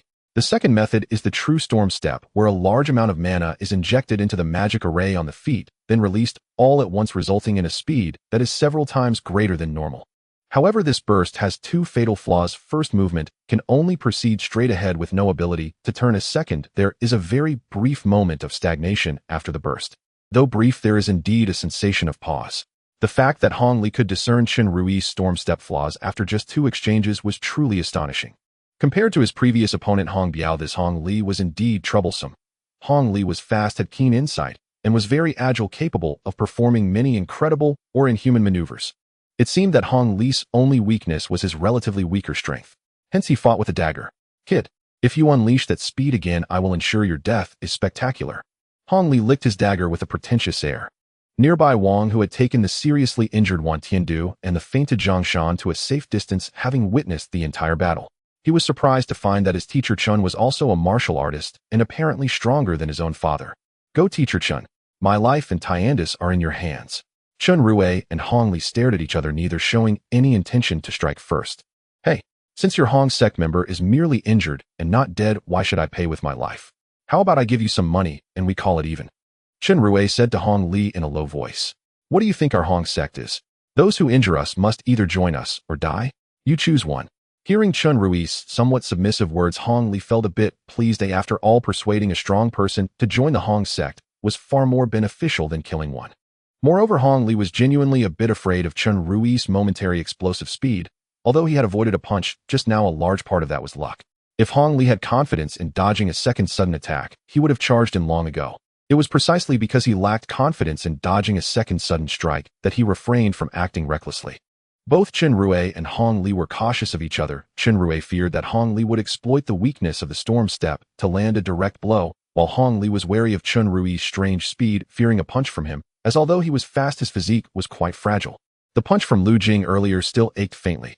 "Let me think it over," he said, stroking his chin as if deep in thought. Wang He's heart sank upon hearing their conversation. "Teacher Chen won't just abandon us, will he?" While saying he needed to think, Chen Rui was actually channeling lightning attribute mana into his heart area, planning to activate a second spell, the heart engine, utilizing electricity to stimulate his heart to accelerate blood flow, temporarily boosting his physical capabilities. To Chen Rui, the heart engine spell resembled a stimulant. Once used, it would temporarily enhance all bodily functions. If combined with the overall acceleration of the storm step, Chen Rui was confident he could defeat this fool before him. As he concentrated on forming the heart engine magic array, Chen Rui was also simultaneously forming the thunder strike magic array in his hands. The speed of condensing the magic arrays indeed slowed down, but for the sake of a successful counterattack, soon Chen Rui couldn't care less. As for joining any faction, that was simply out of the question. He would never join in this lifetime. Normally, he only needed to chat in the group and share some images to make a living. Why would he want to join these useless sects? Have you made your decision? If you have, then bring that kid behind you over here. This will count as your letter of intent. Seeing Chen Rui remain silent after such a long time, Hong Li grew impatient. All right, it's almost done. Chen Rui responded, vaguely glancing at the heart engine, which was nearly complete. Suddenly Hong Li sensed something was amiss. He had a nagging feeling that this kid was up to no good, yet he couldn't pinpoint what it was. I'll give you 5 more seconds. If you don't act against Wang Hu, then I will. Naturally, he had no intention of striking first. Hong Li merely wanted to apply psychological pressure on Chen Rui to prompt a quick decision. 5, 4, 3, 2, 1. Just as Hong Li finished counting, the magic array at Chen Rui's heart position was also completed. The completed magic array radiated a purple glow from Chen Rui's chest. The purple light was dazzling in the night, giving Hong Li an extreme sense of foreboding.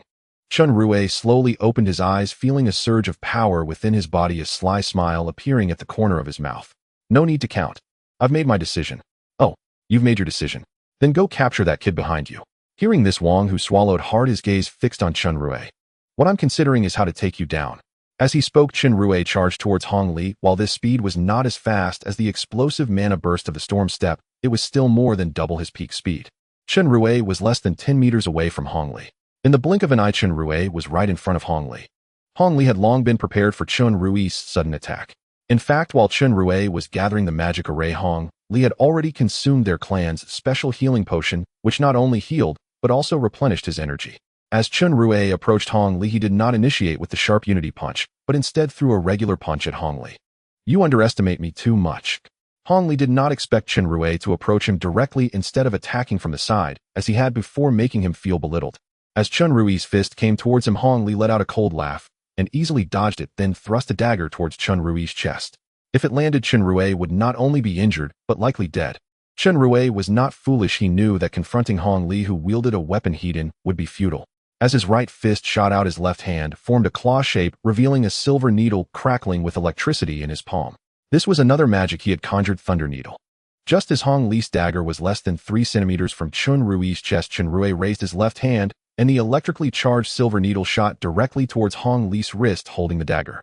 However, perhaps Chen Rui underestimated Hong Li's speed. The dagger had already pierced Chen Rui's chest by the time the Thunder Needle struck Hong Li's wrist. Although Thunder Needle was not the strongest attack among basic offensive spells, its effectiveness could sometimes be unparalleled. For instance, right now the Thunder Needle struck Hong Li's wrist, causing him to experience a momentary numbness, rendering him unable to grip the dagger. Nevertheless, Chen Rui still miscalculated Hong Li's speed, resulting in him taking a stab. Although the wound was not deep, it was still bleeding. Ignoring the pain in his chest, Chen Rui clenched his fists tightly and swung his right fist towards Hong Li's face, who instinctively crossed his arms to block. He knew his weakness. If that punch landed on his face, he might be knocked out instantly. Just as Hong Li thought he had blocked the punch, a sudden sharp pain shot through his abdomen. He instinctively looked down and saw Chen Rui's other fist had already struck his stomach. This move, known as Mountain Strike, was a technique from the essence of sharp unity punch. With both fists unleashed, one aimed at his face while the other targeted his abdomen. Typically, enemies would instinctively defend against the attack aimed at their face. If he chose to guard his face, his abdomen would be left wide open, allowing the other fist to hit him hard. Hong Li knelt down, clutching his painfully throbbing stomach, his mouth spilling bitter words, clearly indicating the severity of Chen Rui's punch.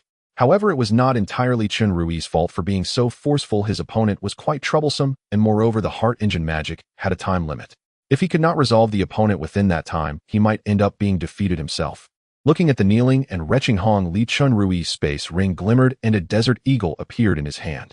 Seeing Chen Rui's movement, Hong Li panicked internally. He wanted to escape, but the pain in his stomach left him paralyzed. I still don't know your name. Chen Rui pointed the gun at Hong Li and spoke indifferently. My name is Hong Li, please spare me. Before Hong Li could finish, Chen Rui pulled the trigger, shooting him in the chest. After knocking Hong Li down with one shot, Chen Rui stepped forward and fired 2 more shots. That should finish him off. In truth, Chen Rui could have easily shot him in the head, but he felt that would be too gruesome. If he did that, he would likely have trouble sleeping at night. Confirming that Hong Li had no heartbeat, Chen Rui finally sighed in relief and dispersed the magic array around his heart. As Chen Rui deactivated the heart engine, he suddenly felt dizzy and disoriented, realizing it was due to a sudden spike and drop in blood pressure. The heart engine magic did inflict some physical harm. However, for Chen Rui, a martial artist, it was just a brief dizziness and not much of a side effect. After standing still for a moment, Chen Rui finally recovered. Once he felt better, he entered the chat group, seeking the third member for the corpse disposal scroll. In the chat group, 5, 3, give me another corpse disposal scroll. 3, did you kill someone again? 5, yes. If I don't kill him, I'll be done for. 3, by the way, isn't your world supposed to be peaceful? Why have you killed 2 people in the last few days? 5, who says it isn't? I might have gotten into some trouble. A sect from my world is targeting me. 3, good luck. Ding. The third member sent you a special red envelope. After receiving the corpse disposal scroll, Chen Rui exited the chat group. Opening the red envelope, he extracted the scroll. Just as Chen Rui was about to open the scroll to dispose of the corpse, Hong Li's phone in his pocket suddenly rang. Seeing this, Chen Rui retracted the scroll and approached, retrieving Hong Li's phone. The caller ID was unlisted, just a string of numbers. Chen Rui hung up without answering. After placing the phone in his pocket, Chen Rui opened the scroll. A red flame floated out from the scroll and landed on Hong Li's corpse. 3 seconds later, both the corpse and the blood on the ground vanished. After dealing with Hong Li's body, Chen Rui approached Wang Hu. Wang Hu had witnessed Chen Rui shoot and eliminate the body. Although his father was a gang leader, it was Wang Hu's first time seeing someone die before his eyes, leaving him in a daze. Hey, are you okay? Chen Rui waved his hand in front of Wang Hu's eyes. I'm fine. I'm fine. Hearing Chen Rui's voice snapped him back to reality, and suddenly remembering something, he knelt in front of Chen Rui, saying, Teacher Chen, you are also a martial artist, please help my father. Just as Wang Hu finished speaking, the phone he had previously kept in his pocket rang again. Chen Rui took out the phone and discovered it was a text message this time. Bastard, why did you hang up on me again? Did you catch Wang Hu? He simply put the phone back into his pocket. Chen Rui held this phone because he wanted to know the movements of the Hongmen and when they might come looking for trouble. Wang Hu, has your father offended the Hongmen as well? Chen Rui helped Wang Hu up and asked in confusion. Chen Rui knew that today Hong Li's target was actually Wang Hu, who was just a high school student. The only reason for targeting Wang Hu was likely his father Wang Dehu. I don't know. Wang Hu shook his head. Although he was aware that the Black Tiger Gang and the Qilin Gang were going to have a gang battle today, Wang Dehu had not told him anything about the Hongmen. Teacher, can you help my father? Wang Hu pleaded again. Well, let's talk about it later. First, we need to address Wan Tianduo's injuries. Mentioning Wan Tianduo made Wang Hu realize that his good brother was still lying there. He carried Wan Tianduo on his back, while Chen Rui went over to Zhang Shan, who was unconscious, and gently slapped her face twice. Huh, she's still not awake. Seeing that Zhang Shan remained unconscious, Chen Rui increased the force of his slaps. After a few slaps, Zhang Shan's face turned red, and she finally woke up. Waking up, Zhang Shan felt her cheeks were a bit hot, and she looked at Chen Rui in confusion. Mr. Chen, what happened to me? Oh, you fainted just now, and I just woke you up. Fainted? Zhang Shan murmured as she began to recall the memories before she fainted. I remember walking here together with Chen Rui, and then I saw blood. It seemed like an arm had been severed, and a lot of blood was flowing. Just as Zhang Shan was about to recall more, Wang Hu, carrying Wan Tianduo, shouted, Teacher, let's hurry and go. Hearing the shout, Zhang Shan instinctively turned her gaze. When she saw Wan Tianduo with the severed arm on his back, she rolled her eyes and fainted again. Seeing this, Chen Rui slapped his forehead, thinking, maybe I shouldn't have woken you up. In the end, Chen Rui still carried Zhang Shan on his back and followed Wang Hu out towards the outskirts. Although the bleeding at Wan Tianduo's severed arm had stopped, he had already lost so much blood. If it weren't for Lu Jing's decent first aid, he would have long since succumbed to blood loss. Now Chen Rui planned to take Wan Tianduo to the hospital first and deal with other matters later. After walking along the road for quite a while, Chen Rui had not managed to hail a passing car, which left him quite frustrated. Teacher, will Tianduo just? After a long time, without catching a car, Wang Hu began to feel anxious, his eyes already reddening. It's okay. He'll go get a car. You wait here. As he spoke, Chen Rui set Zhang Shan down on the ground and walked alone towards the intersection. After about 5 or 6 minutes, Chen Rui drove up in a military green Jeep and stopped in front of Wang Hu. As for where the car came from, it was naturally taken from the chat group's warehouse. Tonight, the entertainment street was unusually quiet, lacking the usual hustle and bustle, with all the KTVs, nightclubs, bars, and restaurants on both sides of the road closed tight. The reason for this was that 2 major gangs from Rome City were having a showdown here tonight. On the quiet street, the ground still bore traces of fresh blood, and a few scruffy-looking gangsters were cleaning the street. From now on, this will be our Qilin gang's territory. Yeah, I didn't expect tonight's gang fight to go so smoothly. It's not like our Qilin bro doesn't have connections, so we've invited several martial artists. Martial artists? What is that? I don't know, just heard that martial artists are very powerful. One can take on dozens of guys like us. Hey, what are you guys chatting about? Hurry up and clean. We need to get this done before dawn. While a few gangsters were chatting, a fierce-looking man wielding a machete shouted at them. Upon hearing the order from the big man, the gangsters dared not continue their idle chatter and began to lower their heads to clean up the blood on the ground. In the largest bar on the entertainment street, the White Tiger Bar, Hong Tianxiang sat on the sofa in the hall with Qi Lin on his right and Lu Xiqing on his left, while three middle-aged martial artists in training outfits stood behind them. These three had strong vital energy, each possessing peak strength. Opposite them was Wang Dehu, who was suspended, and behind him were dozens of captured members of the Black Tiger gang with Wang Hao among them. Wang Dehu, why must you be this way? You can die for your brothers, but why can't you help my Hong men? Hong Tianxiang looked at Wang Dehu with a hint of regret as he spoke. Hong Tianxiang, what kind of organization is your Hong men? I know it well. You don't need to say more. I would rather die with my brothers than join your Hong men. Although Wang Dehu was severely injured, his voice remained loud. Haha. I'm not asking you to join me, I'm giving you a chance. Hong Tianxiang said from the sofa with a superior tone. Pak. Wang Dehu spat disdainfully. When the island nation invaded the Great Xia, your Hong men colluded with the White Lotus sect and several small sects to secretly harm many martial artists who wanted to resist the Japanese invaders. You want me to associate with traitors? Dream on. The tied-up members of the Black Tiger gang echoed their boss words. We swear to follow Tiger Bro to the death. Hong men is nothing, just traitors. If you have the guts, kill us. You Hongmen bastards. Traitors. Traitors. The insults made Hong Tianxiang's face darken. He didn't know much about the past of the Hongmen, as the elders who understood these matters hardly ever mentioned them. However, being called a traitor and a sellout would naturally upset anyone. Feeling agitated, Hong Tianxiang ordered the gangsters, make those behind shut up. Yes. The gangsters responded and went towards the bound members of the Black Tiger gang. Screams echoed through the bar hall as the gangsters did not kill the Black Tiger gang members, but instead smashed their jaws. As the insults ceased, Hong Tianxiang took a deep breath to calm himself and looked at Wang Dehu again. Your brothers can die with you, what about your son? Hearing Hong Tianxiang mention his son, Wang Dehu's expression changed. He then remembered that his disciple should have already taken Wang Hu away and felt relieved. It seems you have a lot of faith in that Lu Jing, don't you? Hong Tianxiang sneered, took out his phone, opened a message, and showed the screen to Wang Dehu. Upon seeing the message, Wang Dehu's expression changed dramatically. Bastard. What kind of skill is it to catch a child? If you have the guts, come for me. Hong Tianxiang chuckled. Isn't this exactly what I'm doing? Just wait. I'll have someone bring your son over. Let you two reunite. As he spoke, Hong Tianxiang dialed a number, and soon the call connected, revealing Hong Li's voice. What's up? Nothing much. Why hasn't the person been brought over yet? Hong Tianxiang asked, slightly puzzled. I'm hungry. Looking for a place to grab a late-night snack.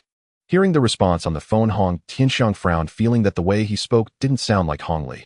Can you do a video call now? Video call. After hesitating for a few seconds, the voice on the other end finally replied, sure.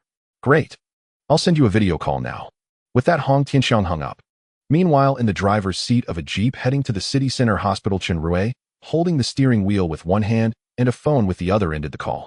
It was not Hong Li himself who had spoken with Hong Tianxi, but rather Chen Rui had directly instructed Liang Pai to hack into Hong Li's phone, allowing Chen Rui to receive any text messages or calls that Hong Li's phone received. When Hong Tianxi had called earlier, Chen Rui used the voice changer on his phone to mimic Hong Li's voice. However, he was quite unfamiliar with Hong Li's speaking mannerisms, leading to several flaws in his imitation. When Hong Tianxi wanted to video chat, Chen Rui knew that the other party had begun to suspect. At first, Chen Rui hesitated. After all, revealing his face during a video call could expose him.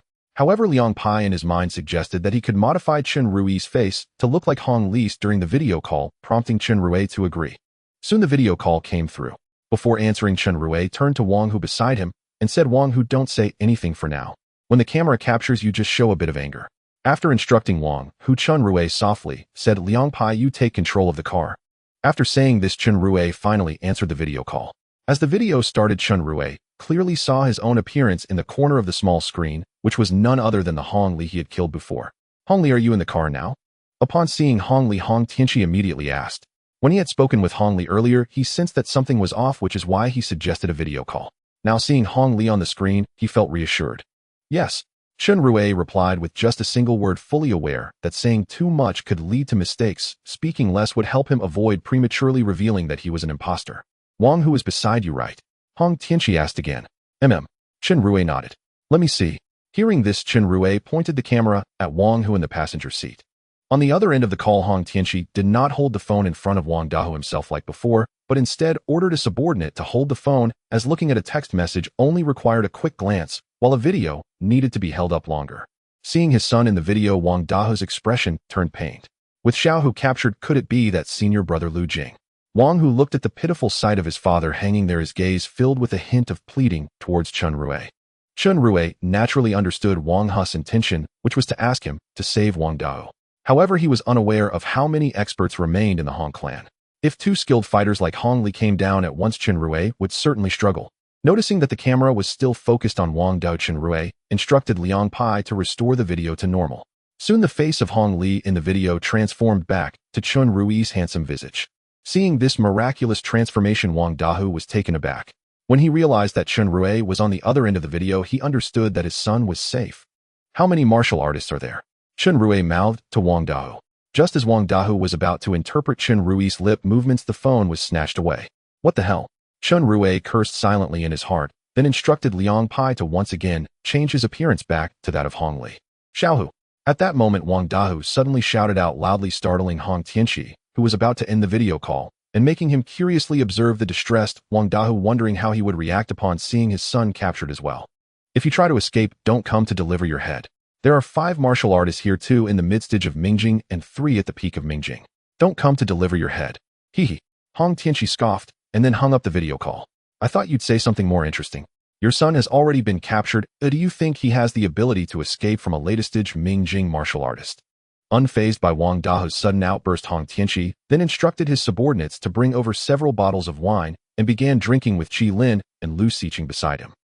On the other side, Chen Rui finally drove the car to the entrance of the downtown hospital. Teacher Chen. Wang, who looked at Chen Rui, seemingly wanting to say something, but hesitating.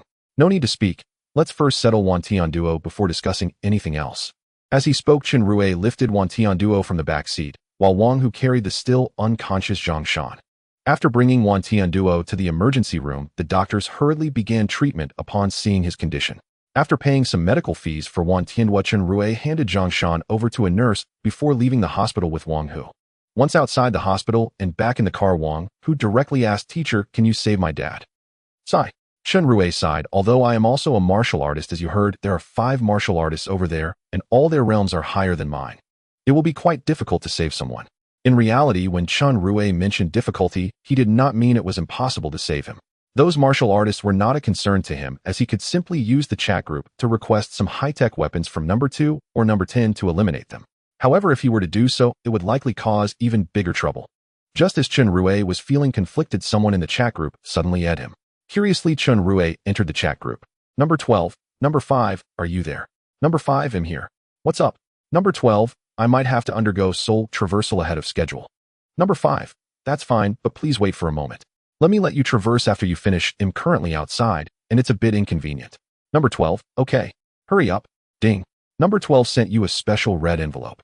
Number 12, this red envelope contains my 2 partners. Number 5, okay. Understood. Chen Rui knew that number 12's so-called partners were actually 2 robotic dogs. After acknowledging, he exited the chat group. Meanwhile, Wang, who seeing his teacher in a daze, felt a bit speechless.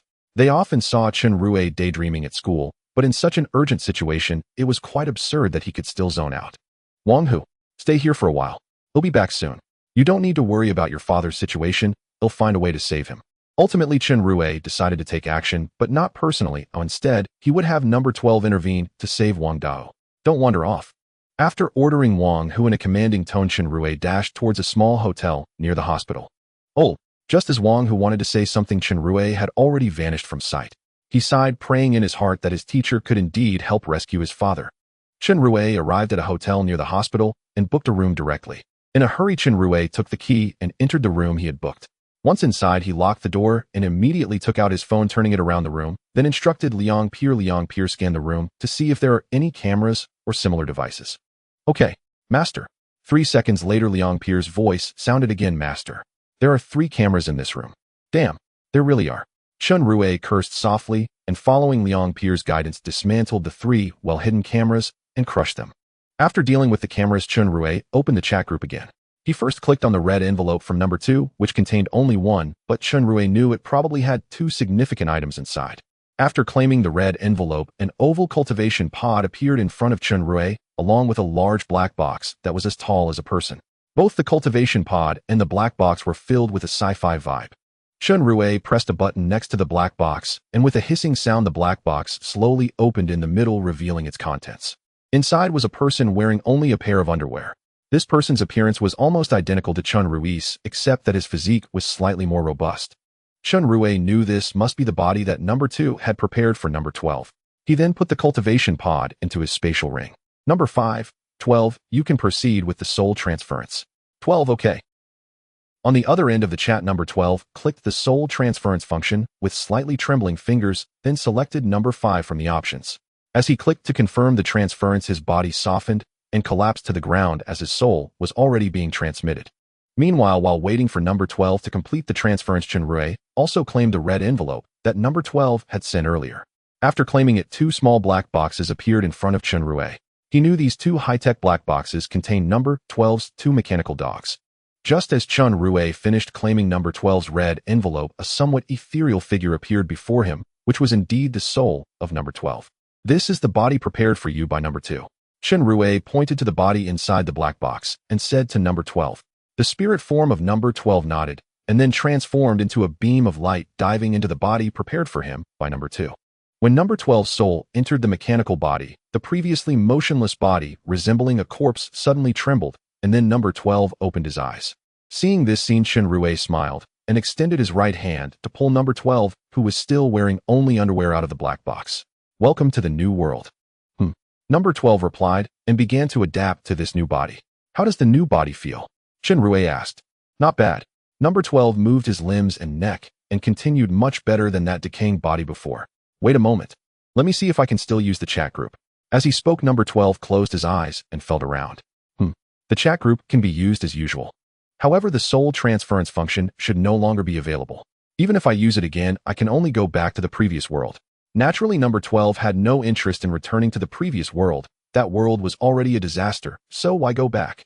Knowing that the chat group could still be used, number 12 moved his body again, and then posed as if to embrace. It's so comfortable not having to wear protective clothing.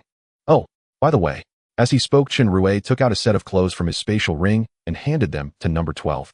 These are my clothes. They might be a bit small, but wear them for now, and later it'll take you to buy some well-fitting outfits. Looking at the clothes in Chen Rui's hand, number 12 did not take them, but said, I feel good like this. I want to experience the feeling of being unrestrained. Chen Rui. Thus, Chen Rui took number 12, who was wearing only underwear, out of the hotel, causing many passers-by to look at the two with strange expressions. Chen Rui even saw someone quietly taking out their phone to start recording a video. Number 12, let's put on some clothes, Chen Rui said, covering his face to number 12, who was excitedly watching the passers-by. Why wear clothes? This is great. Number 12 wrapped his arm around Chen Rui's shoulder and said, Little 5. I'm not embarrassed to be running around naked, so why should you be? Sigh. Chen Rui sighed helplessly. If you don't want to wear them, fine. A few minutes later, Chen Rui brought number 12 to the parking spot. At this moment, Wang, who was pacing back and forth in front of the car, I wonder what teacher Chen is doing. When will he come back? When Wang, who saw Chen Rui approaching with a naked number 12, he rubbed his eyes in disbelief. Teacher Chen. Who is this? Wang, who pointed at number 12, who was wearing only a pair of underwear and had the same face as Chen Rui.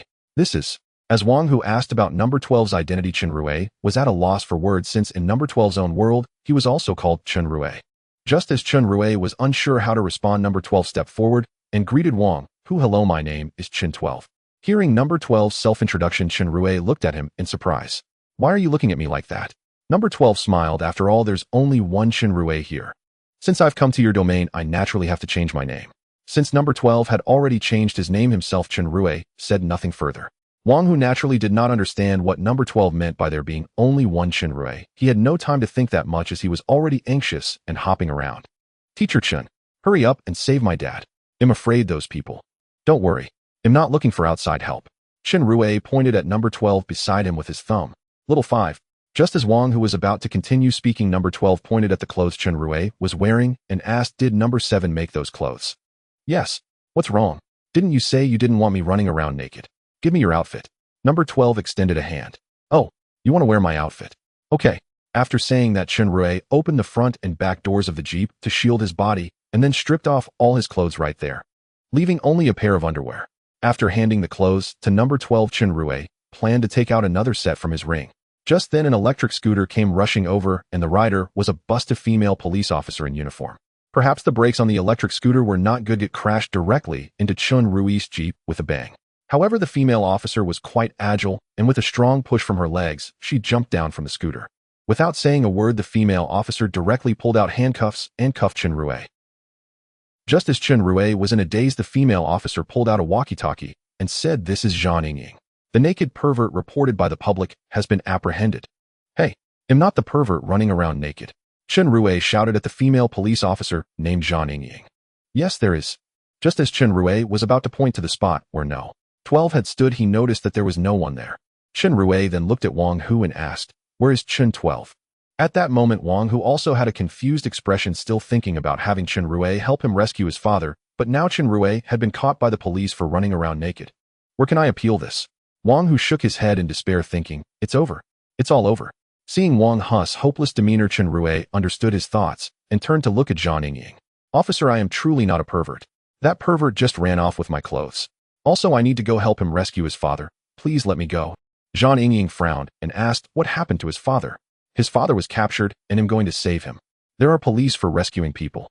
The female officer looked at Wang Hu and asked, "Did you report it?" Wang Hu wore an expression of being completely played. "Report it? What good would that do?" While Chen Rui and Zhang Yingying were arguing, No. 12, wearing the clothes that Chen Rui had previously worn, hurriedly walked over. "I am really sorry. My brother has caused you trouble." After arriving, No. 12 shook Zhang Yingying's hand with a face full of apology. "Hello, my name is Chen Rui, and this is my brother Chen Wu." While speaking, No.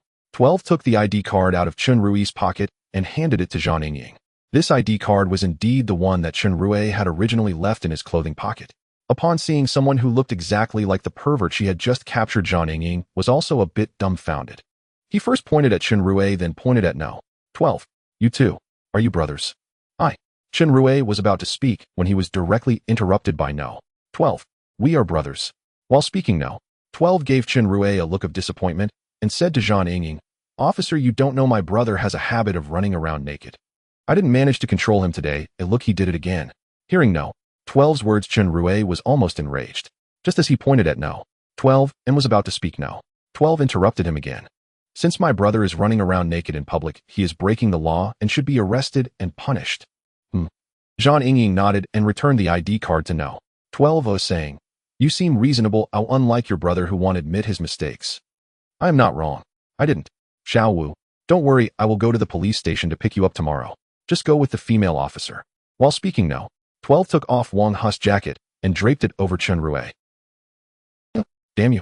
In the end, Chen Rui was still taken away by Zhang Yingying on an electric bike. Chen Rui tried to explain, but Zhang Yingying was stubborn and only believed what she saw, not what Chen Rui said.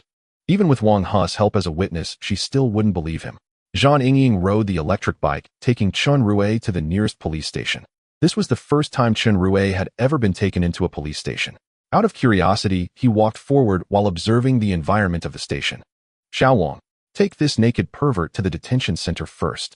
Upon entering the police station, Zhang Yingying directly handed Chen Rui over to a male officer. "Sister Zhang, why did you come back so slowly this time?" Xiao Wang took Chen Rui and asked Zhang Yingying. "Isn't it because all the cars in the bureau were taken? I could only ride the electric bike to catch him." Zhang Yingying said somewhat helplessly. Sighed. Xiao Wang sighed. "It must be because of the entertainment street that caused this." Who would say otherwise? More than half of the police force in Rome City went there to keep watch. I really don't understand why the higher-ups won't let us intervene in this gang fight. If it were up to me, regardless of background, they should all be arrested. We are just small officers in the police station, we can't manage that much. While speaking, Xiao Wang led Chen Rui toward the detention center. Entertainment Street. Gang fight.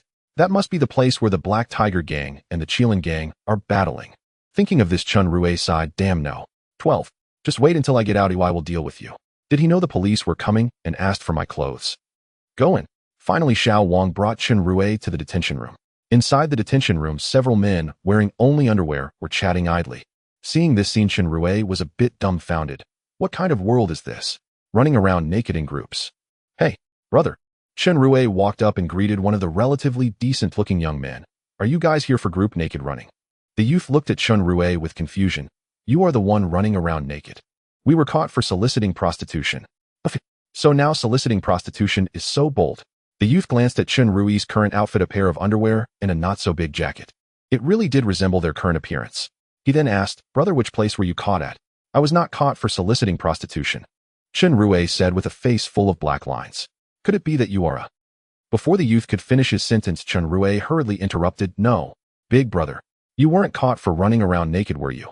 The middle-aged man beside the youth asked curiously. Hearing the middle-aged man's question, Chen Rui did not respond, but found a corner. He intended to enter the chat group to condemn No. 12's atrocious behavior. Seeing that Chen Rui was silent, the few chatting men in underwear retreated a few steps. In this day and age, there really are such naked perverts. Yeah, they probably only wore their underwear after being caught. I heard that some people have such a habit. This is really lacking in moral bottom line. Chen Rui was annoyed by the noise, so he shouted. He then realized that what he said was a bit off and shouted again, I did not run around naked. I am wearing underwear. I'll spit. I wasn't running around naked at all, though I was framed. Seeing that Chen Rui seemed genuinely angry, those men in underwear stopped talking back, and even if they did, they whispered so Chen Rui couldn't hear. Meanwhile, after Chen Rui was seized by Zhang Yingying, number 12's lips curled into a sly, triumphant smile. Hey. He tapped Wang Hu's shoulder. Let's go. Where to? You just got my teacher arrested. Wang Hu glanced at him puzzled. To rescue your father, of course. I heard everything earlier. As he spoke, number 12 slid into the driver's seat. Hearing that this very man, who had just landed his savior in custody, now claimed he would help rescue his father, Wang Hu hesitated. Could he trust him? Would he be betrayed next? In the end, Wang Hu climbed into the car. The moment he settled in, number 12 pulled out Chen Rui's phone, without even glancing at the caller ID, and answered it directly. Hello, Hong Li. Where are you? Do you plan to finish your midnight snack in the next lifetime? A furious voice roared from the other end.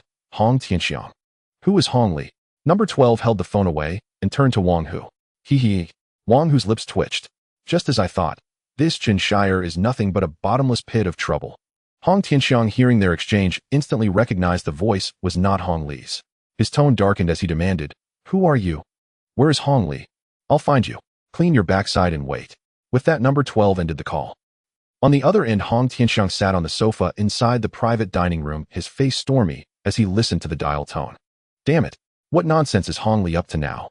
What's wrong, brother Hong? Lu Xiqing glanced over puzzled. Nothing much. Hong Li may have fallen, though I don't yet know who brought him down. As he spoke, Hong Tianxiang cast a glance toward the woman slumped motionless on the sofa. Looks like I'll need to deal with you shortly. My little beauty. Had Chen Rui been present, he would have instantly recognized the woman. Paralyzed limbs, limp eyes filled with utter despair, as Lucia. That afternoon, Lu Xiqing had suddenly appeared inviting Lucia for tea. Naturally, she refused to drink tea with someone she despised. So Lu Xiqing resorted to threatening her with her younger brother, who remained at the ancestral Lu residence. Lucia did indeed have a younger brother, Lu Xiong, with whom she shared an unshakable bond. After their father Lu Hongzhen passed away, the Lu family seized all his personal assets. Heartbroken and disillusioned, Lucia's mother Meng Zhelan resolved to leave the clan with her children, only for the Lius to insist Lu Xiong remain, citing his status as a direct line heir. But such talk of direct lineage was mere pretense. Lucia herself was equally legitimate, yet she was allowed to leave. The truth, Lu Xiong possessed martial cultivation talent. Though the Lu family were merchants by trade, they were also an ancient martial lineage. Every direct descendant underwent rigorous martial training upon reaching maturity. And Lu Xiong was one of those rare heirs deemed fit for cultivation. When Lu Xiqing threatened her with her brother's safety, Lucia knew full well his intentions were foul, but in the end she reluctantly agreed. She never imagined Lu Xiqing would sink so low. She was after all his own blood relative, elder cousin. Yet he drugged her, not out of malice alone, but to curry favor with the man beside him, brother Hong. Upon hearing Hong Tianxiang's words, Lu Xiqing gave a leering grin and said, Brother Hong, no worries. Go ahead and handle your business first. Lucia won't escape. Lu Xiqing, you bastard. Lucia summoned every ounce of strength to shout. Lu Xiqing smirked down at her. Go on, curse me. Curse all you like. Soon you won't be able to speak at all. Hong Tianxiang strode out of the private room. He intended to descend to the lobby and wait to see whether the boy who'd called truly dared to show his face. What truly concerned Hong Tianxiang wasn't the insolent number 12, but Hong Li. After all, Hong Li was a martial artist nearing the peak of the Bright Chi realm. Cultivating even one such warrior demanded immense resources and time. Among Hong Tianxiang's inner circle martial artists were few, and each loss was irreplaceable. Elsewhere, number 12 sat in the car, fiddling with Chen Rui's phone. His eyes shimmered faintly crimson as he attempted to breach its security, yet after repeated efforts he failed. He sighed. So this is another of No. 2's creations. The AI's defensive capabilities are surprisingly robust.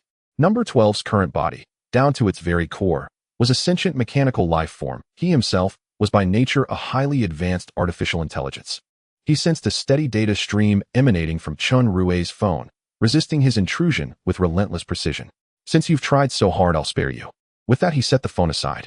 The force defending against number 12 was none other than Chen Rui's AI assistant Liangpi, whose countermeasures this time drew upon every last reserve of processing power, holding off the assault for precisely 3 minutes. Wang Hu, number 12, glanced at him in the passenger seat. Do you have your phone, Oi? With a sigh of resignation, Wang Hu retrieved his device from his pocket and handed it over. What do you need my phone for? Nothing much, just infiltrating this world's network. As he spoke, number 12 accepted the phone, and once again his eyes flared with pulsing red light, scanning and breaching Wang Hu's device. Then, using the phone as his initial foothold, he launched a cascading infiltration across Earth's entire digital infrastructure, including satellites orbiting beyond the atmosphere. Simultaneously, red alerts flashed across global intelligence agencies, from Washington to Beijing, Moscow to Canberra. Though each alarm vanished in less than a second, every agency knew in that instant their firewalls had been shattered by a hacker of terrifying prowess. Miraculously, however, no data had been stolen. Thereafter, international investigations were launched into the incident.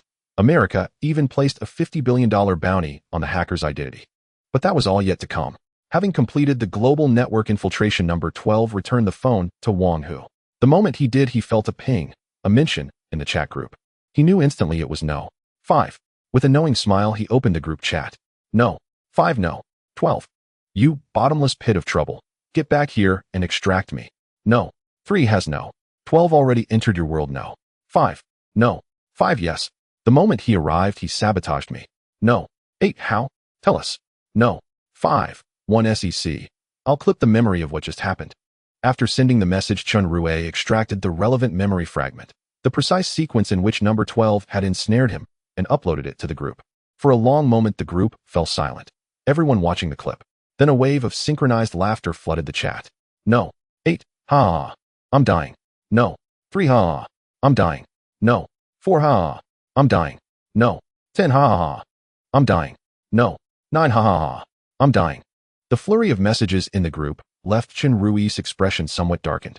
12th. 5th. Don't worry. I will definitely rescue you. 5th. Damn. You finally spoke. Where have you been? Don't mess things up.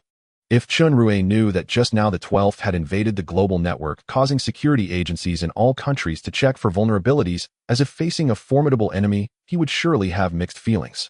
12th. I'm going to rescue Wang Hu's father. I am your external support. 5th. Are you capable? 12th. He. 12th. 2nd. Can you tell 5th whether I am capable?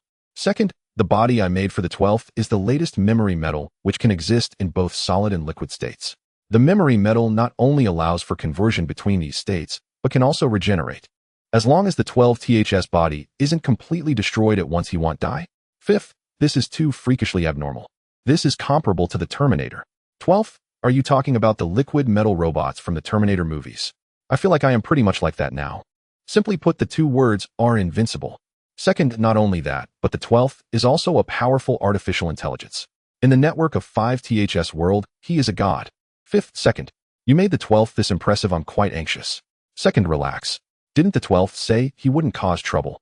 After all, he just came out of a world that resembled hell. 5th. He just got me into trouble. 2nd, didn't the 12th say that from the beginning? He wants to live a stable life in your world. 5th. He just got me into trouble. 2nd, think about it. If he is strong, wouldn't he be able to protect you? 5th, are you saying I'm weak? 5th's words left 2nd speechless. He really wanted to say you are indeed weak, but saying that would hurt 5th's feelings. 7th. 2nd, can you give me access to the warehouse? I want to retrieve my car. Just when 2nd didn't know how to respond, 7th's message made him exhale deeply. When he made the body for the 12th, he intended to create something relatively ordinary, just a bit stronger than an average person, but as he worked, he became obsessed, adding in the latest research on liquid metal, and then he installed a powerful artificial intelligence. In short, the current 12th can be described as extremely versatile. Although his strength isn't overwhelming, he can easily handle experts below the master level, and even master level experts can't kill the 12th THS body. Second, 7th, I have granted you access. 7th, okay 12th, 5th, oh don't worry I won't cause trouble in your world. After all I now live here, this is also my world. 5th sigh, alright. Chen Rui could only sigh helplessly in response, praying that the 12th wouldn't cause chaos. After all, the two of them share the same face. If he caused trouble outside, the consequences would fall on Chen Rui, and it would be hard to explain. 7th, 2nd, where's my car? I searched the warehouse and couldn't find the car I stored. 2nd, I don't know. I haven't granted anyone access recently. Wait, I think I didn't revoke 5 THS access. 7th, so my car was taken by 5th. 12th, image. JPG the 12th sent a picture of the interior of the Jeep he was driving. If it's this one, it was indeed taken by 5th. 7th, this one. 12th, I'm driving this car now. If you want to drive, just take another one. 7th, go right. 12th, I'm already near the battle location. 5th, send me my 2 partners. 5th partners. 12th, the 2 boxes. 5th, so. Chen Rui responded in the group, and secretly took the boxes out of his ring from a corner of the detention room, then quickly sent the boxes to the 12th in the form of a red envelope. Ding. 5th sent you a special red envelope. Inside the Jeep, the 12th, upon receiving the red envelope, did not claim it immediately. Instead, he glanced at Wang Hu beside him and said, Wang Hu, hold on tight, I'm going to charge through. Wang Hu was figuring out how to bypass the police blockade when he heard the 12th say to charge through, and he was left in shock. Currently in front of the Jeep are roadblocks set up by the police along with several police cars. Most importantly, there are armed special police on both sides of the street. Whether or not they could charge through is one thing, but even if they did, the special police are not to be trifled with. Hey. Wang Hu was about to stop him when he heard the roar of the Jeep's engine. He knew it was too late to stop now. He could only fasten his seatbelt and grip the handle above the door. Then he prayed in his heart. This Jeep must safely dash past the blockade. The commotion was also heard by the police at the blockade, and when they saw a Jeep charging toward them, they were taken aback. Is this person crazy? The police scrambled to scatter to the sides, while the special police, standing on both sides of the street, all raised their guns. The primary purpose of the police's blockade was to prevent ordinary citizens from entering the street. They were the first to learn about the gang battle happening today, but what puzzled all the police was that the chief ordered the blockade without needing to participate in the gang battle. They only needed to block the street to prevent nearby civilians from entering. The Jeep in front of them was the target the police aimed to stop. No matter how loudly the police shouted through their megaphones, the Jeep showed no signs of slowing down. As the police silently mourned for the occupants of the Jeep easily barreled through the roadblock, and 2 police cars, and the police cars were nearly flipped over, while the Jeep suffered no damage at all. Damn, what kind of car is this? One of the police exclaimed.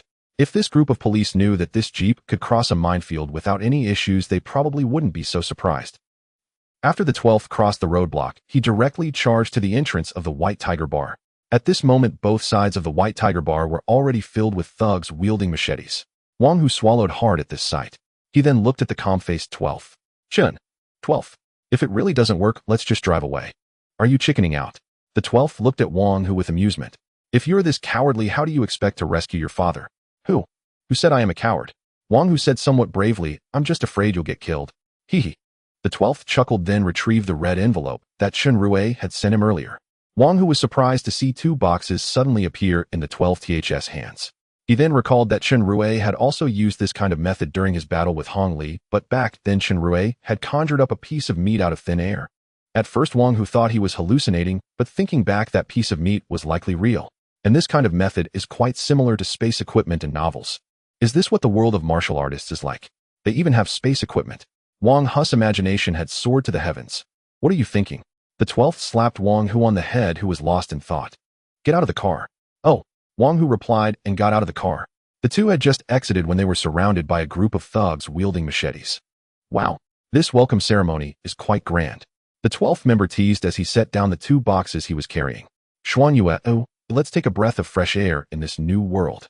Shuangyue and Au are the names the 12th member gave to the 2 mechanical dogs, which together mean friends. As soon as the 12th member spoke the names of Shuangyue and Au, the edges of the 2 boxes emitted a wave of blue light, followed by the sound of clattering as the 2 black suitcases transformed into 2 rusty mechanical dogs. The overall appearance of the 2 mechanical dogs resembled that of a husky, except they had no fur and their surfaces were made of metal. The small gangsters present, including Wang, who stared in awe at this sci-fi spectacle. After Shuangyue and Au appeared, the 12th member first communicated with his 2 companions. After all, he was now vastly different from before, his entire body being mechanical. Calling him a mechanical life form was no exaggeration. After their communication, Xuanyue and Au realized that the person in front of them was their previous master. The two mechanical dogs happily bounced in place. Xuanyue, protect this kid beside you. The 12th member pointed at Wang Hu as he spoke to Xuanyue. Then he looked at Au. Au, let's deal with the enemies in front of us. Woof, woof. The two barks mixed with mechanical sounds rang out, signifying that the two mechanical dogs had received their orders. Upon receiving the command, Xuanyue approached Wang Hu, vigilantly watching the surrounding small gangsters. Au, on the other hand, charged directly into the group of gangsters, followed by a series of wails and screams erupting from the crowd. Before the 12th member could intervene, nearly half of the 20-odd gangsters in front of them were already down. What is this? It's too strong. Wang Hu watched in shock, then shifted his gaze to Xuanyue beside him, taking a cautious step back, fearful that this iron dog might bite him. The commotion at the entrance of the White Tiger bar was naturally heard inside the bar. What's going on outside? Qi Lin stood up from the sofa and shouted towards the door. Just as Qi Lin finished speaking, a figure flew in through the door, landing on the ground in front of Qi Lin and wailing in distress. Qi Lin squinted at the entrance and saw the 12th member walking in with Wang Hu through the main door of the bar. When Wang Hu entered, his eyes immediately fell on Wang Dahu, who was suspended. Without a word, he dashed over to try to rescue Wang Dahu. However, the small gangsters standing near Wang Dahu would not let him approach so easily. Just as two small gangsters with machetes were about to block Wang Hu, Xuanyue stepped in front of him, directly confronting the gangsters. Due to the dim lighting in the bar, the two gangsters failed to realize that this dog was not a real one, but a mechanical dog. Seeing the dog blocking their way, the two gangsters swung their knives down, but naturally their attacks had no effect. Instead, Xuanyue leaped up and swiftly disemboweled both small gangsters. Blood immediately flowed onto Xuanyue, and combined with the rust on Xuanyue's body and the dim environment, it made Xuanyue appear even more terrifying. This bloody scene caused the surrounding small gangsters to retreat in fear, no longer daring to advance. Wang Hu felt a wave of nausea at this scene, but he could not afford to hesitate. He swallowed his disgust and approached Wang Dahu, lowering him down from his suspended state. At this moment, Wang Dahu had already fainted due to being suspended for too long and losing too much blood. After rescuing Wang Dahu, Wang Hu turned his gaze towards the 12th member. As soon as the 12th member walked in, Qi Lin recognized his face. It was Chen Rui, the one who had killed his sister Qi Feng. Chen Rui, Qi Lin said through gritted teeth as he uttered Chen Rui's name. The 12th member did not deny it. Instead, he walked forward slowly and smiled at Qi Lin. Was that you who called me earlier? Have you cleaned your backside? Upon hearing the 12th member's words, Qi Lin was a bit dazed. Oh, when did I call you, and why do I need to clean my backside? Hearing this, Hong Tianxiang, who was sitting on another sofa, realized that the 12th member before him was the one he had been waiting for. Hong Tianxiang stood up and approached the 12th member. I ask you, where is Hong Liren? Oh, the 12th member suddenly understood, looking at Hong Tianxiang. So you were the one who called me. As he spoke, the 12th member swung his palm directly at Hong Tianxiang. Seeing the 12th member's movement, Hong Tianxiang's eyes narrowed, and he quickly retreated. However, as he stepped back, he found that one of his feet had been stepped on, and the person stepping on him was none other than the 12th member before him. In the end, the 12th member's palm landed squarely on Hong Tianxiang's backside. Hong Tianxiang let out a scream, and his entire body began to spin around his backside as he felt the pain. After his subordinates helped him stop spinning, he realized that he could no longer feel his backside. Young Master Hong, your backside. Upon hearing his subordinates, Hong Tianxiang turned to look at his backside. When he saw the state of his backside, he was utterly horrified. At this moment, Hong Tianxiang's backside had truly exploded, not as a metaphor, but in the literal sense. One side of his backside had completely blown apart, and blood was gushing out. At this time, Hong Tianxiang finally felt the intense pain from his backside. In his agitated state, the blood flowing from his backside became even more intense. Seeing this, Hong Tianxiang quickly calmed himself down, then controlled the muscles around his backside to clamp down on the wound, preventing further blood loss. After controlling the wound, Hong Tianxiang pressed a piece of gauze firmly against his backside. Once he did all this, he glared at the 12th member, then said to the three martial artists beside him fiercely, kill him. I will kill him. The three martial artists with peak Mingjing strength nodded at each other upon hearing Hong Tianxiang's command, and then surrounded the 12th member in a triangular formation. Originally intending to make a move, Qi Lin took a couple of steps back upon seeing this. Qi Lin's strength was only at the mid-stage of Mingjing, similar to Hong Tianxiang. Seeing Hong Tianxiang in such a dire state, he figured he wouldn't fare much better. Surrounded by the three peak Mingjing martial artists, the 12th member showed no signs of nervousness. Although he was not a martial artist, he could analyze the physical data of the three before him through scanning. From the data, it was clear that the 12th member could easily deal with all three of them. The three Hongmen martial artists surrounding the 12th member stared at him warily. The fact that the 12th member had slapped Hong Tianxiang, who was in the mid-stage of Mingjing, into such a state indicated that he was certainly not to be underestimated. The three exchanged glances, signaling each other, and then struck simultaneously. Ayu, the 12th member, shouted. Ayu appeared behind the 12th member, blocking the two martial artists attempting to launch a surprise attack from behind.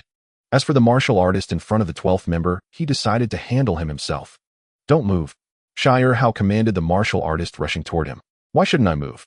In that fleeting moment of hesitation, Sci-Fi Hao drove a devastating punch straight into the opponent's jaw, shattering it completely and sending the man flying backward to lie motionless on the ground. If you'd moved, I might have missed, Sci-Fi Hao remarked coolly after knocking the martial artist aside. Hong Tianxiang, standing behind, watched the scene unfold and inwardly cursed, "Fool. When someone tells you not to move, do you really just freeze? If they told you to die, would you just drop dead? Idiot." Hong Tianxiang then turned his gaze to the other two martial artists. Ayu, locked in combat with them, could not land a decisive blow, yet their own attacks proved futile against his extraordinary agility and iron-hard physique. Having dispatched the first opponent, Sci-Fi Hao immediately closed in on another, delivering a single unadorned punch that instantly knocked the man unconscious. The last remaining martial artist, witnessing this, instantly recognized Sci-Fi Hao as a peerless powerhouse far beyond their reach. Hong Tianxiang, who stood at the rear clutching gauze to his injured buttocks, also grasped the truth. This Chen Rui was nothing like the weakling Hong Biao had described.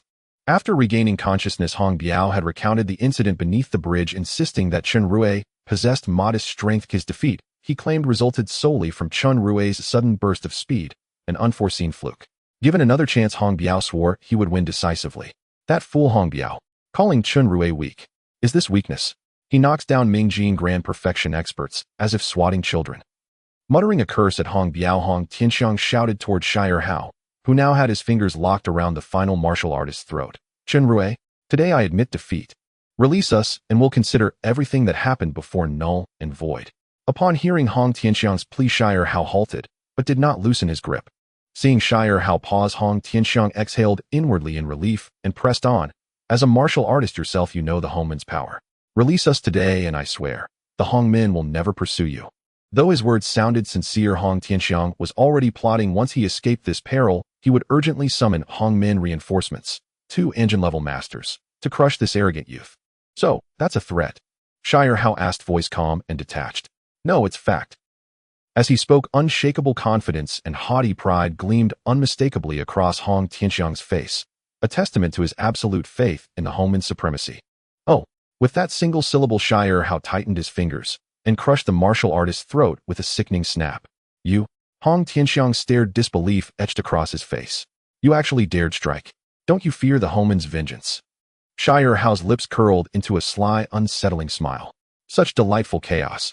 Only more could ever be better. Since arriving in this world, Sci-Fi Hao had resolved to cast off all restraint. In his former life, he had endured eons of solitude and tedium. Now thrust into this realm, that long-suppressed restlessness surged back with explosive force. Whenever something intrigued or amused him, he acted without hesitation, just as he had when framing Wu Hao and sending him to prison.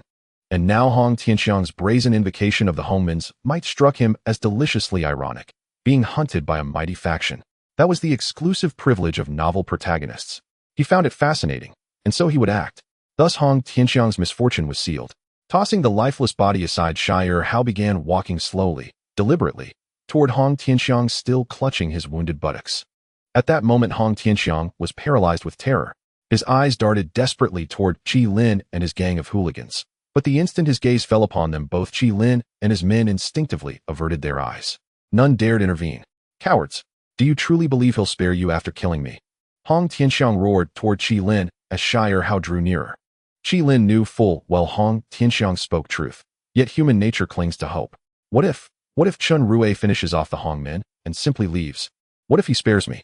Hope played its part, but so did pragmatism. Hadn't those elite Hongmen masters been snuffed out by Chen Rui's bare hands as effortlessly as crushing insects? Stepping forward would be no different than offering himself up for slaughter. When Qi Lin remained frozen, Hong Tianxiang's last ember of hope guttered and died.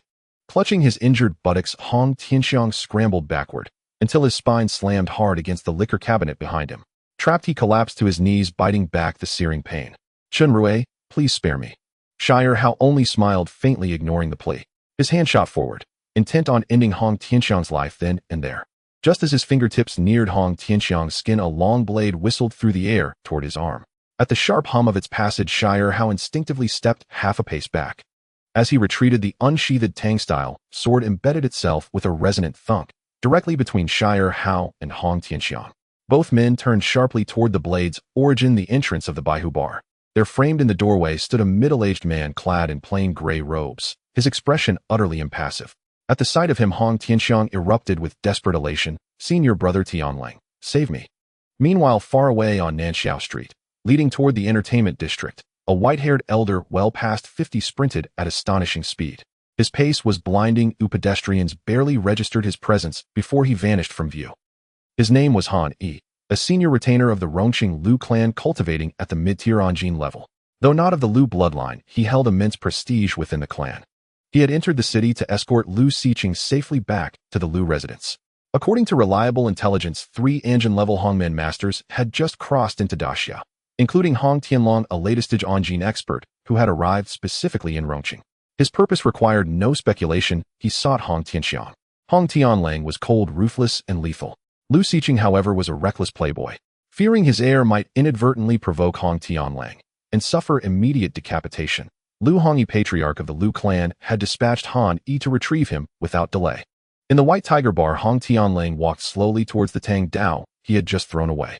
He picked up the Tang Dao and coldly stared at number 12. "Daring to kill someone from the Hongmen. You are quite impressive." Hong Tianlang's voice was cold, laced with a hint of anger. Seeing Hong Tianlang's arrogant demeanor, number 12 felt quite displeased. "Do people from the Hongmen enjoy delivering their heads on a platter? If it were me, I would rather hide on the side and watch you send your little buddy behind you with a flowered backside to his doom. Then you can return to the Hongmen to report and bring more experts to avenge him. That would make it much more entertaining for me." "Oomph." Hong Tianlang snorted coldly, then gripped the Tang Dao with one hand at his waist, adopting a stance to draw his sword, and said, "I can kill you." With that, Hong Tianlang vanished, reappearing right in front of number 12. Hong Tianlang swung his blade towards number 12's neck. Speed is not bad, but as for strength, it still seems a bit lacking," number 12 remarked, showing no intention of dodging the strike. Hong Tianxiang, covering his backside while watching, revealed a satisfied smile at this scene. He understood Hong Tianlang's strength. While being in the late stage of dark energy, he believed that this strike would certainly kill Chen Rui. Meanwhile, Wang Hu, who was also watching, broke into a cold sweat for number 12. It wasn't that he doubted number 12's ability, but rather that the suddenly appearing Hong Tianlang had too much swagger. A clash of metal rang out as Hong Tianlang's blade struck number 12's neck. Hong Tianlang poured all his focus into this strike. In his imagination, this blow was enough to sever number 12's head, but after the strike, he was stunned to find that he hadn't even broken the skin. "This is impossible." As he spoke, Hong Tianlang spun around, using the momentum to strike at the other side of number 12's neck. Number 12 still did not dodge. Another clash of metal echoed, yet this strike also failed to harm number 12 in the slightest. "I told you, your speed is sufficient, but your strength is lacking." As he spoke, number 12 grasped Hong Tianlang's neck and lifted him up. Hong Tianlang attempted to struggle, but found he could not break free from number 12's grip, which was like an iron clamp. "Let go." In the end, Hong Tianlang could only plead with number 12 to spare him. Cold and extremely proud by nature, Hong Tianlang nonetheless realized he was no match for number 12. To survive, he could only beg for mercy. Seeing this scene, Hong Tianxiang was on the brink of collapse. Although he didn't know the specifics of number 12's strength, he was well aware of his brother Hong Tianlang's power. Hong Tianlang was in the late stage of dark energy, and a step further would make him a master of transformation. Now he was being treated like a chick being held up. What kind of realm did the person holding him possess? A master of transformation, or someone even more formidable than a master? As he pondered this, Hong Tianxiang felt regretful, wishing he could slam his head against a wall for provoking the calamity that was Chen Rui. In terms of strength, number 12 might not necessarily be a match for a master. The so-called not being a match didn't mean that number 12 would be killed by a master, but rather that number 12 might not be able to kill a master. First, if a master realized they could not kill number 12, they could simply escape. With the speed of a master, number 12 would certainly be unable to pursue. Not to mention masters, even a dark energy practitioner with good leg techniques would struggle to catch up. Second, number 12's own attack methods were too singular. Apart from ordinary punches, it was either a serious punch or a full-force punch. Attacking practitioners below the level of a master indeed felt like hitting a child, but masters were different. Masters could release internal energy externally, creating slashes with a flick of their fingers without needing to engage in close combat. All of this was naturally a matter for the future. After all, number 12 had yet to encounter a master. Perhaps by the time he did, his strength or body would have already become even stronger. Returning to number 12, holding onto Hong Tianlang's neck and hearing his pleas for mercy, he smiled faintly and said, "Next time be more alert." With that, he exerted a slight force with his fingers, and Hong Tianlang kicked his legs before going still. Casually tossing Hong Tianlang's corpse aside, number 12 walked towards Hong Tianxiang. He stopped a meter away from him, his gaze turning towards the entrance of the White Tiger bar. Will another knife or sword fly over this time? If so, that would be wonderful. After muttering this, number 12 gently placed his hand on Hong Tianxiang's shoulder, saying, "When will the people from Hongmen come to trouble me?" "I don't know," Hong Tianxiang replied, trembling slightly. "Since you don't know, then it's time to go." As he spoke, number 12 broke Hong Tianxiang's neck, ending his life. Just as number 12 moved to strike, a person stepped out from the room on the second floor. It was Lu Xiqing, who had been guarding Lu Xia. Lu Xiqing wanted to see what Hong Tianxiang was doing down below, having not come up for so long. However, when he stepped out and looked down at the lobby from the second floor, he was stunned. In the dim light of the bar, he saw several Hongmen experts lying limply on the ground, their fates unknown, while that Chen Rui he had seen before casually tossed the equally limp Hong Tianxiang onto the ground like garbage. Seeing this scene, Lu Xiqing's legs trembled uncontrollably. He knew he absolutely could not stay here any longer. Lu Xiqing thought that Chen Rui was Lu Xia's boyfriend, and now that Lu Xia was drugged and lying in the room behind him, if Chen Rui found out, he could easily imagine his fate. Thinking of this, Lu Xiqing quietly made his way towards the back door on the second floor. In the White Tiger bar, there were back doors on both the first and second floors. After exiting through the back door on the second floor and descending the stairs, he could escape through the back alley. Just as he stealthily approached the back door, he had barely taken 2 steps when Ayu spotted him. In fact, number 12 had long since noticed him, but thought it was too much trouble to pay him any mind. After killing several practitioners, number 12 had given Ayu an order: do not let anyone from the bar escape. Anyone attempting to leave should be killed on sight. Just moments ago, Ayu had already taken out no fewer than 10 people, all of whom tried to escape during the battle between number 12 and Hong Tianlang. Now Lu Xiqing's escape naturally became Ayu's target. Lu Xiqing believed he had not been discovered and was cautiously approaching the back door, afraid of making even the slightest noise and being detected. Just as his hand was about to touch the doorknob, Ayu suddenly appeared, sinking his teeth into Lu Xiqing's arm that was about to grasp the doorknob. It might be that Lu Xiqing's arm was too fragile, as Ayu managed to bite it off in one swift motion.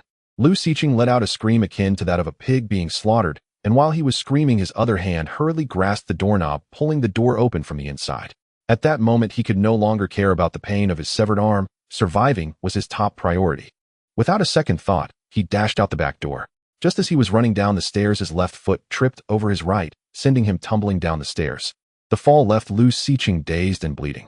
When he got up, he saw Ayu standing at the second-floor doorway staring at him. Ayu was covered in blood, making it impossible to tell whether it was a mechanical dog or a real one. Unable to get up after the fall, Lu Xiqing could only scream for help, praying in his heart that someone would come to save him. Just as Ayu was about to pounce on Lu Xiqing for a fatal strike, a figure like the wind blocked Lu Xiqing's path, striking out with a palm that sent Ayu flying into the wall of the alley. Ayu crashed against the wall, sparks flying from its body. That strike had damaged its internal circuitry. This rendered it unable to stand up again. The one who saved Lu Xiqing's life was Han Yi, who had come to find and rescue him. Earlier, when Han Yi arrived at the White Tiger bar, he saw several small thugs sprawled on the ground. Confused, he intended to push the door open and take a look, but before he could enter, his keen senses caught the sound of a scream coming from the back of the bar. Recognizing it to be Lu Xiqing's voice, he rushed to the back door of the White Tiger bar, just in time to see a dog lunging at Lu Xiqing. "Young Master Xiqing, are you okay?"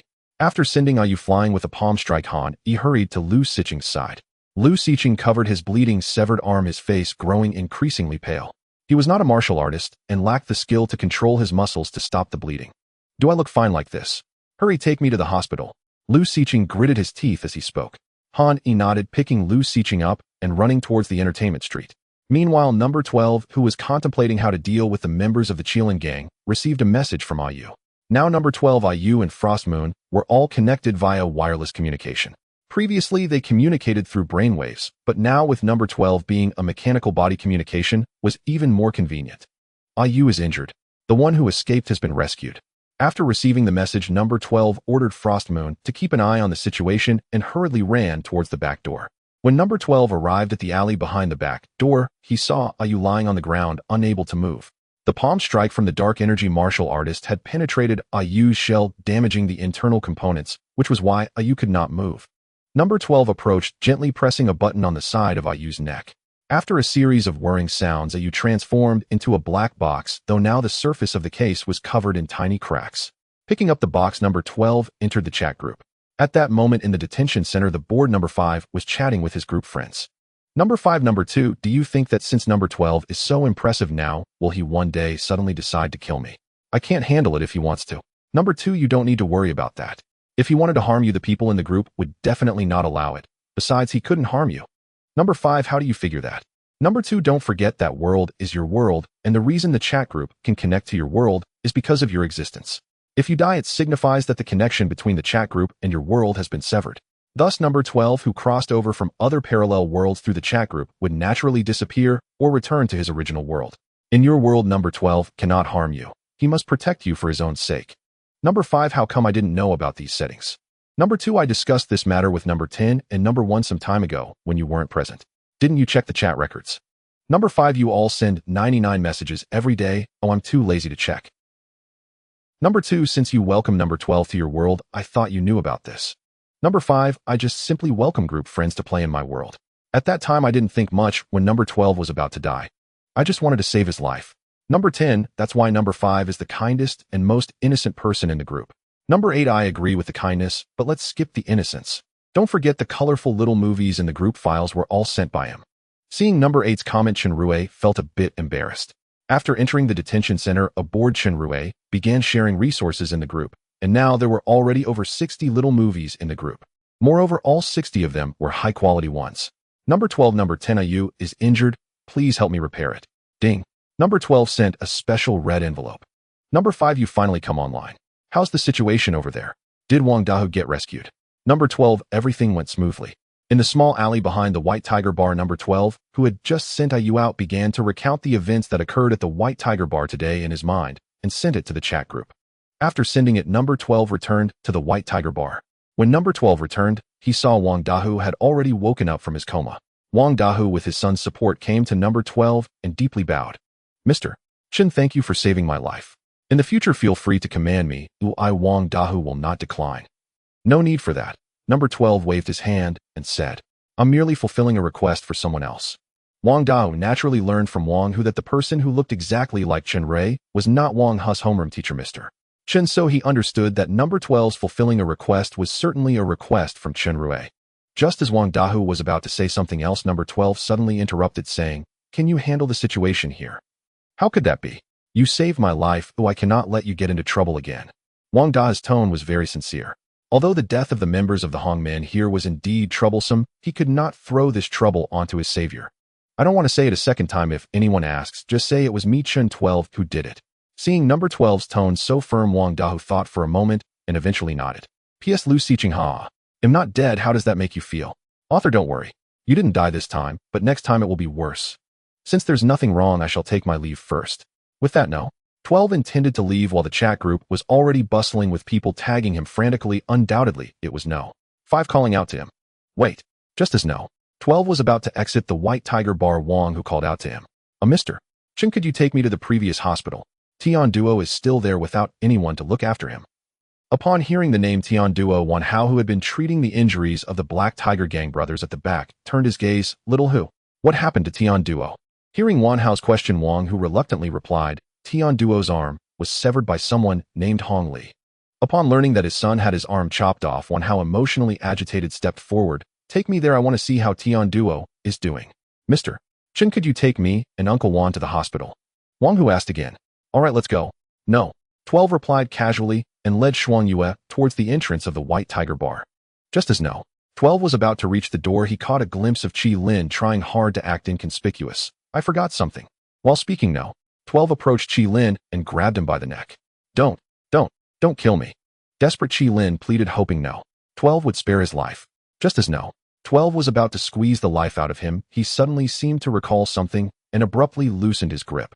Qi Lin released sat on the ground, gasping for breath, not only from the choking sensation of being grabbed by the neck, but also from the fear of death that made breathing difficult. I think those Hongmin people should have some relation to you, right? No. 12 said lightly, looking at Qi Lin sitting on the ground. Upon hearing No. 12's words, Qi Lin hurriedly shook his head. No. We're not closely related, just a collaboration. I don't care how deep your relationship is, I want you to pass a message to them saying that I Chen Shire welcome Hongmen people to come and seek revenge anytime. Remember, it's Chen Shire, not Chen Rui. With that No. 12 ignored the bewildered Qi Lin and directly left the White Tiger bar with Wang Hu and Wan Hao. No. 12's departure allowed Qi Lin to exhale a sigh of relief. I guess this life is saved. Congratulations, big brother Qi. You saved a dog's life. At that moment, Wang Dahu approached and patted Qi Lin's shoulder unkindly. Brother who? How can I still dare to call myself the boss now? From now on, the Qilin gang will be disbanded. If you value the territory of the Qilin gang, it will all belong to you. Now Qi Lin truly didn't dare to confront Wang Dahu, given that Chen Rui was behind him. Why did Chen Shire come? To save Wang Dahu. Regardless of the reason behind Wang Dahu stood the terrifying Chen Shire. What kind of existence was Chen Shire? He was someone capable of single-handedly taking down several Hongmen experts. Even if Qi Lin had 10 times the courage, he wouldn't dare to provoke Wang Dahu again. Seeing Qi Lin's cowardly demeanor, Wang Dahu said fiercely, Qi Lin, if it weren't for Mr. Chen asking you to relay a message to Hongmen, I would have killed you already. I'm not interested in your territory, you just need to hand over the profits from your territory's industries for the past 3 years. This will count as compensation for my injured brothers. Hearing that Wang Dahu wanted 3 years of profits from his industries, Qi Lin immediately wanted to refuse, as giving him 3 years of profits was equivalent to working for Wang Dahu for free for 3 years, which was worse than handing over the territory. He could still take his original brothers out of Rongqing. But Qi Lin thought about it. Given the current situation, he had no choice but to agree. Consider it paying for my life. Okay, I will give you all the profits for 3 years. After gritting his teeth and saying this, Qi Lin planned to take his brothers and leave. Take these corpses with you. And don't forget what Mr. Chen said earlier. As Qi Lin was about to leave, Wang Dahu pointed at the scattered bodies of the small gangsters on the ground. I will deliver the message. With that, Qi Lin had his subordinates carry the bodies out of the White Tiger bar. On the other side in the jeep. After the jeep crossed the roadblock, once more No. 12 set the jeep to autopilot and then entered the chat group. At that moment, the chat group was being bombarded with No. 5's frantic tags to No. 12. 5. 12, come out. 5. 12, can you explain what you're doing? 5. 12, are you trying to accumulate hatred against me? 5. 12, come out. The members of the group had nothing to say about No. 5 spamming, nor did they have anything significant to discuss, because they also somewhat didn't understand No. 12's actions, and all wanted to hear his explanation. 12, stop spamming, I'm here. 5, why did you kill those Hongmen people? This will cause me trouble, don't you know? 12, what do you mean by trouble for you? Even if there is trouble, it will come to me, alright? Or do you think why I got you into the police station? 5, you did it to provide me with an alibi. Chen Rui wasn't too foolish either, quickly realizing No. 12's intentions, he was helping to divert the fire towards himself. 12, an alibi is one aspect, but on the other hand, it's best for you not to get involved in Hongmen matters. You are still too weak. 5, it's not a matter of whether I get involved or not. The problem is that Hongmen has always been the one causing me trouble. 12, you can rest assured now, the target Hongmen is focusing on should change to me. Moreover, not only Hongmen, but also the Liu family and an official organization called the Daxiao Warriors Management Association. A few days ago, they had already noticed you simultaneously, because you severely injured Hongmen's Hongbiao. 5, how come I didn't know about that? And how did you know about all this? 12, haha. I noticed as soon as I left that hotel, someone was monitoring you, and that person monitoring you is from that so-called Warriors Management Association. 5, how did you find out? I had no idea. 12. If your phone had been switched to absolute secure mode, you probably would have known. 5. Absolute secure mode.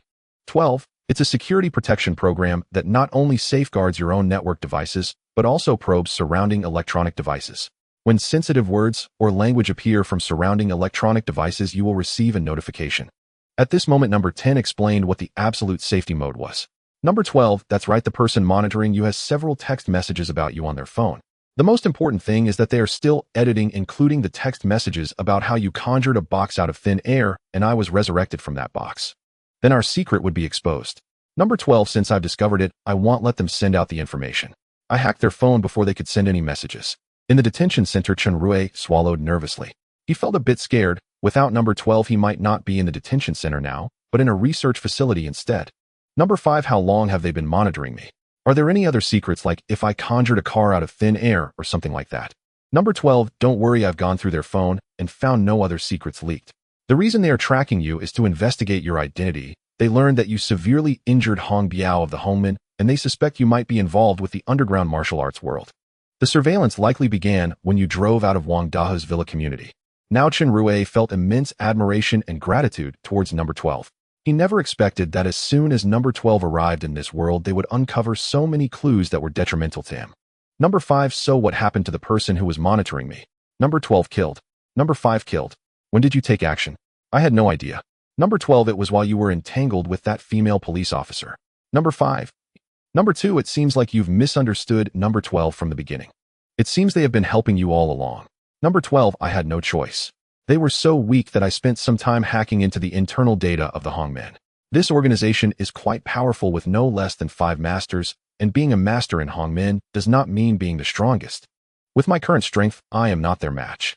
However, fortunately, even though Hongmen has dealings with the Xia government allowing their people to come to Rongqing, Shanqing, and Lianqing to develop their influence, there is a rule that forbids masters above the level of grandmaster from entering.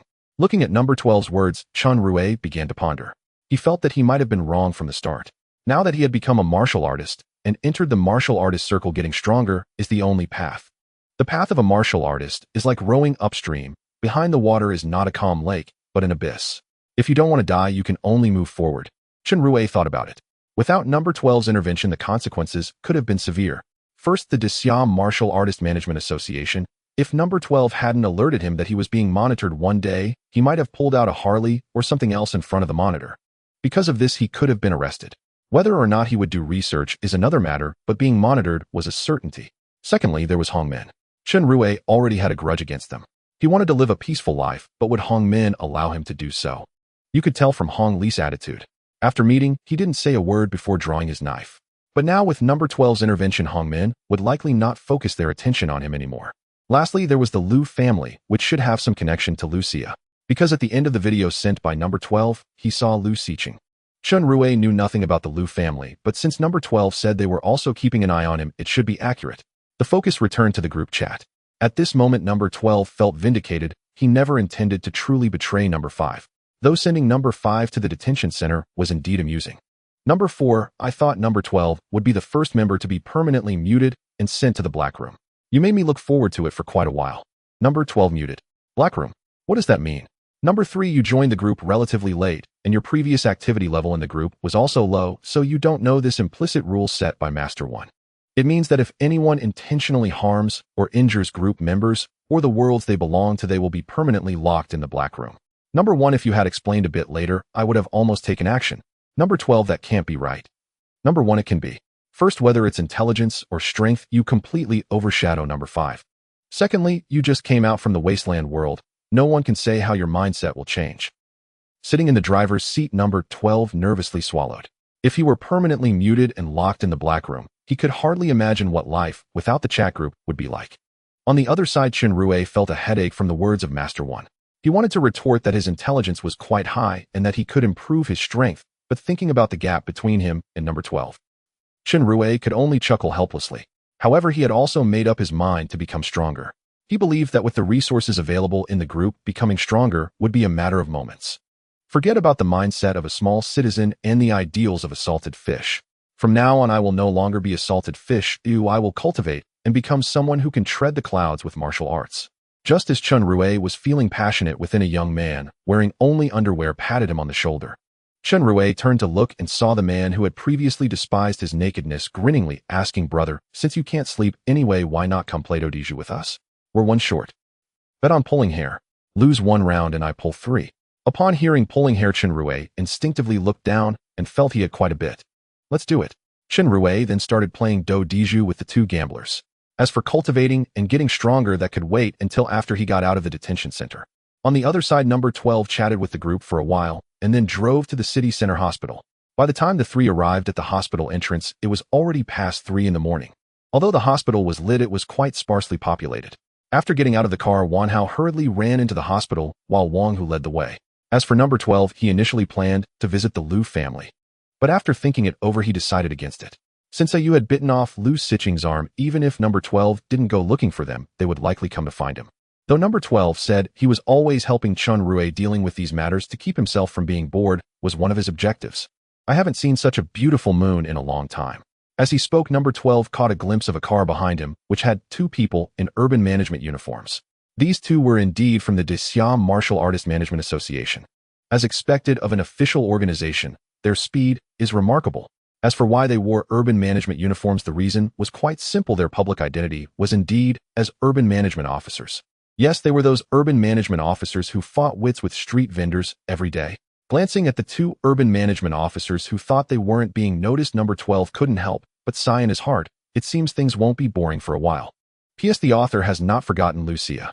Two individuals dressed in urban management uniforms were chatting in a black sedan 200 meters away from the city center hospital. Is that person really the one who killed Hong Tianlang? The young woman with a neat short hairstyle and a curvy figure looked disbelievingly at No. 12 and said, he seems very young. Although I don't know why all the surveillance near the White Tiger bar malfunctioned at that time. Comrades inside said that the one who killed Hong Tianlang was indeed this youth named Chen 12. It is said that he might possess master-level strength, said the middle-aged man with a receding hairline at the wheel, his expression serious. The man with the receding hairline, named Zhao and Lu, was the director of the Urban Management Bureau of Rongqing, while the short-haired woman in the passenger seat, named Qi Lihua, was a law enforcement captain in the same bureau. Zhao and Lu was a late-stage dark energy warrior, while Qi Lihua was an early-stage dark energy warrior. Damn. Upon hearing that No. 12 might have master-level strength, Qi Lihua couldn't help but curse. That kid looks like he isn't even 30. Is that what qualifies as a master? Are masters so cheap? Regardless of whether he truly has master-level strength, the fact that he was able to kill Hong Tianlang indicates that his abilities are likely not far off from a master. Zhao and Lu said in a deep voice, then why don't we recruit him into our cities? Martial Artist Management Association. Qi Lihua said with some anticipation. If our bureau can produce such a prodigious genius, it would definitely bring us great prestige in front of comrades from other cities. No way.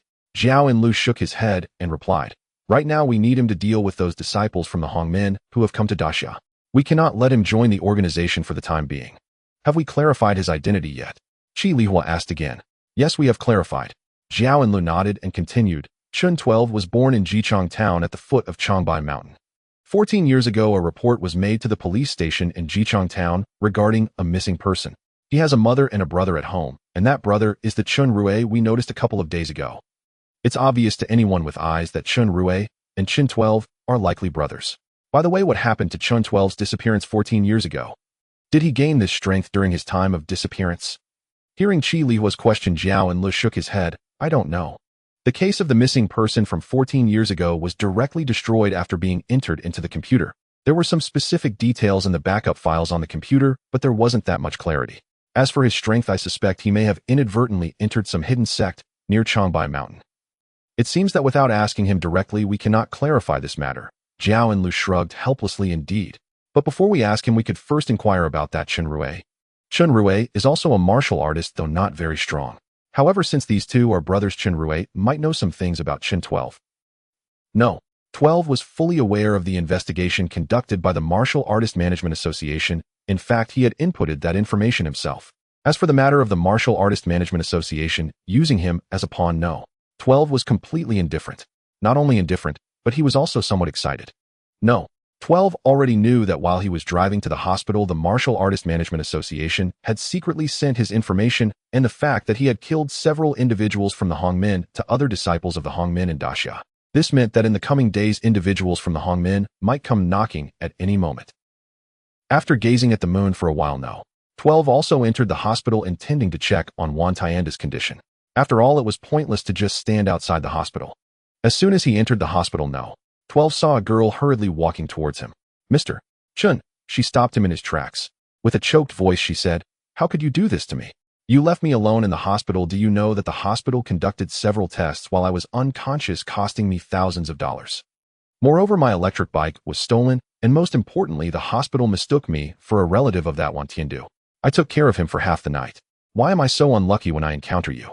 I couldn't sell my house, my electric bike was stolen, and I lost a few $1,000s for nothing. This girl before No. 12 was Zhang Shan, who had fainted earlier due to hemophobia. Zhang Shan indeed had a tough night. When she woke up in the hospital, all the blood draws and tests had already been done, and naturally all that was futile since she only fainted from hemophobia. Helpless Zhang Shan paid the bill and took a taxi back to her previous location, intending to push her electric bike home. But when she arrived, she discovered that her bike had long been taken away by someone unknown. Just as she was about to head home, she received a call from the hospital asking her to return to take care of Wan Tiandu. This drove Zhang Shan absolutely crazy. Who is Wan Tiandu? She had no idea why she should take care of him.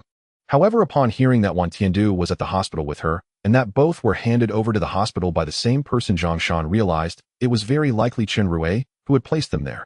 Thinking of Chen Rui, Zhang Shan felt that both the medical expenses and her lost electric bike should be paid for by that useless guy. She then returned to the hospital taking care of Wan Tiandu while waiting for Chen Rui to return. Just then, someone claiming to be Wan Tiandu's father and brother arrived, and after hearing from Wang who that Mr. Chen was downstairs, she ran down without a second thought. Upon reaching downstairs, she happened to see No. 12, leading to the scene just now. No. 12 looked speechlessly at the girl with tear-streaked cheeks, unsure of what No. 5 had done to make her cry, so heartbroken. Zhang Shan was indeed very heartbroken, and her tears were from the pain in her heart. Zhang Shan had just graduated from university, and her internship salary was not high. After saving for 2 months, she had just spent it all at the hospital today. Most importantly, the stolen electric bike was one she had bought last month for convenience in commuting, and losing it made her feel even more distressed. I'm sorry. I'm not the person you're looking for, No. 12 said, helplessly shrugging. Don't try to deny it. It's you, your appearance, your clothing, all of it is deeply etched in my mind. You can't possibly fool me. Zhang Shan spoke with great certainty, believing the person before her to be Chen Rui. All right. Even if I am Chen Rui, what do you want me to do? No. 12 replied helplessly. Compensate me. Zhang Shan extended 5 fingers towards No. 12, stating 5,000 yuan. 5,000.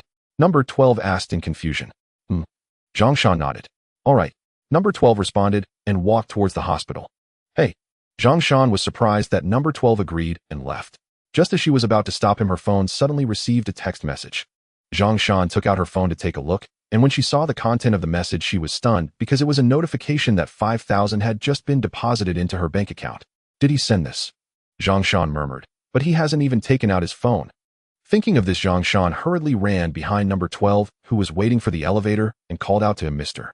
Chen, was that 5,000 just now sent by you? Number 12 turned around, nodded, and said, if 5,000 is not enough, I can send you more. They'll keep sending until you feel it's sufficient. Hearing number 12's words, Zhang Shan quickly shook her head. No need. 5,000 is enough. After saying this, she gave number 12 a deep look and planned to turn and leave. Oh, by the way, at that moment, number 12 suddenly asked, what is your relationship with Chen Rui? Zhang Shan, who was about to leave, was taken aback by number 12's question. She turned back and scrutinized him closely. Are you really not Mr. Chen Rui? My name is Chen Shire. I am Chen Rui's brother. Number 12 replied calmly. Sorry, I misunderstood earlier. Although it was said to be a misunderstanding, Zhang Shan had no intention of returning the 5,000. Remembering number 12's earlier question, she hurriedly explained, my name is Zhang Shan, and I work for a real estate agency. Mr. Chen Rui originally wanted to buy a villa for me. Some things happened on the way to view the house, and when I woke up, I found myself in the hospital. Buying a house. Number 12 murmured, then took out Chen Rui's bank card from his pocket. He scanned the card with his eyes and discovered there were over 6 million in it. How much was the house you viewed before? 360 million. Zhang Shan answered directly. Hearing number 12 ask about the price of the house made her a bit excited. If he could buy that house, everything she experienced tonight would be worth it. The price seems reasonable. Number 12 nodded and continued, are there many people? Zhang Shan, waiting for an answer, suddenly felt confused by this question. What do you mean by many people? Are you asking if there are many buyers for this house? Or, I mean, are there many people living nearby? Or is it lively? Don't worry, Zhang Shan said sincerely. This house is located in the suburbs in a high-end community, and it's usually very quiet. It won't disturb you. When Mr. Chen Rui was choosing a house, he specifically wanted a more secluded villa, so I picked this one for him. No, I'm not satisfied with this house. Number 12's words left Zhang Shan somewhat speechless. Then what kind of house do you want? And, are you buying the house, or is Mr. Chen Rui buying it? I am buying. I prefer a lively living environment. I'm not afraid of noise. Number 12's current living requirement was simple as long as there were people around. After all, he had been wandering in a desolate world for years. A livelier place. Hearing that he wanted a lively living environment made Zhang Shan a bit troubled. To quickly adapt to her work environment, she usually checks property listings whenever she can. However, she had never seen any villa located in a bustling area. None. Number 12 asked in confusion. There are no villas, but there are quite a few apartments. Zhang Shan said somewhat awkwardly. Besides villas and apartments, what other types of houses are there? As number 12 asked these questions, he slapped his forehead in frustration. Why be so dumb? Just hack into your agency's database and find out. With that thought, number 12 directly hacked into Zhang Shan's agency's database. Quickly, he found a satisfactory property in the database. Although calling it a house might not be entirely accurate, what he was interested in was an entire office building. This office building had just been completed. Originally, it had already been sold, but it seemed the buyer had encountered some financial issues. However, the deposit had been paid, and the buyer had to list the building again. Seeing the location of this office building, number 12 was very satisfied because it was right in the city center, bustling with activity. From any window, one could see a crowd below. For number 12, hacking into the agency and selecting the office building was just a matter of moments, and Zhang Shan didn't notice anything unusual. Other types of houses, well, there are some shops, or... Just as Zhang Shan was about to introduce house types, number 12 interrupted. I want to buy the office building. The one next to the run FA. Hearing number 12's words, Zhang Shan's eyes nearly popped out. Are you serious?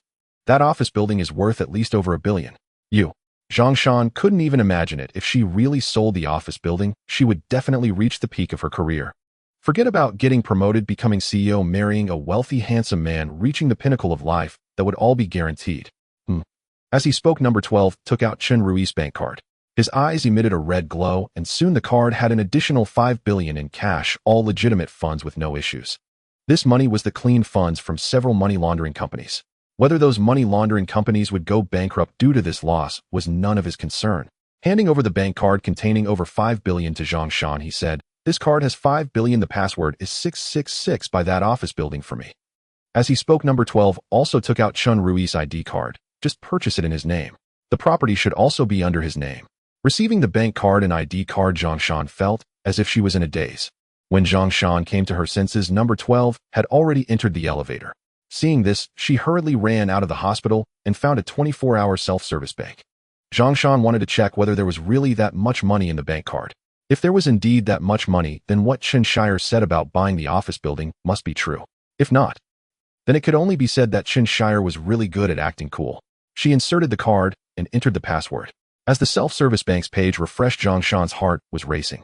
When the page displayed a long string of numbers, Zhang Shan was silent for a moment. Then suddenly, as if possessed, she began jumping excitedly in the self-service bank cubicle, internally shouting, "I've struck it rich. I've struck it rich." After a long while, Zhang Shan finally calmed down from her excitement. Once calm, she planned to return to the hospital to find Chen Shire, because buying the office building wasn't as simple as just presenting an ID. There were contracts to sign and other cumbersome procedures requiring identification. On the other side, no. 12 handed the bank card and ID to Zhang Shan, and then decided not to care about it anymore. As for whether Zhang Shan would abscond with the funds, no. 12 could only smile. No. 12 was able to get the money from the money laundering organization into Chen Rui's bank account, and to take it away again was merely a matter of a finger's movement. In fact, he didn't even need to lift a finger, as he could silently transfer the money with just a thought, leaving no trace. No. 12 arrived at Wan Tianda's hospital room, knocked on the door, and walked in. In the room, Wang Hu and Wan Hao were seated on either side of the bed, where Wan Tiandu lay unconscious. Although Wan Tiandu had already received a blood transfusion, his face remained pale, and he was still sweating profusely. It was evident that he had a high fever due to an infected wound. Upon seeing No. 12 enter the room, Wang Hu and Wan Hao both stood up, saying Mr. Chen simultaneously. No. 12 responded and took a seat in a corner of the room. Regarding Wan Tianda's situation, No. 12 had no intention of getting involved, as he was unfamiliar with both Wang Hu and Wan Tiandu. Sitting on the chair, No. 12 closed his eyes, entering the chat group with his consciousness. In the chat group, no one was chatting at the moment.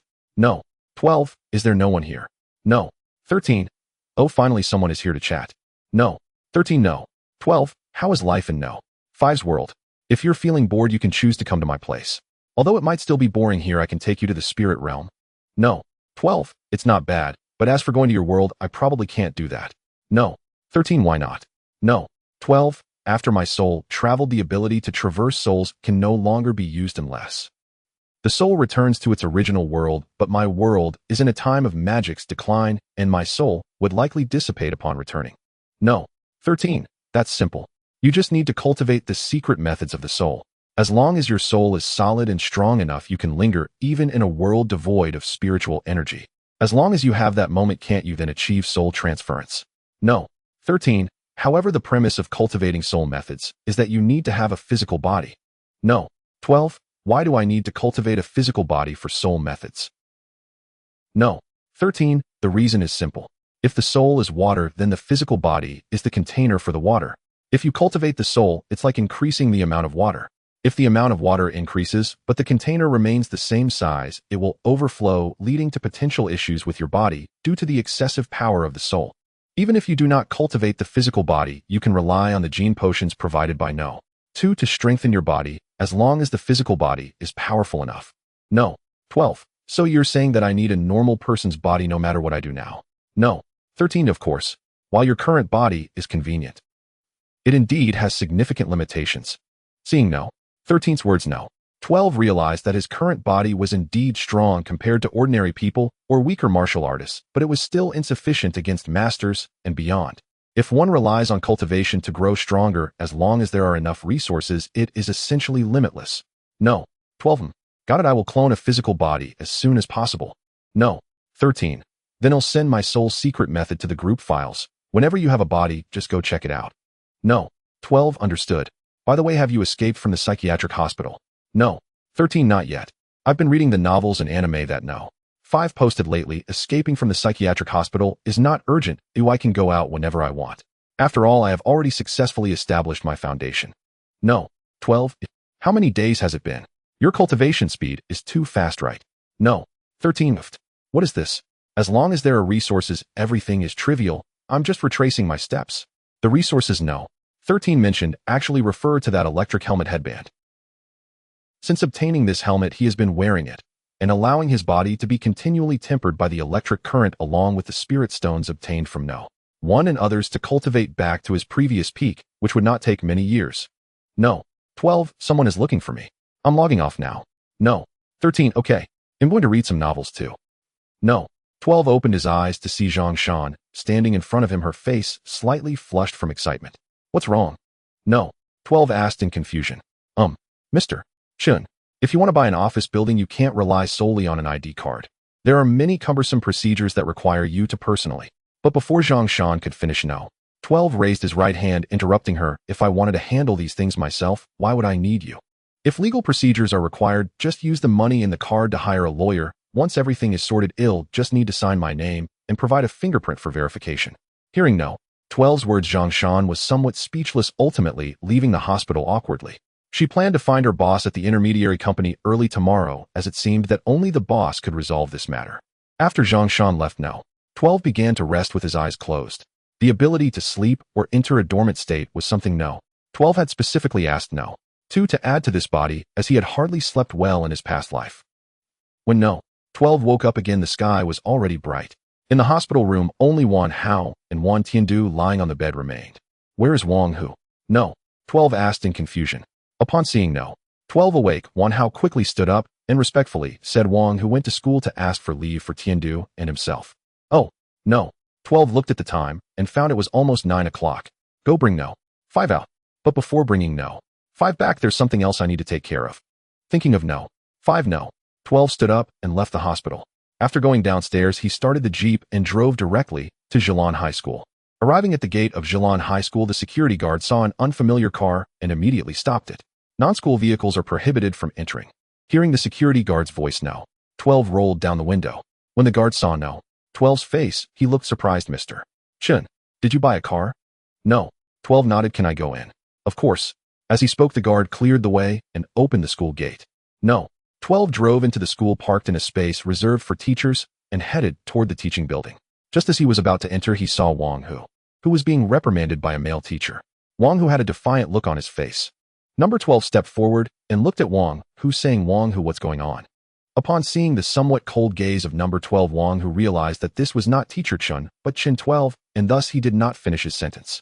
The male teacher who reprimanded Wang Hu revealed a smirk of triumph upon seeing number 12. Chen Rui, I told you, how could the waste in your class go a month without causing trouble? Look, it's only been a few days, and Wang Hu has gotten into a fight again. This teacher reprimanding Wang Hu was Wei Teng. This morning, Wang Hu intended to ask for leave from school for himself and Wang Tianhua, But on the way to the teaching building, two students from class 10 deliberately bumped into Wang Hu. Wang Hu was fine, but that student acted as if he had been severely injured, lying on the ground and howling. And he claimed that Wang Hu had hit him. Wei Teng, who had been lurking nearby, immediately jumped out to accuse Wang Hu. Wang Hu realized that he had fallen into Wei Teng's trap. Wang Hu could guess Wei Teng's plan. He wanted to falsely accuse him of hitting a classmate, thus Chen Rui and the other teachers would lose their bet. Now Wang Hu no longer cared about being called trash by others, for they had Chen Rui, who acknowledged and never gave up on them, and teacher Ji Qi, who always smiled and taught earnestly. But there was another rule to the bet which stated that if Chen Rui lost, he would voluntarily resign. Wang Hu absolutely could not allow such a thing to happen, even if it meant he had to drop out. He could not let Chen Rui leave class 12. Thus Wang Hu and Wei Teng began to argue. At that moment, number 12 happened to arrive. So what if he fights? Are you going to beat him up just to vent your anger? Number 12 was naturally unaware of the bet between Chen Rui and Wei Teng. Hearing number 12's words, Wei Teng pointed at him and said fiercely, "Humph. Are you trying to play dumb? Don't forget that this bet is pinned on the school forum. Not only the teachers and students of the school, but even the principal and vice principal are paying attention." Wei Teng's words made number 12 furrow his brow. Seeing this, Wang Hu quickly approached number 12 and recounted the bet made by Chen Rui and several teachers. Upon hearing about the ridiculous bet between Chen Rui and Wei Teng, number 12 let out a cold laugh, thinking to himself, 5 is really boring. To make such a trivial bet with someone like this. Let me help you put an end to this ridiculous wager. With that thought, a flash of red light passed through number 12's eyes. All right, the bet has been fulfilled. So are you planning to resign? Wei Teng scoffed. Not at all. Number 12 shook his head. You can check the school forum, then you'll understand what I mean by the bet being fulfilled. Hearing number 12's words, Wei Teng took out his phone. Not only Wei Teng, but also Wang Hu and the surrounding students who were watching eagerly pulled out their phones to access the school forum. When Wei Teng saw the pinned post on the forum, he was taken aback. The pinned post read, "The bet has been fulfilled, and the victor is class 12. The most crucial point was not the content of the post, but that it was posted by none other than himself. Upon clicking on the post, he saw a series of apology messages for class 12, and every one of the apology statements was posted by the school's teachers. These teachers were all participants in the previous bet. Naturally, most of the teachers did not willingly participate. They were coerced by Wei Teng. Seeing the posts of surrender sent from his own account, Wei Teng nearly went insane. He then thought to delete the post before many noticed it. But no matter how he tried, the post could not be deleted. Not only Wei Teng, but even the world's strongest hacker would find it impossible to delete this post, for it was uploaded by number 12. Wei Teng glared at number 12, saying, "Chen Rui, I didn't expect you to be so shameless as to use such underhanded means." Upon hearing Wei Teng's words, number 12 chuckled, "Humph. I'm still far behind you." With that, he intended to have Wang Hu take him to class 12. Wait. Seeing that number 12 was about to leave, Wei Teng hurriedly grabbed him and said, "You must delete the post." Number 12, who was grabbed by Wei Teng, turned around and gave him a cold glance, then slapped him. Number 12 was not Chen Rui. He would not indulge such a petty person. Number 12 was now pondering whether Chen Rui had lost his mind to bet with this person. Wei Teng was taken aback by the slap, and it was only when he felt the pain on his face that he came back to his senses. "Chen Rui?" Wei Teng pointed at the already distant figure of number 12. "You wait for me." Naturally, number 12 would not pay any attention to this clownish existence. Seeing the onlooking students, Wei Teng angrily shouted, "What are you looking at? Get back to class." After driving the students away, Wei Teng planned to go to the supermarket to buy an ice cream to cool down his fiery and swollen face. Just when Wei Teng was about to buy an ice cream to soothe his face, he caught sight of a somewhat anxious figure walking towards the parking lot. Upon closer inspection, he discovered that it was actually Principal Meng from the school. Seeing Principal Meng, Wei Teng decided against buying the ice cream and hurriedly ran up to Meng Zhilan. "Principal Meng, you must help me." The anxious Meng Zhilan looked at the pig-headed figure with half of his face swollen and was somewhat puzzled. "Who are you?" "Principal Meng, I am Wei Teng, the homeroom teacher of class 10 in the first year." Oh, only then did Meng Zhilan recognize him, as Wei Teng was the nephew of Vice Principal Wei Yin, and Meng Zhilan still knew him. It was just that she hadn't recognized him immediately because half of his face was swollen. "We can talk about it when I return," Meng Zhilan said lightly, and continued walking forward. "Wait, Principal Meng." Perhaps still dazed from the slap from number 12, Wei Teng's emotional intelligence had dropped to 0, and he didn't notice how anxious and panicked Meng Zhilan was. "Principal Meng, there is a tumor in the school. He not only used illegal means to hack into the school forum, but he also assaulted me. This matter must be taken seriously." While speaking, Wei Teng pointed at his face. "Look at what he did to me." Meng Zhilan, seeing Wei Teng blocking her again, felt like giving this pig-headed figure a slap herself. "I told you, we will discuss these matters when I return." "But Principal Meng." Seeing that Wei Ting still wanted to say something, Meng Xilan's gaze turned cold, and she immediately slapped him, striking the same side as number 12 did. Although this slap was not as fierce as the one from number 12, it was still a case of injury upon injury. This slap made Wei Ting gasp, followed by a series of wailing sounds echoing in the open space in front of the parking lot. Meng Xilan ignored the howling Wei Ting and hurriedly got into the driver's seat of her car, starting the engine and driving towards the school gate. At this moment, Meng Xilan was so anxious due to the events that transpired at White Tiger Bar earlier this morning. Last night, after Qi Lin and his men left, the police realized that the gang fight had ended and the lockdown was lifted. Wang Dahu took some seriously injured brothers to the hospital under the Black Tiger gang, while the remaining brothers with minor injuries stayed behind to clean up the White Tiger Bar and also placed all the bodies in the bar's cold storage. Since no one had gone up to the second floor, no one noticed that someone was still lying in a private room on that floor. By 8 in the morning, Wang Dahu returned to the White Tiger Bar after arranging everything for the brothers, helping them clean up the bar. At that moment, Lucia, who was in a coma, happened to wake up. Although she was awake, she still felt weak all over. This was because when Lu Siqing left the private room, fearing that Lucia would take the opportunity to escape, he had given her some more medicine. That was why she had been in a coma until now. Lucia nervously checked her body, and after finding nothing unusual, finally felt relieved. Stumbling out of the private room, she was coincidentally seen by Wang Dahu. Wang Dahu was somewhat surprised to see Lucia and did not understand how this girl ended up here. He naturally recognized her as the daughter of the principal of Jilin High School. Seeing Lucia's current state, Wang Dahu realized that she must have been drugged. He then took out his phone and called Meng Xilan. Upon learning about her daughter's situation, Meng Xilan was naturally extremely anxious. Without saying a word, she headed towards the parking lot, which led to the scene that had just occurred. On the other side, under Wang Hu's leadership, number 12 arrived at class 12, where classes had already begun, and the teacher was of course Ji Qiren. With a glance, number 12 recognized that this teacher was an intelligent robot.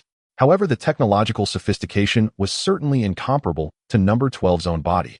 As number 12 walked into class 12, all eyes turned towards him. "Good morning, Teacher Chen." "Teacher Chen, what were you doing all day yesterday? Are you just waking up?"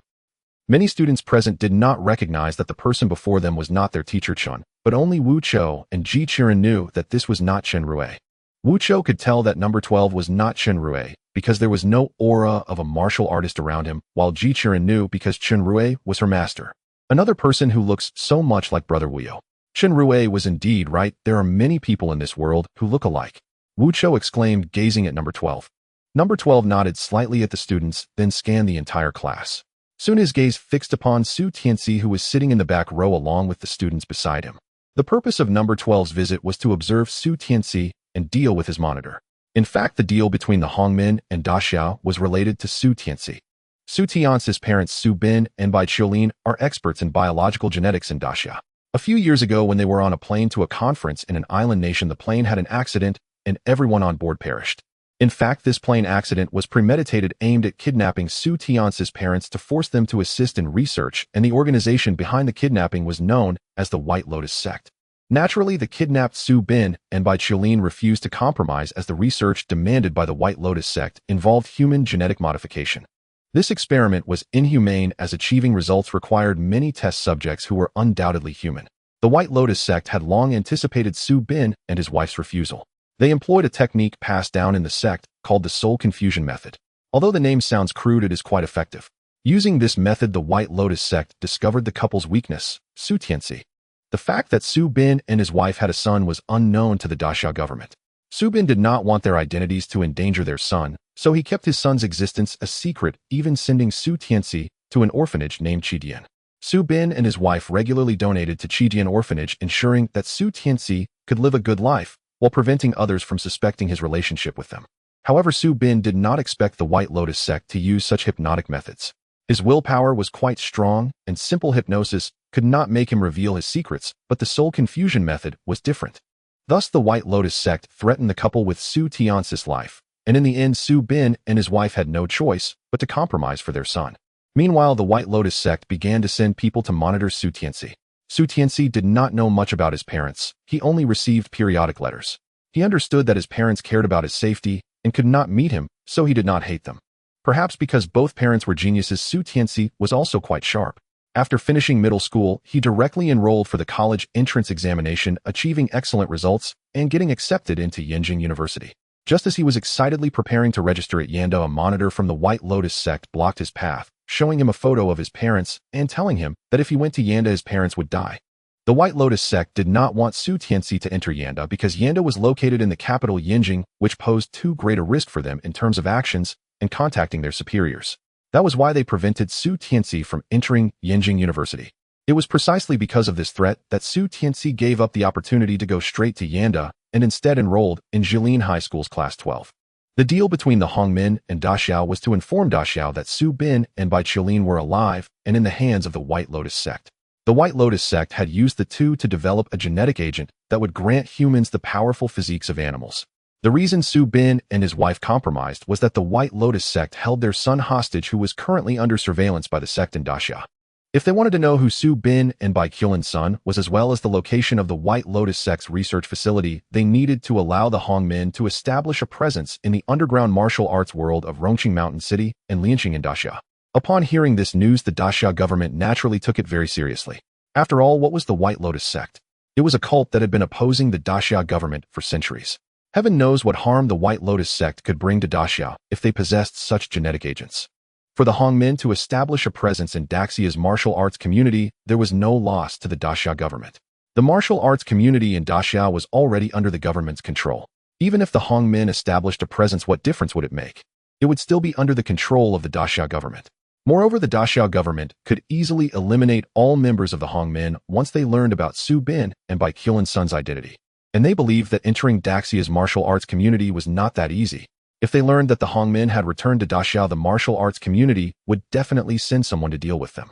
Considering all this, Da Xiao directly agreed to the Hongmen's conditions regarding Su Bin and Bai Qilin's son's identity to be disclosed to the Da Xiao government 15 days after the Hongmen established their presence in Da Xia. Su Tianxi noticed No. 12 staring at him, feeling somewhat puzzled. Just as Su Tianxi was in doubt, No. 12 spoke up. Su Tianxi, Bai Jin, Bai Yuanxiu, you three come out for a moment. The ones sent by the Bai Lian sect to monitor Su Tianxi were precisely Bai Jin and Bai Yuanxiu. Su Tianxi was aware of their identities, but he also knew that with his strength he could not resist these people, especially since his parents were still in their hands. Upon hearing No. 12 call him, Su Tianxi stood up in confusion. Bai Jin and Bai Yuanxiu also stood up and followed Su Tianxi out of the classroom. Wang Hu, you can go back now. When the three exited the classroom, No. 12 spoke to Wang Hu and led the three of them to Chen Rui's office. Once inside the office, No. 12 locked the door and looked at Bai Jin and Bai Yuanxiu, stating calmly, you are from the Bai Lian sect, right? Hearing No. 12's words, both Bai Jin and Bai Yuanxiu, as well as Su Tianxi, were taken aback. After the shock, Bai Jin and Bai Yuanxiu looked at No. 12 with calm expressions, while Su Tianxi appeared quite anxious. After spending some time together and learning about each other, Su Tianxi was aware of the existence of the Bai Lian sect. Due to his remarkable talent in computer science, the Bai Lian sect even considered recruiting him, but since the most pressing matter was still the gene serum, they had not acted against him yet. It was precisely because Su Tianxi knew of the Bai Lian sect's methods that he looked anxiously at No. 12, fearing that the Bai Lian sect would not let him go after No. 12 exposed the identities of these two. Seeing Bai Jin and Bai Yuanxiu maintaining their composure, No. 12 smiled faintly and said quite steady, are you planning to contact your superiors to deal with me? Since you know, then wait for death.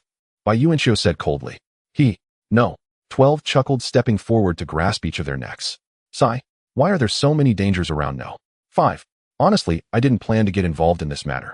But since you are students of Class 12, and No. 5 is the homeroom teacher of Class 12, then please go die. With their necks in No. 12's grip, both of them turned red from suffocation. To prevent the Bai Lian sect from being exposed, the watchers who stayed at school with Su Tianxi were not martial artists. Not to mention No. 12. Even Chen Rui could easily crush them like two chicks. Bai Yuanxiu sensed No. 12's killing intent and stammered, this is a school. So what if it's a school? With that, No. 12 exerted force with both hands, snapping the necks of the two. Seeing No. 12's actions, Su Tianxi looked at him in horror. Teacher Chen, you killed them. No. 12 glanced at Su Tianxi, then placed his index finger to his lips, making a shushing gesture. Seeing this, Su Tianxi quickly covered his mouth. Su Tianxi, I want to tell you two things. First, I am not Chen Rui, I am Chen 12. Second, you should know they were the ones monitoring you. You should be happy that I killed them. Don't you think so? Su Tianxi, covering his mouth, nodded quickly upon hearing No. 12's words. Satisfied, No. 12 nodded, and then beckoned Su Tianxi, saying, do you have a phone? Let me borrow it for a moment. Without hesitation, Su Tianxi handed his phone to No. 12. After taking the phone, No. 12 searched in his mind and quickly made a call, which was soon connected. Hello. May I ask who you are? Hello. My name is Chen 12. On the other end, hearing the name Chen 12, the person was clearly taken aback. How do you know this number? That's not something you need to worry about. Doesn't the Daxiao government want to know the whereabouts of Su Bin's son? You know Su Bin's son's whereabouts. Hurry and tell me. Upon hearing No. 12's words, the tone on the other end of the line became noticeably more agitated. Director Jiao and Lu, there's no need to rush. This call is to inform you of this news. Indeed, the person on the other end of the line was Jiao and Lu, the president of the Rongqing branch of the Daxiao Martial Artists Management Association, who was also the director of the Rongqing Urban Management Bureau. Jiao and Lu naturally knew the details of this transaction between Daxia and the Hongmen, as he was in charge of managing Rongqing, which was one of the 3 cities where Hongmen was based. Then hurry and say it. I'm almost dying from anxiety, and are you sure the information you provided is correct? Whether it's true or not, you'll know if you investigate. I've already killed the 2 Bailian sect watchers who were beside this child. Come over and see for yourself. I am currently at Jilan High School. This phone belongs to that child. When you arrive, just look for him, and you can handle the bodies of the Bailian sect disciples. After speaking No. 12 hung up the phone without waiting for Jiao and Lu to say anything else. On the other end, Jiao and Lu, upon hearing the busy tone, quickly picked up the desk phone in his office and dialed a number. Hello, Qi Lihua. Where is Chen 12 now? Director Jiao. Chen 12 is currently at Jilan High School. What's going on? Keep an eye on Chen 12. I'm heading over with some people right now. After saying that, Jiao and Lu hung up the phone and hurriedly set off for Jilan High School with several subordinates. No. 12 handed the phone back to Su Tianxi and said calmly, someone will come to handle this matter shortly. You can trust the person coming, they are from the Daxia government. After saying this, No. 12 intended to leave. Wait. Su Tianxi called out, stopping No. 12's footsteps. What is your relationship with Teacher Chen? Brothers. With that, No. 12 left the office. After resolving this matter, No. 12 planned to go pick up Chen Rui. Arriving at the parking lot, No. 12 drove his Jeep out of the school and headed towards the detention center. When he passed by a clothing store, he conveniently bought himself a set of clothes. Changing out of Chen Rui's clothes, No. 12 put on the casual outfit he had just purchased. When No. 12 arrived at the detention center, he did not see the person who had taken Chen Rui Zhang, but the process of retrieving someone from the detention center was not complicated. After all, running around naked is not illegal. As long as someone comes here to pay the fine, they can take the person away. Finally, you've come. Upon seeing No. 12, Chen Rui embraced him like a long-lost relative. No. 12 smiled, and then handed Chen Rui his clothes, phone, and other belongings. Quickly put on your clothes, and let's go. Chen Rui responded, and quickly got dressed on the spot. After getting dressed, Chen Rui greeted the 2 men in underwear behind him before leaving the detention center with No. 12. Last night, the 3 of them had played cards for half the night, and most of the winners were Chen Rui, leaving the other 2 almost completely cleaned out. Upon exiting the detention center, Chen Rui stretched lazily, saying, "This is the breath of freedom." Seeing Chen Rui's expression, No. 12 teased, "You were locked up for just a few hours, and you already feel the preciousness of freedom. Is that so?"